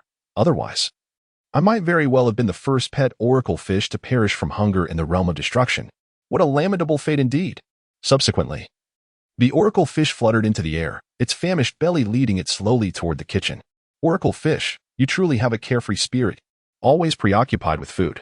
While Beerus scorned the oracle fish, he never considered that perhaps this insatiable appetite was a peculiar trait of his planet. Chapter 73. I do not mind if Cooler acts as my proxy from the oracle fish to the angel, and to his own esteemed self as the god of destruction. It seems each one is a genuine gourmand. What was I just pondering? Ah yes, that rascal Frisia. Has he accomplished nothing of substance? The tasks I assigned and the directives I provided must surely have been neglected by him. Otherwise, how could the seventh universe's comprehensive rating have declined so swiftly? If he had exerted even a modicum of effort, maintaining an index above 4 would have been entirely feasible. It must be his doing. Very well. It appears I have slumbered for too long, and he has completely abandoned all restraint. With that, Beerus raised an eyebrow, his eyes gleaming with cold resolve. And with a snap of his fingers, a 3D projection materialized before him. This is precisely the newly forged communicator, imbued with the divine power of the god of destruction. On the opposite end of the communicator appeared a figure from the Frost Demon clan, none other than Frisia himself. Upon seeing this, Frisia was astonished to discover that Beerus had taken the initiative to contact him. Thus, he stood there, bowing respectfully, trembling as he greeted Beerus. "Greetings, Lord Beerus. It has been quite some time. I wonder what brings you here?" At that moment, upon witnessing Frisia's presence, Beerus's tone, which had initially been accusatory, softened. His questioning demeanor shifted to one of suspicion. You rascal, where exactly are you?" Frisia, for once, felt a hint of concern. Overwhelmed with emotion, "Is Lord Beerus showing concern for me? I am truly touched. Enough with the pleasantries. Answer my question." Beerus replied irritably. "Well, this is our spaceship manufacturing workshop. Where else could I be? In the spaceship manufacturing workshop? But why?" Beerus's suspicion deepened. "You insolent fool. Instead of carrying out the tasks and plans I assigned for planet destruction, you are wasting time in a spaceship manufacturing workshop? Do you no longer wish to comply? Or do you harbor other intentions?" At this declaration, Frisia was struck with fear. "Lord Beerus, you have truly misunderstood me. What? Is there something unusual happening?" Beerus's tone grew ominously cold. After all, Beerus was not one to take kindly to being roused from a sound sleep by a nightmare. If he were to discover that this nightmare was indeed a harbinger of something dreadful, he might accept it. However, the cause of this ominous sign was not his own doing, but rather the failure of the Frost Demon before him to fulfill his directives. "Humph," Beerus scoffed. If you cannot provide me with a satisfactory answer, I would not hesitate to seek out a new agent. I have heard of your brother, Cooler. Has he not been eager to contact me? If you, Frisia, are unwilling to cooperate, I would not mind having Cooler as my representative. At that moment, Frisia, drenched in cold sweat from Beerus's words, trembled. Lord Beerus, you have truly wronged me this time. It is not that I have been negligent in conquering and destroying planets. An unforeseen incident has occurred. However, as you mentioned, my brother Cooler is indeed at the spaceship manufacturing workshop, diligently occupied. What? Cooler is also in the spaceship manufacturing workshop? Have all of you from the Frost Demon Clan changed professions? No longer pirates of the cosmos, but now manufacturers of spaceships? As soon as Beerus's divine consciousness stirred, another figure indeed materialized before him. It was Gula, diligently welding the spacecraft with a welding machine. This individual is indeed preoccupied with the fabrication of spacecraft. What on earth is happening? Are you, the Frost Demons, not perpetually in service to the Zeno organization? How has that affluent band of space marauders fallen to such depths? Furthermore, how is it that you two, esteemed members of the Frost Demon lineage, have descended to the point of manufacturing spacecraft? What is the underlying reason? Should you fail to provide me with a satisfactory explanation, your existence will be rendered unnecessary. I shall personally intervene and reduce you to cosmic debris. Lord Beerus, are you still unaware of the circumstances? Of course, I am oblivious. Beerus retorted with irritation. If you do not clarify matters promptly, I shall terminate this conversation. And when we next meet, I will engage you with my destructive powers. Frisia, wiping the cold sweat from his forehead, slightly bowed and respectfully conveyed to Beerus the events of the past years. As Frisia recounted the tale, Beerus began to understand why the overall rating of his seventh universe had plummeted so swiftly in recent years. Initially, this agent, Frisia, had been quite diligent in his duties. However, several years ago, he had been ambushed by Whis and a mysterious figure, resulting in a catastrophic loss of his legion's advanced technology. Unfortunately, the ill-fated Cooler also found himself entangled in this debacle, resulting in his own complete plundering. Consequently, the two factions found themselves unable to engage in extraterrestrial operations, and even maintaining communication and exchanging information became an exceedingly extravagant endeavor. To make matters worse, his father, King Cold, and his brother, Cooler, frequently toiled at the spacecraft manufacturing facility, participating in various supply operations. In the midst of all these tragic occurrences, Frisia had long wished to confide in Beerus. Yet the esteemed Lord Beerus remained in slumber, leaving Frisia without a suitable opportunity. At last, the moment had arrived. Listening to Frisia's lamentations, it became evident that the young tyrant was not lacking in effort, nor was his legion remiss in their duties. Rather, it was Whis who had accompanied a mysterious figure to thwart Frisia's forces. If that were the case, it seemed unjust to hold Frisia accountable for his recent shortcomings in executing tasks. The rapid decline in the universe's overall rating was indeed linked to Whis. Beerus fell into deep contemplation. This was rather awkward. However, the insignificant minions on Frisia's side were of little concern to Beerus. With a dismissive snort, he declared, I care not. Do not present me with excuses. Should I discover any negligence in your assigned tasks, I shall not hesitate to annihilate you and your entire legion. You would do well to take heed. With a sharp click, the communication was abruptly severed. Chapter 74.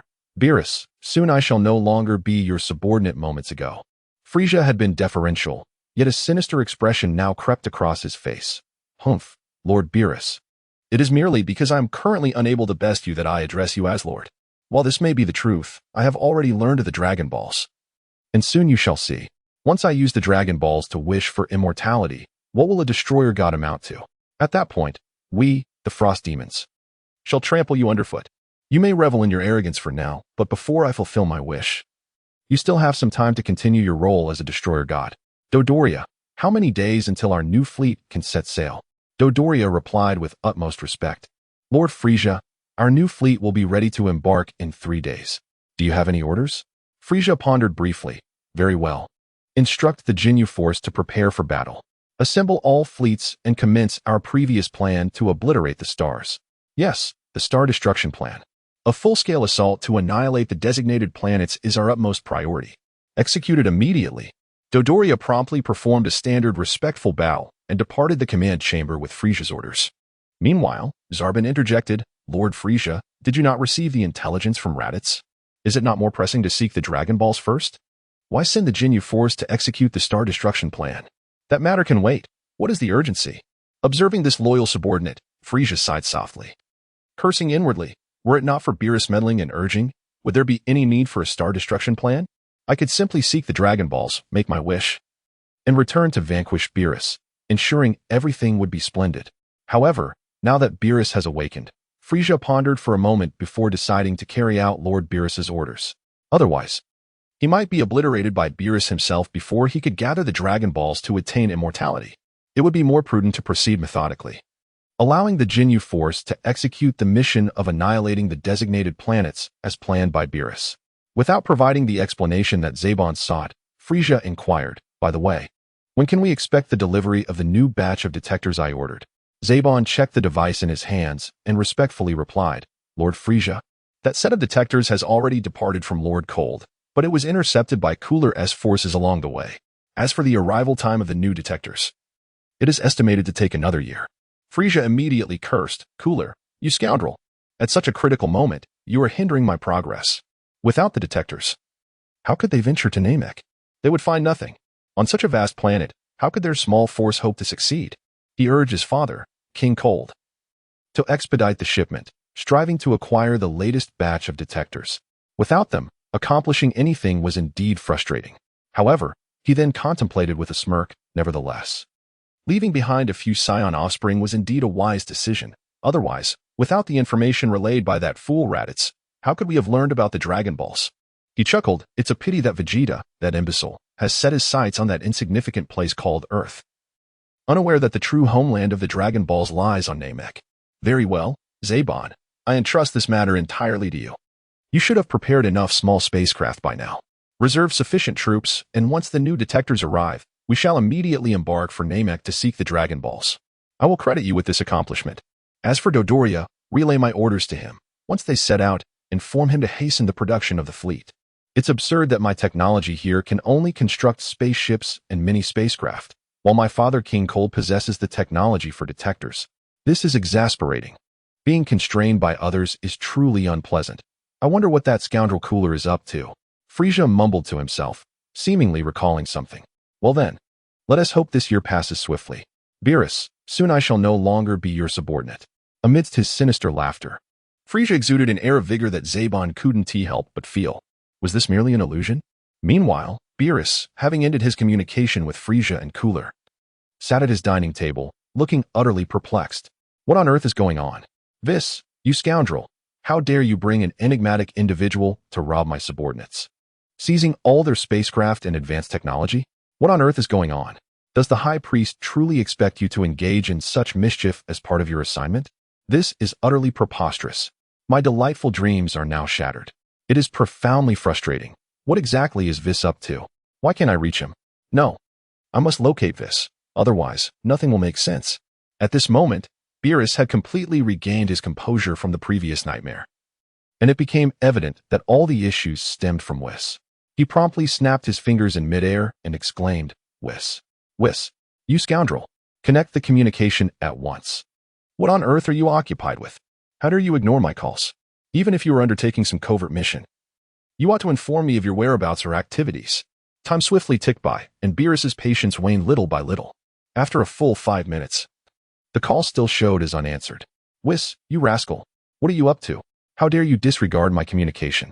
With that, he clapped his hands forcefully in the air, and with a resounding boom, a surge of violet-red divine energy erupted, gradually coalescing before Beerus into the semblance of a galaxy. This appears to be a place known as the Milky Way. Based on the divine powers of Beerus, he deduced that perhaps Whis is located in this remote galaxy, indicating he resides within the 7th universe. Given this, there should not be any extraordinary occurrences. Thus, why is Whis not responding to his communications? This is peculiar. There must be something amiss. With that in mind, he resolved to uncover the truth.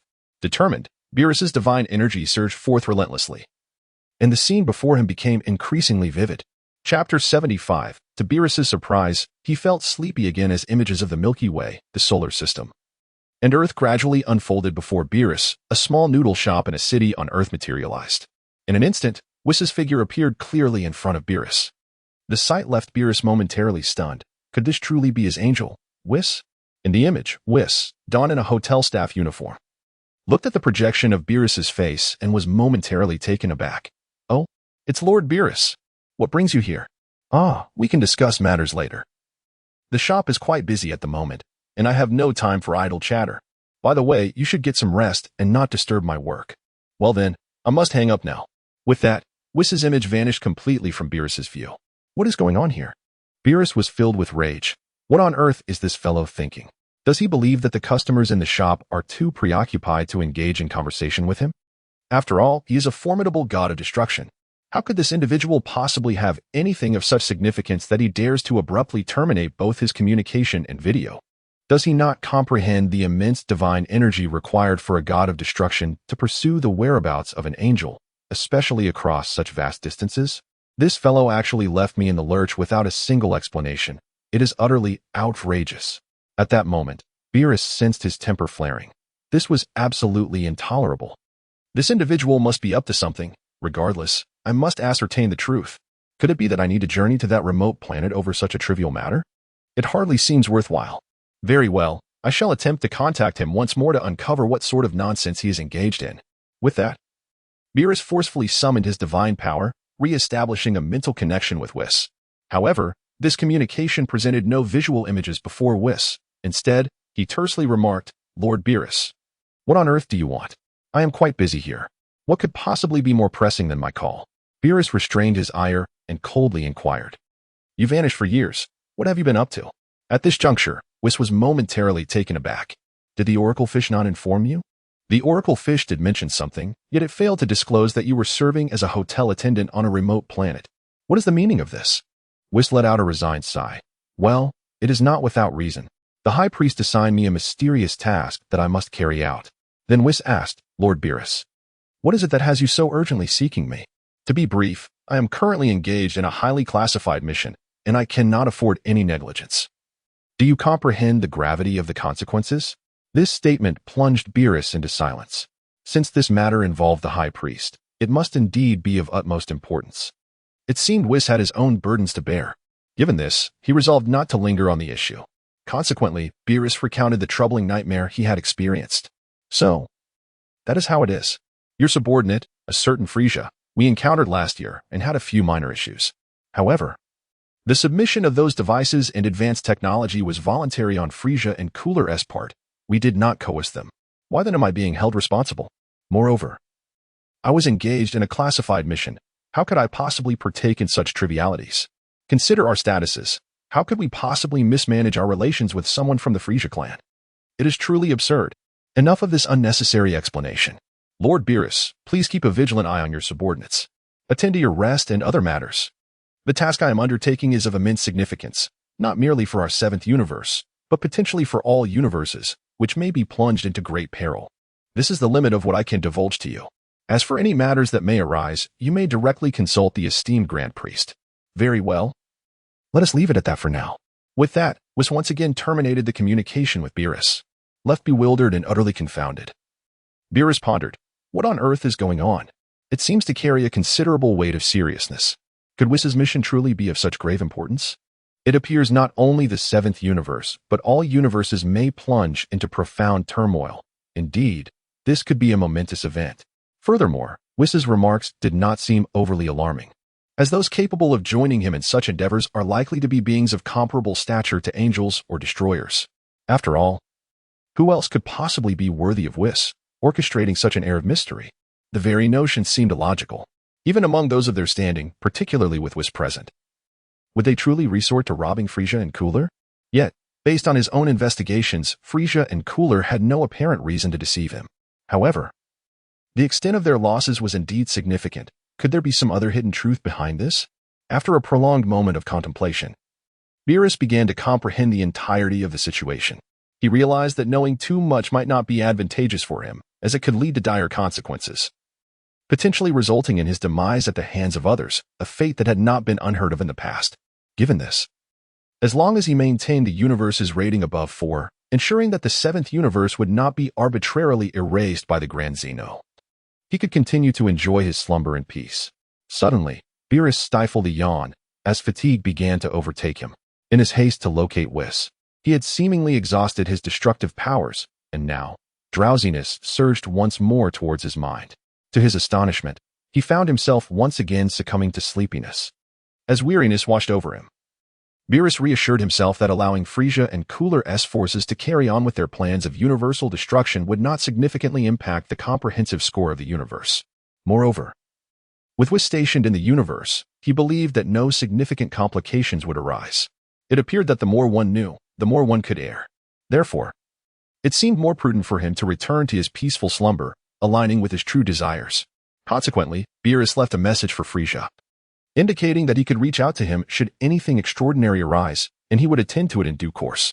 As for Whis, upon the completion of his tasks, he would undoubtedly return to the realm of the gods of destruction to provide a reasonable explanation.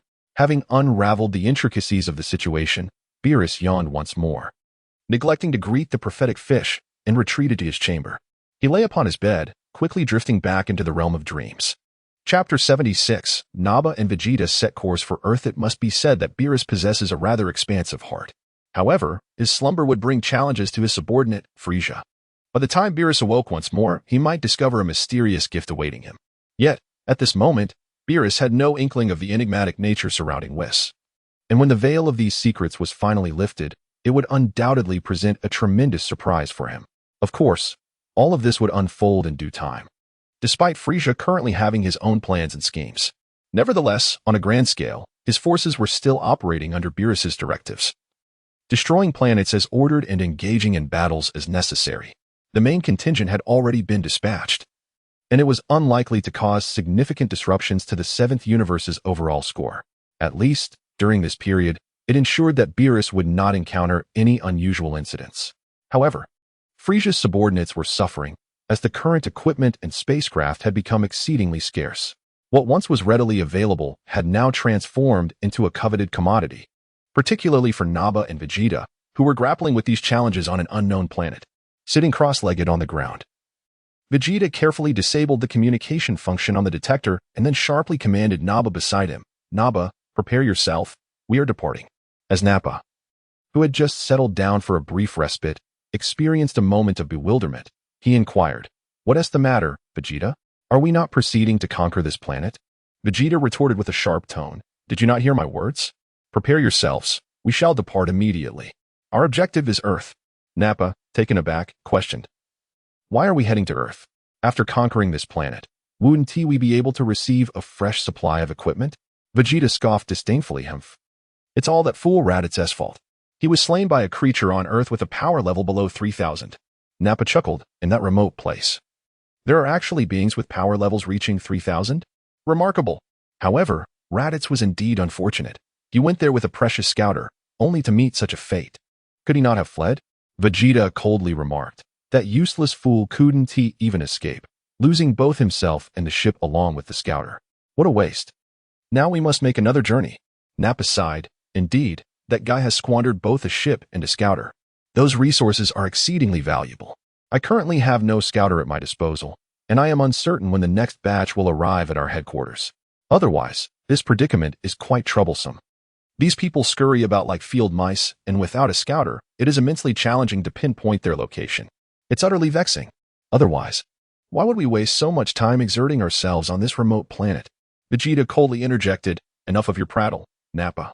Although Raditz's blunder has resulted in significant losses, including a ship and a scouter, he did manage to relay an important piece of intelligence. He discovered a unique product from Earth known as the Dragon Balls, which, when gathered in 7, can supposedly grant any wish." "Huh, Nappa. Since our home planet was shattered by that colossal meteor, this might be our opportunity to rise and break free from Frisia's malevolent grasp. In this regard, Raditz has indeed contributed significantly." At that moment, Nappa cautioned Vegeta, "Be cautious with your words. Your scouter has communication capabilities." Vegeta rolled his eyes, "You fool. I have already disabled the communication function. Our task now is to journey to that planet, locate all the Dragon Balls, and realize our long-cherished wish for immortality. Once we attain immortality, Frisia shall finally pay for his transgressions." Dragon Balls, immortality? Vegeta, could it be that your plan is? Certainly. Are you not aware of my plans? Well, I understand, but presently we possess only a diminutive spaceship. Is it feasible for us to embark? Vegeta clenched his fists and remarked bitterly, that fool Raditz has squandered one of our vessels. We must now squeeze ourselves into this one. However, the fact that this individual was vanquished by a group with a power level of around 3,000 suggests that the inhabitants of that planet should not be underestimated. The last transmission from the probe indicated that those people seemed capable of controlling their combat strength through their emotions. If all goes well, I could manage on my own. Nevertheless, to avert any unforeseen circumstances, you should accompany me. Although it is a single-person mini-spaceship, we can still fit together if we squeeze closely. How infuriating. That scoundrel Raditz expects us to assist in his resurrection? Humph. The destruction of a precious spacecraft and a probe by this individual is utterly unforgivable. However, once I have ascended to become the mightiest warrior in the universe, perhaps if I am in a good mood, I might consider avenging him. Nappa also clenched his fists, remarking, it appears that the humans on that planet are indeed formidable. Raditz, that fool, has met his just fate. For Vegeta to personally seek revenge for him. That is indeed an honor. Without further ado, the solitary mini-spaceship quietly hovered before Vegeta and Nappa. The two managed to squeeze themselves into the vessel. Yet Vegeta, in a fit of frustration, exclaimed, Nappa, your size is too much. Could you please move away from me? To which Nappa, pressed against the wall of the spaceship, replied helplessly, Vegeta, I have no choice. This ship is simply too small. Are we not constrained by budget? If there were additional ships available, I would not wish to crowd in here with you. Do you have any objections? Vegeta coldly retorted. Nappa promptly indicated that he had no objections. Very well. Since we are on a quest to seek Earth's specialties, I can endure this, at most for 9 months. In 9 months, we should reach the place known as Earth. Heh, poor little creatures, savor these last 9 months of joy. Suddenly, the small single-person mini-spaceship, containing Nappa and Vegeta, surged towards Earth with remarkable speed. In Chapter 77, Whis, a painful yet joyous experience, the terrifying scions are set to descend upon Earth in a sardine-like fashion, while the inhabitants of Earth tirelessly prepare themselves to confront this impending battle. They diligently train, pouring forth their sweat in a relentless pursuit to enhance their strength. Meanwhile, Piccolo remains generous with his knowledge, rigorously engaging in hellish training sessions with Goku's son, Gohan. Gohan, indeed, rises to the occasion, adapting to Piccolo's training methods within a mere 6 months, steadily improving his abilities. Krillin, Tien, and Yamcha, shedding their previous lethargy, exhibit an admirable diligence, spending each day immersed in the gravity chamber at the headquarters of Capsule Corporation, striving to elevate their power. After all, the level of the oncoming scions remains uncertain, instilling a sense of unease among them. It is imperative that the burden does not rest solely on Goku's shoulders. They too are Z-fighters of Earth and must contribute their share of strength. In this regard, the collective effort of the group is truly commendable. Interestingly, the most significant changes during this period, albeit with seemingly no tangible results, are observed in the character of Luo Hao. Since their return from the future timeline, Whis has been astonished to discover that Luo Hao has made remarkable strides in the recovery of his memory fragments. Setting aside the extent of his memory and whether he can uncover his true identity, Whis has relinquished hope in that regard. However, the scenes from the memory fragments that have resurfaced since their return have left Whis profoundly unsettled. The identity of this enigmatic individual grows increasingly elusive the more one learns. The more one feels a profound sense of helplessness. Most significantly, the formidable strength of Luo Hao has left Whis in a state of unparalleled astonishment. This individual's prowess seems to evolve by the day. Initially, Whis could sense the subtle divine energy and the faint yet powerful aura emanating from Luo Hao's being. However, as this power has been reined in, he now resembles an ordinary person more than ever. In terms of energy and divine might, even Whis, an angel, can no longer detect the slightest ripple of energy. This revelation has left him utterly astounded. Not even the High Priest or the Omnipotent King could entirely suppress their power within their own being in his presence. Yet, the mounting pressure emanating from Luo Hao makes it abundantly clear that he is far from an ordinary individual. The subtle aura of oppression he exudes indicates that he has merely contained his divine power and strength within himself. As for the extent of his current capabilities, perhaps only those who have ascended to the realms of the High Priest or the Omnipotent King could truly comprehend it. What is even more alarming is the realization that his ascent and strength continues unabated, transforming daily, an evolution that leaves Whis deeply unsettled. It is evident that a significant figure remains significant, standing apart from ordinary angels and destroyers alike. Now, Whis can only console himself with this thought.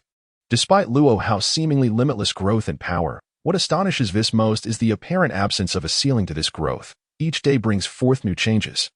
From initial shock to horror, and ultimately to a state of numbness, Whis has grown indifferent to the question of Luo Hao's strength. This individual appears to be an insatiable abyss, continually growing stronger. As for how formidable he can become, Whis has lost both interest and ambition in pursuing that knowledge. Regarding Luo Hao's so-called identity, the nature of his being, Whis has long been inquiring, pondering, and studying the fragments of memory that have begun to surface. In the later stages, as the disordered fragments multiplied in the information burgeoned, even someone as astute as Whis, an angel of remarkable intellect and computational prowess, began to feel an overwhelming sense of impending collapse. What manner of creature is this individual, truly? Regardless of his formidable strength or the disarray of his memories, it is at least reassuring that he can now gradually restore himself in the seventh universe.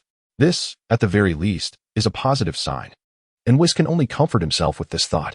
It is no wonder that the Grand Priest spoke so gravely when assigning him this task, leaving even the Omni King in a state of alarm. Perhaps all of this aligns with some form of logic. The most amusing aspect is that Whis, after a long slumber, has chosen to make his appearance on Earth with an imposing demeanor, ostensibly to defend his subordinate Frisia. If that is indeed the case, the situation could become quite entertaining. Ah, Lord Whis, does your penchant for slumber absolve you of responsibility? If you were aware that this individual delivered a resounding blow to Kampa upon his recent awakening, I wonder if you would still dare to provoke this now vastly more powerful figure than before. He can only be described as a significant entity. Yet I remain perplexed as to the true nature of his identity. Since Whis last communicated with Whis, he is genuinely worried that this reckless destroyer might impulsively venture to Earth, only to confront Luo Hao in a fit of rage. Given Whis' notoriously arrogant and unruly nature, such an encounter would undoubtedly spell trouble for him. Perhaps Whis' prayers and blessings have played a role, for after a few days, it became apparent that Whis had not foolishly rushed back to Earth, allowing Whis to breathe a sigh of relief. Subsequently, he cast a probing spell and discovered that Whis, in his usual carefree manner, had not only attended to Frisia's affairs but had also succumbed once more to a deep slumber, prompting a long exhale of relief from Whis. He was well aware of Whis' temperament, yet this situation warranted a unique approach. Confronted with a being like Luo Hao, it was only a matter of time before Whis would find himself at a disadvantage. However, due to the confidentiality of his mission, Whis could not divulge everything to Whis, as doing so might breach some significant taboo, a dilemma that troubled him greatly. Although he often found himself at odds with Whis' demeanor, the bond forged over their 10 millennia of partnership was undeniable. Whis now fervently hoped that Whis would not recklessly awaken and seek trouble. For now, he could only entrust Whis' future to the small blessings he offered. Consequently, this period has been exceedingly fulfilling for Whis. While the entire workload of the dining club rested on his shoulders, he found joy amidst the toil. The pleasures derived from Earth's diverse culinary delights outweighed any discomfort, which, for an angel, was hardly a burden. As Chapter 78 unfolds, Bulma forcefully kicked open the door to Luo Hao's residence. However, as Whis continued to engage with Luo Hao, their friendship blossomed further. Through various fragments of Luo Hao's memories, Whis gleaned significant insights about the future. It appeared that in the tapestry of time to come, Whis' loss of Earth was merely the beginning of a minor dispute between the 6th and 7th universes. Ultimately, it would culminate in a so-called tournament of power. Such an event was indeed unexpected, though it merely unfolded slowly within the fragmented memories of Luo Hao. It nonetheless foretold events yet to come, regardless of the perspective from which one examines this matter. A singular issue emerges, the imperative to enhance the strength of humanity across the cosmos. Only by fortifying the prowess of cosmic humanity and augmenting the universe's vitality can the 7th universe continue to thrive. The fortification of others bears no significance in the grand scheme of these events. Thus, it becomes evident that Whis is now entrusted with a crucial task, to unearth exceptional talents and cultivate a formidable foundation. It is likely that these powerful warriors will be the cornerstone of his and Whis' establishment within the 7th universe. The realization of this potential has brought Whis considerable joy, yet he is further astonished by Luo Hao's apparent enthusiasm for the endeavor. He consistently dedicates his leisure time to mentoring Krillin, Piccolo, Tien Shinhan, and Launch in their training. As time swiftly passes, 9 months elapse in the blink of an eye. One day, a colossal Scion spacecraft, resembling a comet, descends with a resounding thud upon a small town on the outskirts of West City. The impact creates a vast crater upon the Earth. As the spacecraft's hatch gradually opens, two men, who have embraced in slumber for 9 months, slowly emerge from the vessel. It is indeed Nappa and Vegeta who have descended upon Earth. Nappa, continually shifting his waist, remarked, "What a tight squeeze. Fortunately, I activated sleep mode. Otherwise, I truly would not know how to endure these 9 months." As soon as the words left his lips, he sensed a chilling aura of menace emanating from Vegeta's direction. Oh no, I misspoke. It is not only I who is cramped, but it seems Vegeta is even more so. This is troublesome. In a moment of cleverness, Nappa surveyed his surroundings and promptly raised his hands to the sky, unleashing a powerful assault. With a thunderous roar, an innocent little town behind him was obliterated by the explosion of his energy wave, causing the malevolent aura from Vegeta to gradually dissipate. At that moment, Nappa wiped the cold sweat from his brow, thinking, that was close. Thankfully, I acted swiftly and completely annihilated that human settlement. Otherwise, if anyone had witnessed this scene of Vegeta and me crammed together in the spaceship, and if Vegeta had decided to retaliate, it would likely have resulted in a massacre, exterminating everyone, including myself. How fortunate I was to react in time. Just as Nappa was reveling in his good fortune, he felt a piercing gaze upon him. Something was amiss. There was still a task left undone. Suddenly remembering, he swiftly returned to the spaceship and cautiously retrieved their soul detector, presenting it with utmost reverence into Vegeta's hands. Vegeta, what shall we do about our subsequent actions? Vegeta's expression improved slightly this time, evidently recognizing the necessity of adapting to the situation. Otherwise, he would be oblivious to his impending demise. However, Vegeta let out a cold snort and slowly donned the scouter on his head. Since you have already made acquaintance with the natives of this planet, our next visit shall be to the most formidable warrior on this sphere. He then pressed the button on his scouter, and after a series of beeping sounds, he abruptly pointed in a direction, exclaiming, "There." Remarkably, this planet harbors a being with a power level of 5,000. It seems we have underestimated them. Nappa gasped in astonishment. What? A power level of 5,000? How is that possible? In this remote galaxy? On this unknown planet? Could there really be a being with such power? Is the scouter malfunctioning? Vegeta chuckled. Even if the scouter were faulty, it matters not. 5,000 is still within our threshold. He lamented that the foolish Beerus had not properly investigated before recklessly arriving on this peculiar planet, truly a recipe for self-destruction. Nevertheless, all would be revealed upon meeting this individual. The intriguing game was only just beginning. Nappa, with excessive flattery, remarked, "Then let us proceed, Vegeta." The two ascended into the air, hurtling towards Piccolo's location. In West City, the door of Luo Hao's dining club was forcefully kicked open. Inside, an impatient voice of Whis resonated. "Who is that?" The tone of Whis instantly softened upon noticing the irate figure at the entrance, Bulma, with a scowl etched upon her face. "Ah, is that not Miss Bulma?" Whis greeted her with a radiant smile. "What brings you here personally?" Unapologetically, Bulma shot a glare at Whis, her anger palpable as she demanded, "Where is that scoundrel Luo Hao?" Whis, feigning innocence, pointed upstairs. "He should be training." Bulma huffed indignantly. "At a time like this, he is still training?" She then stormed up the stairs. Truly, only Miss Bulma could maintain such a fierce demeanor towards Luo Hao at this moment. Her audacity alone could elevate her to the status of a goddess in Whis' eyes, albeit a tempestuous one. Bulma resolutely barged into Luo Hao's room, finding him lost in thought, gazing out at the sky. Is this what Whis refers to as training? Bulma found herself somewhat perplexed, while Luo Hao withdrew his gaze from the horizon, offering a faint smile. "Oh, Bulma, is there something on your mind?" "Luo Hao, I heard Whis mention that you were training." "Indeed." Luo Hao responded with a serious nod. "I am diligently honing my skills." "What is the matter?" This elicited a sense of disdain from Bulma. How could this fellow, merely dawdling about, audaciously claim to be practicing? His audacity knows no bounds. Chapter 79. Should we let Whis eliminate the two scions? However, Bulma promptly recalled the primary purpose of her visit and immediately explained to Luo Hao, "Do you know? I just saw a news report stating that those two terrifying scions have arrived on Earth." "Oh, is that so?" Luo Hao replied, his expression devoid of emotion. "You, of all people, should be alarmed. I am referring to those two dreadful scions." "Oh, so it is them." Again receiving such a tranquil response, Bulma could no longer maintain her composure. "Did you hear what I said? Are you not even a tad surprised or excited?" "What is there to be surprised or excited about?" Luo Hao retorted. "Well, you clearly do not comprehend the extent of their terror, upon their arrival. They reduced a small town outside West City to ruins. Quickly turn on the television to witness the truth for yourself. With practiced ease, Bulma switched on the television in Luo Hao's home and meticulously selected the footage from earlier. Look at how ruthless these two are. They have undoubtedly caused the deaths of numerous Earthlings. How can you remain so composed? Luo Hao shrugged and said, Miss Bulma, what do you expect me to do?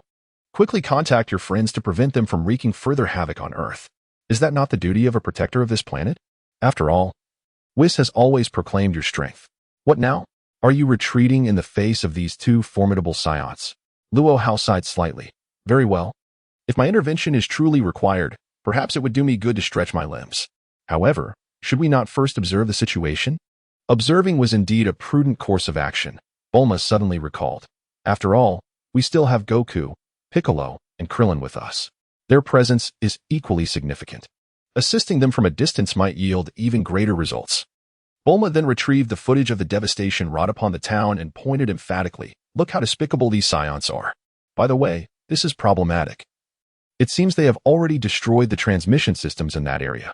How will we be able to pursue the investigation now? Would you like to see live footage?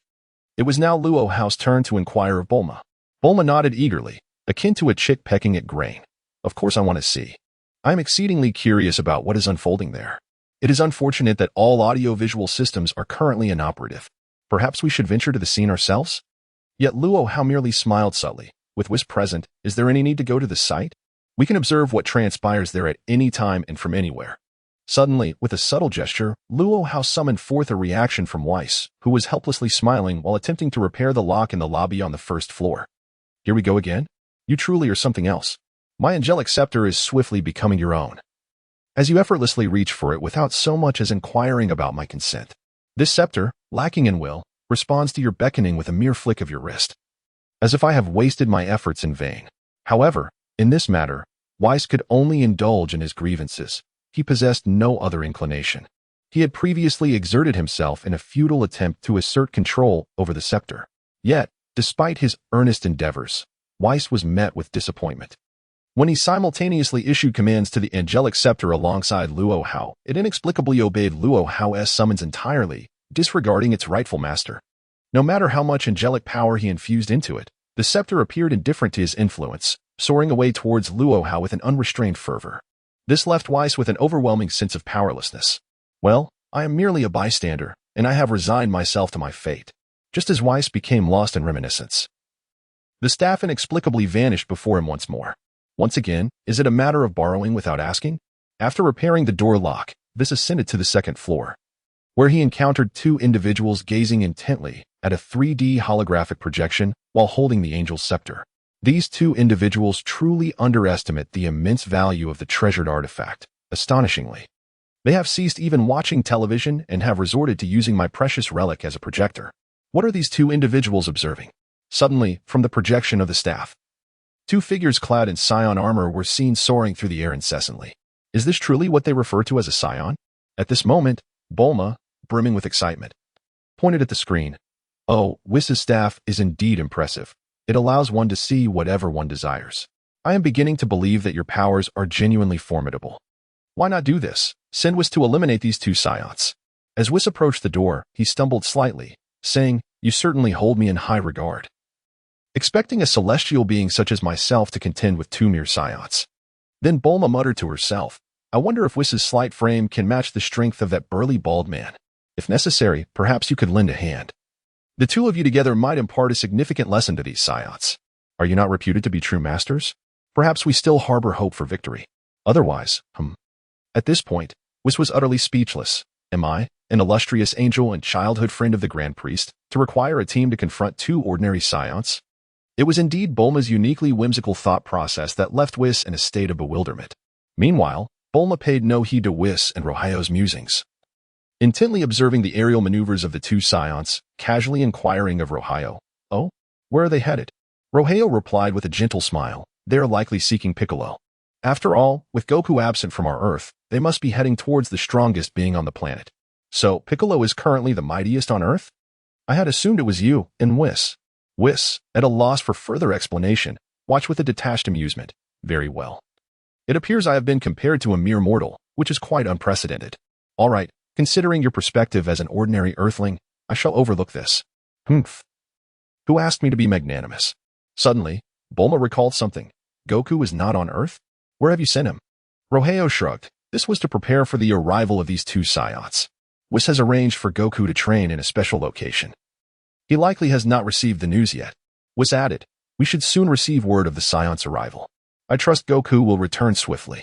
However, it may take some time. His training there should be progressing well, and eliminating these two Saiyans should pose no challenge, provided Goku can return in time. Chapter 80. Whis.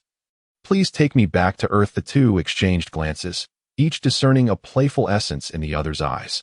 Observing their peculiar demeanor, Bulma's suspicion rekindled, prompting her astute mind to engage fully. As she surveyed the scene before her, the strange expressions of the duo sparked a memory. Ah, yes, the Saiyan named Vegeta. The petite one seemed somewhat familiar. Wait, let me ponder this for a moment. Indeed, I recall that we encountered this fellow named Vegeta in the realm of the future, where he appeared to have become a warrior for Earth, fighting valiantly for its sovereignty. Yes, that's it. No wonder you two are behaving so oddly and with such composure. This chap is currently an antagonist, yet he is destined to become one of our own. In the netherworld, on King Kai's planet, Goku lay alone on the grassy expanse, eyes closed and arms tucked beneath his head, immersing himself in the cultivation of his Ultra Instinct technique. To be honest, living a leisurely life here has its charms. Ever since I began mastering Whis' Ultra Instinct, I have experienced an unprecedented surge in my abilities. At that moment, an unexpectedly impractical voice emerged from the side. Goku, are you slacking off again? It was none other than King Kai, who, with an air of displeasure, directly interrupted Son Goku's cultivation.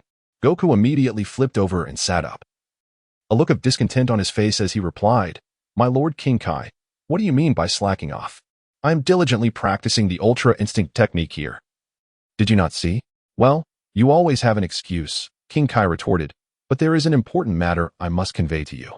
Goku paused slightly, perplexed. What is it? Are you going to send me away again? However, I have no intention of leaving any time soon, for this place greatly benefits my training. It's not that I wish to linger here. King Kai then tapped Goku on the forehead, saying, What nonsense are you speaking? Am I the sort to be petty? I merely came to inform you of something critical. Critical information? Goku's curiosity was piqued. What could possibly compel my Lord King Kai to deliver such news personally? With a grave demeanor, King Kai declared, The two formidable Saiyans you were worried about have arrived on Earth. What? Goku exclaimed, springing to attention. My Lord King Kai. Please repeat that. King Kai replied, exasperated. Must I reiterate? Those two Saiyans have indeed landed on Earth, and it appears they have already destroyed a small town. They are currently searching for your companions. This is the information I have gathered thus far. Yet here you are, leisurely enjoying the scenery. Are you perhaps feeling particularly bold? Or are you simply oblivious? Goku scratched his head awkwardly and said, Well, thank you for the notification, my Lord King Kai. It seems I must return to Earth immediately. Would you kindly assist me on my way? The King of the Worlds was momentarily taken aback. What? You're not going back? Son Wukong chuckled softly. Well, I truly don't know how to return. A fellow named Whis brought me here, and as for how to go back, I am quite at a loss. The king, with a peculiar expression, replied, Then why don't you hasten to inform your escort to take you back? You certainly cannot linger here any longer. Please refrain from visiting my King's planet without reason in the future. It's quite vexing. Son Wukong, with a serious demeanor, respectfully bowed to the king and said, To be honest, I am genuinely grateful for your hospitality during my stay. I must trouble you to notify Whis for me. What? The king paused slightly. You want me to contact Whis? Who is he? I don't know him. How could I possibly inform him? At this, Son Wukong scratched his head. This truly complicates matters. Is there no other way you could send me back, my lord? The king pondered for a moment. Have you never traversed the million-kilometer Snake Road? A look of utter confusion crossed Son Wukong's face. The king, somewhat exasperated, remarked, It appears you are utterly uninformed. Very well, I shall assist you. Place your arm upon my back and silently recite the name of the person you wish to contact, and you shall be able to reach him. Let that individual come to retrieve you, and you shall return to Earth. Honestly, must you trouble me even here? Seeing the king's exasperated expression, Son Wukong hesitated no longer. Having spent considerable time with the king, he held a modicum of respect, yet when it came to business, he was not one to be overly courteous. He placed his palm firmly on the king's back, silently invoking the name of Whis. Meanwhile, on Earth, Whis was momentarily surprised. Oh, Wukong, is that you? Sun Wukong, equally astonished, exclaimed, Ah, Whis. I can't believe I actually reached you. The king, with an air of annoyance, interjected, What kind of person do you think I am, that I would deceive an ordinary mortal like you? Speak quickly. Do not waste my time. Sun Wukong, somewhat sheepish, replied, All right, Whis, do you have a moment? I heard that those two scions have landed on Earth, and my training here has reached a conclusion. Please hurry and come to fetch me. Whis, taken aback, responded, Wukong, can't you return by yourself? Sun Wukong slapped his forehead. It seems I must navigate through a 1,000,000-kilometer snake road to get back. Who knows when I would return to Earth? Could you come and get me? Whis sighed in frustration, Wukong, it's not that I don't want to come for you. I'm simply unable to find the time. My staff is currently being monopolized by two individuals engrossed in watching videos. As you are aware, I lack the celestial staff, rendering me incapable of accomplishing anything. Ponder it yourself. We shall converse later. The line was abruptly severed with a resounding click, leaving Sun Wukong and the king of the realm staring at each other in bewilderment. The master of the situation is indeed impeccable. However, Whis has mentioned that his staff is currently being utilized to watch the video. When considering the Scion's assault on Earth, one must ponder which is of greater significance. This predicament has left Goku somewhat bewildered. As for the alternative route, traversing the 1,000,000-kilometer snake path back, it seems that it would only take a few hours. The King Kai calculated thoughtfully, Goku, given your current strength, it should not pose a significant challenge. I estimate that you could reach the end of the snake path in approximately 12 hours. I can assist you further. I will notify the God of Earth to await your arrival at the end of the snake path. Once you complete the journey, the God of Earth will escort you back, thus fulfilling my obligation to you. Chapter 81. Bulma assumes the role of an outside advisor without hesitation.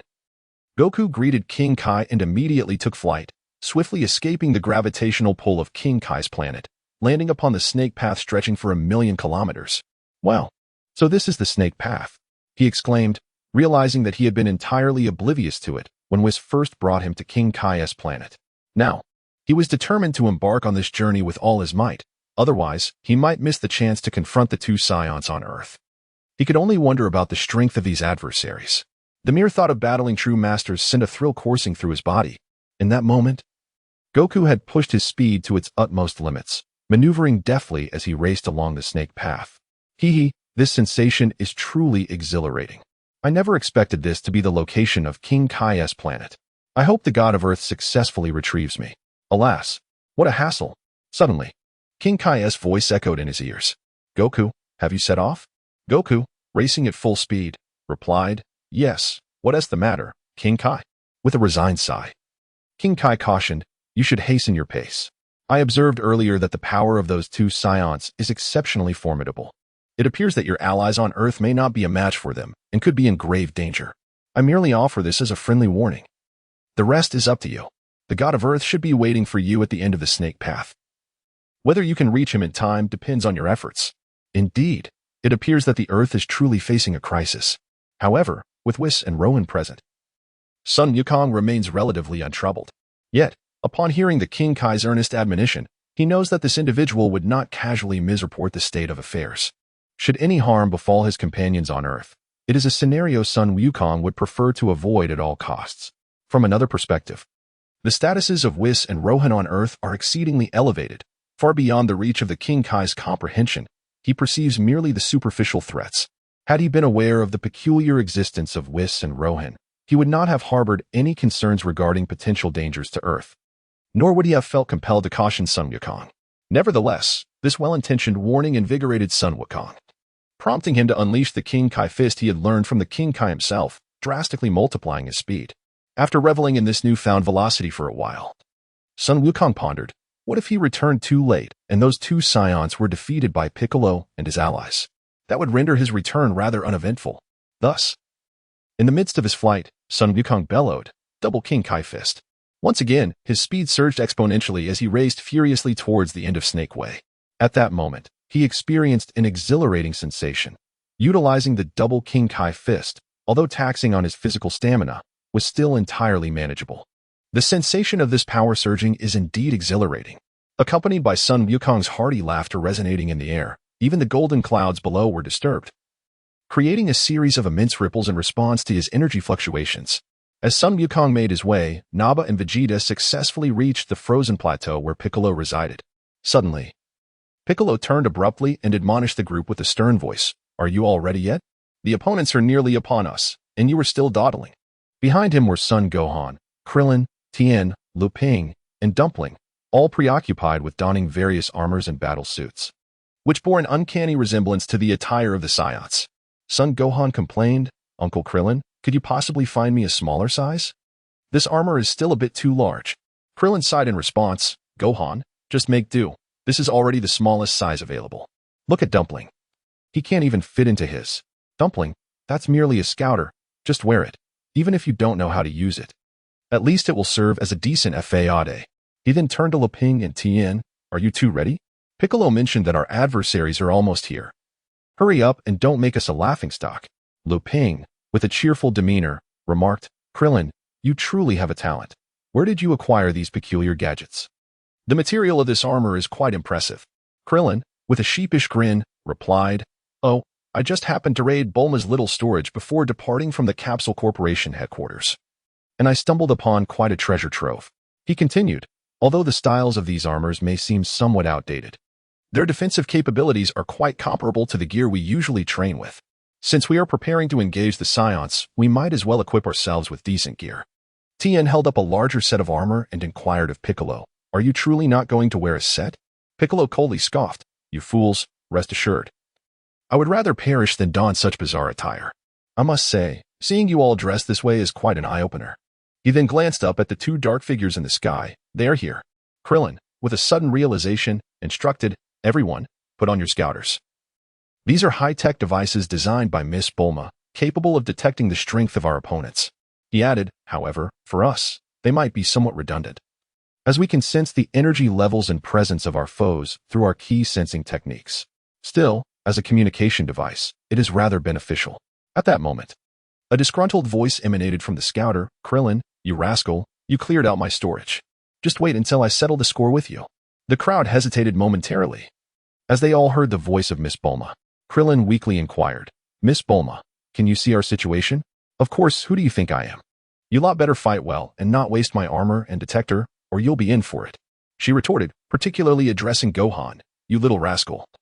Stop wearing that outdated detector. There should be a smaller one in the storage." Yes, just like that." Bulma surprisingly took on the role of an external advisor at Luo Hao's home, overseeing the equipment and attire of the group. Meanwhile, Piccolo called out in boredom, then lifted his gaze towards the sky, where Vegeta and Nappa hovered. These two individuals truly possess formidable strength. The aura they recently emanated left the onlookers feeling quite uncomfortable. However, it is evident that these two Saiyans seem to be significantly more powerful than the one known as Raditz. As Nappa and Vegeta swiftly descended before the crowd, both parties exchanged bewildered glances, each perceiving an oddity in the other's demeanor. Nappa and Vegeta were utterly perplexed as to why these Earth warriors from a remote planet possessed the latest model of scouters and donned battle attire and armor specifically designed for Saiyans. Who were these individuals? How did they acquire equipment akin to their own? On the other side, Piccolo, Krillin, Gohan, Yamcha, and Tien also regarded Vegeta and Nappa with peculiar expressions. Were these truly the legendary Saiyans? Why did they appear so disheveled, akin to beggars? Yet, one cannot blame Piccolo and Krillin for their odd glances. Indeed, the appearance of Vegeta and Nappa was rather pitiful, particularly Nappa, who wore a set of Saiyan battle armor that was missing a section from the shoulder, seemingly blasted away by a violent attack. Additionally, he lacked a piece of waist protection, and two dark marks marred his chest, indicating that he had sustained considerable damage from some unknown assault. Though Vegeta's armor was notably more intact than Nappa's, without any visible damage, the onlookers could hardly suppress their amusement at the sight of a hole in Vegeta's battle boots, through which his big toe was audibly protruding and wobbling about. Is this fellow attempting to amuse us? Meanwhile, on the side of Krillin and Gohan, a group of individuals stood impeccably before the two extraterrestrials, adorned in pristine Saiyan battle attire and armor, their appearance strikingly immaculate.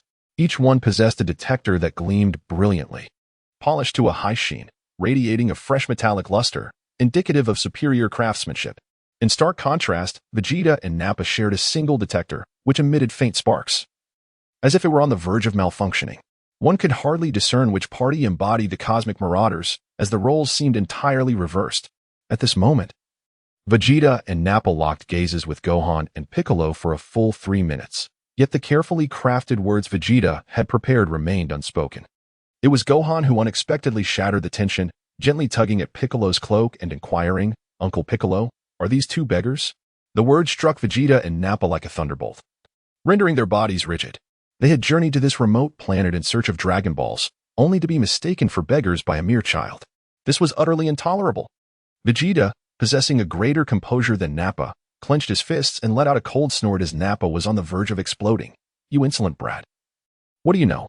Where did you acquire our gear to flaunt it here? This is truly outrageous." Nappa, gritting his teeth, retorted, "Humph, we can thank that scoundrel Frieza.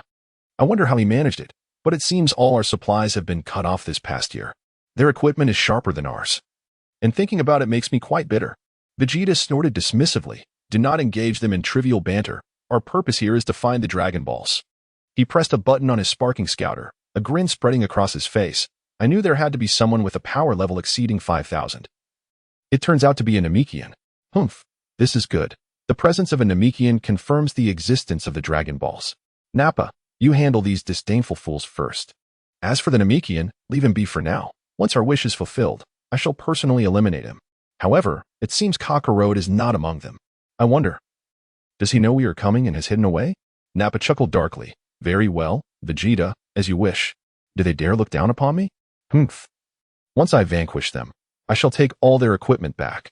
I have truly been impoverished lately. But Vegeta, honestly, you ought to replace your shoes. How could you have torn a hole in them last time? That's quite embarrassing." At this moment, Vegeta's facade of calmness shattered, and he roared in fury at Nappa. "You imbecile! I commanded you to eliminate them. What are you flaunting here? They dare to look down upon a science? Humph. They must not be allowed to die too swiftly. I recall there were still a few seed of the tree of might left from our last battle. Use them to eliminate the weaker ones, while you can take your time with the stronger ones. I will not grant you any further chances. If your performance does not meet my expectations, I will not hesitate to obliterate you here and now." Nappa, intimidated by Vegeta's imposing presence, fell silent. "All right. I merely intended to offer you a friendly reminder. Was it necessary to get so worked up?" However, upon witnessing Vegeta's murderous gaze, Nappa refrained from uttering his final sarcastic remarks. Indeed, he was filled with fear and trepidation towards Vegeta. Yet, facing this group of individuals, Nappa was brimming with a sinister grin. "Heh, these are my carefully cultivated warriors, allowing you to experience what true terror is." Although the strength of these warriors was not particularly formidable, it was more than sufficient for those whose power levels barely exceeded 1,000. At this moment, Vados, Bulma, and Luo Hao, who were observing the battle from West City, were laughing heartily. Particularly Bulma, who, upon noticing Vegeta's shoes with exposed toes, was in fits of laughter, tears streaming down her face as she leaned against Luo Hao. "Luo Hao, Vegeta is truly hilarious. His shoes even have a hole. This is utterly amusing, wah." The sound of Bulma's joyous laughter echoed throughout the dining club. At this juncture, Vados, displaying his keen sense of humor, brought over 2 buckets of popcorn, handing one to Luo Hao and placing the other in front of himself. Sitting cross-legged on the floor, he joined Luo Hao and Bulma in eagerly observing the unfolding battle. After enduring such monotonous days for too long, this rare spectacle of combat was indeed a delightful diversion. Bulma, somewhat miffed, remarked, "Vados, you are quite biased. What about my popcorn? You bring snacks for the movie yet neglect to offer me anything delicious? Have some decorum. After all, I am a guest." Vados paused momentarily, realizing, I truly forgot about that. He then casually handed Bulma his untouched cup of milk tea. "Miss Bulma, please enjoy this while we continue watching. During their battle's intermission, I shall fetch you another bucket. Does that suffice?" Thus, the trio reached a silent agreement, contentedly watching from a distance. Chapter 83, Cultivated Warriors versus Cultivated Warriors on the Battlefield. Nappa approached the crowd with a sinister grin. "Humph. You insignificant creatures are not worthy of my attention. However, Vegeta has commanded me to utilize these cultivated warriors to deal with you. These are the last 5 seeds I painstakingly saved, a gesture of respect towards you. With 5 against 5, it was a perfect match. To be frank, each cultivated warrior possesses a power level of 1,200, so you must tread carefully." Nappa then proceeded to poke 5 holes in the ground with his finger, placing the 5 seeds inside and adding 5 drops of nutrient solution, chuckling as he declared, "Prepare to witness what true horror is." With that, he awaited the growth of the cultivated warriors. Upon hearing cultivated warriors, Krillin glanced at Nappa's actions and suddenly realized, it seems that Nappa has cultivated some seeds. "We have some too. I remember there being quite a few in the warehouse." With a sudden movement, Krillin dashed into the warehouse that led from Bulma's home. After rummaging through the space, he emerged before Vegeta and Nappa, holding a large bottle. At that moment, both Vegeta and Nappa regarded the bottle in Krillin's hands with a look of incredulity. Could it be that those are cultivation beings? It appeared to contain hundreds of seeds.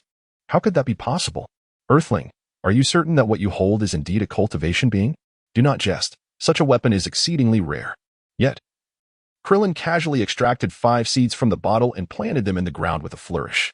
"Heh, if I plant too many, don't accuse me of bullying you.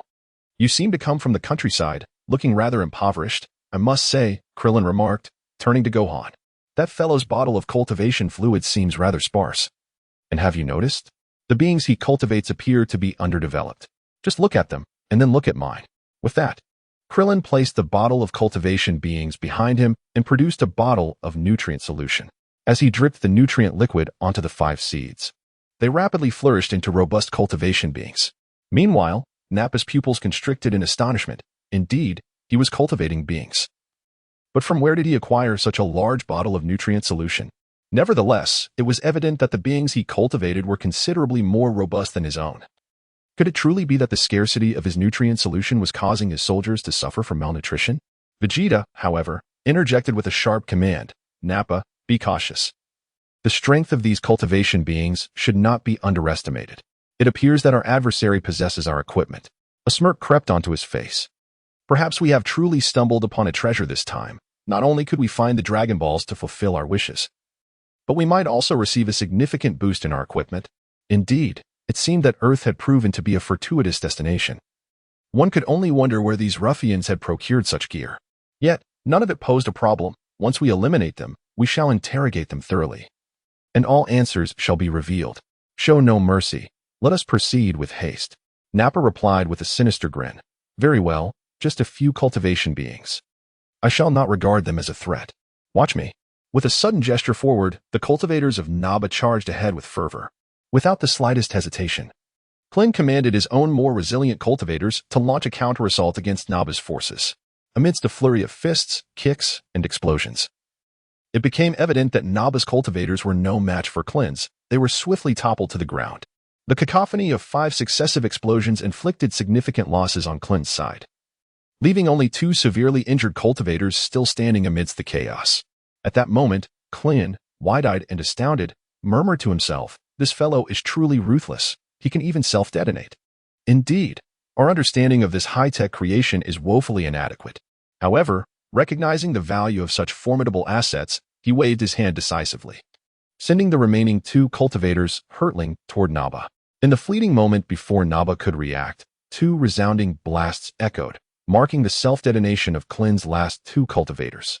As the smoke gradually dissipated, Naba's appearance appeared increasingly dire. A substantial portion of the armor on his shoulder had been obliterated, and his knee bore the scars of severe damage, charred and blackened. This contraption is indeed remarkable. At this moment, Vegeta was left speechless. "You foolish creature. How can you confront such formidable foes head-on? I am at a loss for words. Must you truly compel me to take action? To deal with these insignificant insects requires my personal intervention?" However, Naba, wearing a sheepish grin, replied, "Vegeta, do not be upset. I shall handle the situation from here. They are but pitiful ants, and when I, Lord Naba, take things seriously, they will stand no chance of resistance. Naba, I shall grant you one final opportunity, otherwise, do not blame me for the consequences." Naba shivered, realizing he had indeed overestimated himself, sensing the pent-up fury in Vegeta's tone had reached its zenith. "Very well. If you seek your demise, so be it." Naba pointed a finger at Krillin's head and proclaimed, "You, bald little man, how audacious of you. Fine. Let us commence with you. You may choose to engage together or one by one. I have no qualms about allowing you a few extra moments of life." "Humph. Bald little man, your fate is sealed. Feel free to unleash any tricks you possess." Krillin did not falter. In response to Naba's provocation, he leaped into the fray, asserting, "I am not called bald little man. I am Krillin. Big bald head, bring it on. Naba paused, taken aback. This wretch dares to call me big bald head? Very well, let him taste the consequences of his folly. Piccolo interjected with a scoff. Krillin, be cautious. This adversary is formidable. Unleash your full power. Do not falter here. Krillin hesitated slightly. This fellow is strong? Thank you, Piccolo. With a fierce shout, Krillin summoned his energy, his power surging to its utmost potential. The last scion I faced was swiftly dealt with by Piccolo. This time, I shall not hold back. You have truly made a grave error. Chapter 84. Piccolo's power continues to rise as Krillin's energy intensified. Vegeta, observing from the sidelines, scoffed. Impossible. Power levels of 2,000, 3,000, 4,000, 5,000. Bald little man. Your power exhibits such an extraordinary fluctuation. How can this be? Naba, be careful. This one is not to be trifled with. His strength has surpassed 5,600. 5,600? How can this be? Naba stood in stunned disbelief. Shocked by the revelation, he is merely an ordinary earthling from this remote galaxy. How could he possibly possess a power level exceeding 5,000? He is no Namekian. Vegeta retorted with a dismissive huff. How should I know? Their combat prowess seems to fluctuate with their emotions. Do not underestimate them. With your power level of 7,000, you should have no difficulty facing someone with just over 5,000, but exercise caution to avoid being ambushed or severely injured. Defeating him should be well within your capabilities. So rest assured, for I am here to support you. Hee, I never anticipated that these fellows could bring us such delightful surprises. Perhaps this time we have truly struck gold. Vegeta looked at everyone with unwavering confidence, a disdainful expression gracing his features. I hope you do not disappoint me. At this moment, the battle between Krillin and Nappa had escalated to an intense climax, as both sides abandoned their preliminary testing and began to engage in a full-on confrontation. The air was filled with the resounding echoes of their fierce clash. Although Krillin's momentum surged to its peak and his energy reached its highest point, he still fell slightly short of Nappa's overall strength, a truth that Vegeta had accurately conveyed. During the skirmish, a figure was suddenly sent flying by a powerful kick from Nappa, crashing into a distant mountain peak. Emerging from the pile of rubble, Krillin wiped the blood from the corner of his mouth and murmured, "This brute's strength is truly formidable. I am indeed no match for him." Nevertheless, Krillin did not allow Nappa's strike to daze him. He steadied his mindset and prepared to continue the fray against Nappa. At that moment, Tianjin Fan and Lu Ping were visibly displeased. Lu Ping exclaimed, "What are you doing? You've already lost. It's our turn." Tianjin Fan retorted with frustration, "Are you really going to steal all the glory for yourself this time?" Lu Ping shrugged and replied, "Tianjin Fan, you are lacking in camaraderie." "Surely it is my turn now." Vegeta, gritting his teeth, interjected, "What do you all think this is? Are we merely playing games? Or holding a martial arts competition? What a joke. This is a fight to the death. Nappa, do not hesitate. Eliminate them all." Nappa, cracking his knuckles, responded, "Haha, Vegeta, as you wish. This little guy may be somewhat lacking in strength, but he certainly puts up a spirited fight against them. As for the strength of the others, I cannot say.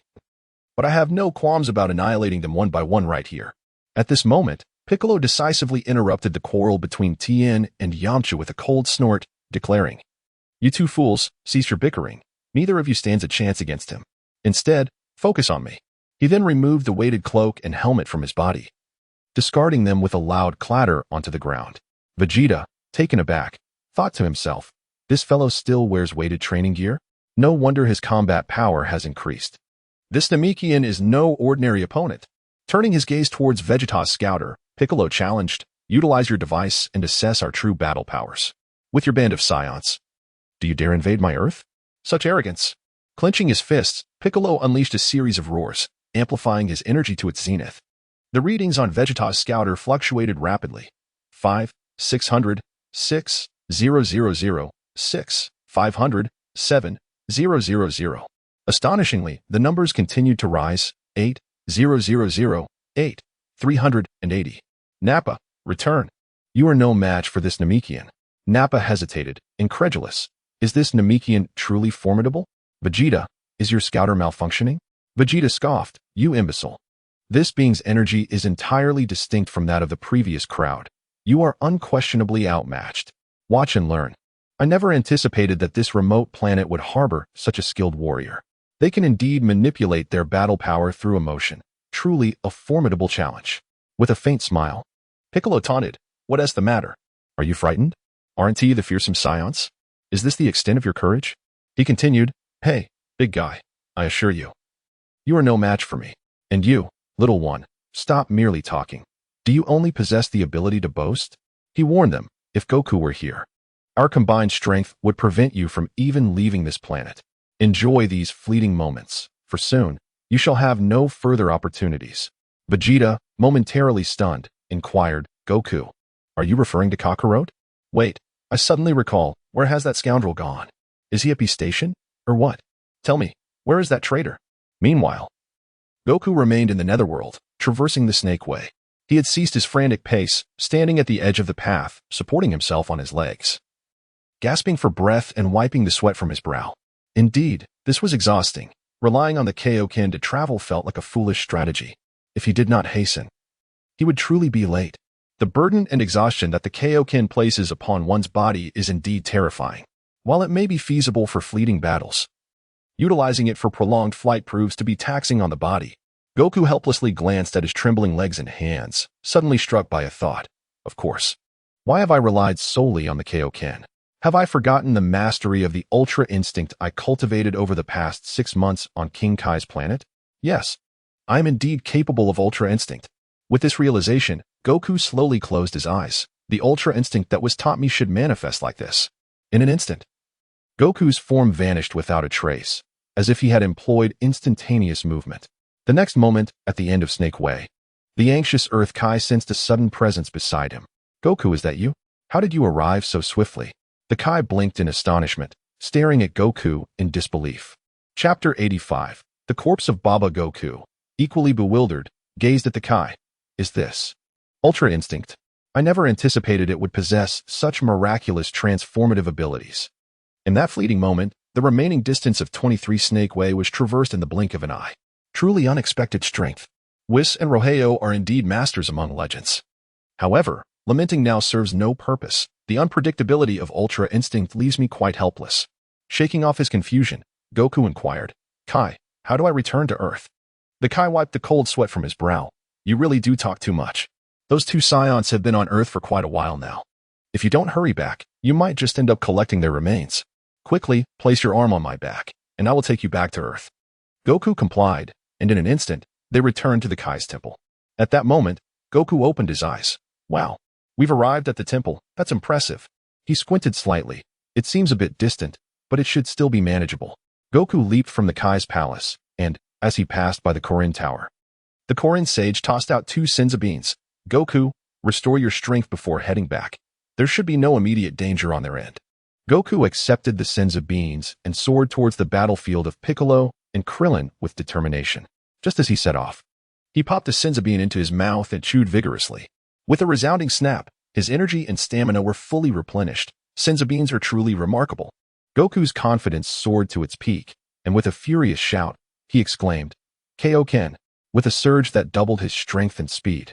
He raced towards the battlefield of Vegeta and Nappa. Suddenly, his body came to a halt midair, causing him to retract the King Kai Fist technique. How foolish I am. I was about to employ the King Kai Fist again, completely forgetting the Ultra Instinct I had just mastered. How reckless of me. If I were to traverse this distance using the King Kai Fist, I would undoubtedly find myself gasping for breath. At this moment, Son Goku comprehended everything, slowly closing his eyes to sense the positions of his comrades. In his heart, he silently prayed, I hope the Ultra Instinct can once again unleash its formidable power. Meanwhile, on the distant battlefield, after warning Nappa, Vegeta abruptly received a blaring alert from his scouter. What is happening? Vegeta tilted his head towards the horizon. Nappa, change of plans. Nappa, slightly taken aback, asked, what is wrong? Vegeta turned to Nappa with a fierce shout. I've detected another fighter with a power level around 8,000, in this time. It's indeed a surprise. Unfortunately, that individual seems quite distant. We must eliminate all our current foes before they can regroup. Otherwise, allowing them to assemble would pose a significant threat to us. Leave that Namekian to me, and you take care of the rest, swiftly and without delay. Nappa gritted his teeth. Another fighter with a power level of around 8,000? This is truly troublesome. At that moment, Piccolo sensed something amiss and shouted, Everyone, hold nothing back. Give it your all, or we will be in dire straits. Those scions seemed prepared to fight to the death. Tien and Kaiatsu exchanged glances and unleashed their full power. It appears we are indeed at a critical juncture. However, Krillin was particularly concerned about Gohan, as the young boy stood mesmerized by the surge of energy from his comrades. After all, he was still a child. Despite Piccolo's year of rigorous training, he had never encountered such chaos before, making him susceptible to a state of shock in the midst of battle. Krillin, momentarily distracted, was struck by Nappa, resulting in a devastating blow that shattered his arm. Cradling his broken limb, Krillin lamented, "You truly are cunning." Nappa chuckled wickedly. "This is no fair duel. Vegeta has commanded that we eliminate all of you before that boy arrives. Heh, little bald head, you are the first to go, but don't worry. Your friends will soon join you." Meanwhile, Gohan, filled with guilt, helped Krillin to his feet. "Uncle Krillin, I'm so sorry. It's all my fault you were injured." Krillin shook his head, saying, "It's all right. I still have one hand left. Dealing with him is certainly not a problem." However, Piccolo let out a cold snort, remarking, "You two fools, what are you dawdling for? Hurry up." With that, he prepared to charge at Nappa. Just as he moved, the figure of Vegeta appeared before him. Vegeta, arms crossed, stood coldly in front of Piccolo, stating, "Namekian, why are you in such a rush? Your opponent is me." "Humph. Did not even think about pulling any tricks in my presence." Piccolo was taken aback, realizing the speed of the short scion was astonishing. His eyes could not keep up at all, truly frightening. It seemed he was the real formidable opponent. Meanwhile, Nappa in the distance grinned maliciously, asking, "Now, do you two have any last words? If not, I wouldn't mind sending you on your way once more." With that, a surge of light emanated from his right hand, and a wave of energy was aimed at Krillin and Gohan. At that moment, Tien and Kaiatsu, wanting to rush forward to save them, found it was already too late. At that moment, Krillin clenched his teeth and thought, I still possess a hidden technique. Do you think you can annihilate me so easily? Dream on." With a swift motion, he positioned himself in front of Son Gohan, raising one arm to the heavens, murmuring, "Energy sphere slash." Thus, a disc-like wave of energy materialized above Krillin. He aimed it at Nappa, declaring, "Heh, you scoundrel, prepare to taste my ultimate technique. The energy sphere slash." With a hum, the entire energy sphere slash hurtled towards Nappa with fervor. Nappa, who had only half formed his energy, dismissed the approaching thin disk of energy entirely. "You little bald-headed fool, your stamina and combat power have plummeted to a new low. What kind of damage can this feeble attack inflict upon me? Don't be ridiculous." Suddenly, Vegeta's voice rang in his ears. "Nappa, you fool. Watch out." Just as this warning was uttered, Nappa paused momentarily. By the time he comprehended the situation, it was too late to evade Krillin's energy sphere slash. With a resounding hum, the energy sphere slash sliced through Nappa's body, cleaving the formidable scion in two, leaving his lifeless form sprawled on the ground. Incredibly, it had succeeded. Chapter 86. Goku. "It's up to you." Krillin forcefully swung his fist, exclaiming, "Heh, you foolish buffoon, don't underestimate me again." The onlookers were utterly astounded. Tien and Yamcha stood frozen in disbelief. Son Gohan, equally astonished, felt as if struck by lightning. This is truly impressive. "Uncle Krillin, how is your technique so powerful?" With a chuckle, Krillin responded, "This past year has not been spent in vain. This is my self-developed ultimate technique, capable of slicing through anything." He smirked. That guy was overconfident, thinking that I couldn't contend with him just because I lost an arm. Vegeta, gritting his teeth in frustration, remarked, "Nappa, you fool. After so many battles, you couldn't even discern your opponent's technique. And you ended up dying in such a pathetic manner.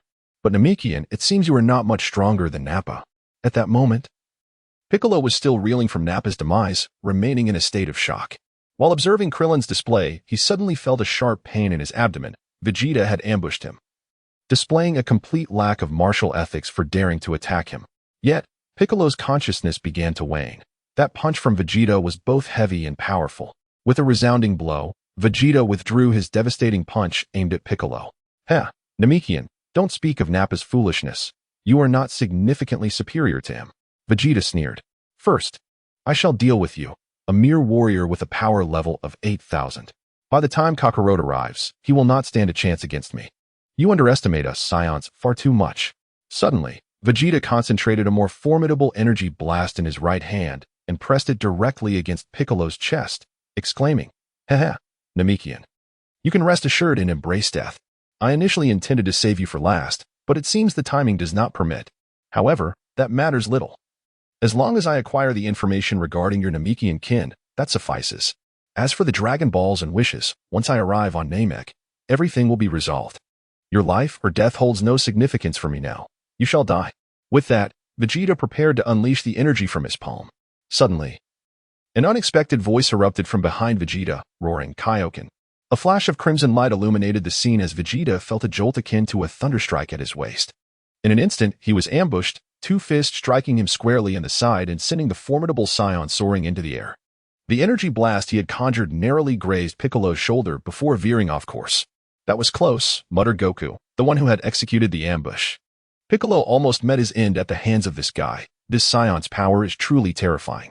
As the onlookers recognized the figure that had emerged behind Vegeta, they collectively exhaled in relief. "Goku, thank goodness you made it just in time.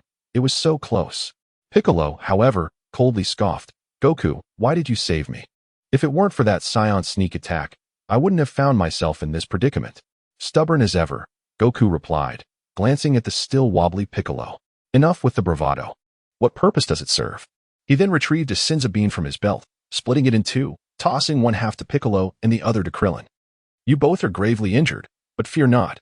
I shall handle this, Scion. I feel an undeniable sense of destiny in our confrontation." At that moment, Goku's gaze fixated on the airborne Vegeta, a thrill coursing through him. "For some reason, this guy excites me. Perhaps he truly is my lifelong rival. You two focus on healing. I will take care of everything else." As Piccolo and Krillin consumed their half of the Senzu beans, their injuries healed instantaneously. Observing the entire exchange, Vegeta's pupils narrowed slightly. What is that Kakarot has in his possession? It completely restored the little bald one's severed arm and this Namekian's wounds. If he possessed more of those, would they not be invulnerable? This truly presents a dilemma. Yet, despite the trouble, compared to my prowess, they remain mere trifles. Vegeta laughed heartily in midair, proclaiming, "You insignificant insects have truly provoked me. Come at me all at once. This time, I shall not grant you a single opportunity. Humph. Even with such miraculous artifacts, I shall not allow you the chance to utilize them. Under a single lethal strike. Do you believe there would be time for you to consume such wondrous potions? Nevertheless, I have gained new intelligence. It appears these items may surpass our medical pods in their efficacy. After I eliminate you all, perhaps such miraculous beings will linger on Earth. Carrying a few for my own preservation would indeed be a prudent choice. In gratitude, I shall eradicate each of you without inflicting any suffering. Be thankful for my mercy. Will you confront me together, or what?" Vegeta taunted the crowd, while Sun Wukong slowly ascended, adopting a stance in opposition to Vegeta. "You? Do you truly believe you need us to confront you? Defeat me first, and then we shall speak. Piccolo, take them and retreat from here. This fiend is far too powerful. Leave it to me. Leave it to you?" Piccolo gritted his teeth and retorted angrily, "You arrogant fool. Do you truly believe you can contend with him alone? Without my assistance, how could you possibly prevail?" Krillin placed a reassuring hand on Piccolo's shoulder, saying, "Piccolo, this is not the time for pride. You felt the terrifying power that Wukong unleashed moments ago. Clearly, our levels are not on par with Wukong and this malevolent Scion. Here, we would only hinder Wukong. Let us withdraw to a safe distance and observe. I believe this is what Wukong desires." Piccolo, still reluctant, muttered, "Humph. There will be no second chance like this." With that, Sun Wukong soared into the sky, racing toward the horizon. Krillin, Son Gohan, Yamcha, Tien, and Kaiatsu exchanged glances. "Wukong, it's up to you," they all declared in unison before ascending into the air, following the direction Piccolo had taken. Chapter 87. Sun Wukong suffers a nosebleed from Vegeta's assault. As Vegeta watched the others retreat, he paused momentarily before erupting in laughter. "Kakarot, your foolishness has truly broadened my horizons. Initially, I thought you lot would launch a full-scale assault, and I might struggle to keep up. But now, with only you remaining, I scarcely regard you as a threat. Yet, this is fortuitous. You had a chance at victory, but you squandered it. Once I deal with you, the rest will be mere child's play. Heh, you have brought this upon yourselves." Sun Wukong chuckled softly. "You truly have a knack for boasting, my friend. However, allow me to offer a word of advice." Vegeta appeared momentarily taken aback. "What is it? Do you have some final words to impart?" With a playful gesture, Sun Wukong pointed at Vegeta's shoes, which revealed his toes. "When you next visit Earth, might you consider donning a fresh pair of shoes? Do you truly find this toe-revealing style appealing?" This statement caused Vegeta's complexion to fluctuate between shades of blue, red, and white. "This is indeed a profound humiliation. You My adversary have come to engage in a life-and-death struggle with me, yet your attention is fixated upon my shoes revealing my toes? What of it? Does it truly concern you in any way? No, this individual is deliberate. He must be attempting to provoke me. In an instant, Vegeta discerned Goku's stratagem and promptly regained his composure. Kakarot, is this your psychological warfare? Unfortunately, it bears no significance for me. Very well. I acknowledge that your recent technique can unleash a sudden surge, elevating your combat prowess to unprecedented heights. Now, I grant you the opportunity to wield that technique openly once more, lest you blame me for withholding chances. Upon hearing Vegeta's words, Goku momentarily hesitated. The technique of full-powered eruption? Oh, you mean the Kaioken? No, I shan't resort to that against you. While it may temporarily amplify my strength and energy, its flaw lies in its excessive toll on stamina. Presently, I possess a superior technique to counter you. Allow me to demonstrate what it truly means to wield the arts passed down by a formidable master. Vegeta coldly scoffed, dismissing him. Spare me your bluster, Kakarot. Do not reproach me for denying you an opportunity. You are courting your own demise. Yet, internally, Vegeta's mind raced. This fellow is so self-assured. Could it be that he harbors a more powerful technique yet to be unveiled? Perhaps a trap. Yes, it must be a trap. His strength is far inferior to mine. He is likely laying a pitfall for me. Thus, I must exercise caution. However, on the surface, Vegeta wore a terrifying grin. Heh, I am coming for you. In an instant, he unleashed his full power, charging directly at Goku's face. At that moment, Goku, brimming with confidence, faced the formidable Vegeta without immediately resorting to the Kaioken. Instead, he disregarded Vegeta's charge, slowly closed his eyes, and calmed his spirit, murmuring to himself, the Ultra Instinct technique. This fellow actually intends to confront his opponent using the Ultra Instinct technique. Vegeta, who had charged right up to Sun Wukong, momentarily faltered, pondering, that scoundrel Kakarot. How is he not adopting any defensive or offensive stance, and has even closed his eyes? Could it truly be a trap? Just as he was about to unleash a full-force attack, Vegeta hesitated. What to do now? To strike or not to strike? Ultimately, he resolved to throw a gentle punch as a probe. If it were indeed a trap, he could still defend himself. Thus, Vegeta's tentative punch lightly struck Sun Wukong on the nose. Sun Wukong, devoid of any defensive measures, was caught off guard and was struck squarely on the face by Vegeta's gentle blow. With a resounding thud, Sun Wukong was sent flying, landing several dozen meters away, plopping down onto the ground. At that moment, Sun Wukong slowly opened his eyes, murmuring, "Oh dear, it seems my Ultra Instinct has failed this time. This technique is truly troublesome." Noticing the blood streaming from his nose, he wiped it away and gradually stood, remarking, "While the Ultra Instinct is indeed powerful, it is also capricious. How vexing." Meanwhile, Vegeta, who had delivered the light punch, stood there utterly dumbfounded. Is this truly the legendary technique you boast of? Your so-called invincible move? My ordinary probing attack nearly incapacitated you. You scoundrel. Indeed, you have been toying with me. Had I known this would be the outcome, I would have unleashed my full strength. That blow could have determined the victor.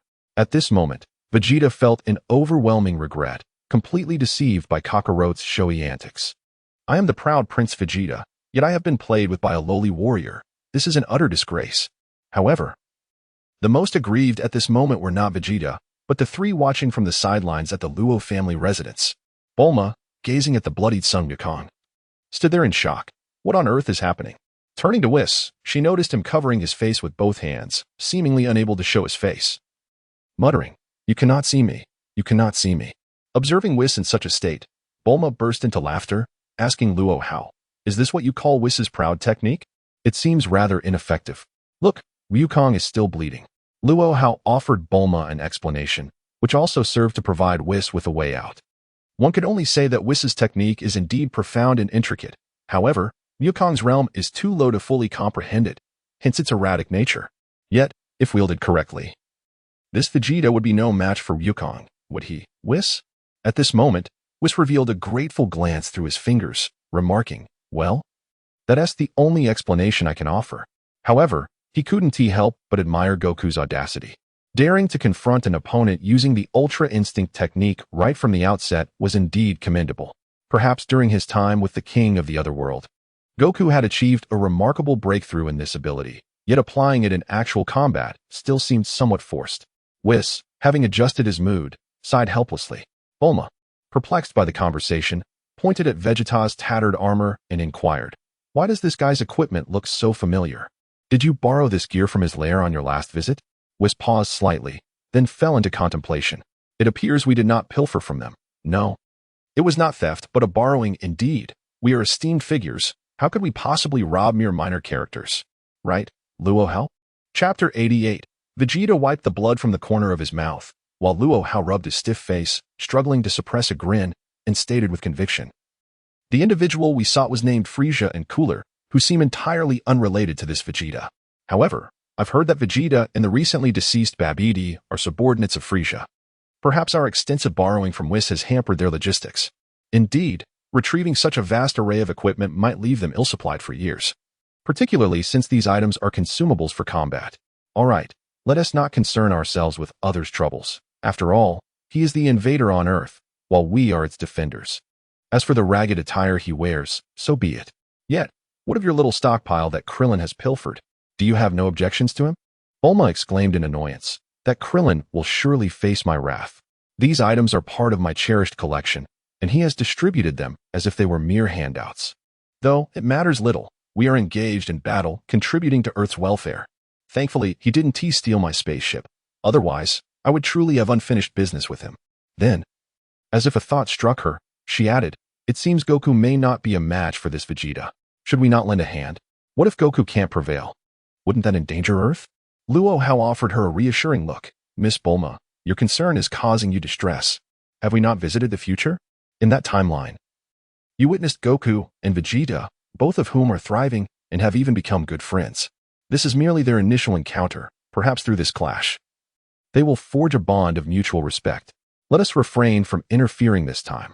Moreover, even if unforeseen circumstances were to arise, with both Whis and myself present, should you still harbor any doubts?" Bulma regarded both Luo Hao and Whis with a skeptical gaze, exclaiming, "You two hardly strike me as dependable individuals. Very well.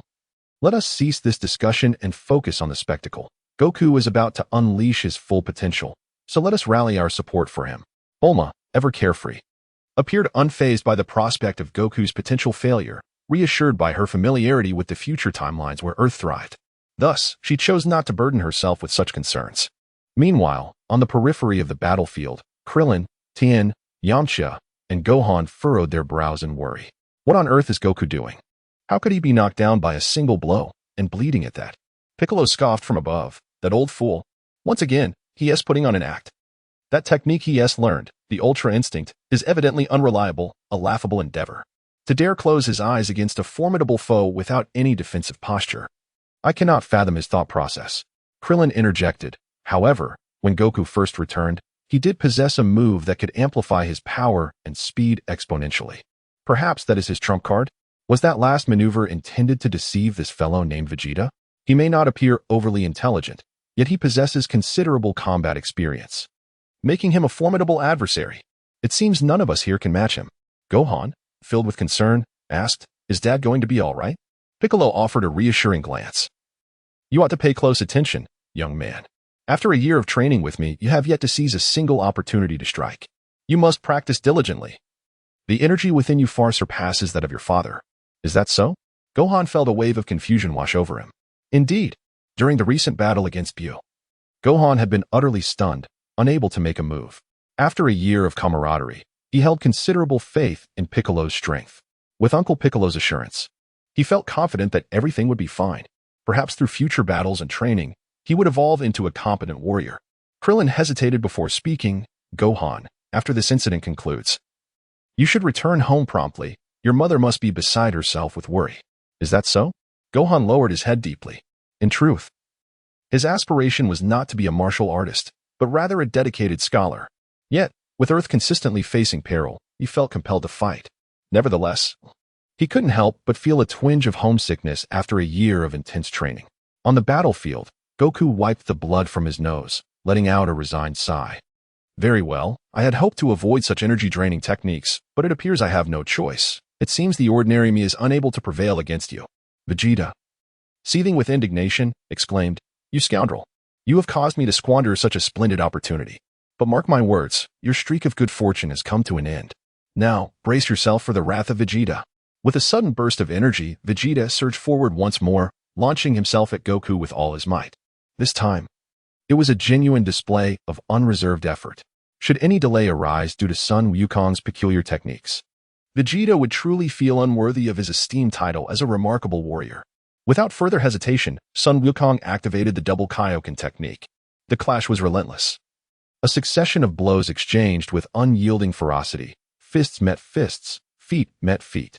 It was evident that in the state of double Kaioken, Sun Wukong surpassed Vegeta in both strength and speed, forcing him to retreat step by step.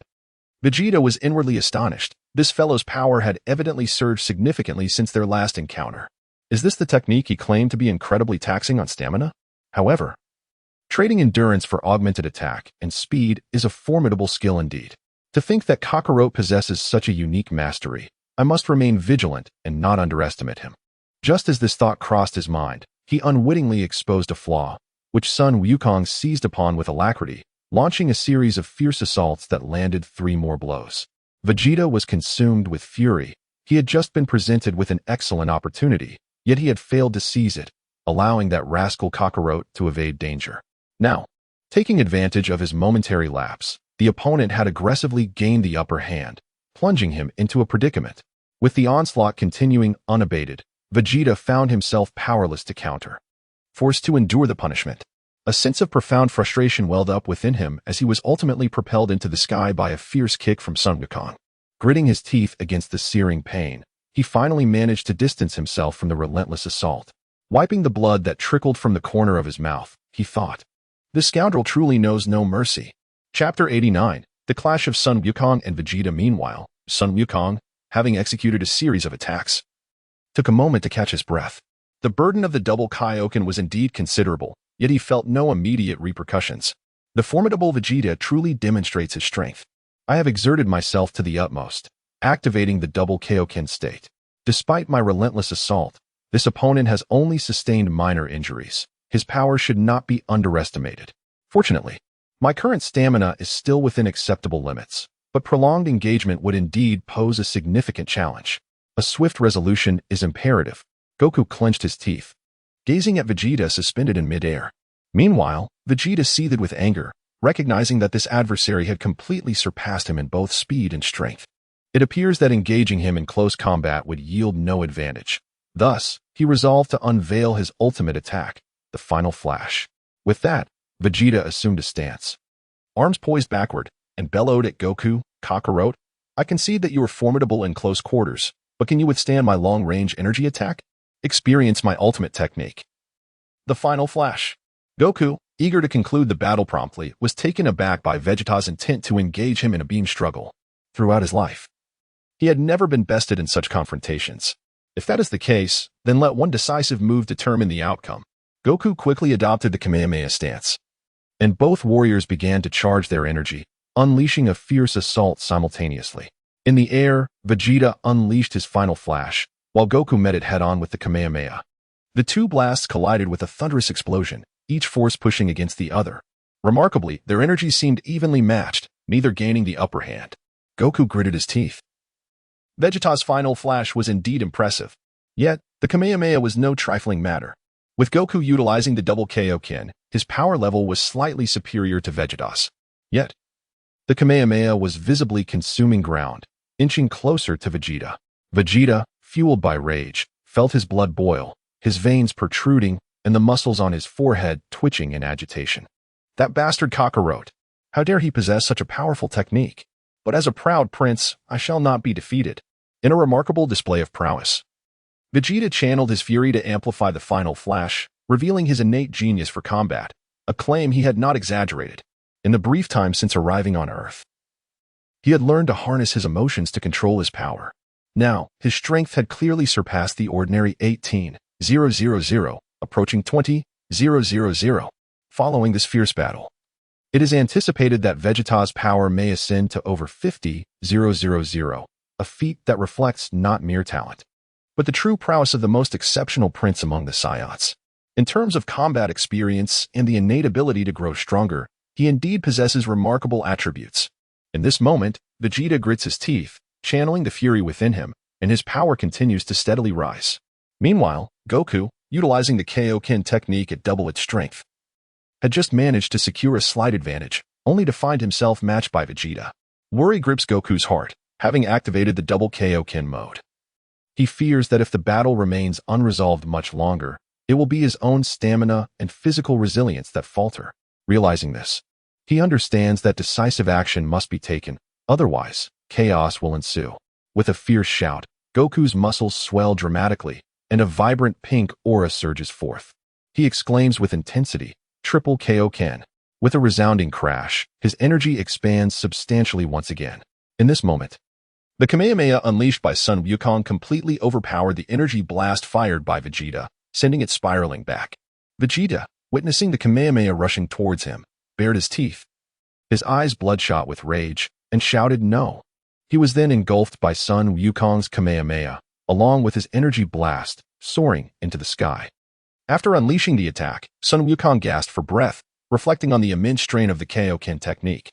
Nevertheless, he felt assured that this opponent had not perished. A smirk crossed his face as he thought, at least he had witnessed something formidable. It seemed that the Kaioken could not be utilized normally, if the opportunity arose. He would resort to the Ultra Instinct to confront this formidable foe. In mid-air, Vegeta struggled with all his might to break free from the impact of the Kamehameha.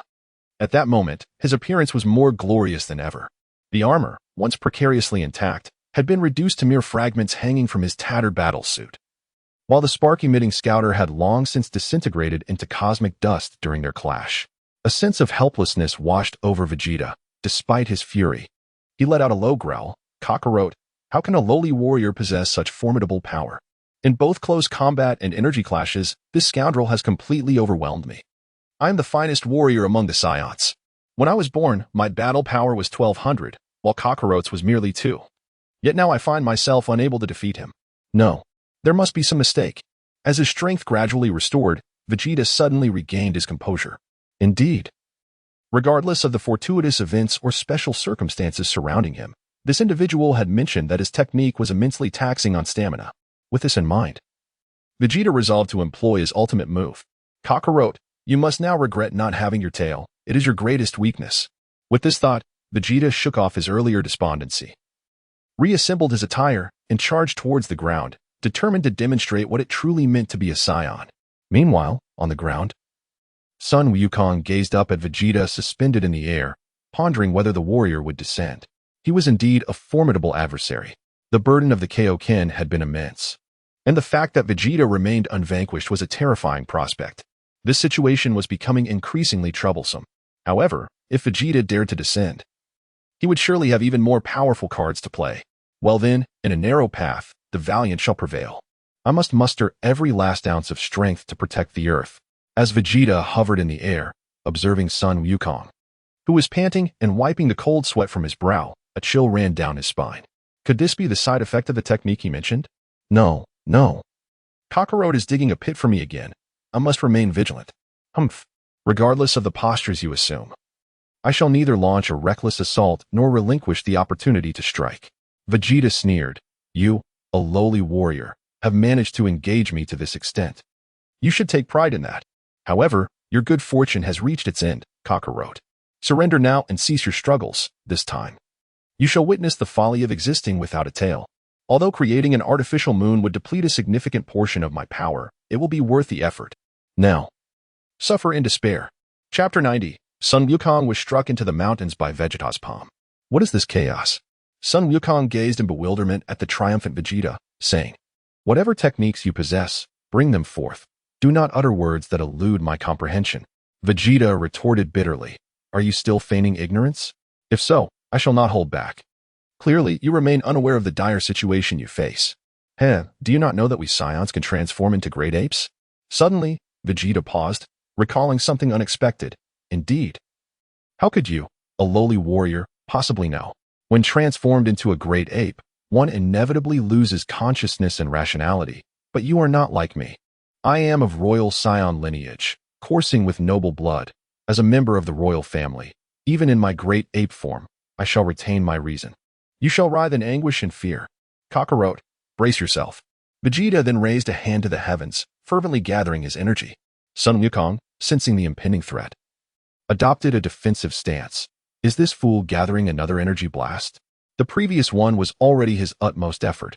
Why does this new energy fluctuate? Moreover, it appears his attack is directed upwards. What could this possibly signify? As Sun Wukong pondered, he remained highly alert and cautious. Vegeta, panting heavily, hurled the amassed energy blast into the sky, whereupon a brilliant light illuminated the heavens, and a colossal full moon hung majestically aloft. Sun Wukong stared, momentarily stunned. What does this mean? Is he creating a full moon? What purpose does it serve? Vegeta, gasping for breath, bellowed at the moon above. Kakarot, wail in despair. Transform into a great ape.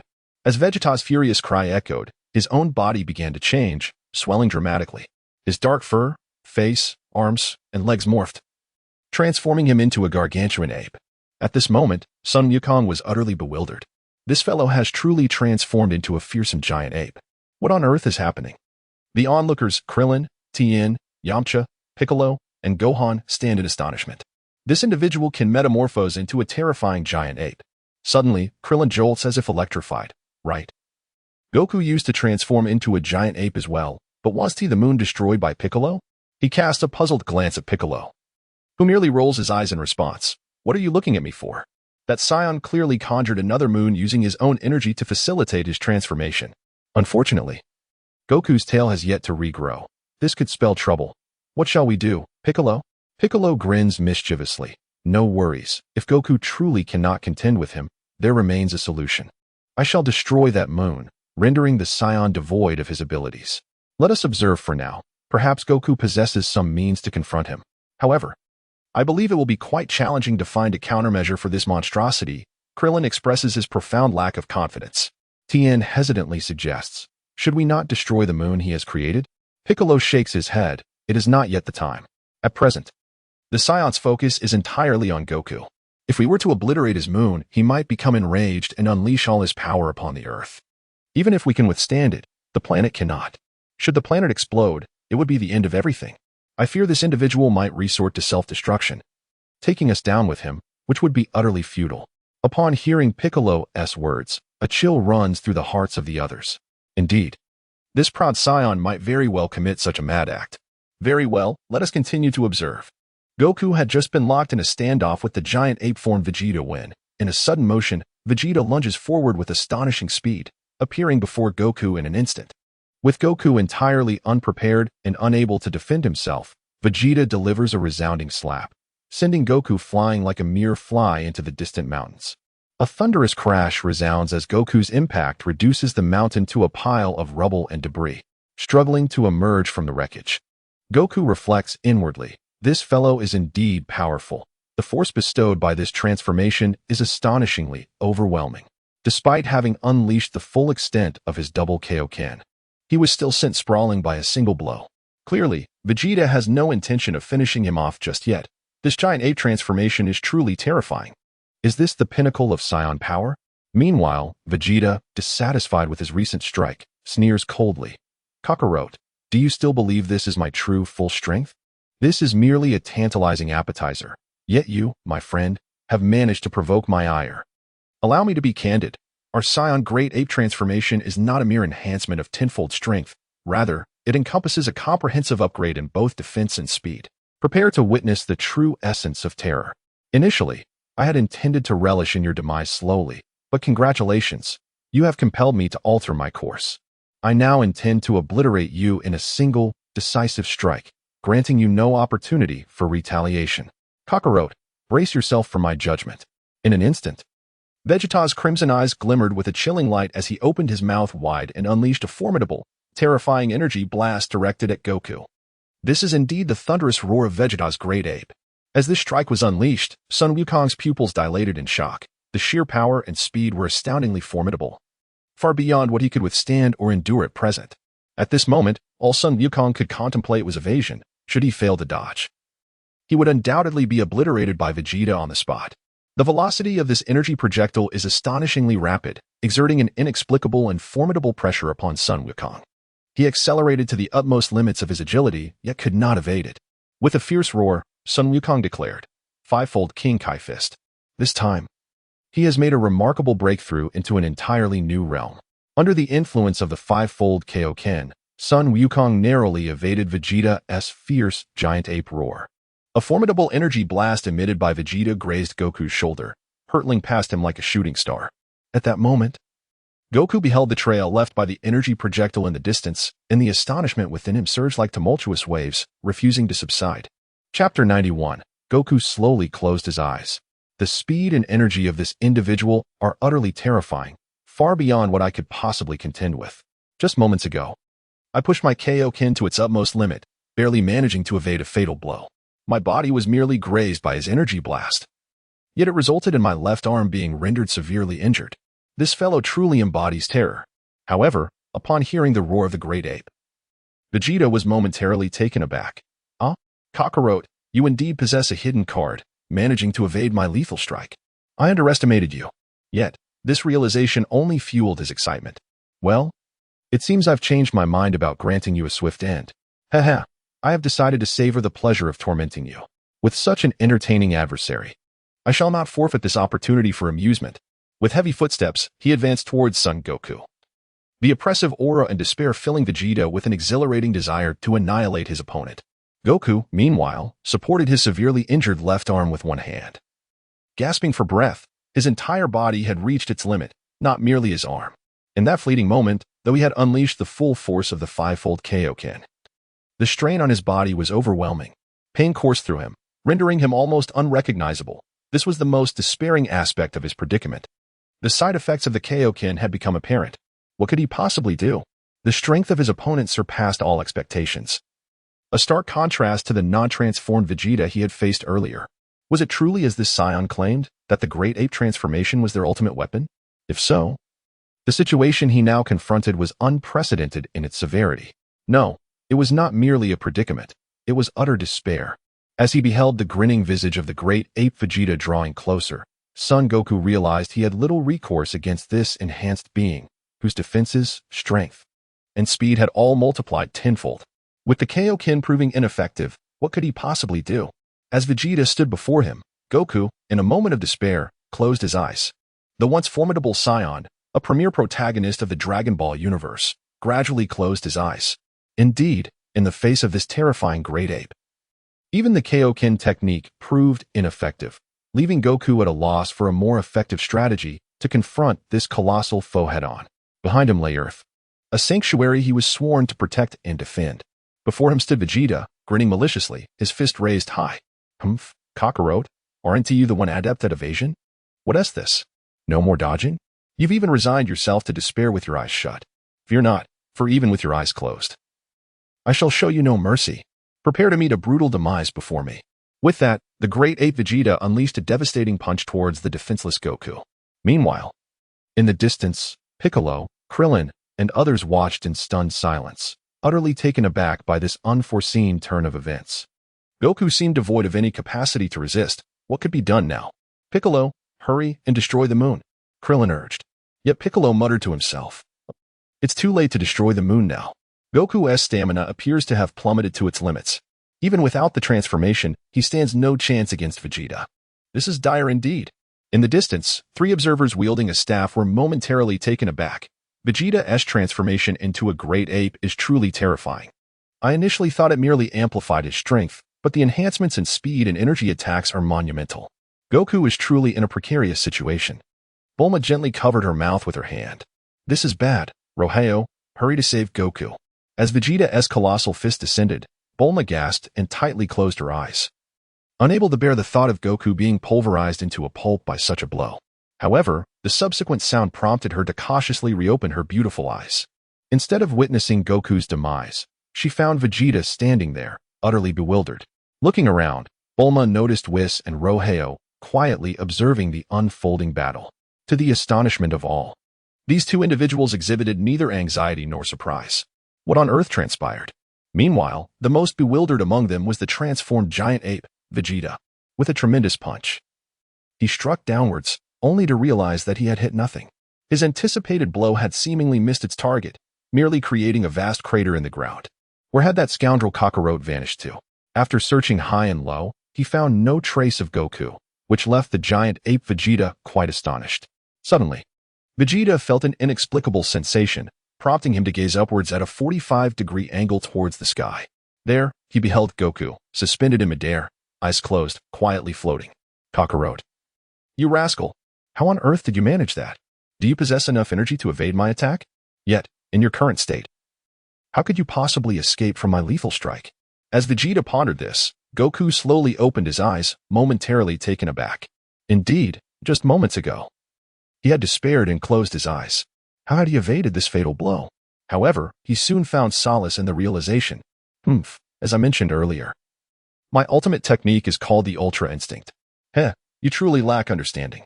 Although I may have engaged you head-on with energy levels at a disadvantage, the true mastery lies within the Ultra Instinct. Allow me to demonstrate what genuine super techniques entail. With that, Goku gradually closed his eyes once more while hovering in the air. This, indeed, is an act of contempt towards Vegeta in his great ape form. How could Vegeta possibly tolerate such an affront? Consequently, he ascended into the sky, launching a frenzied assault on Goku, who hovered above, with resounding strikes echoing through the air. He soon realized that every blow landed upon nothing but empty space. In Chapter 92, if you can, then go ahead, Goku, with his eyes closed, evaded Vegeta's relentless onslaught with astonishing agility. No matter how much Vegeta amplified his power, he was unable to inflict even the slightest harm upon Goku. Is this what Kakarot refers to as the Ultra Instinct? However, your technique seems to only allow for evasion rather than offense, does it not? Vegeta harbored a flicker of hope, albeit a peculiar one. The technique employed by Son Goku is known as Ultra Instinct, yet reality often proves to be unforgiving. And the harsh truth is even more brutal. Despite Vegeta's relentless onslaught, he found himself increasingly astonished. This opponent's speed was beyond his comprehension.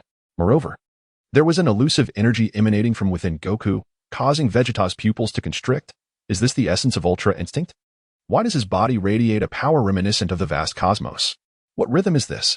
At this moment, Vegeta could not fathom the brilliance of the energy that Goku exuded, akin to a starry sky. Meanwhile, outside the fray, Gohan's eyes sparkled with newfound hope. Could Father truly emerge victorious? Krillin, Piccolo, what is this technique? Why has it not been utilized sooner? The eyes of Krillin, Piccolo, Tien, and Yamcha shone with ancient wisdom. This must be the Ultra Instinct taught by Whis. Though they had learned this technique from a young age, none had taken it seriously, merely perceiving it as a fanciful tale concocted by a noodle shop worker to amuse them. To their astonishment, at this critical juncture, Goku truly unleashed the Ultra Instinct. Moreover, it appeared that this technique did not disappoint. Even the fearsome King Kai fist seemed ineffectual before him. Amidst the battlefield, Goku merely smiled, the corners of his mouth curling upward, revealing a genuine expression. Vegeta, you fool, do you truly believe this is merely a technique for evasion? That could not be further from the truth. In an instant, Goku, radiating a luminescence akin to the stars, vanished and reappeared directly beneath Vegeta's chest. With a gentle yet powerful punch, he sent the transformed giant ape of Vegeta soaring through the air, reducing him to a crumpled heap. Following this blow, Vegeta's immense form was hurled back, skidding for several miles before finally regaining his footing, crashing back to the ground with a resounding thud. How is this possible? In a single strike, Vegeta, transformed into a colossal ape, was sent sprawling, retreating for dozens of miles. After this setback, Vegeta lay on the ground, his enormous simian visage frozen in an expression of astonishing terror. How could this possibly be the power emanating from Kakarot? It is entirely on a different dimensional level compared to what he exhibited moments ago. This terrifying strike is so formidable that even my transformed self, as a colossal ape, cannot withstand the overwhelming force of this devastating technique. The devastating technique seemingly inflicted grievous injuries upon the transformed giant ape, Vegeta, who now knelt upon the ground, coughing up blood. The onlookers outside the arena had descended into a profound state of existential doubt. Is this truly the mastery of Ultra Instinct exhibited by Whis? Witnessing such formidable power, one cannot help but marvel at its perfect balance of offense and defense. Surprisingly, the one most astonished was Bulma, who, wielding a staff, observed the entire spectacle. Although she is an absolute novice in martial arts, the sight of Vegeta's dire condition left her utterly astounded. Whis, is your Ultra Instinct not a mere illusion? How can it be so terrifying? Meanwhile, Whis remained remarkably composed, producing a nail file from seemingly nowhere. leisurely tending to his nails, and spoke in a slow, deliberate manner. What do you know? My Ultra Instinct is the mightiest technique in this universe. It is merely that Goku's power is so woefully inadequate that he cannot even unleash a fraction of its potential. Even now, he is thousands of times away from the energy required to grasp the entry-level technique, Ultra Instinct Sign. Yet it is more than sufficient to deal with this scion before us. It is akin to using a cannon to swat a mosquito, utterly wasteful. Observing Whis's air of superiority, Bulma, with a hint of curiosity, inquired. But wait, Goku's Kaioken seemed quite powerful as well, multiplying his energy several times. Is your Ultra Instinct truly superior to the Kaioken? Whis, barely lifting an eyelid, replied dismissively, Miss Bulma, therein lies your ignorance. What is the Kaioken? Compared to my Ultra Instinct, it is but a child's play. Bulma, exasperated by Whis's pretentious demeanor, thought to herself, this guy is insufferable. Give him an inch, and he takes a mile. Criticize him for being overweight, and he gasps. Ignoring Whis's self-satisfaction, she turned to the quietly observing Luo Hao and asked, Luo Hao, tell me, is what Whis says true? Is his Ultra Instinct truly that formidable? Luo Hao offered a faint smile. Indeed, Whis speaks the truth. The technique known as Kaioken pales in comparison to Whis's Ultra Instinct. It is indeed remarkable. Bulma remained skeptical. However, Luo Hao's next words shattered Whis's composure on the spot. While Ultra Instinct is indeed a remarkable technique, it is merely an early work of mine. Compared to my current mastery of the art, there is an insurmountable chasm. Let Whis bask in his moment of pride. The words instantly caused Whis's countenance to fall. Was it truly necessary for you to voice that? Must I pretend for a moment longer? Whis silently berated inwardly. Observing the flustered Whis and the solemn Luo Hao, Bulma cast a significant eye roll at the two. I can't be bothered with you two. It's quite amusing to hear you both puffing up your egos. If you think you can handle it, then by all means, step up. Should we really leave Goku to confront this formidable foe alone? At that moment, Bulma paid no mind to the words of Whis and Luo Hao, however.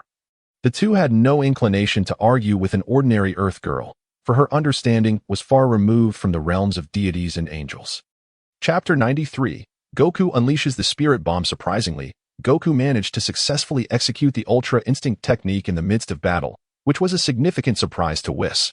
He had never anticipated that, given their current power levels, they could indeed utilize Ultra Instinct effectively, especially while in combat. Could it be that this boy is truly a genius? Whis mused silently.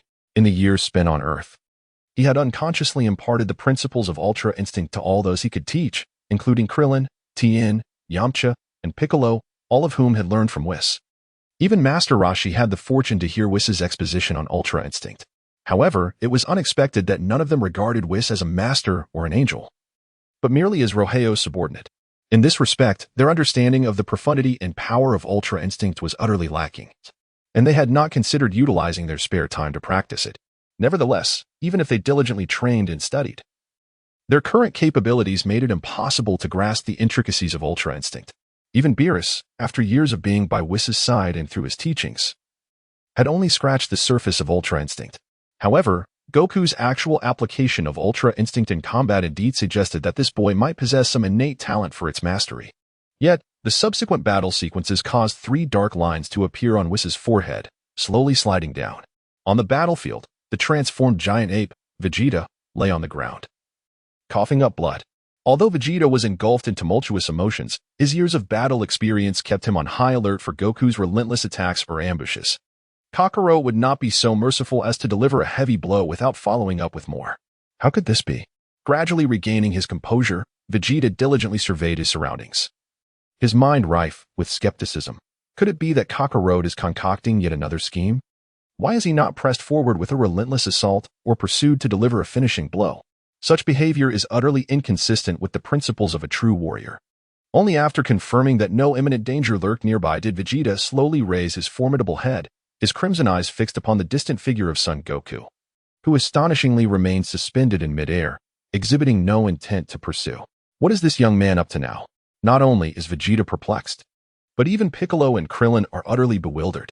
What could Goku be doing? He clearly possesses the upper hand. Why does he not seize the moment and launch an all-out attack to subdue Vegeta once and for all? What is he hesitating for? In truth, Goku is acutely aware of his own struggles. He yearns to continue the pursuit, yet fate often takes a contrary turn. And that extraordinary sensation he had just moments ago is inexplicably fading away. Indeed, the exhilarating evasion and the unrestrained ferocity of his attacks, granted by the Ultra Instinct technique, have vanished without a trace. A heavy weight and a searing pain now envelop him once more, casting a shadow of misfortune upon his spirit. Is his Ultra Instinct truly capable of only a fleeting display? Moreover, is its reliability so inconsistent? Observing Vegeta, who is teetering on the brink and bleeding on the ground, Goku feels a surge of frustration. Yet, his body is entirely immobilized. What can he do? His left arm has sustained severe injuries, while his right arm barely manages to lift. His Ultra Instinct is utterly unresponsive. Not only is his technique faltering, but his entire body is gradually succumbing to exhaustion, and his consciousness is becoming increasingly muddled. What on earth can he do? In this moment of despair, a sudden flash of insight strikes Goku's mind. Of course, he still possesses that technique. While Vegeta is momentarily regaining his composure, why not employ this move? It just might turn the tide. With that thought, Goku slowly raises his intact right arm towards the sky, silently chanting 3 words: Spirit Bomb. Indeed, this is the second ultimate technique he learned from King Kai. In a situation where Ultra Instinct is unreliable, perhaps only the Spirit Bomb can deliver a decisive blow to this formidable scion. Utilizing the Spirit Bomb is Goku's last resort. Its effectiveness remains uncertain. After all, if Vegeta had not transformed into a great ape, the Spirit Bomb's power would surely be sufficient to bring him to the brink of death. However, given Vegeta's current great ape form, it is questionable whether the Earth's meager energy can inflict fatal damage. Yet, with no better options available and his body on the verge of collapse, he has no choice but to take a desperate gamble. Seizing the opportunity before Vegeta can react, Goku focuses his energy high in the air. An energy sphere the size of a ping-pong ball gradually coalesces, absorbing the life force of various organisms on Earth, bit by bit. At this moment, Vegeta found himself somewhat apprehensive, having been caught off guard by Goku's unpredictable mastery of the Ultra Instinct. Although he sensed something peculiar about Goku's demeanor, he could not quite discern the intentions of this enigmatic figure. Vigilantly, Vegeta scanned his surroundings, wary of the possibility that Goku might ensnare him once more. His stamina had reached its limits, and should he fall victim to Goku's schemes again, even transforming into a mightier great ape would not guarantee his superiority over this group. Before him stood only Kakarot, and he lacked absolute confidence in securing victory. To make matters worse, a cadre of fighters with power levels of 3,000, 5,000, and 8,000 loomed nearby, their predatory gazes amplifying Vegeta's feelings of regret.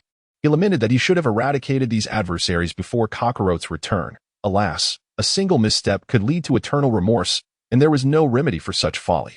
In truth, Vegeta had squandered the prime opportunity to eliminate Goku, allowing him the time to gather energy for a formidable attack. Had this been a typical online game, it would have been the epitome of folly for a major boss to permit a powerful sorcerer to amass energy for their ultimate strike. Meanwhile, Goku furrowed his brow.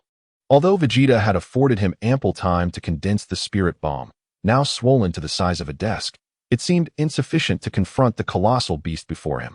Chapter 94, Why Aren't You Helping Goku? Yet, with this meager energy, facing the formidable great ape appeared daunting. Goku hesitated, contemplating whether to unleash the Spirit Bomb, for it represented his final offensive option. In the distance, Krillin and Piccolo had observed Goku's actions and noticed the Spirit Bomb suspended in the air. Perplexed as to why the two were still locked in confrontation, the Spirit Bomb had reached its maximum potency. Why had Goku not yet launched an assault on Vegeta? What was he waiting for? Meanwhile, Vegeta remained suspiciously vigilant, oblivious to the looming threat suspended above him like a sword poised to strike. What are these two individuals up to? The onlookers are utterly bewildered. Even Piccolo has forgotten his duty to obliterate the artificial moon created by Vegeta. Had Piccolo acted promptly to eradicate the moon, Goku's Spirit Bomb would have undoubtedly been directed at Vegeta without hesitation. There would be no question about it. In his ordinary form, Vegeta would struggle to withstand the energy gathered from all life forms on Earth. Even if he survived, he would undoubtedly sustain grave injuries, rendering him incapable of further resistance. Thus, the two find themselves in a stalemate.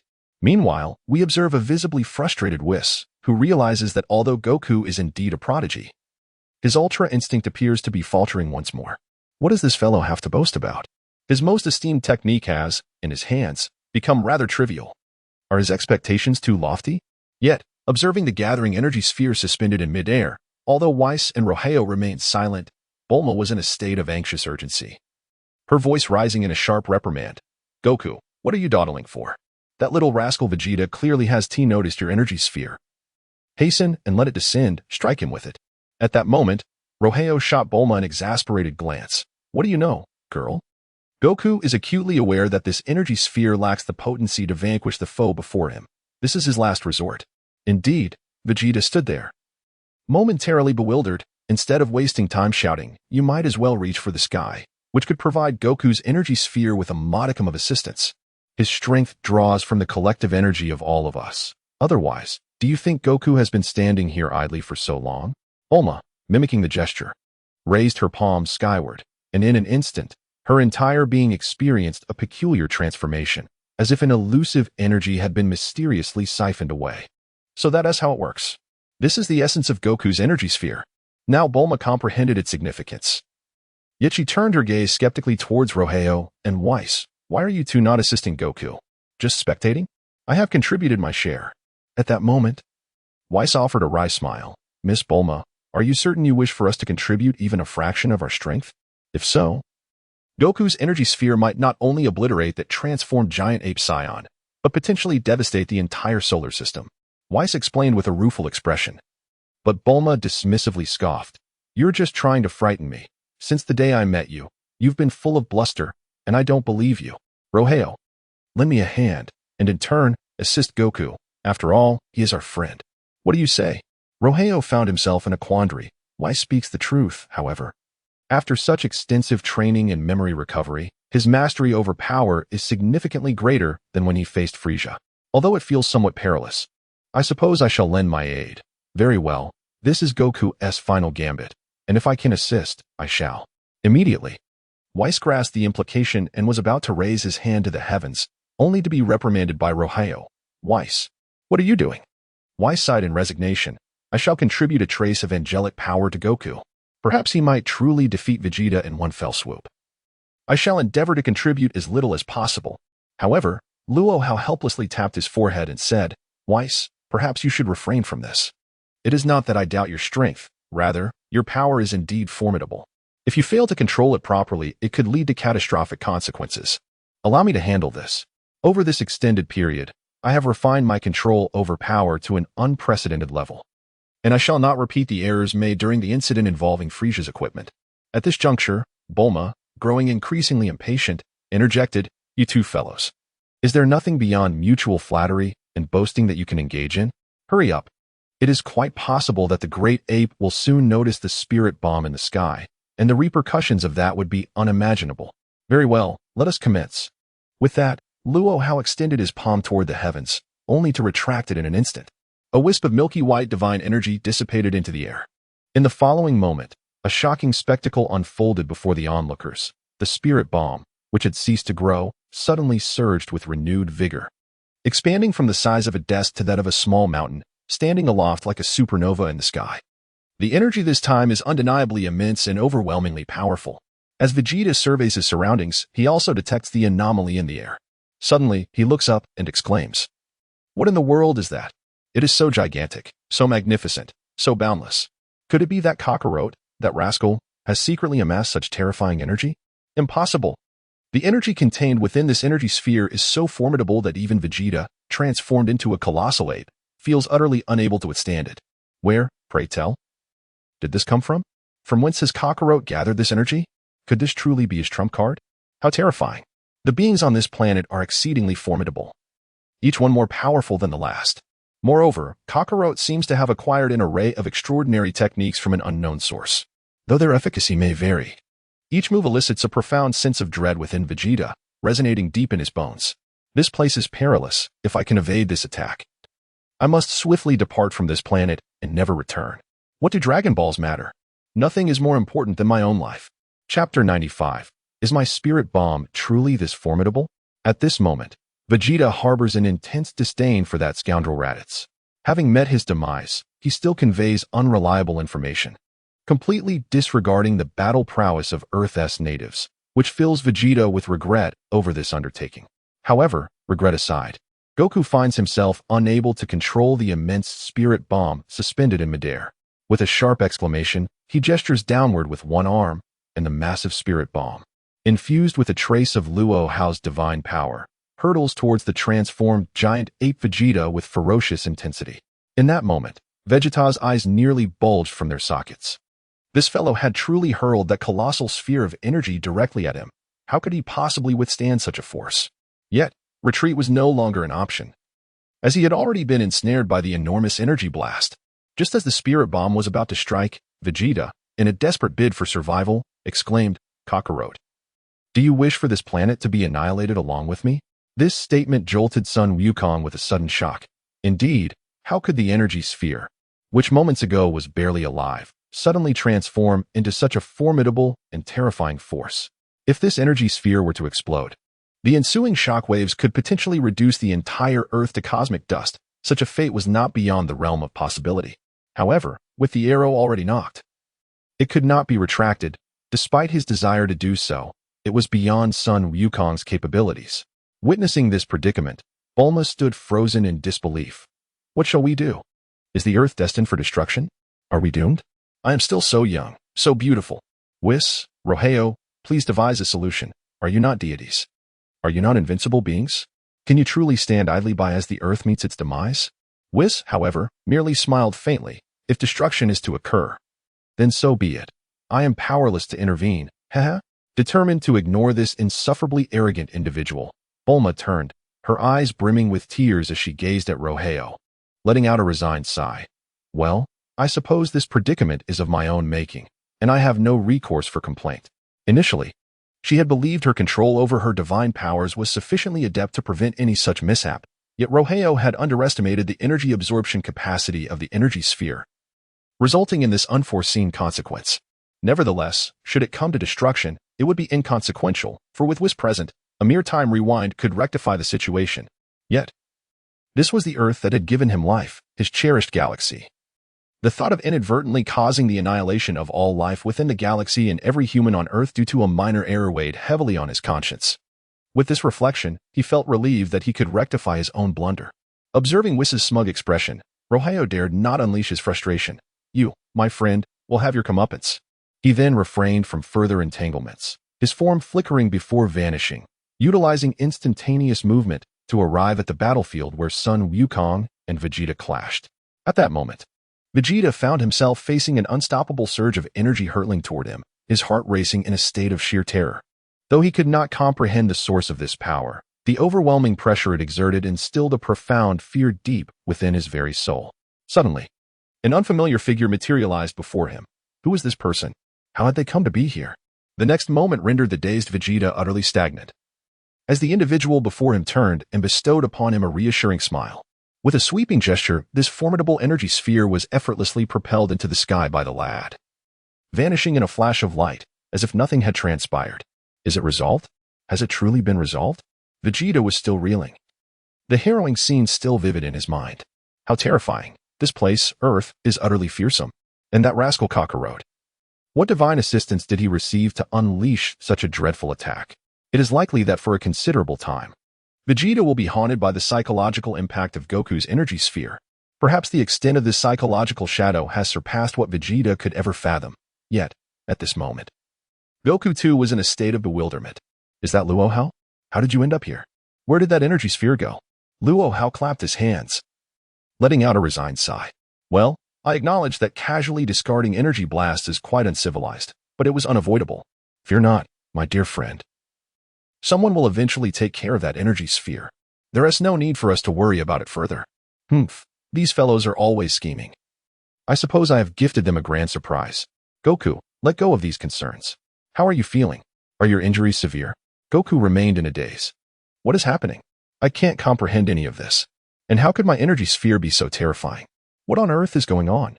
I simply do not understand. Excessive explanations would only serve to obscure the matter, rendering it meaningless. Meanwhile, Piccolo and Krillin, having just regained their senses, pondered the terrifying spectacle that had unfolded. As the group remained in a state of shock, it was Krillin who first regained his composure, pointing in disbelief. Look, that's Luo Hao. How did he come to be here? It seems he deflected Goku's energy blast with a mere swipe. What a relief. He actually came to our rescue. How is it possible that an energy blast beyond Goku's control was swatted away by Luo Hao? Could it be that he truly possesses exceptional skill? What do you think? Piccolo, equally perplexed, replied, "This fellow has always claimed to be a formidable master, yet he has no noteworthy achievements to speak of. I truly cannot discern the extent of his strength. However, I do sense that his subordinate, Whis, seems rather impressive. The fact that Luo Hao himself intervened suggests that perhaps our Earth is not destined for ruin." Reflecting on the earlier cataclysmic scene, the group felt a lingering sense of dread. Just as Krillin was about to speak, he sensed an abrupt shift in the atmosphere behind him. What? Suddenly, the presence of Tien Shin surged dramatically. "What are you planning to do, Tien?" Krillin asked in astonishment. Chapter 96. The crowd stood in front of Goku and Luo Hao. Yet Tien ignored him. "You have all been exceedingly careless. Even in the face of such a crisis, you remain oblivious to its source." "Humph, Piccolo. You have once again succumbed to indecision. What is going on, Tien? Why are you blaming us?" Both Piccolo and Krillin were momentarily taken aback. Tien Shin positioned his hands to form a spirit bomb, aiming it at the artificial moon suspended in the air. With a resounding blast, he unleashed the attack. The explosion reverberated, and the artificial moon created by Vegeta abruptly vanished before their eyes. Taking a deep breath, Tien remarked, "Without this, I believe that dreadful Scion will no longer transform. If he cannot change now, given his current strength and abilities, perhaps we can rescue Goku and Luo Hao together. The prior crisis will be averted. Honestly, what a folly to risk so much over something so minor. You both had warned that we should eliminate the artificial moon first. Yet here you are, merely spectators, delaying the matter." Feeling inexplicably disparaged by Tien, Piccolo and Krillin exchanged silent glances. Indeed, it was a trivial problem that had spiraled into a major commotion, a surprising turn of events. Meanwhile, Vegeta, who had been in a panic, suddenly noticed the chaos. "Those bastards. They truly destroyed my artificial moon." Gradually reverting from his great ape form to that of a regular human, Vegeta clenched his fists, gritting his teeth. "Humph, you lot better remember this. I will no longer show mercy. I care not who you are, but you shall not withstand my previous onslaught. However, your good fortune ends here. Kakarot, prepare to die alongside your friends." Vegeta, filled with rage, began to channel his energy, unleashing his ultimate power. As his aura intensified, he bellowed, "You have forced my hand. Do not blame me." Luo Hao nodded subtly, observing, "Though this fellow's strength is lacking, his fighting spirit and tenacity are commendable. Perhaps he could indeed become a promising candidate in the future." With this thought, Luo Hao displayed a look of appreciation. "It seems my judgment is rather astute." Meanwhile, behind them, Goku was taken aback. Although he could not move in his current state, he shouted fiercely, "Luo Hao, get out of the way. This guy is desperate." How could Luo Hao be unaware of Vegeta's desperate determination? Yet, with his meager energy, it would be impossible for him to inflict any harm upon himself. Nevertheless, Luo Hao found little reason to explain this to Sun Wukong. The onlookers, Piccolo, Tien Shinhan, Krillin, and Lu Ping, along with Sun Gohan, were taken aback, sensing the surge of Vegeta's energy and the fierce resolve that accompanied it. Upon witnessing Luo Hao and Sun Wukong elevate their own energies to unprecedented heights, the astonishment among the group deepened. This was not a moment for hesitation. In an instant, they propelled their bodies to their utmost limits, encircling Sun Wukong and Luo Hao like an unyielding fortress. Was this fellow truly prepared to risk everything? Caution was paramount. Observing their comrades refuse to abandon the two in such a critical moment, bravely stepping forward to shield them from Vegeta's lethal strike. A warm feeling enveloped Sun Wukong and Luo Hao. Though these individuals often displayed a lack of seriousness and possessed limited strength, their unwavering loyalty in the face of danger prompted a slight shift in Luo Hao's perception of them. It seemed these youngsters were indeed worthy of some nurturing from himself and Whis. While their current prowess may be lacking, their character held the promise of potential future pillars of the entire seventh universe. Strength can be cultivated, yet integrity and virtue are invaluable treasures. As Vegeta witnessed the actions of the group, he paused momentarily, only to unveil a fearsome and twisted grin. "You fools, knowing full well you are courting death. Yet you refuse to evade. Are you eager for your demise?" While he found their camaraderie genuinely touching, he declared, in the face of death, "All words are but empty rhetoric. Allow me to demonstrate the might of my ultimate technique." With that, Vegeta unleashed a cataclysmic eruption of energy, extending his arms outward as a powerful force radiated in all directions from his being. This is a technique that leads to mutual destruction. The energy that had just been fervently gathered erupts in a magnificent explosion, encompassing a flawless 360-degree radius. This represents Vegeta's most formidable attack. Within this expansive range, no being, no life form, and no object can evade its grasp. All shall be obliterated into nothingness. This, too, is one of Vegeta's cunning strategies.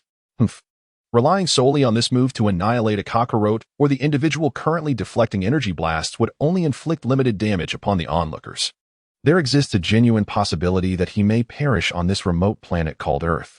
However, by channeling his energy and presence to draw these foes in completely, and subsequently unleashing his colossal explosion to ensnare them all, even if he expends his final reserves of strength, he could then summon his spaceship and depart from this wretched place.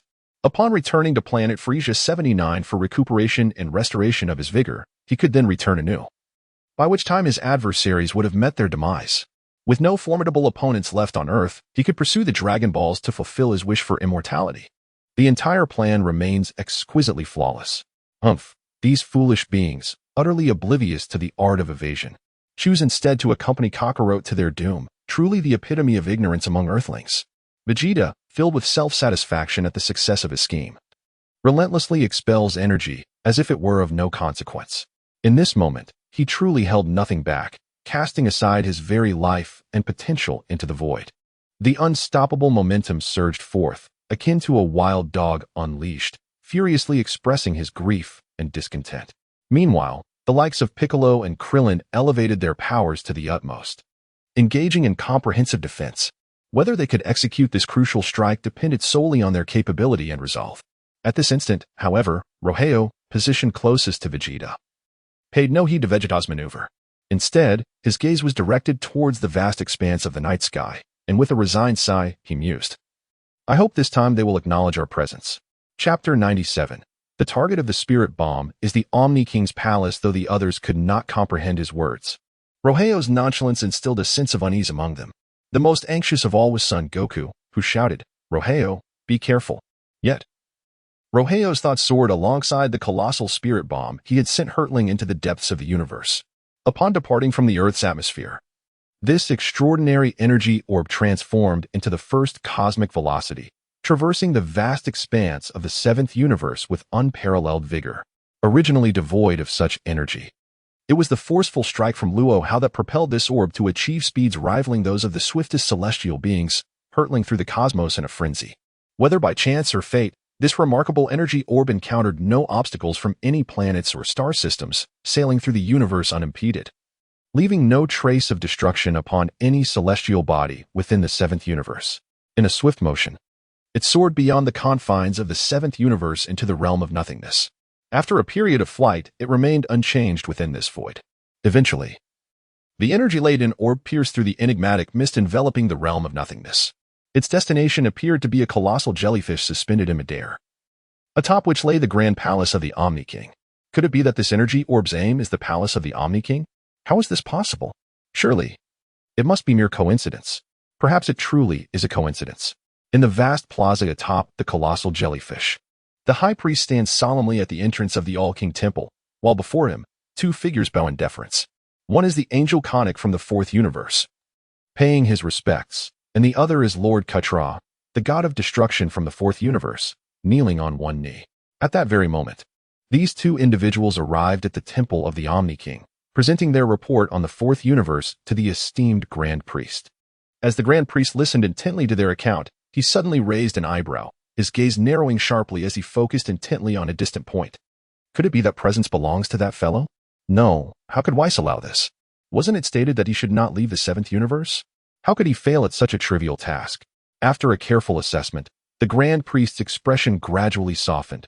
Fortunately, it is merely an energy sphere infused with that individual's essence, not the individual himself. Well, then it seems there is no cause for concern. Yet, in an instant, the Grand Priest's brow furrowed once more. Wait a moment, the energy sphere emitted from the seventh universe still bears the essence of that individual? What is the meaning of this? Is he attempting to greet me in such a peculiar manner? However, such a greeting is rather bizarre. The Grand Priest's pupils constricted sharply. No, this is not a mere greeting. The target of this energy sphere is none other than the King of All's palace. What on earth does that wretched scoundrel intend to do? Hasn't he already caused enough turmoil for Lord Zeno? It has only been a short while since his awakening, and he dares to present such a gift? This is truly excessive. At that very moment of hesitation, The colossal energy sphere launched by Luo Hao from Earth was already hurtling toward the roof of the palace, aimed directly at the character represented by the word all. That scoundrel truly dares. Does he really intend to reduce the entire Hall of Kings to mere dust? This is utterly outrageous. Yet, this is not the time for hesitation. The high priest, disregarding his lofty demeanor and authority, suddenly stiffened. A golden radiance surged and flickered, with his pupils emanating a brilliant light. At the precise moment when Luo Hao unleashed that formidable energy sphere upon the apex of the Hall of Kings, the high priest's divine power erupted in a frenzy, causing the energy sphere to dissipate into nothingness without detonating. It was utterly neutralized by the high priest's divine might. However, the aftermath left the high priest in a state of bemusement, for the entire roof of the Hall of Kings had been transformed beyond recognition by this unexpected assault. What was once a grand character for all now stood reduced to merely the character for king, with the upper portion obliterated entirely by the energy sphere's impact. Gazing upward from the base of the hall, one could now behold an eerie landscape of the void. What a predicament! In this moment, the high priest found himself completely entranced, realizing that this fellow's greeting was indeed remarkably original. He could only manage a bitter smile, while Ketla and Kornik, who were dutifully presenting their reports nearby, were also rendered speechless. What is this situation? We merely came to present our reports, yet we unexpectedly witnessed such a splendid scene. Observing the fluctuating expression of the esteemed official, both individuals were secretly astonished. After all these years, it is truly astonishing to witness the Grand Priest in such a disarray. Adorned with a plethora of expressions, an event unseen for a century. To say a century is an understatement. Encountering such a sight after a millennium would indeed be miraculous. As they strained their stiff necks to behold the entirety of the omniscient temple, they were rendered utterly speechless, as though time itself had been paused. The scene frozen in an eternal moment. The first to regain his composure was Kornik, who lightly pinched his own cheek. Ketla, however, took a more direct approach, delivering a sharp slap to her own face to ascertain whether she was ensnared in a dream. The sacred sanctuary of the omniscient temple, which they had held in reverence, now lay exposed, the entire ceiling obliterated by the recent onslaught. Who is this? What audacity they possess, daring to launch an attack on the temple of the All-King in the presence of both the High Priest and the Almighty King.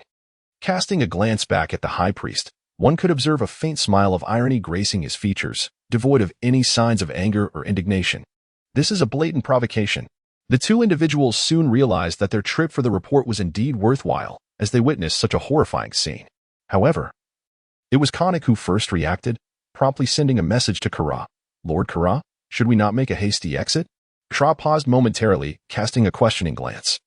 While Kornik's response was remarkably swift, it seems we have witnessed something we ought not to have seen. Are we in danger of being silenced? At that moment, Kara felt a chill run down his spine. Indeed, this was an unprecedented occurrence in the entire universe. What kind of terrifying figure would dare to openly challenge the authority of the High Priest and the Sovereign in such a manner? Furthermore, the entire sequence of events was unfolding right before their eyes. Surely, these powerful individuals would not want to be humiliated and would consider eliminating the two witnesses on the spot. After all, silencing witnesses would be the most prudent course of action. Yet, on the other hand, this individual was extraordinarily audacious. Not only bold, but possessing a strength that was simply astounding. Even the divine power and energy of the High Priest could merely safeguard half of the Sovereign's palace. Had the High Priest not intervened, it was likely that the entire palace would have been reduced to cosmic dust by that energy blast. Chapter 98. Sovereign. It must be him. This is indeed the temple of the Omni King, the abode of the most powerful artifact in the entire universe. However, one cannot help but wonder about the current state of the Omni King within the palace. As the two pondered these thoughts, they were suddenly met with the peculiar smile of the High Priest. With a long sigh, he emitted a brilliant golden light and vanished from their sight, presumably entering the temple of the Omni King directly. At this moment, Kornik and Katra found themselves torn between the allure of witnessing this extraordinary event and the instinct for self-preservation. Should they venture inside to behold the spectacle? This was truly a once-in-a-lifetime opportunity for gossip. Exchanging glances, Kornik and Katra grappled with their internal conflict, weighing the thrill of curiosity against the peril it entailed. Ultimately, the flames of their inquisitiveness ignited, consuming their fears and any thoughts of danger. Emboldened by their curiosity, they bravely followed in the footsteps of the High Priest, stepping cautiously towards the dilapidated palace of the Omni King. Regardless of the risks, this was a rare occasion. Although it is said that curiosity can be fatal for cats, Ketra fancied herself to be a formidable mouse, the natural enemy of cats. Curiosity may kill a mouse. But I've never heard of that, she reassured herself. Locking eyes with Konik, she declared, we must see this. Without hesitation, they strode boldly into the inner sanctum of the Omni King's palace. As they approached the throne of the Omni King, an astonishing scene unfolded before them, shattering their preconceived notions and leaving them utterly speechless. How could such an occurrence transpire involving the Lord of all kings and the Grand High Priest? Before my eyes lay the once exalted figure of the Lord of all kings, now reduced to cowering beneath his own throne, with only his rear and legs protruding, trembling as if in fear of some unseen threat. Even more bizarre was the sight of the Grand High Priest, who typically floated gracefully in midair, now patiently squatting on the ground, gazing at the concealed figure of the Lord of all kings beneath the throne, seemingly engaged in a conversation of some sort. This scene utterly shattered the worldviews of Ketla and Konik. Did they witness something they were not meant to see? A quiet astonishment flickered within their hearts. However, the conversation between the High Priest and the Omni King soon reached their ears. They could hear the Omni King exclaim, "Has he arrived? Is it truly him? How terrifying. That fellow has come to my domain. Wasn't I supposed to enter seclusion and never see him again?"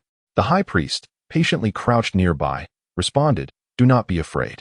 Your Majesty, it is indeed not him." At this, the Omni King immediately retorted, "How could that be? I can sense his presence. He has undoubtedly arrived. Do not deceive me. Tell him I am not here. I must insist, I truly do not wish to meet him, even if it costs me my life." The High Priest, revealing a look of helplessness, replied, "Your Majesty, it is the truth. There is no need for deception. That individual has not come. It is merely an energy blast he sent from the seventh universe, which fortuitously struck our palace. As for his true form, it remains in a state of incomplete awakening and cannot possibly reach our Omni King's sanctum, so please rest assured." Hearing the High Priest's explanation, the Omni King cautiously lifted a corner of his throne, peeking out with a wary gaze. Upon realizing that his anticipated figure was indeed absent, he gradually exhaled a sigh of relief. At that moment, the Omni King gingerly emerged from beneath his throne, although his body still trembled slightly. Further observation confirmed the absence of the expected figure, prompting him to pat his small chest and mutter, "That was quite a scare." He then turned his gaze toward the enormous hole in the sky, where he could still sense that familiar presence. Yet, this rascal was truly excessive.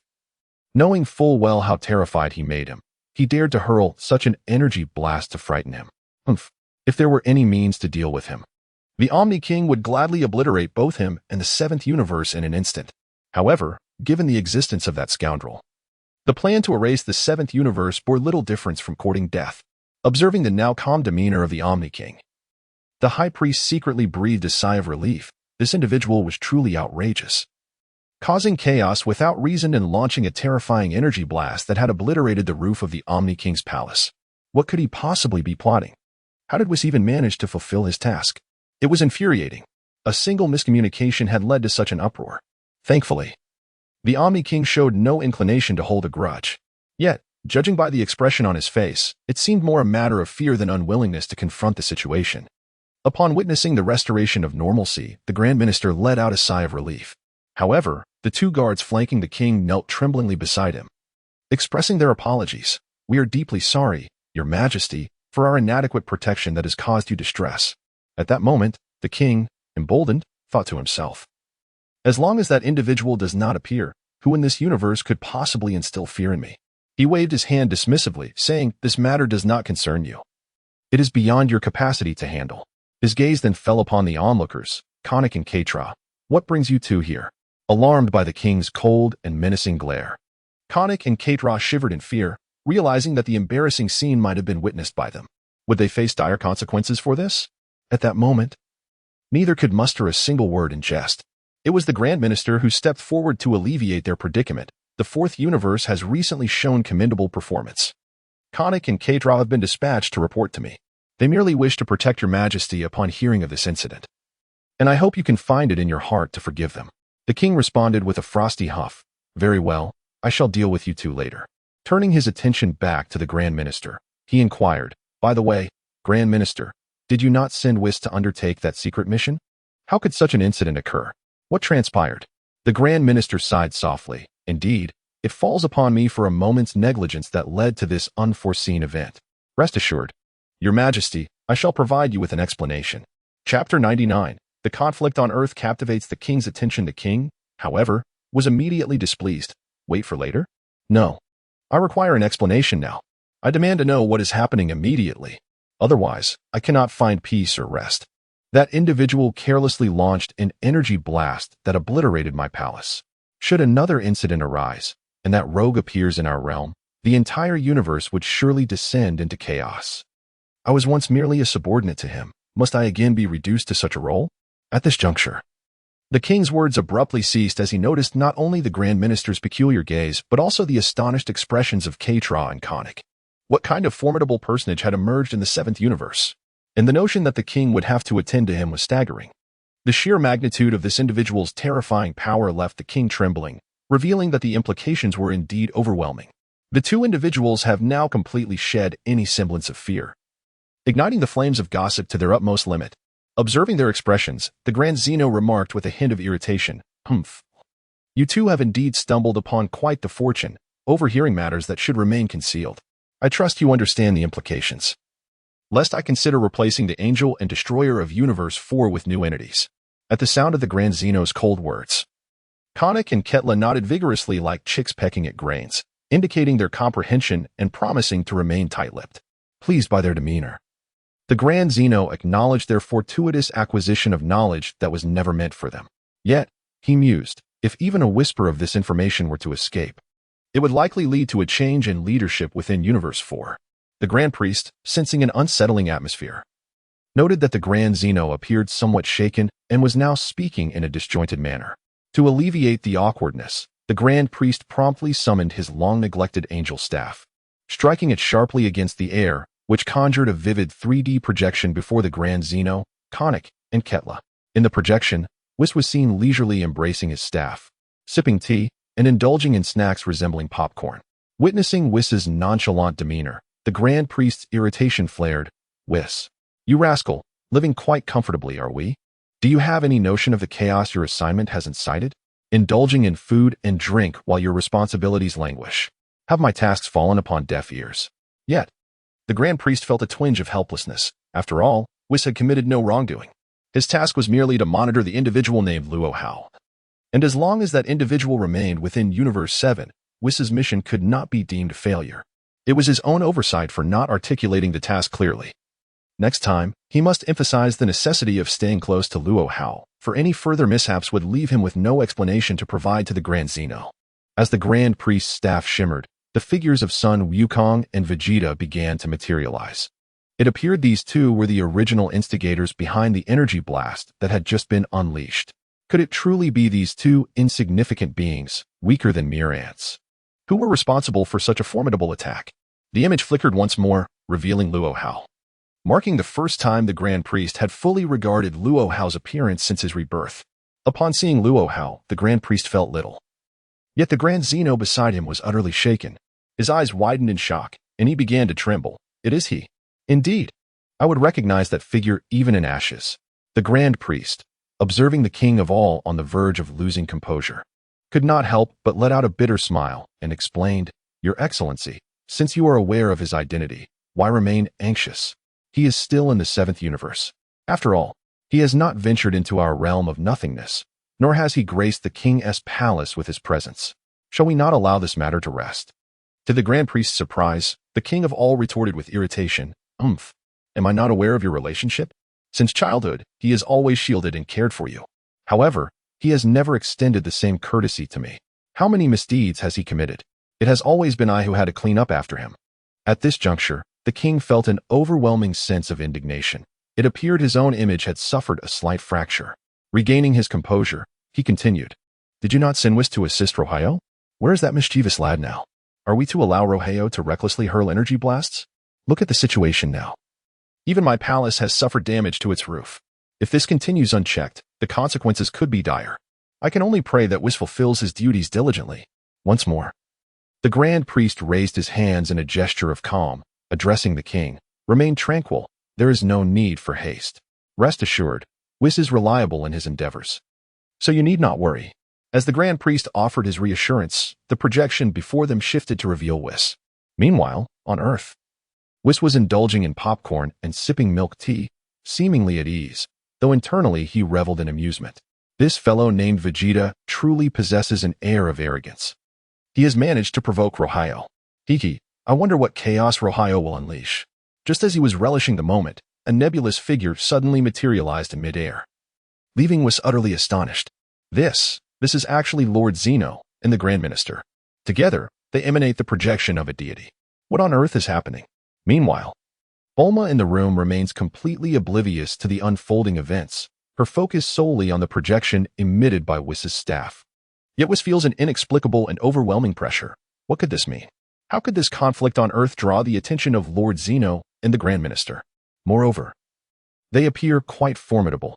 Have I unwittingly caused some calamity?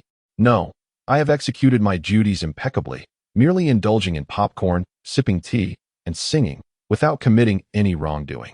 Furthermore, that fellow Luo Hao has been safely on Earth, stirring up no trouble. Suddenly, an epiphany strikes Whis. Could it be related to that terrifying super spirit bomb? Chapter 100. The task of restoring the palace of Lord Zeno is entrusted to you too. At that moment, Whis' gaze shifted to the figures of Zeno and the Grand Minister. In an instant, he comprehended everything. The super spirit bomb had fortuitously landed upon Lord Zeno's palace. As the projection from the Grand Minister revealed the palace's roof utterly devastated. Witnessing this appalling scene, Whis seemed to grasp the full gravity of the situation. He stretched his stiff neck and directed his gaze toward the faces of the Grand Minister and Lord Zeno. From Zeno's eyes, Whis sensed a dangerous glimmer. A lingering glance at the Grand Minister revealed a countenance, usually warm and amiable, now darkened like the bottom of a pot. Oh no, I never anticipated that. Despite all precautions, Luo Hao would resort to such a tactic. This is truly catastrophic. It appears, however, that these two formidable figures have not yet fully resolved to hold me accountable. There may still be a chance for redemption. Whis promptly transformed his previously nonchalant demeanor. Kneeling on one knee, and humbly bowed to the Grand Minister and Lord Zeno, acknowledging his mistake and expressing his willingness to learn and rectify his errors, assuring them that he would not repeat such missteps. Witnessing this remarkable 180-degree shift in Whis' attitude, even the enraged Grand Minister and Lord Zeno were momentarily taken aback. It seems this fellow is indeed capable of learning from his mistakes. Consequently, they refrained from further pressuring this poor little angel. After all, he is the Grand Minister's most competent aide. With this in mind, the Grand Minister coldly remarked, "Take care of yourself." The communication was abruptly severed. At this moment, Whis found his angelic robe drenched in sweat, a clear indication that there might still be an opportunity for redemption. Without any hesitation, Whis retracted the staff that Bulma had been using to view the images. And without a word, he transformed into a brilliant beam of light, vanishing from the spot. Bulma, who had been engrossed in her viewing, suddenly noticed the absence of both Whis and Rohan, muttering to herself, "Where on earth have these two gone? They've left me all alone here. What is going on? Hey, Whis, where are you?" No matter how loudly Bulma called out, Whis' voice would not reach her ears again. In the next instant, Whis materialized beside Rohan, his mind racing with unspoken thoughts. "You truly are a handful. I have barely left your side for a few minutes, and you've already caused such a calamity. It's astonishing how one cannot afford a moment's relaxation. While I merely sought a brief respite, you seem to invite chaos. In that fleeting moment, you've managed to wreak havoc even in the palace of the Omni King. Had I lingered any longer, who knows what dreadful calamities might have ensued? It appears that both the Omni King and the Grand Priest are teetering on the brink of fury. Should any further mishap occur, I dare say, not just myself, but the entirety of the seventh universe may find itself in peril. As for what comes next, I cannot dwell on it any longer. I must act swiftly to rectify the situation. If I can avoid further mistakes, perhaps we might still emerge unscathed from this predicament. This is indeed the best method that Whis can currently conceive." At this moment, the Grand Minister is enveloped in a sense of helplessness. After a brief period of reflection, the esteemed Grand Minister has gradually regained his composure. Recalling the fear he felt at the mere sight of Luo Hao, one cannot help but commend Whis, the pitiable little angel, for executing the task to such an extent. It is fair to say that Whis has performed admirably. To demand more of him would truly be to push the limits of reason. However, witnessing the Grand Minister's distress, as he incessantly rubbed his temples, it became evident that he, too, lacked a viable solution. Well, taking a step back may lead to broader horizons. The Grand Minister can only find solace in this thought. As long as this individual remains within the seventh universe, perhaps this is the optimal choice until his strength and memory are fully restored. The Grand Minister can only console himself in this manner. Meanwhile, the Grand Minister let out a long sigh of relief. Perhaps this unexpected turn of events should conclude here, for it might be the best outcome, provided it captures Whis' attention. However, judging by Whis' demeanor, it seems he has established a decent rapport with Luo Hao. As long as there are no significant disturbances, Luo Hao is unlikely to cause major upheavals. Whis, you have worked hard. The Grand Minister silently prayed for Whis to demonstrate a bit more determination and perform even better. Now, all that remains is to pray. There appears to be no alternative. Yet, the demeanor of the two prominent figures left Konik and Ketla utterly petrified. Is it truly sufficient to merely exchange a glance and utter a single phrase? The troublemaker who had nearly dismantled the roof of the Grand Minister's palace, the very instigator of chaos in the seventh universe, named Whis, had not uttered a harsh word. Merely advising to take care before disconnecting, the Grand Minister did not even express anger. Merely threatening with a glance, this is entirely inconsistent with the established persona of the Grand Minister. Has his character crumbled before our eyes? And did the Grand Minister just conclude matters with a single statement? This can only imply that Whis is your biological son, while Konik serves as your adopted child. Muse could draw an endless lamentation. Had this situation transpired in their fourth universe, it is likely that the angels and destroyers would have faced utter annihilation at the hands of the Omni King, leaving not a trace behind. As the two continued their silent grumbling, an ominous premonition suddenly enveloped them. The Omni King, with an impassive expression, addressed them. Are you two here to report? Gradually, Konik and Kutra came to their senses, and with a single knee on the ground, they bowed respectfully, replying, Yes, Your Majesty. The Omni King then inquired, Well then, has the reporting task been completed? The two nodded in affirmation. Yes. The Omni King glanced at the vanished palace ceiling and coldly remarked, Since you have finished. The task of repairing the Omni King's palace is now temporarily entrusted to you two.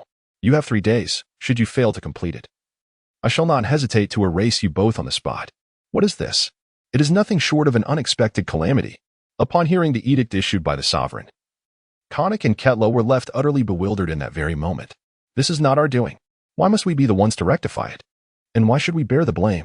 This seems rather unreasonable, does it not? Chapter 101. Only Luo Hao can confront the Omni King. At this moment, Ketra, emboldened by an unknown source of courage, boldly retorted, Your Majesty, the Omni King, this appears to be quite illogical. We did not create this mess. So why must we be tasked with repairing your palace? A glint of cold light flashed in the Omni King's eyes. What? Ketra, do you harbor any objections? Upon hearing this, Ketra's heart filled with regret. He had just openly contradicted the Omni King. Where had he found the audacity to do so? Beside him, Konik quickly intervened. I apologize, Your Majesty. Ketra did not mean it that way. We are more than willing to restore your sanctuary. It is indeed our honor to serve you. He promptly shifted from one knee to both. Ketra also swiftly expressed his willingness to repair the Omni King's temple, pledging to exert every effort over the course of 3 days. Hoping the Omni King would not hold his earlier comments against him. What a stroke of misfortune. Was this truly an undeserved calamity? He had merely come to report for duty, yet found himself embroiled in such an affair. Although he had encountered numerous intriguing rumors and gossip, it ultimately fell upon him and Konik, the destroyers of the fourth universe and their attendant angel, to shoulder the burden of the troubles stirred by Whis from the seventh universe. He silently vowed to hold Beerus accountable for this transgression. I will find a way to settle the score with Beerus when the opportunity arises. That fellow is but a defeated foe of mine, though he had no means to confront the Omni King directly. Dealing with Beerus was a different matter altogether. He was well prepared for that challenge. Soon, they heard the Omni King's chilling voice. You have 3 days. I shall grant you 3 days' time. And should I be unsatisfied with the outcome, the consequences will be yours to bear. With that, a flash of golden light enveloped him, and the Omni King vanished from sight. The individual seems oblivious to where he might channel his grievances and frustrations. It remains uncertain who among us is currently the most unfortunate, potentially incurring the displeasure of the Omni King.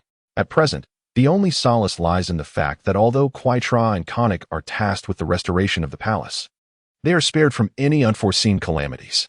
As for which universe will bear the brunt of the Omni King's wrath, that remains a matter of perspective.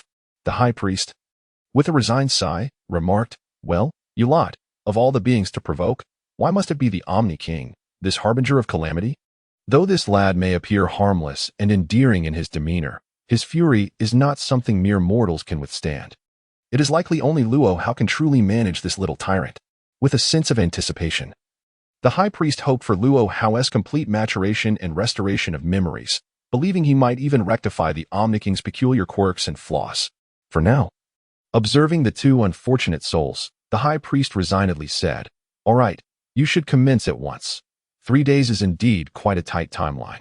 Upon the Omniking's abrupt disappearance, Konnik quickly reverted to his usual self alongside Quaitra. Counting with his fingers, he stated, "Lady Quaitra, there is no need for undue concern. Merely 9 minutes have elapsed since the palace's destruction, and my time reversal ability should allow me to revert it to its state from 10 minutes ago. If I exert my full effort, perhaps the palace can be restored intact before me." As he spoke, he summoned the angelic scepter in his hand, given the urgency. "Any delay may render my time reversal ineffective for restoring the Omniking's palace." Just as he contemplated this, the high priest's words doused Konnik's optimism like a bucket of cold water. The high priest, with a tone of exasperation, remarked, "You mischievous lad, resorting to clever tricks. If time reversal could indeed restore the Omniking's palace, would he grant you 3 days? He is merely angered, not foolish. Are you the simpleton, or am I?" Konnik paused, momentarily taken aback, but before he could inquire further, Quaitra interjected, "What is the matter?" Konnik had honed his time reversal technique to an advanced level, and reverting to a state from 10 minutes prior should pose no challenge. However, the high priest shook his head in resignation. "Indeed, as you surmise, time reversal is a unique skill of our angelic lineage, effective in ordinary cosmic realms. Even if an entire universe were to be obliterated, time reversal would restore it to its former state without question. But do not forget where we are. This is the Void Realm, the palace of the Omniking. Within the confines of this Void Realm and the Omniking's palace, time reversal is rendered ineffective. Do you comprehend? This is the nexus of the universe. The fabric of space and time here is extraordinarily stable, and it is not a matter of simply wishing to reverse time. Well, it seems that the two of you shall have to bear the burden now. As for the materials needed to restore the entire royal palace, I shall ensure they are prepared for you. Time is of the essence and the task is formidable, so I urge you both to proceed swiftly." The high priest bestowed a significant smile upon the two individuals, and in an instant, his body radiated a brilliant golden light, causing a pile of bricks and stones to materialize before Konnik and Ketla. "You must hurry. Should the task not be completed successfully, Lord Wonkong will undoubtedly hold you accountable, and I cannot guarantee your safety." With that, the high priest vanished in a flash of golden light, leaving Konnik and Ketla in a state of astonished bewilderment. On the battlefield of Earth, Vegeta was fervently gathering energy, his throat emitting a hissing roar of fury. His anger had reached a fever pitch. Only by fully concentrating all his energy and subsequently releasing it in a cathartic manner could he hope to transcend both his spirit and body, alleviating all his troubles. The desire to reduce everything before him to cosmic dust was the only means of quelling the tempest of rage within him. Outside, the onlookers stood at the ready. Yet only Luo Hao observed Vegeta's display with a bemused attitude. "Is this fellow suffering from constipation?"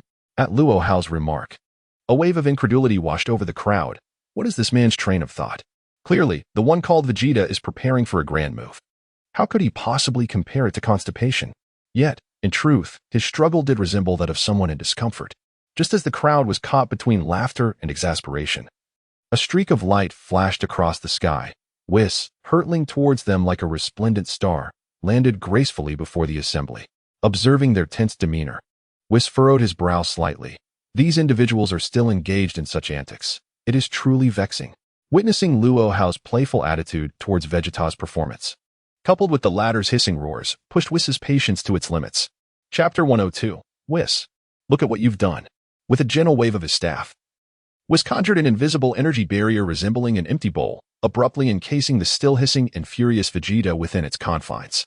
This not only severed Vegeta's momentum, but also confined his energy, color, and voice beneath an invisible dome that pressed him firmly to the ground. At last, tranquility has descended upon the world. Witnessing Whis make his move, effortlessly subduing Vegeta on the spot, the onlookers were left in utter astonishment. They had not anticipated that Whis possessed such prowess. Had they known, they would not have been so vigilant, bracing themselves for conflict. A sense of resignation washed over them as they exchanged glances, pondering what exactly Whis intended to do next. This young man possesses a temperament that rarely stirs without cause. There must be some pressing matter that has compelled both Whis and Luo Hao to appear in person. Observing Whis's reaction to Vegeta's furious outcry, one could only perceive a deep, melancholic gaze directed towards Luo Hao as he extended his right hand. His fingertips incessantly pointing at Luo Hao. Do you comprehend the gravity of your actions? His repeated utterance of you 6 times culminated in a moment of speechlessness. The hue of his skin, reminiscent of a smurf, transformed from its usual cerulean to a deep, furious shade of black, akin to the bottom of a pot, radiating a dark sheen that astonished onlookers. Having known Whis for many years, witnessing such an expression was a first. It seemed Luo Hao's antics had genuinely vexed him. The combination of blue skin and red fury had resulted in an unexpected shade of black. In response to this irate, glossy-skinned Whis, Luo Hao merely shrugged his shoulders, blinking his innocent, wide eyes at Whis. What troubles you, Whis? Have I erred once more? Why do you appear this way? Please, do not be angry. Let us discuss this calmly. Whis, filled with indignation, silently roared within. Discuss calmly. You have obliterated the entire palace of Zeno and expect me to take a measured approach? How utterly oblivious you are, pretending not to understand. Allow me to reveal the consequences of your misdeeds. With a disdainful huff, Whis chose not to engage Luo Hao further. Instead, he waved his staff with a flourish, conjuring a grand 3D projection before the gathered crowd. What is this place? It is stunning, exclaimed Piccolo, Krillin, and others. They beheld the enormous jellyfish in the center of the void, crowned by the magnificent palace of Zeno. What is this location? The scenery is breathtaking. The onlookers were enraptured by the exquisite vista. Yet, Whis, with an irritable tone, interjected, What are you all gazing at? I directed your attention to the palace at the center of the image. Do you recognize whose palace it is?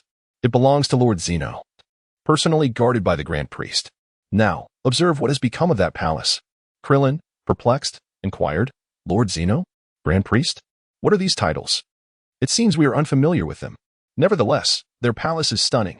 Who are those 2 individuals? Could they be the Lord Zeno and the Grand Priest you mentioned? At this moment, Whis was momentarily taken aback. Following the direction of Klin's finger, he focused his gaze and discovered that before the dilapidated palace, there were no signs of the esteemed High Priest or the Sovereign King. Instead, only the unfortunate Konik and Katra remained, both donning the hard hats of laborers, helplessly adhering bricks to the ground.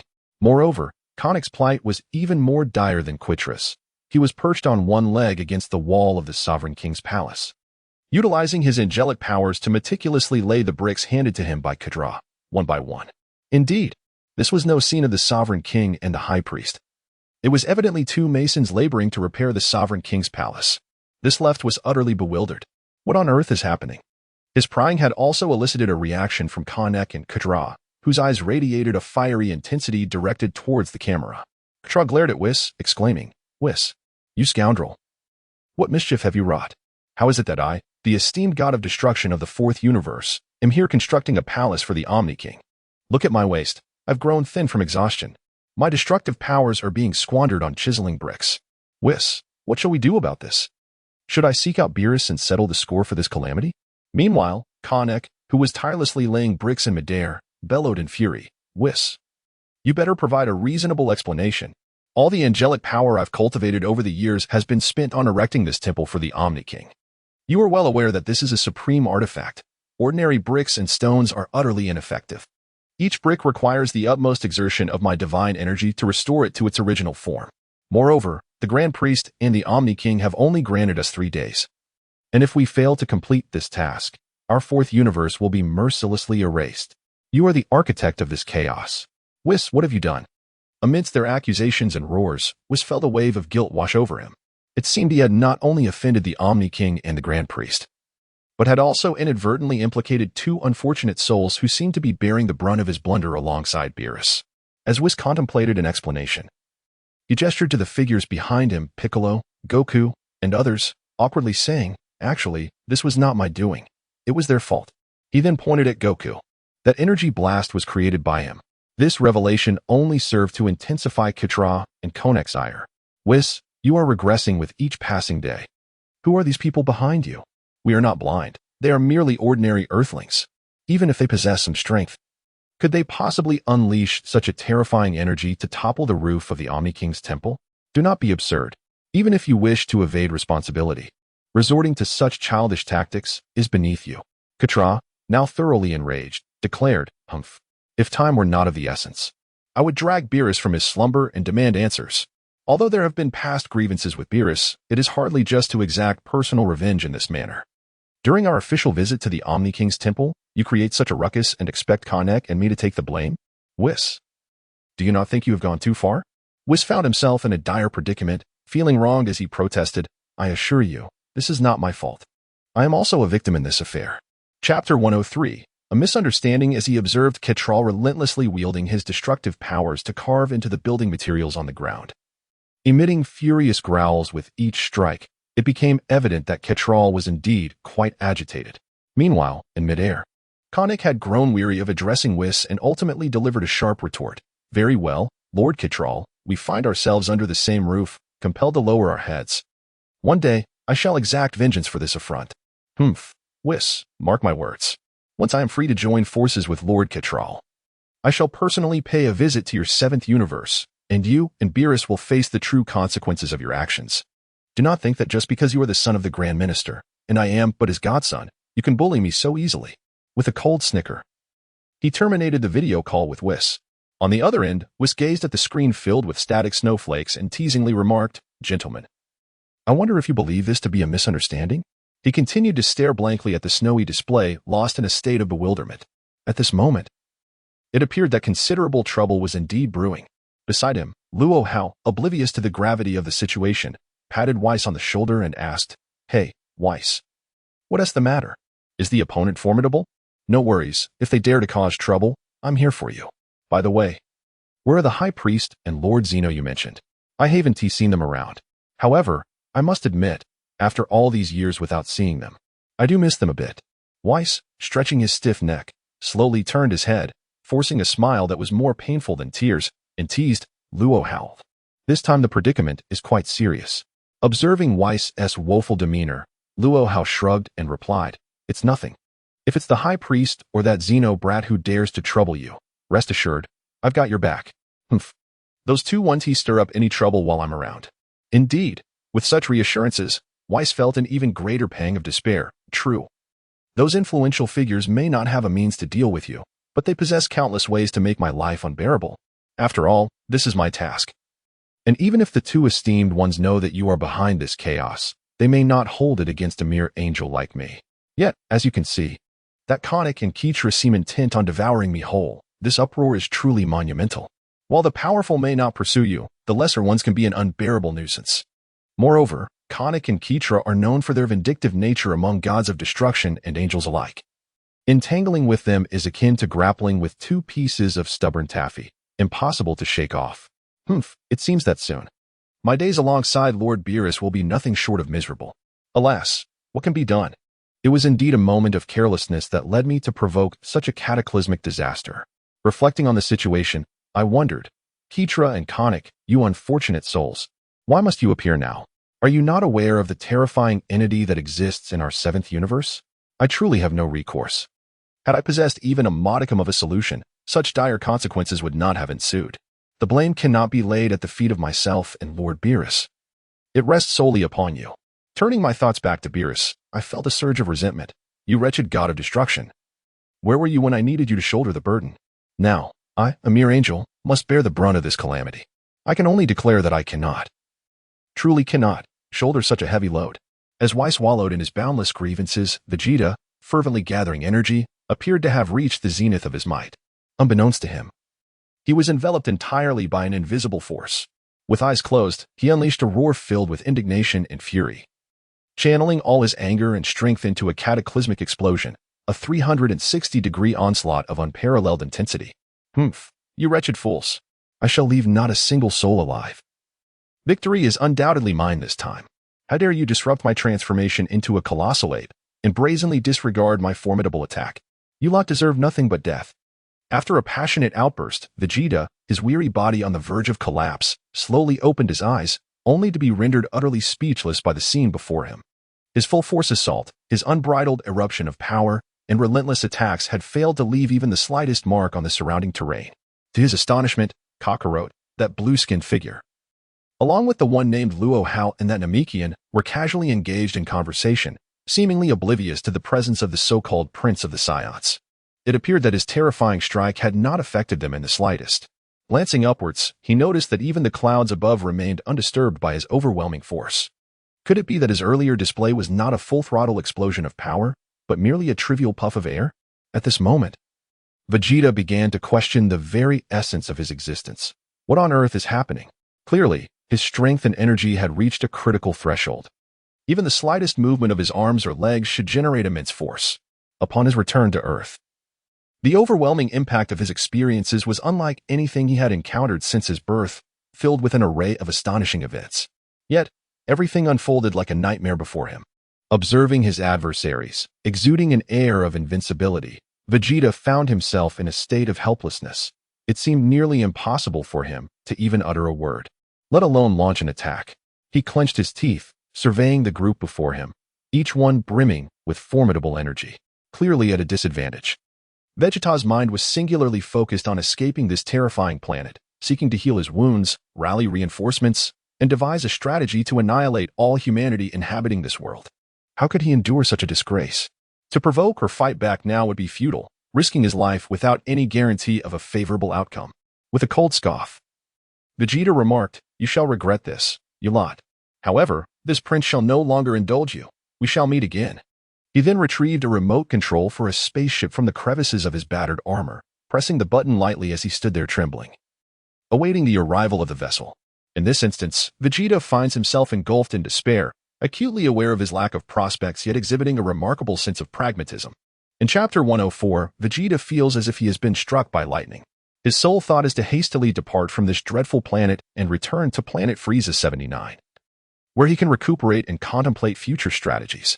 Meanwhile, it appears that no one is particularly concerned about his actions, which brings him a quiet sense of relief, thankfully. These foolish beings remain oblivious to the fact that once a Saiyan nears death and subsequently recovers to full strength, our combat prowess can multiply exponentially. At that point, I shall return and effortlessly crush these insignificant ants. Kakarot, when that time comes, I shall grant you no further opportunities. Vegeta's mind has begun to spiral into chaotic thoughts, not due to being outmatched by his opponents, but rather from the sheer frustration inflicted by these individuals. The feeling of being overlooked and treated as inconsequential is something that the proud Vegeta simply cannot endure. However, the reality remains unchanged, in a swift motion. Vegeta's patched spaceship quietly docked beside him.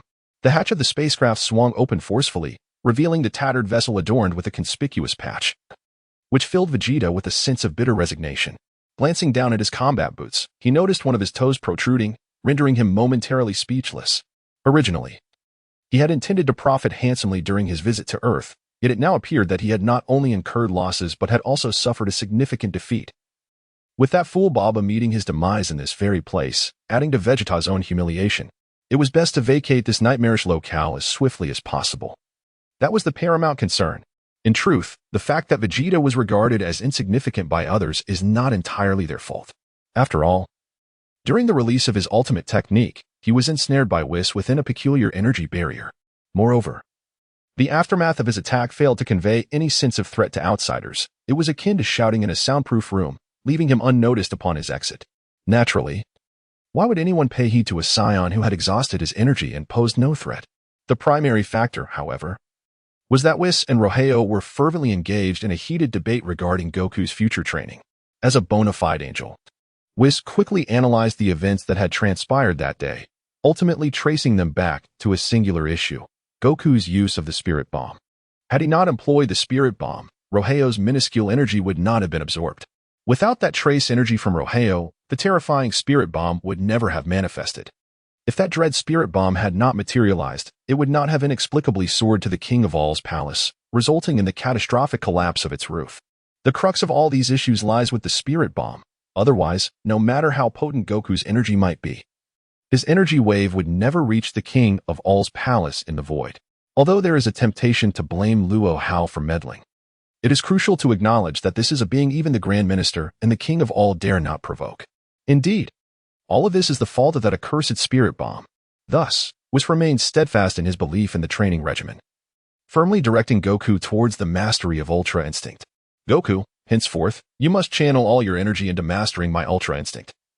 You are aware that it is this very technique that has saved you from peril on several occasions. Any mention of Kaioken or Spirit Bomb is mere chaff. Do not waste your thoughts on such trivialities. Goku scratched the back of his head. Ultra Instinct, you say? However, this technique is indeed inconsistent. While it is immensely powerful at times, it can also leave one feeling utterly helpless. Was patiently elucidated. This inconsistency stems from your current martial arts level being insufficient. Once you gradually elevate your strength, you will truly grasp the formidable nature of Ultra Instinct. In this regard, Whis harbors considerable confidence. Conversely, Luo Hao held a differing perspective, as fragments of his fragmented memories yielded some knowledge regarding the Scions. He firmly believed that Goku should not forcibly pursue the so-called angelic Ultra Instinct, for hastening growth is of no benefit to him at this stage. Moreover, concerning Whis' application of Ultra Instinct, Luo Hao opined that his own free-form technique might prove to be even more potent, given that Ultra Instinct is merely a foundational technique, whereas the free-form technique is more expansive in nature. Nonetheless, neither technique is something the current group can comprehend or master. At present, Goku's focus should solely be on establishing a solid foundation, incrementally enhancing his strength. Anything beyond that would be a jest. Subsequently, Whis, with an air of exasperation, cast a healing spell on each individual. Instantly, Goku felt a significant doubling of his power, which also offered him a vivid insight into the innate talents of the Scions.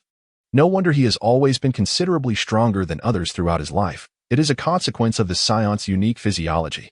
Interestingly, it was Luo Hao who brought this revelation to light. This fellow truly possesses boundless knowledge and capabilities. It is difficult to fathom what kind of terrifying creature he once was. He is even aware of the slightest traits of the Scions on Earth. While the others were engaged in discussions about their future training directions, Vegeta had already summoned his spaceship, preparing to depart cautiously from this planet that had brought him endless nightmares. The moment he stepped into the vessel, his ears perked up, catching a phrase that left him utterly astounded. He overheard the individual named Luo Hao patting Kakarot's shoulder, suggesting, "Goku, I recommend that you pursue the Super Saiyan path from now on. After all, that is the true legacy of our Scion lineage. As for other techniques like Ultra Instinct, you can delve into them later once you have established a solid foundation." Upon hearing these words, Vegeta, who had already settled into the cockpit of his spaceship, felt as though he had been struck by lightning, completely immobilized by shock. What? Super Saiyan? Is that referring to our Scion race? Am I not mishearing? Who is that individual? Why does he mention the term Super Saiyan? This presented a fatal allure for Vegeta. Surprisingly, he inexplicably refrained from activating the spaceship and painstakingly crawled out from the cockpit, inching closer to the group engaged in conversation, keenly attuned to their discussion. However, Luo Hao, Whis, and the others remained oblivious to Vegeta's presence, continuing their discourse regarding the Super Saiyan phenomenon. Chapter 105, Goku. Do your best. Luo Hao raised his hands in a gesture of suggestion, stating, I propose that Goku pursue the path of the Super Saiyan. Although the progress may be gradual, it offers a steady and reliable enhancement of your powers, which I believe will ultimately benefit the overall assessment of the universe. Although Whis intended to further argue his point, he was rendered speechless upon hearing the mention of the universe's overall assessment. Could it be that this transformation into a Super Saiyan holds significant implications for the universal evaluation? If that were the case, he would wholeheartedly support Luo Hao. Noticing the curious expressions on the faces of Whis and the others, Luo Hao shrugged helplessly and remarked, I possess only fragmented memories. I know that the Scion race can transform into Super Saions, becoming immensely powerful warriors. This remarkable transformation is an inherent talent of their species. If realized to its utmost potential, it could indeed bring immense benefits to our universe. Understanding dawned upon the group, albeit amidst some confusion. While Whis grasped the essence of the statement entirely, Luo Hao then patted Goku on the shoulder, encouragingly saying, You are quite close to achieving what is deemed the Super Saiyan transformation. Yes, if you diligently train for a while longer and seize the right opportunity, you might truly succeed in transforming. Perhaps you will emerge as the new hope and pillar of this universe. In this regard, Whis recalled his experiences with Luo Hao and Bulma in the future timeline, seemingly validating their current discourse. At that moment, the group was momentarily taken aback, realizing that the Scion, Vegeta, who had intended to flee, was now standing directly among them, his ears nearly pressed against Luo Hao's face. What manner of being is this? Was he not supposed to depart from this realm? Yet here he remains, mingling among us like one of our companions. What nefarious plans does this wicked Scion harbor? The crowd immediately assumed defensive stances, while Vegeta appeared utterly indifferent to their reactions, fixated instead on Luo Hao. Repeat what you just said. Do you possess knowledge of our Scion's secrets? How did you come by that information? Humph. If you fail to divulge it, I shall eliminate you on the spot.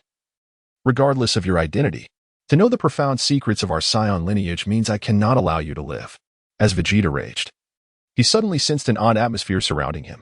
A glance around revealed Piccolo, Krillin, Whis, and Tien looking at him as if he were a fool. Has this guy's head been damaged by Goku? Even in such a weakened state, he dares to threaten Luo Hao. Does he not comprehend who Luo Hao truly is? That is a being who could crush you with but a flick of his wrist. Though they had not encountered Luo Hao before, they had come to trust Whis's cryptic hints. Meanwhile, Goku, having received Whis's healing, felt his energy and injuries fully restored to their peak condition. Observing Vegeta's antics, he clenched his fists and chuckled.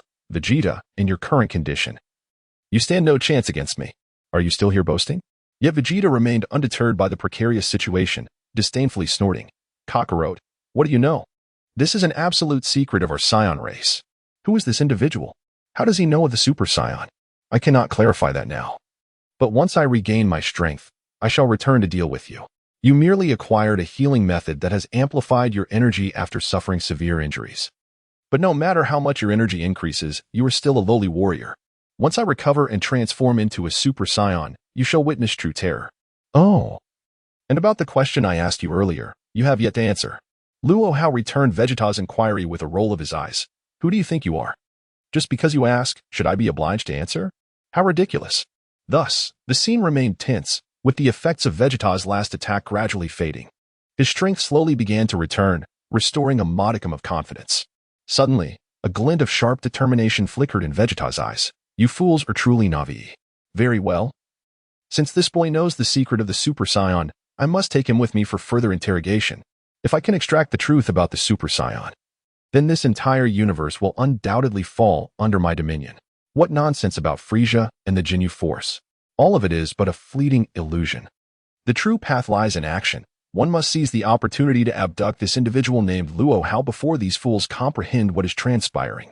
Yes, capture him and subject him to rigorous interrogation to unveil the secret of transforming into a Super Saiyan. Once I achieve that transformation, what do I care for Kakarot, Frieza, or the Ginyu Force? They will be as insignificant as mere clouds. Heh, thoughts must be transformed into deeds, especially before these simpletons take notice. Suddenly, Vegeta extended his mighty hand, and with a resounding snap, grasped Luo Hao's wrist. Now you cannot escape. Huh? These fools are truly complacent. Allowing me to strike with such ease, they shall soon regret this. The objective now is to take this individual away, and everything must proceed according to my grand design. At this moment, Vegeta's mind brimmed with splendid aspirations for the future. Once I become a Super Saiyan, I will seize the Dragon Balls and execute my plan for immortality. At that time, the entire universe will tremble beneath my feet. Vegeta's ambition had soared to unprecedented heights.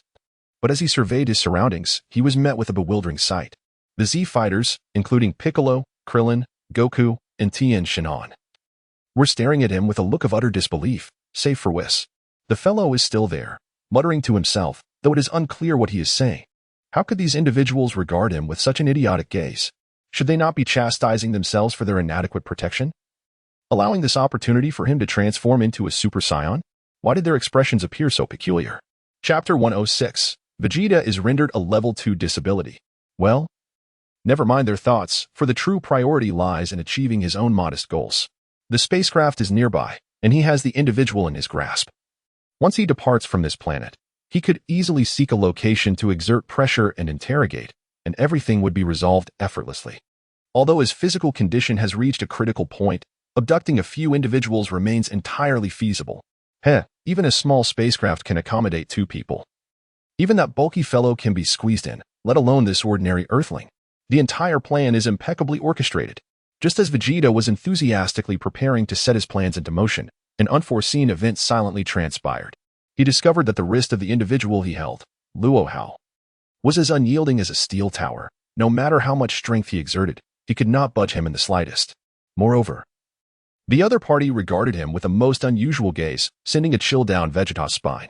Does this fellow not realize that he has been abducted? He stands there, gazing at himself with an expression of sheer bewilderment. as if paralyzed by fear. No, something is amiss. There is undoubtedly something peculiar at play. Yet what could it be?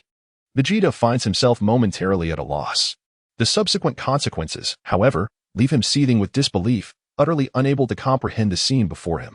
The shock reverberates within him, rendering him momentarily frozen in place. No matter how hard he exerts himself, even as his body reaches the brink of exhaustion, he finds himself utterly incapable of budging even a mere earthling. Indeed, it is impossible to move him.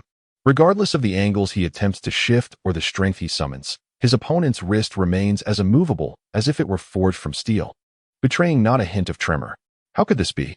Vegeta silently cursed within.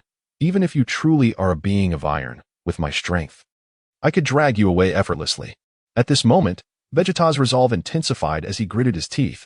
No matter what extraordinary means you employ, in the face of true power, everything else is but a mere illusion. Subsequently, Vegeta channeled every last vestige of his regained strength into his palm. A flash of light erupting as he seized Luo Hao's wrist with all his might, intent on dragging him onto his spaceship. With a resounding bang, the anticipated incident unfolded. Luo Hao, standing there immovably, exhibited no reaction whatsoever, while Vegeta, exerting himself to the utmost, found his own arm dislocated from the sheer force of his pull. At that moment, Vegeta's astonishment reached its zenith. What on earth is this creature made of? Why did my full force strike fail to budge him even a fraction, resulting instead in my own left arm being dislocated? What is happening here? Vegeta, supporting his dislocated left arm, was rendered speechless. Is this not merely an ordinary earthling? His plan had been to abduct this individual, so how could such an unforeseen circumstance arise? What manner of existence is this individual? What could possibly cause his arm to dislocate? Is it merely an illusion? At this moment, Vegeta remains unable to fully confront reality. Yet the faint throbbing pain emanating from his arm plunges his spirit into a state of profound distress. This fellow must possess some peculiarities, otherwise, why would these earthlings regard him with such strange gazes? However, Vegeta, driven by his Saiyan temperament, was not one to be easily placated. His heart was already rife with violent emotions, and although he had temporarily alleviated them through exertion, the current bewilderment robbed him of any semblance of rational thought. His singular aim now was to abduct Luo Hao, for the secrets of the Super Saiyan resided within him. If he could seize him, all would be resolved. Humph. If I cannot take him by grasping his wrist, then I shall incapacitate him first. Surely that would suffice. Carrying away an unconscious adversary would be a trivial task for him. At this moment, Vegeta bore the agony of his dislocated left arm, yet managed to emit a cold chuckle, exclaiming, "You fools! It's too late to stop me now." In an instant, his figure flickered and he appeared behind Luo Hao, raising his intact right arm in the form of a hand blade, aiming a fierce strike at the back of Luo Hao's neck. He thought to himself, "I shall knock you out first, then take you away." How could these imbeciles still be spectating, observing Vegeta's actions? The onlookers grew increasingly perplexed. Had this Saiyan prince been rendered foolish by Goku? What was he attempting? Did he truly intend to abduct Luo Hao? Such nonsense. With so many present, they would worry about anyone else, but for Luo Hao, there was not a hint of concern among them. In fact, they found themselves silently hoping for Vegeta's success. Though mere moments prior they had been at absolute odds, they were now unexpectedly amused by Vegeta's ridiculous antics. Indeed, it was as if he had kicked a metal plate, and now he sought to strike a superalloy sheet. This fool was blissfully unaware of his own impending doom. As anticipated, the consequences manifested as everyone had imagined. When he struck Luo Hao's neck with his hand blade, a sickening crack echoed through the air. Yet, Luo Hao merely looked innocently at the crowd, shaking his neck, seemingly unfazed. Turning back, he beheld Vegeta, whose expression was one of utter disbelief as he stared at his fractured hand and then at Luo Hao's neck. What on earth is this fellow? He displayed no reaction to my full-force strike, yet his right palm is fractured. What kind of terrifying entity is he? Even after engaging in such an intense battle with Kakarot, I did not sustain irreversible damage to any part of my body. Now, merely a tug and a blow resulted in a dislocated arm and a fractured wrist. What sort of absurdity is this? At this moment, Vegeta stood utterly dumbfounded. I merely intended to take you away, yet you have reduced me to a state of severe disability? Regardless of how bizarre the circumstances may be, Vegeta could endure it. However, the peculiar gazes of those around him rendered him incapable of maintaining his composure. The gaze directed at me, does it reflect derision or pity? Is it an expression of compassion or disdain? Why do these individuals regard me with such scrutiny? Is the person before me not an ordinary earthling? Is there something extraordinary about him? Chapter 107. Vegeta's energy blast is rebounded. To Luo Hao, however, Vegeta, after such prolonged observation, appears merely as an average earthling, devoid of any detectable energy emanating from him. After an extended period of combat on Earth, Vegeta has gradually mastered the Z-Fighter's technique of sensing energy, allowing him to ascertain the strength and location of his opponents through their energy signatures. Although his proficiency in this technique remains somewhat rudimentary, he can at least gauge an opponent's power and position without the aid of a detector, a significant achievement for Vegeta during his time on Earth. One cannot deny that a truly exceptional combat genius possesses a unique aptitude for acquiring useful skills through mere observation and a few exchanges. He has remarkably acquired the ability to sense the energy signatures of Earth's Z-Fighters, truly a prodigy among prodigies. Nevertheless, despite all his efforts, he cannot detect even the faintest trace of energy or strength emanating from this individual named Luo Hao. Why does this person's physique appear so extraordinarily formidable? Vegeta swiftly dismissed these thoughts. Humph, you scoundrels, gazing at me with such disdain. Very well, if I cannot achieve victory, I shall ensure you do not either. Kakarot. If you wish to learn the transformation of a Super Saiyan, you might as well pray for your next life. Since I cannot succeed in my transformation, I shall destroy it here and now. Though my hands are severely injured, I can still muster the strength to deliver one final blow. With gritted teeth and bloodshot eyes, Vegeta fixed his gaze upon Luo Hao, who regarded him with an expression of mockery. The more he reflected, the greater his rage grew. You have forced my hand. He positioned his dislocated left arm and fractured right arm to unleash his energy blast, earning Klylin's admiration for his determination. Despite his severe injuries, he still intends to unleash an energy blast. This fellow truly is relentless. Piccolo, exasperated, rubbed his forehead. Well, this kid is indeed a person of unwavering resolve. These individuals still find the time to critique themselves.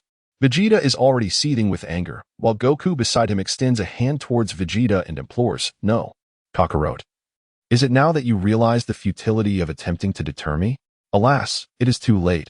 I shall grant you no opportunity. Do you aspire to transform into a Super Saiyan? Not a chance." With a resounding roar, Vegeta unleashed all his energy and remaining power once more. Although this immense pain has somewhat constrained his energy, he remains confident in his ability to obliterate this ordinary earthling right before him. However, the outcome once again defies Vegeta's expectations. With all his might, he expended his final ounce of strength to launch this energy blast, only to have it bizarrely repelled by this seemingly mundane human. Indeed, there was no explosion, nor was there any deviation at the moment of contact with the opponent's skin. It was entirely reflected back. How could this be possible? This is a ki blast, capable of exploding upon contact. How could it possibly rebound? Just as Vegeta was engulfed in confusion, the rebounding ki blast struck his own face with a dazed thud. A resounding boom echoed, yet this time, no unforeseen incident occurred. The energy he had unleashed collided entirely with his own visage. With a sudden impact, he was left in a state of utter bewilderment, overwhelmed by the force that struck him. What on earth is this fellow? Neither can he be moved nor can he be slain. Even the force of a ki blast is effortlessly deflected by him. At long last, he has come to a realization. No wonder the individuals beside him regard him with expressions of sheer incredulity. Vegeta has also begun to grasp the situation. This individual must indeed be the true master among them. Has he unwittingly launched a surprise attack against the mightiest of them all? Could this be considered a case of lifting a stone only to have it fall upon his own foot? This is the final fragment of consciousness Vegeta experienced before descending into an abyss of endless darkness. As for what transpired thereafter, it no longer bore any significance to him. Observing Vegeta, whose body quivered uncontrollably after being scorched by his own energy blast, Whis, with a hand resting on his forehead, cast a bemused glance at Goku and murmured, "Goku, is it true that your Saiyan race embodies such fierce tenacity? You truly broaden my horizons." Goku, however, looked at Whis with a perplexed expression and replied, "Mr. Whis, what are you saying? I don't quite understand." Indeed, Whis silently lamented, acknowledging that his inquiry may have been somewhat inappropriate. Yet, upon witnessing the expressions of those around him, he felt a sense of relief. After all, the current disparities between the realms of angels and destroyers were vast. Perhaps in the future, Goku and Vegeta would grasp the profound implications of his question. Meanwhile, Krillin shrugged and approached the convulsing Vegeta, seizing his tail and hoisting him into the air. casting a disdainful glance at Vegeta's darkened visage and the tattered shoes exposing his toes. Krillin contemplated the unfortunate reality of Vegeta's financial state. However, abandoning him seemed unjust. He then turned to the instigator, Luo Hao, and inquired, "So, Luo Hao, how should we deal with this fellow?" Luo Hao merely shrugged and replied nonchalantly, "It doesn't matter. You can dispose of him however you wish. I prefer not to be bothered by such minor characters." His words were uttered with a nonchalance that belied the fact that it was indeed he who had rendered Vegeta unconscious.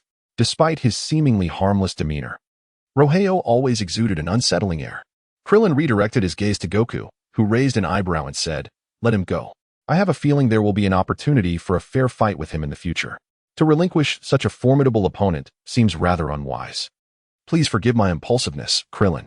Krillin frowned. "Goku, you truly have a soft heart." At that moment, Whis seemed to recall something. Yes, Krillin. Why not return Vegeta to his original spaceship? Leaving him on Earth would be a waste of resources.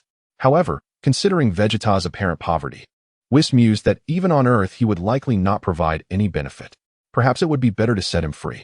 Suddenly, Whis reconsidered his phrasing, smiled, and remarked to Krillin, "Who knows? This fellow might yet fight for Earth in the future." What? This statement caused Krillin to pause in surprise. This fellow might fight for Earth? Chapter 108.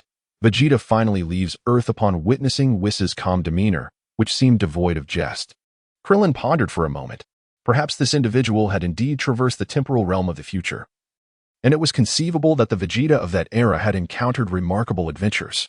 Well then, since everyone expressed no objections, let us release this fellow. He cast another glance at Vegeta's patched-up personal spacecraft and let out a resigned sigh. It was quite pitiable that these scions found themselves in such dire straits. Their shoes were tattered, and even their spacecraft bore the marks of wear. Yet, reflecting further, if this individual were to contribute to Earth in the future, it seemed wise to cultivate a bond of goodwill now. He then gestured to Gohan, saying, "Gohan, please fetch a new pair of shoes, a fresh suit of armor, and a scouter. Let us leave this scion with a token of our kindness." It was truly disheartening to witness how destitute he was. Gohan, somewhat bewildered, nodded in agreement. "Uncle Krillin, you are indeed kind-hearted." Krillin patted his own head, replying, "Of course." Yet inwardly, he mused, "Well, this gift is of no loss to me. After all, it is merely Miss Bulma's surplus stock. Even if she were to be upset with me later, it would be a minor inconvenience. If I do not offer it, I may very well miss my chance to connect with him. Consider it a simple act of goodwill." It was simply too much to bear, seeing this scion, who had come to Earth for a brief visit, struggling so. Sighing, he thought, such is the nature of hospitality among us Earthlings. With that, he packed the gifts, along with Vegeta, into the dilapidated spacecraft. As the hatch of the ship slowly closed with a whoosh, the vessel automatically departed from Earth.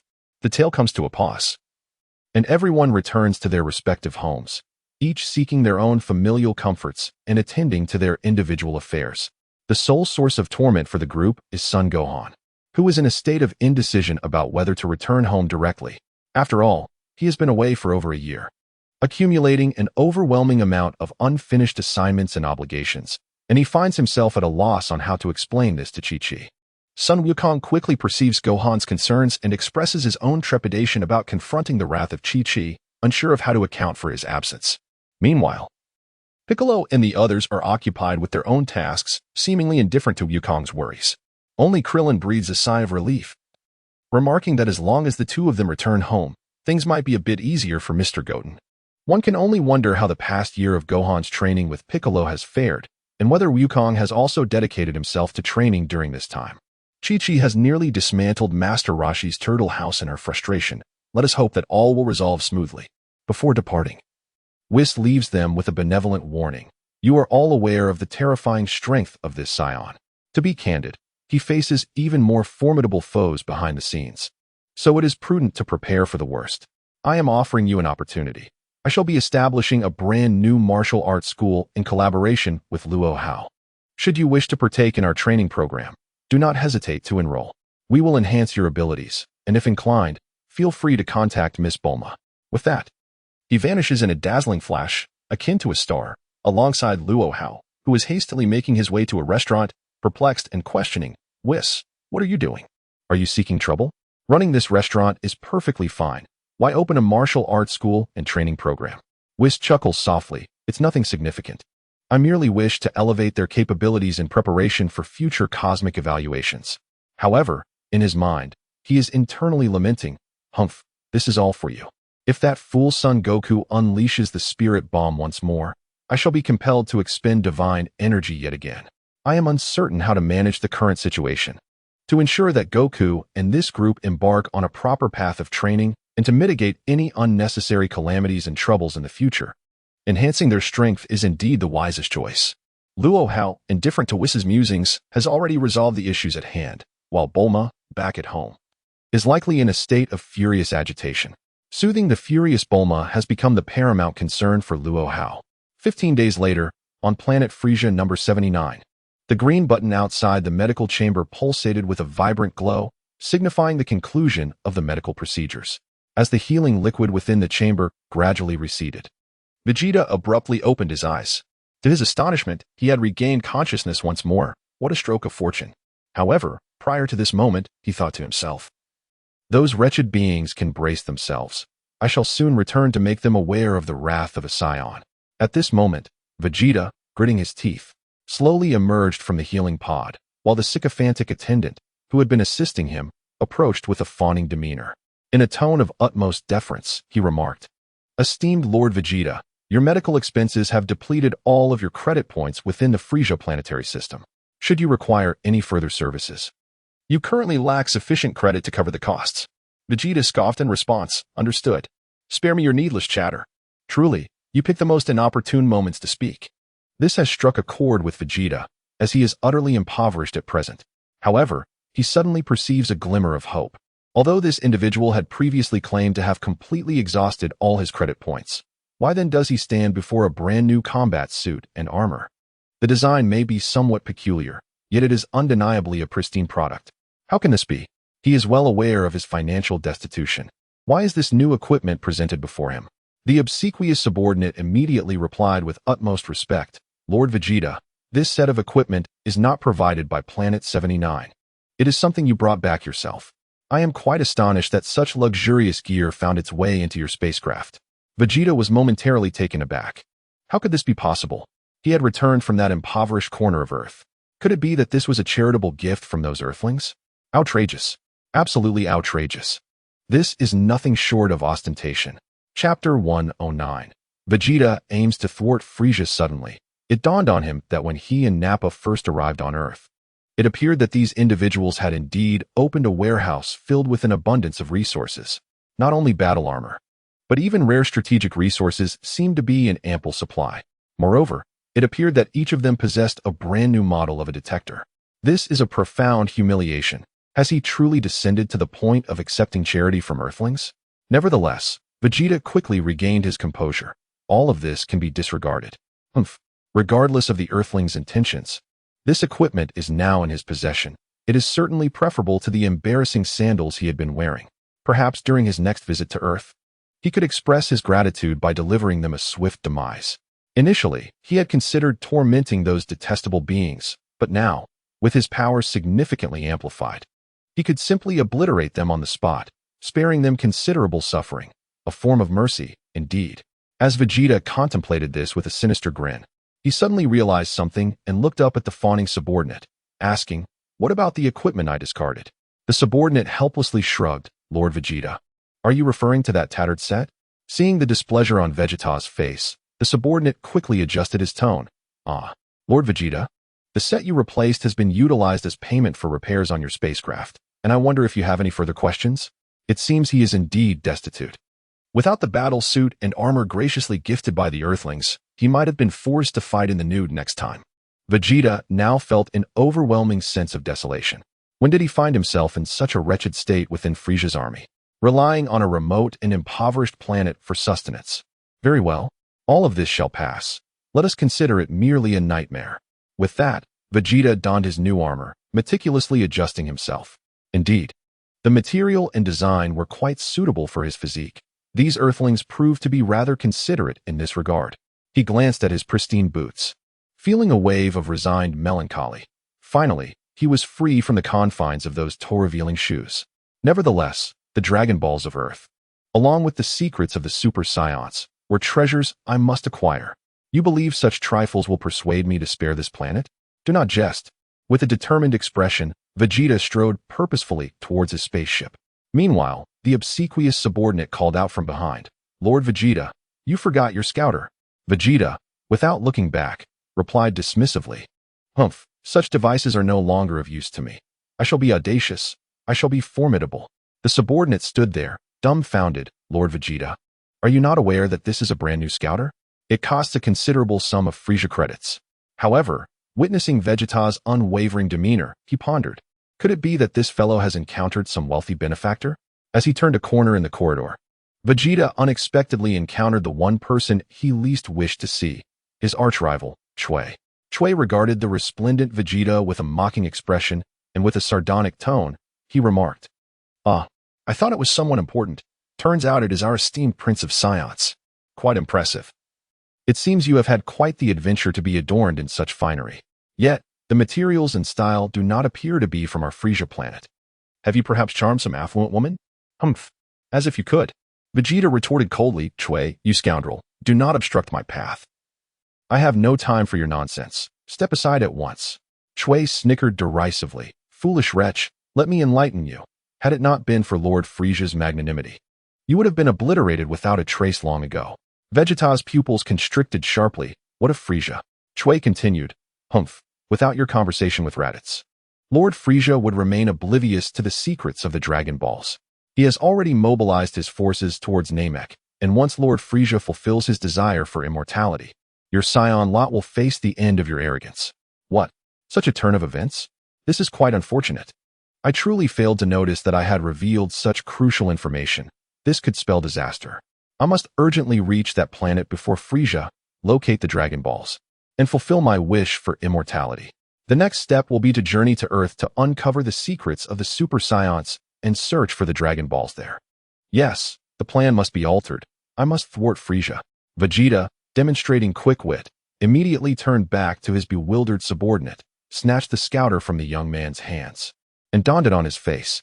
The subordinate, still in a daze, weakly inquired, "Lord Vegeta, didn't you say you would give it to me?" Vegeta retorted sharply, "Get lost." In an instant, he accelerated to his maximum speed, darting to his spaceship and plunging inside, racing towards planet Namek. Behind him, Chewie watched Vegeta's abrupt actions in astonishment, exclaiming, "You scoundrel! I haven't even finished conveying the important news, and you dare to flee like this?" Without further ado, Chewie dashed into the spaceship, swiftly following Vegeta as they departed from Frieza Planet 79. In West City, at the headquarters of the Capsule Corporation, Miss Bulma's laboratory, previously referred to as a laboratory, it is now better described as a research base. Ever since the fierce battle with Vegeta, Whis and Luo Hao decided to establish a martial arts training program, which received tremendous support from Miss Bulma. She promptly made a decision to transform the entire golf course surrounding the laboratory into a brand new training base. Indeed, it is a base. It includes various gravity rooms, medical pods, and all the high-tech equipment and materials seized from Frieza's fleet, all integrated into this training facility.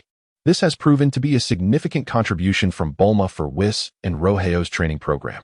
The current base is astonishingly luxurious, with equipment, functionality, and supporting facilities reaching an elite standard. Even soldiers from Vegeta's army would be taken aback upon visiting, as the technological sophistication here rivals that of Frieza's headquarters. Chapter 110. Luo Hao tours the newly established training base at this moment. Whis was gleefully showing Luo Hao around the newly constructed base, observing familiar faces undergoing intense training in the gravity rooms. Luo Hao was left speechless. Do these individuals not require lives of their own? Must they solely devote themselves to relentless practice? We merely intended to provide them with a few pointers, right? What exactly is the meaning behind this entire operation? Whis chuckled lightly. There's nothing we can do. The pressure of the future is indeed quite substantial. After all, the future depends on these individuals to maintain appearances. Wouldn't you agree, Luo Hao? Luo Hao pondered for a moment, seemingly convinced by Whis' reasoning, then sighed. But doesn't Goku need to return home? Whis smiled broadly and replied, Goku wouldn't dare return. You know exactly what his wife, Chi-Chi, is like. At that moment, Luo Hao shivered, recalling Goku's wife, which truly was a source of trepidation. Oh, so it turns out Goku's relentless training here has its reasons. It makes sense why he is so dedicated. As Whis walked, he gestured towards a white area nearby, saying, "Look, this is the brand new medical pod that Miss Bulma has created for them. Even if they are left with just a breath, the presence of this pod will swiftly heal them and allow them to resume training. With such a training marvel, their strength will undoubtedly soar. Even if some unforeseen incident occurs on Earth again, we will not face another crisis like the spirit bomb." "What crisis surrounding the spirit bomb?" Luo Hao inquired, a look of skepticism on his face. Whis wiped his brow and said, "You truly know nothing, do you? Very well, if you're unaware, then let us leave it at that." Luo Hao raised an eyebrow and stated, "So, Whis, we must devise a training plan for our martial arts class. That should be a given, right?" With a snap of his fingers, Whis summoned a stack of documents as tall as himself and handed them to Luo Hao. "Here. This is the training regimen I have crafted for each individual. This is the detailed outline. As for the specifics, you can extract them from the outline, and I will assist you in locating them since the information is rather extensive." Upon seeing the mountain of documents, Luo Hao fell into a contemplative silence. It appeared that Whis was genuinely earnest in his endeavors. Since this angel wished to undertake this task with seriousness, he had no reason to hinder him. Glancing at the towering stack of files, Luo Hao finally asked Whis, "You needn't provide me with such elaborate introductions. Just tell me, what is your training plan?" Whis smiled faintly and replied, "My training plan is quite simple. Train until you can't anymore." At that moment, 3 crows flew overhead, leaving 6 dots in their wake, leaving Luo Hao utterly stunned, speechless. Despite his perplexity, Luo Hao could not shake the feeling that Whis was acting rather oddly. Was there something he was unaware of? Why did Whis seem to derive a certain pleasure, almost a sense of revenge, from pushing Goku, Piccolo, Krillin, and the others to their limits? Could it be that training these individuals brought Whis excitement and joy? This, indeed, is a most peculiar scene, accompanied by Whis' elaborate explanations. Luo Hao finally perceived that this training facility undeniably contributes significantly to the enhancement of everyone's abilities. However, it is universally acknowledged that effort and reward are often directly proportional. Just as Whis animatedly boasted about the fruits of his labor during this period, his body suddenly stiffened, and forthwith he dazedly extracted his staff from the void. The radiance of the scepter flickered in an unusually urgent manner, causing Whis to furrow his brow. It was an expedited communication, and a highly classified one at that. Could it be? What is destined to arrive will inevitably come. For a moment, Whis stood there, momentarily stunned, yet he soon regained his composure, exchanged a brief greeting with Luo Hao, and vanished without a trace. Luo Hao, perplexed, bore a questioning expression. This enigmatic Whis truly possesses an air of mystery. Could there be significant events unfolding?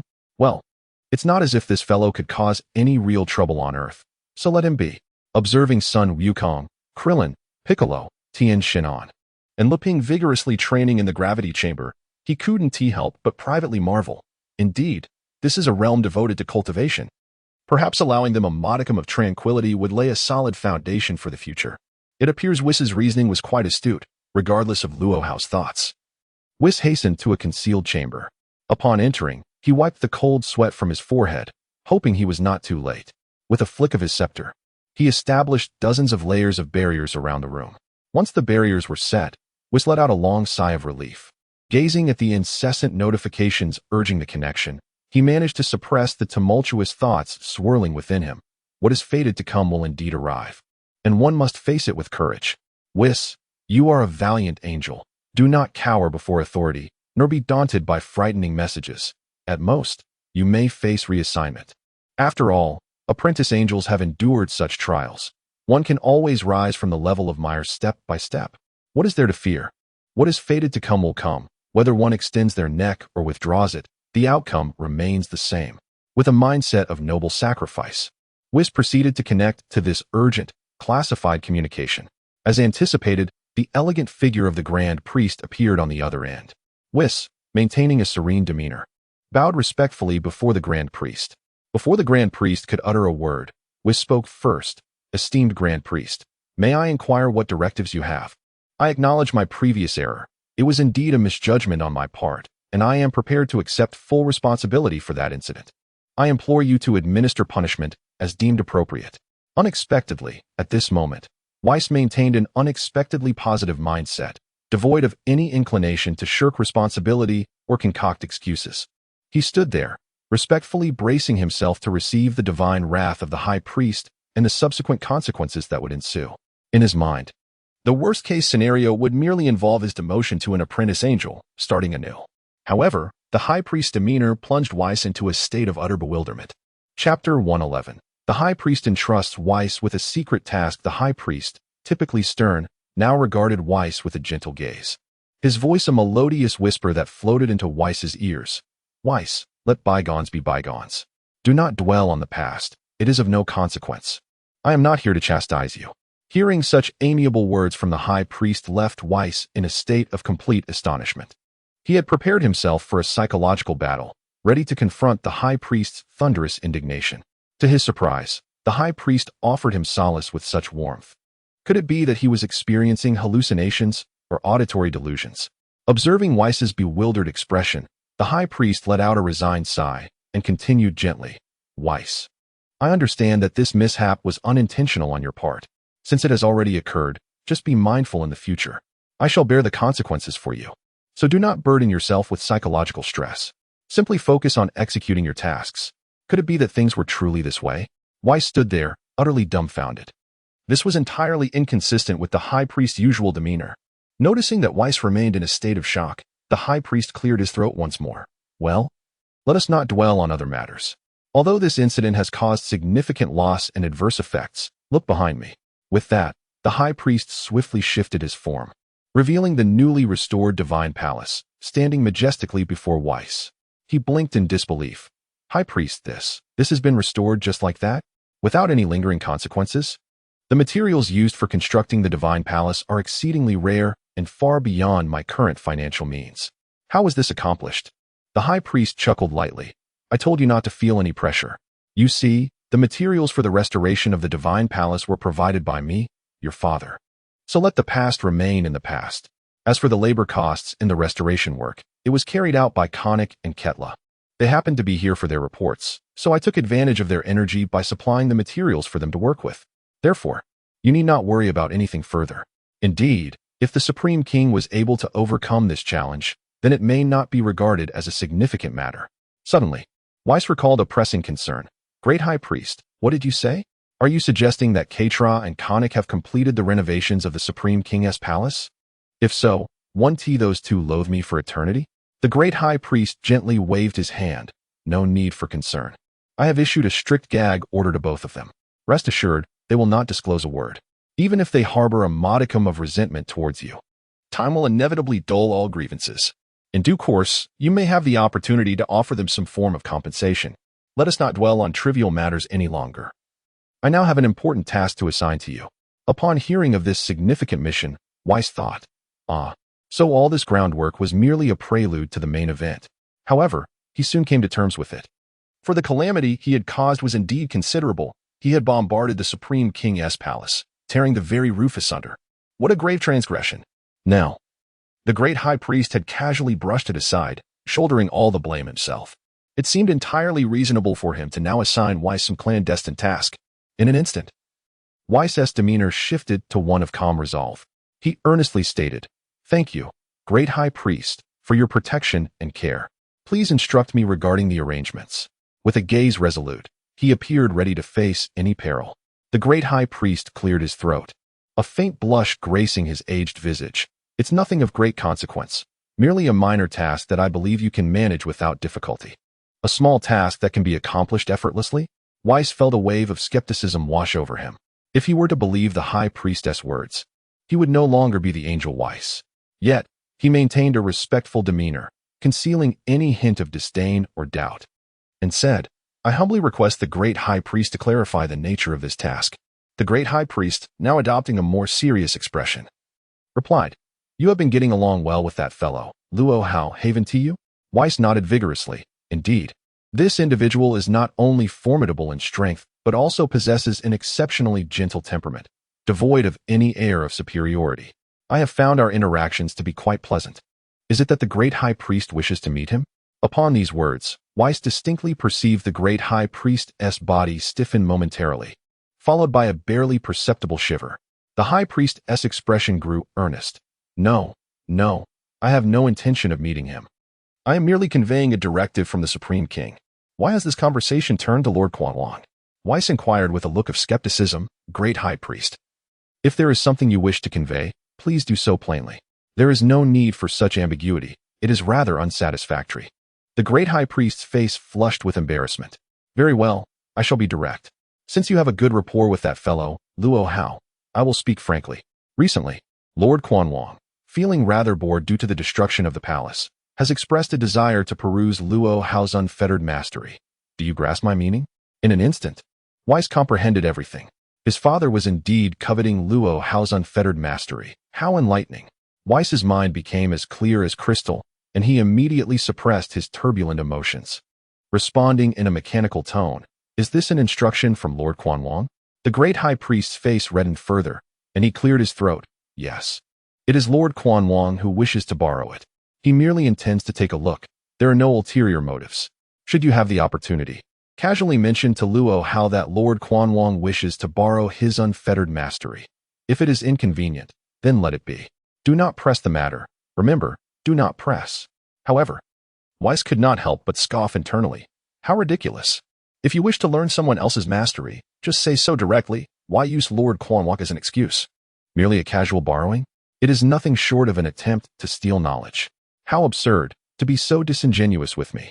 Yet, considering the Great High Priest is the steward of all beings, the leader of the masses, making the matter too explicit would indeed tarnish his dignity.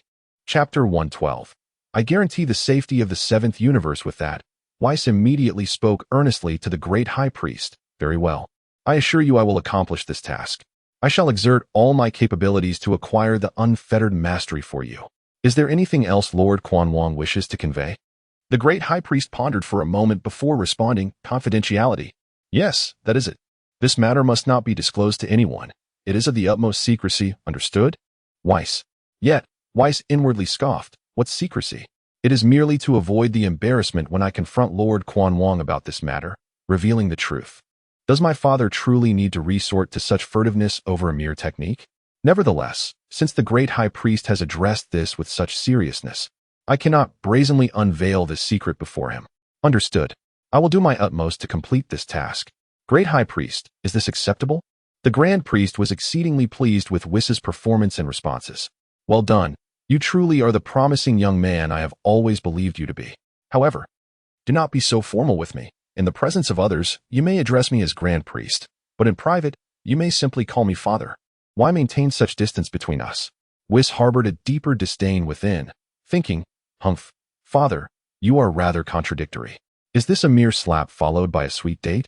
It seems the true scapegoat should be Lord Zeno. Nevertheless, this was not the crux of the matter. The current task, although somewhat formidable, should not pose a significant issue given his relationship with Luo Hao.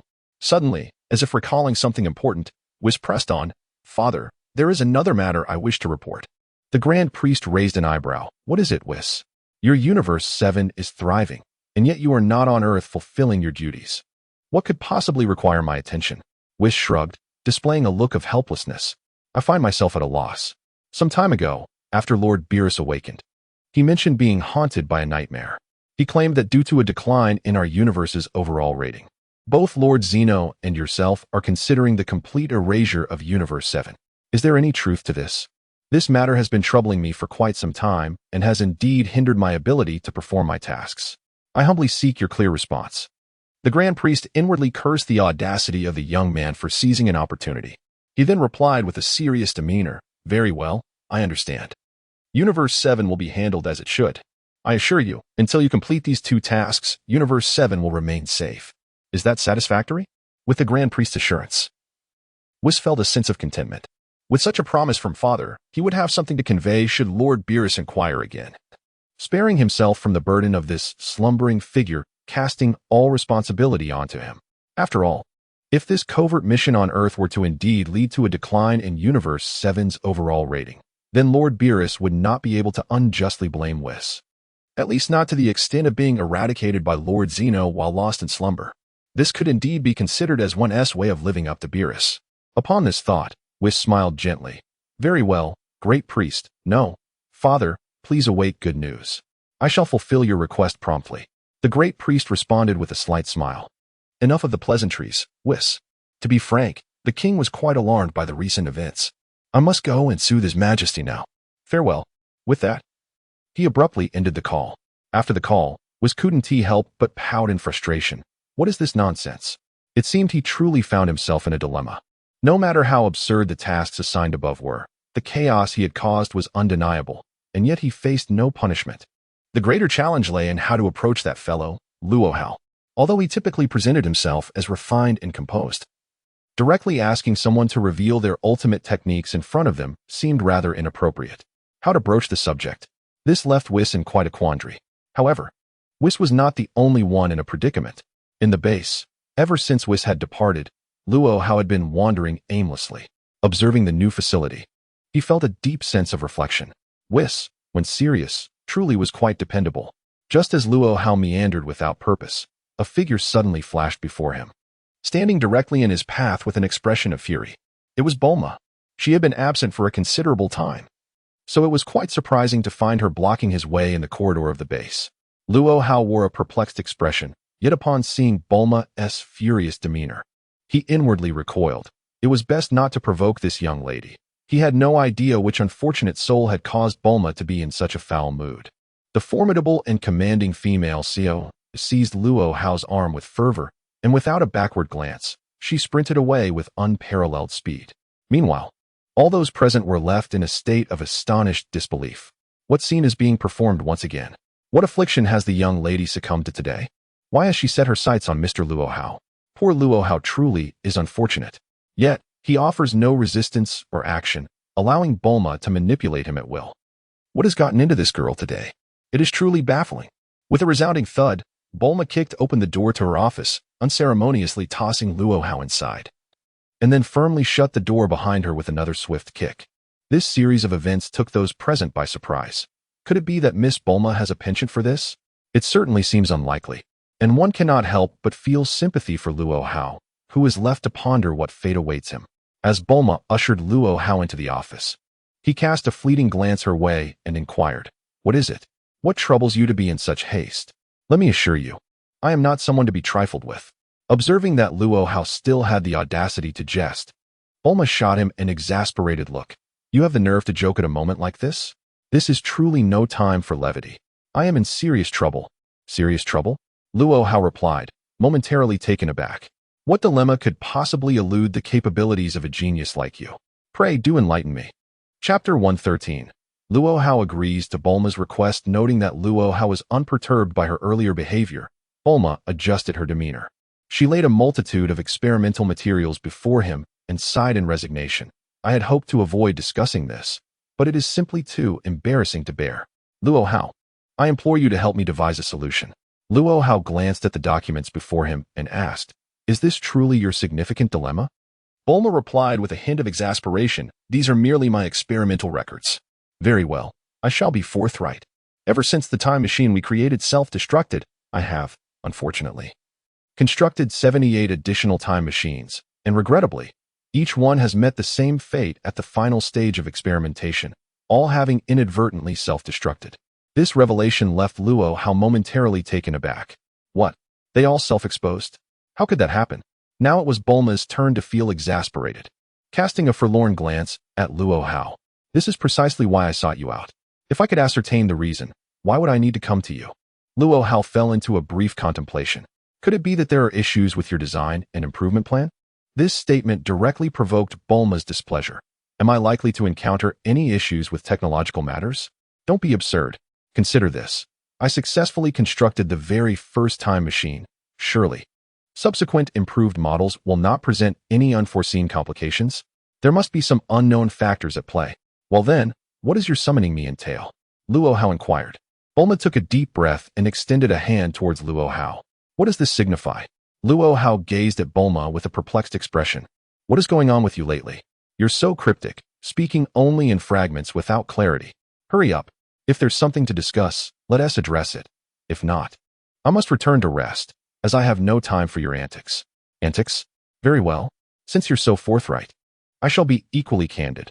I need you to procure another batch of those spaceships you previously retrieved with Whis. What? Have you exhausted all those spaceships? Now it was Luo Hao's turn to be astonished. This girl truly has the audacity to ask for so much. The last batch of spaceships was the entire arsenal of both Gula and Frisia's legions. Has Bulma really consumed them all in such a short span? When Luo Hao visited the experimental base earlier, he had observed numerous warships and models left behind by Frisia's army, still neatly arranged there. Could it be that this girl, frustrated by setbacks with the time machine, intends to raid Frisia's forces for vengeance? Noticing Luo Hao's skeptical gaze, Bulma sheepishly offered an explanation. It's not without reason. Each time machine requires the power engines from those spaceships you brought back. Only the power cores within those engines can serve as the energy core for the time machines. Thus, for every time machine that is rendered inoperative, I lose an energy core from one of Frisia's primary warships. You brought back a total of 80 ships, and now all the energy cores have been completely consumed. If I wish to develop new time machines, it is an impossible task without these energy cores. Energy cores, you say? Can't you replicate them? With your intellect and capabilities, Luo Hao suggested. Bulma, with a look of resignation, replied, the materials and structure of their spaceship energy cores are unique and composed of a special substance. I have found no suitable substitutes on Earth or the nearby planets. In essence, their energy cores are one of a kind. If we wish to construct entirely new time machines, we must seek out another batch of spaceships of the same design. Do you comprehend now? Luo Hao finally comprehended the intricacies of the situation. The issue lay with the time machine. He had remarked upon Miss Bulma's enigmatic demeanor lately, only to discover that she was engrossed in a rivalry with the time machine. To his astonishment, the energy core of Frisia's fleet turned out to be an essential component for the time machine. He then addressed Bulma, saying, you are quite grown up now. Why engage in a contest with the time machine? We have already experienced a journey through time, which was merely a glimpse into life. Why do you feel the need to create an entirely new time machine? Bulma retorted with a hint of irritation. Isn't that rather dull? You know, I have thoroughly researched the technology on Earth, and there truly is nothing new for me to explore. I simply cannot stand idleness. What do you say, Luo Hao? Please lend a hand. In that moment, Bulma revealed a charmingly innocent expression, reminiscent of a delicate bird, leaving Luo Hao feeling somewhat exasperated. The girl has resorted to her usual tricks once again. With a resolute heart, Luo Hao steeled his expression and declared, no more. This time, I absolutely refuse to intervene. I've granted you access to a fine energy core. If you cannot manage it on your own, why come seeking my assistance now? Other matters might be negotiable, but if you expect me to go out and procure equipment for you again, that truly crosses the line. With that, Luo Hao turned to leave Bulma's office. At this moment, however, a cunning glint appeared in Bulma's eyes as she swiftly revealed her trump card. She turned and produced a stack of tickets from a corner, slamming them down before Luo Hao. Stunned, he exclaimed, what are you up to this time? Bulma, brimming with confidence, responded, all right then. Since you deem my research on the time machine a waste of time, I shall not contest it any longer. Look here, these are concert tickets. And this is a dinner reservation for tomorrow. All these are my plans for the upcoming week. How about it? To ensure my time is not spent in monotony, you shall accompany me. We will first enjoy the concert and then dine together. As Bulma elaborated, Luo Hao felt a headache coming on. Fine. I truly cannot allow this girl to be idle, lest my own life becomes unbearable. Given her persistent nature, attending concerts and dining out daily would surely drive me to distraction. How could I possibly have my own life? Yet, had it not been for his newfound identity, Luo Hao might have entirely disregarded Bulma's whims. However, since his awakening, his bond with her had grown stronger, leaving him feeling somewhat trapped. Consequently, he swiftly resolved, very well. I shall procure another batch of Frisia's fleet energy cores for Bulma. If I can keep her occupied, perhaps my days will be a tad more peaceful. With this determination, Luo Hao wasted no time and stated with conviction, all right, Bulma, your modest request poses no challenge for me, but you must allow me a few days. I will consult with Whis to assess the organizational status of Frisia and Cooler's legions, and see if there are surplus fleets available that we can utilize for the time machine. Surely that will suffice? Chapter 114. Luo Hao agrees to the interstellar journey at this moment. Luo Hao noticed a sly smile creeping across Bulma's face. Did she have some novel scheme that she had yet to reveal? Curiosity piqued, he observed as she smirked triumphantly. Humph. Those were merely your excuses to evade responsibility, but unfortunately for you, I have already devised a plan. Suddenly, Bulma retrieved a brand new detector from her drawer and placed it atop her head. With a press of a button on the device, she exclaimed, hee hee, Luo Hao, This time I have thoroughly prepared. Do not attempt to evade responsibility with excuses. Luo Hao, utterly bewildered, gazed at Bulma and replied, "What does that even mean? I am not trying to shirk my duties. I genuinely need to consult Whis first. At the very least, I must ascertain the location of Frisia's forces, right? The vast universe is so expansive. How can I possibly locate the appropriate fleet without pinpointing their whereabouts?" With a satisfied grin, Bulma remarked, "I have already considered all of that. Hee hee, the detectors you brought back last time serve as a form of communication for Frisia's army. Furthermore, I have intercepted all their recent communications. Indeed, Frisia has assembled a brand new fleet, and this time his target is Namek. Apparently in search of some entirely new Dragon Balls. Yes, the Dragon Balls. Do you know that Piccolo is a Namekian?" Luo Hao still did not grasp the full implication and merely nodded in response. "Yes, but what does this have to do with Piccolo?" Bulma explained. Perhaps it was the conversation between Vegeta and Raditz that led Frisia to discover that the Namekians can create Dragon Balls. Now, with his newly organized fleet, Frisia aims to journey to Piccolo's homeland, Namek, in pursuit of the Dragon Balls to fulfill some hidden desire. Therefore, you need not seek Whis. I have already pinpointed the location of Frisia's forces. All you need to do is accompany Whis to Namek and retrieve their spaceship for me. What do you say? What do I say? I say no. Luo Hao shook his head in resignation. You, my dear, will go to any lengths for the time machine. Regardless, I must return to discuss this with Whis. After all, Namek is not exactly nearby. It will take considerable time to travel there and back. At that moment, Bulma snapped her fingers and declared, "You need not trouble yourselves this time. To be honest, I have already prepared the spaceship for our journey to Namek. Hee. As long as you take me with you, the rest will be taken care of." "What? You wish to join us?" Bulma replied triumphantly, "Of course. The spaceship I personally constructed is now the fastest in the cosmos. It incorporates all the advanced technology from Frisia's fleet, except for the propulsion system, which I designed entirely from scratch. I want to experience the thrill of space travel, not just time travel, but interstellar travel as well. So how about it? Take me with you. Take me with you." Bulma had once again entered her nagging mode, and Luo Hao felt a throbbing headache coming on. Here she was again. All right. Even if you are fully prepared, you should at least inform Whis, right? After all, Frisia and Cooler are under the command of Whis's friend. Wouldn't it be rather inappropriate to continuously borrow equipment without proper notice? He said, "Well, regardless of whether it's appropriate or not, it's essential to greet Whis. I assent it." At this point, Bulma paused for a moment in contemplation. It seemed that Luo Hao's words held considerable merit. After all, they were Whis's associates, and it was indeed necessary to extend a greeting. However, since Luo Hao had already consented to this interstellar journey, all other concerns could be set aside for the sake of this undertaking. A smile suddenly brightened Bulma's face, dispelling the earlier gloom and rolling of her eyes, as she made a complete turnaround.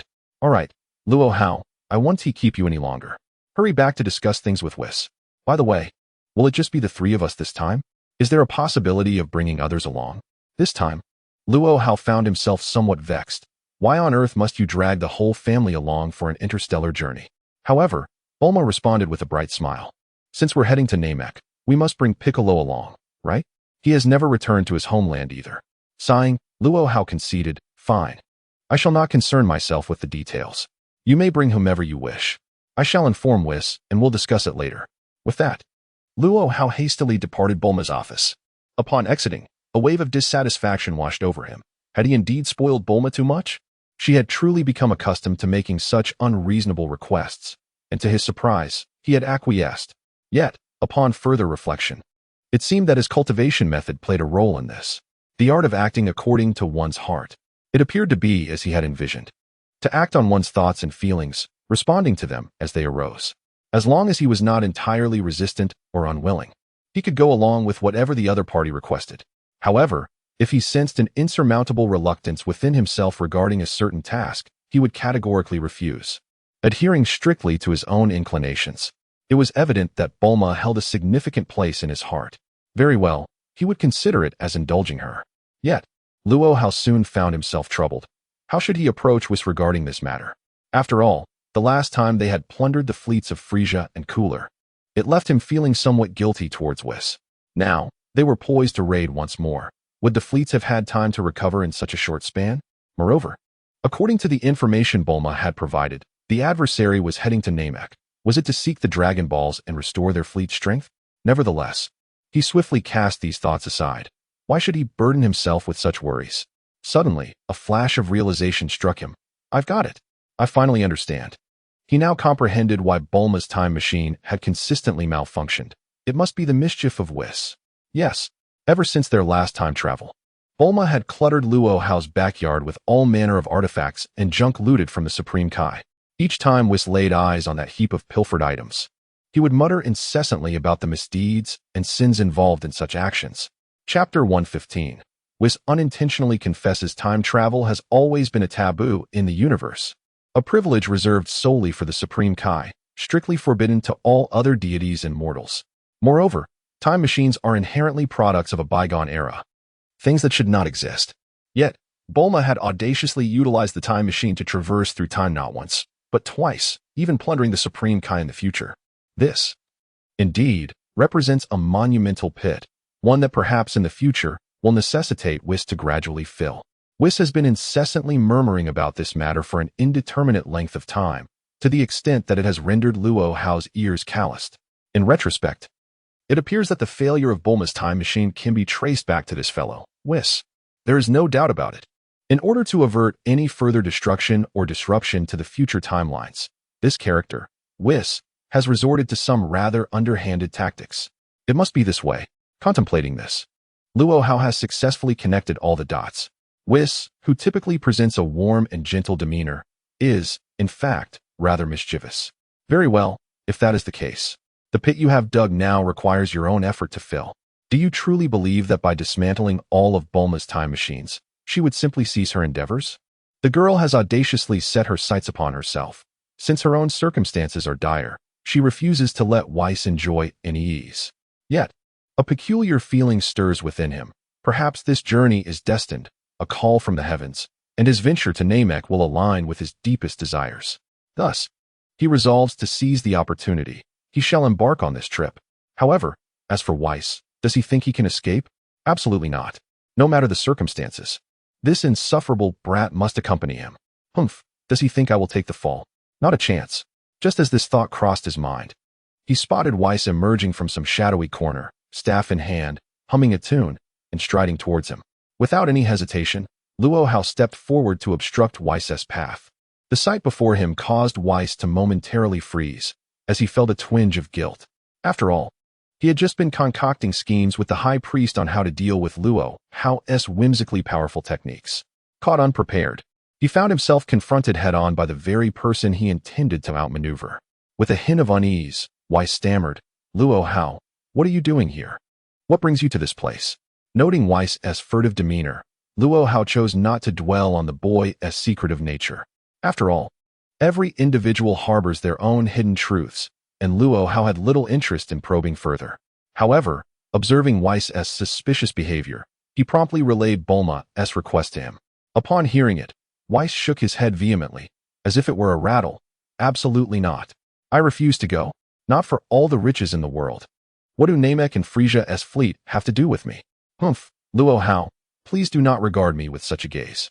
Meanwhile, Whis' inner thoughts were rife with indignation. What? You want to confront Frisia? Must you be so unreasonable? Even if one were to exploit a situation, it shouldn't be at the expense of a single sheep. In such a short span of time, can Frisia's fleet truly regain its vigor? If another confrontation arises, that scoundrel Frisia might find himself reduced to begging on the streets. Humph, during our last encounter, he somehow managed to locate Lord Beerus, and that gluttonous deity even sought me out to express his wrath regarding the matter. I barely managed to placate him then, and should a similar situation arise again, I genuinely have no idea how to handle Lord Beerus, that tempestuous being. You truly have no notion of the burdens of responsibility, do you? You leave me in a predicament. Very well, I have now resolved that no matter the circumstances, I shall no longer involve myself in your petty disputes. As for your desire to rob Frisia, pursue it if you wish. This time, at the very least, do not hold me accountable, otherwise, it would be impossible to explain to Lord Beerus. As Luo Hao observed the flickering gaze of Whis, he silently concluded that this fellow surely harbored secrets from him. Yet it mattered little. He casually inquired, "I wish to know why Miss Bulma's time machines are exploding one after another. Whis, could it be your doing?" Whis immediately retorted. This has nothing to do with me. I haven't interfered in any way. How could I be blamed for the self-destruction? He then promptly covered his mouth, realizing he had inadvertently revealed too much. Noticing Luo Hao's mocking expression, he understood he had inadvertently confessed, a stroke of misfortune indeed. Just moments ago, his thoughts had been consumed by the matters concerning Beerus and the Frisia force, and now this fellow Luo Hao had ensnared him in a predicament he could not elucidate. However, Whis adopted a demeanor of indifference, stating, "Very well, even if I were responsible, so what? The time machine is a taboo of the universe. The last time travel already contravened my principles as an angel. Is there any possibility of creating another time machine? Not a chance. Humph, Luo Hao. Do not even think about it." Then, as if recalling something, Whis asked, "Luo Hao, surely you haven't agreed to Bulma's request? Are you truly going to Namek with her?" To his surprise, Luo Hao nonchalantly nodded. "Indeed, I have promised Miss Bulma. I will accompany her to Namek. What of it? Is there a problem?" At this moment, Whis wore a look of exasperation, one hand supporting his forehead as he gazed at Luo Hao, exuding an air of disappointment. "You, my friend, cannot possibly have any principles. It seems you've become Bulma's sycophant. Whatever she desires, you acquiesce to, and now she sends you to Namek, and you comply without question. Is this amusing?" Yet Luo Hao shrugged, responding with remarkable ease. This matter cannot solely be blamed on Bulma. First, the origin of this journey to Namek stems from the trouble you initiated. So I am merely cleaning up your mess. A good brother must be loyal, since you caused this chaos. Is it not reasonable for me to help you bear the burden? Secondly, Bulma's request is inconsequential to me. You know I practice the art of spontaneous desire. As long as this endeavor does not contravene my innermost thoughts and intentions, and I have a faint sense that this journey to Namek may yield some novel discoveries and elusive experiences, I deem it worthwhile. Must I be questioned for embarking on such a journey? At this moment, Whis found himself utterly speechless, conceding, "Very well, you wish to seek solace. Simply admit it. Why concoct so many elaborate justifications, presenting yourself in such a grandiose manner?" With a sudden seriousness, he declared, "Very well, no matter what excuse you find, I absolutely refuse to go this time. Even if it means death, I shall not go. Humph, let's see what you can do." Chapter 116. Ketla and Konik depart from the realm of nothingness. Luo Hao casually remarked, "This time, it's not just me. It seems Goku and Piccolo are also going. And according to Miss Bulma, that fellow named Vegeta appears to be on Namek as well."